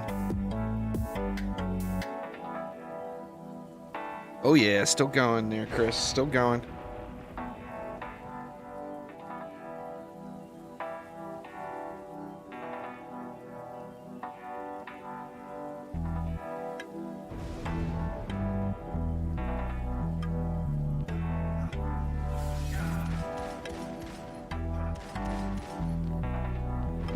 Yours has stayed the same. Maybe mine has slowed way down. I did take a couple of breaks too. But I let the map run then.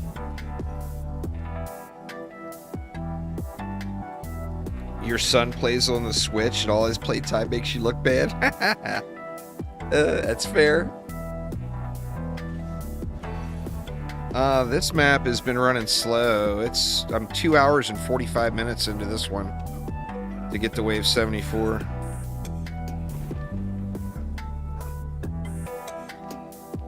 But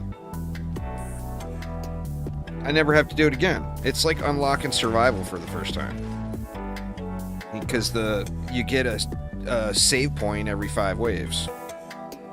So like my next save point is wave 76. I beat wave 76, I'll be able to start at wave 76 anytime I want. Right now, as it stands, I've got 71 unlocked.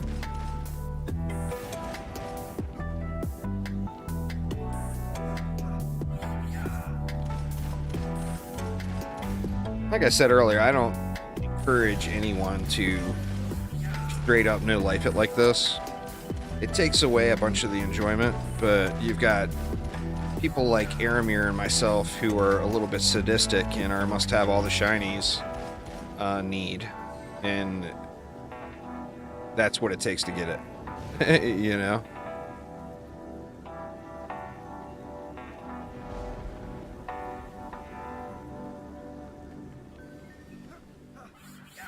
You're going to get a lot more enjoyment out of it if you pop around, go to different maps, come back to your various save points whenever you want.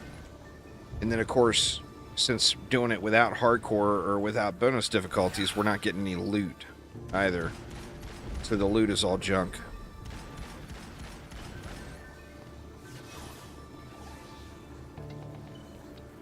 Sadistic equals mentally unstable, Ren says. That's terrible.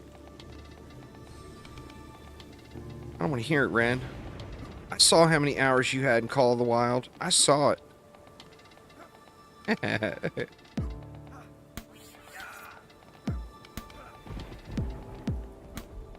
Will current grinding be quickly replaced? Probably. But it's different stuff, too. You know, like you got just getting all those golden pets unlocked. That's a lot.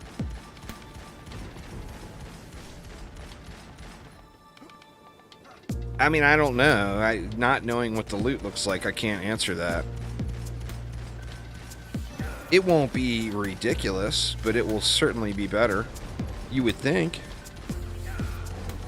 I mean, compare the summit loot to... compare Act 3 loot to Act 4 loot, basically. Or compare Ancient Dragon bonus waves to Lichen King bonus waves. That's what the difference will be.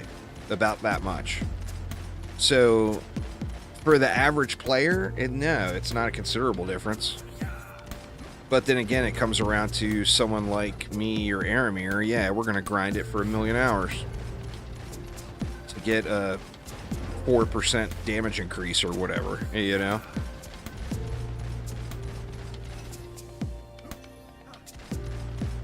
The only way loot would be considerably different, well, I mean, it comes around to RNG. I've got 105 drops now. They're not that much higher than a really good roll 90.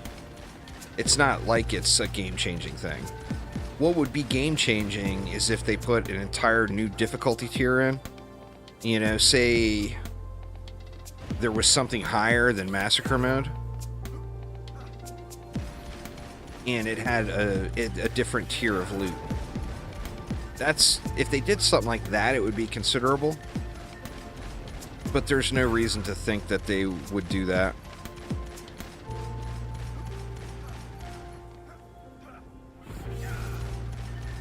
But, I mean, yeah, you would think, I would certainly hope that we're going to get a loot improvement.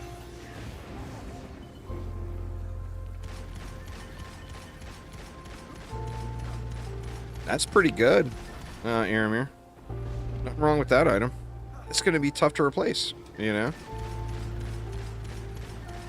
Mine is 367, so it has more base damage, but it doesn't have that high of an irradiate. El Chan! Thank you so much. Sith Phil, thank you so much as well. Once again. Appreciate it, y'all. You all are the best.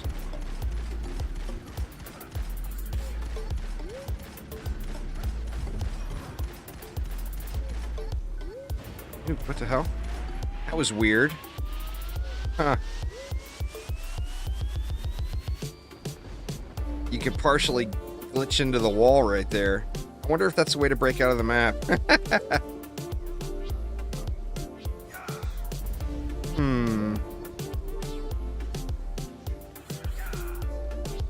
Nah, doesn't look like it.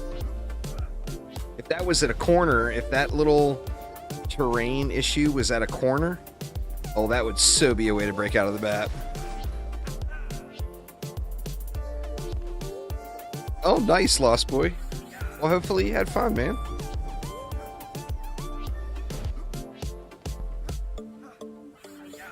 Hopefully you had a good time. Tell him I said what up.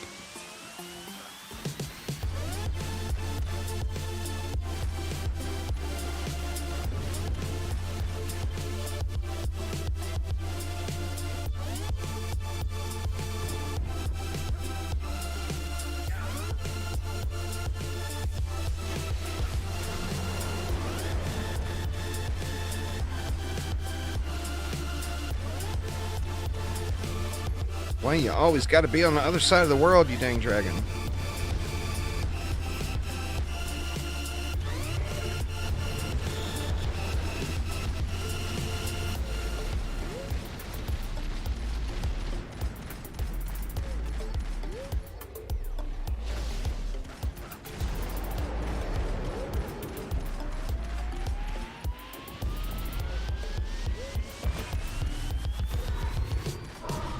Boy, that was a fast burn, huh? You can tell when that irradiate really is popping. When you get some lucky procs on it. That dude got wrecked. My goodness. What do we got? What do we got? Looks like we got another bird. We got a helping hand that time.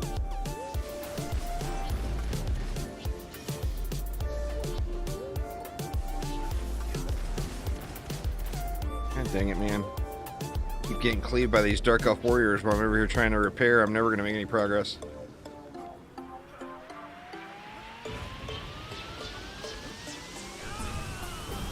Wrong button.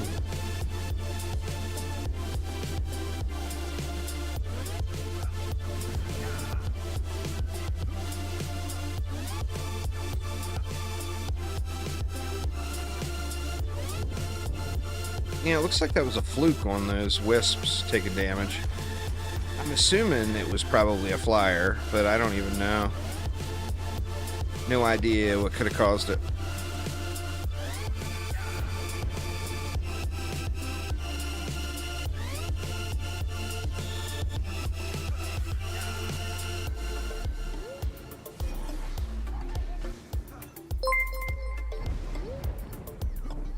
Little Fancy, thank you so much for the follow. Welcome, welcome, welcome.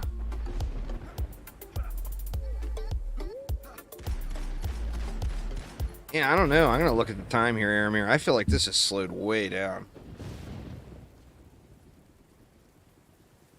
I mean, shit. I'm coming up on 3 hours into this run. And I still got 24 waves to go. That's like a 4-hour run. Here, I'm on pace for.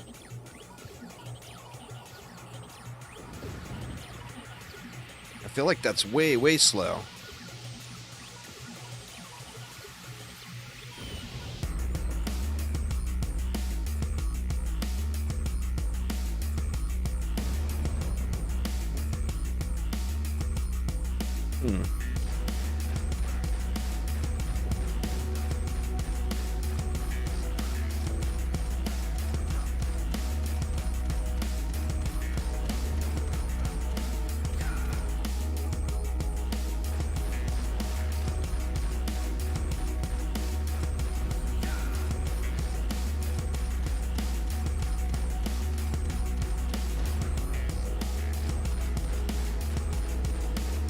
May even need to adjust the build a little bit.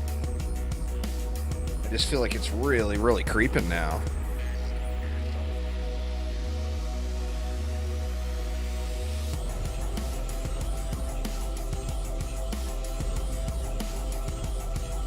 We'll look at the time after this one.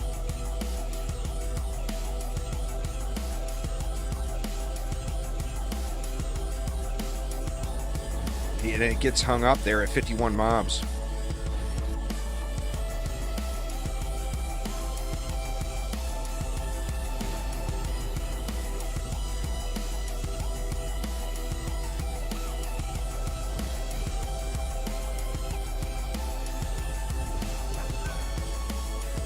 Alright, let's see.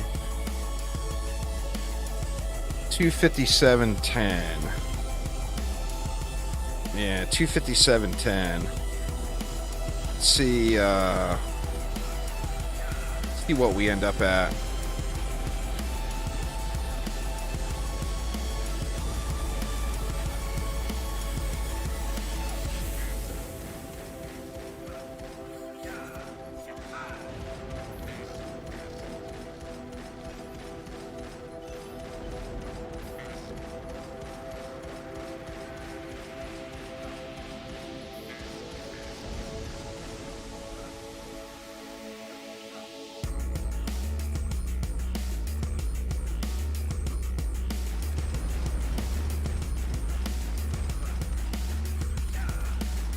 I have a flashing wall. I don't see a flashing wall.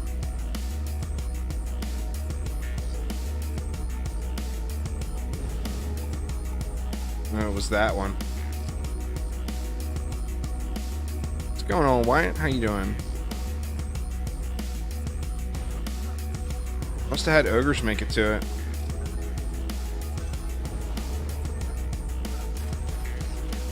Or something. I don't even know what it was. Could have been Dark Elf Warriors. I mean, they're going to be hitting real hard right now.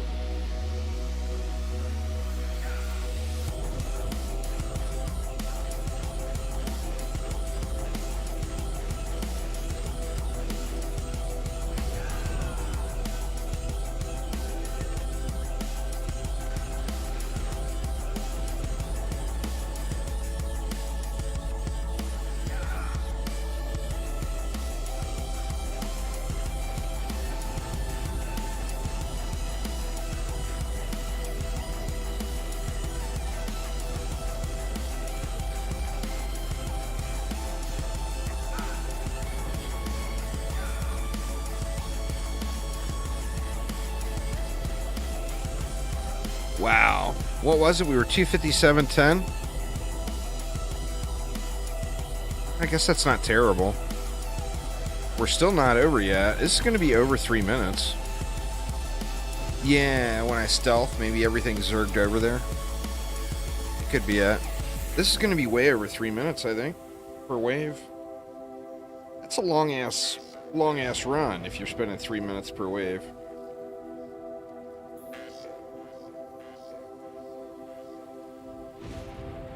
So the time to complete has gone way up.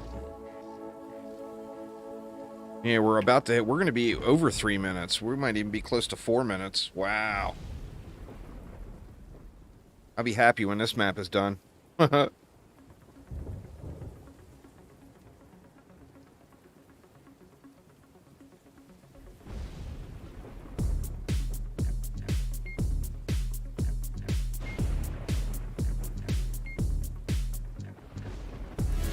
Let's see.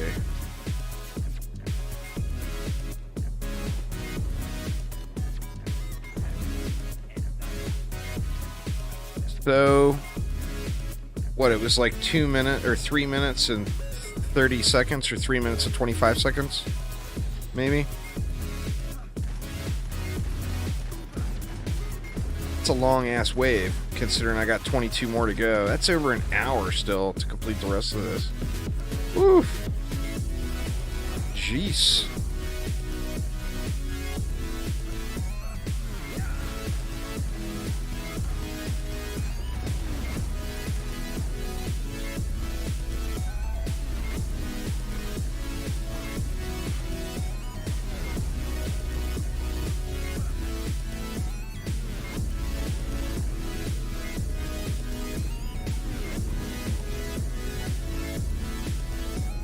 Guys all took a little damage too.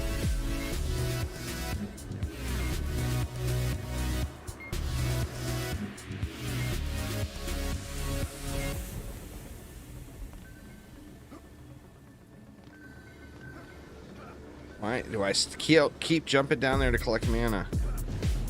Good lord.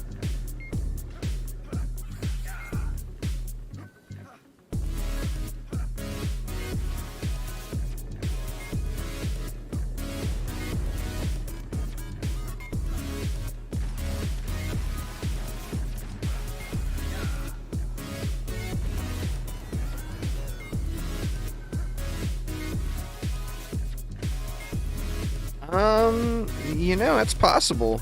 Uzar, it's definitely possible. And you never know, right? I mean, we'll find out. We'll find out down the road, for sure. You know, the next time I run this map, I'll be doing a wave 101 start, assuming I don't choke here between now and 101.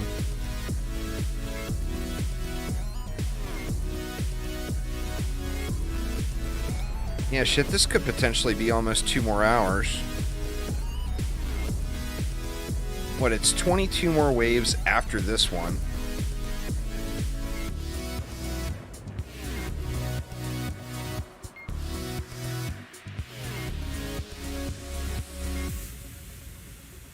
Hanging at 250 and 160 now. Oof.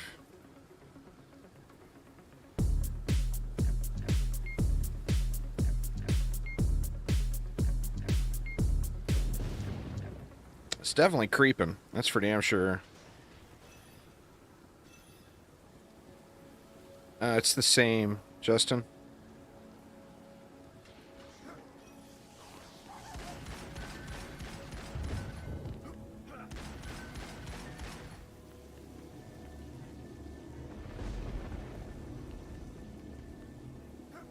Because it is. Deeper Well is cram-packed full of ogres. There's a reason everybody calls it Ogre Well.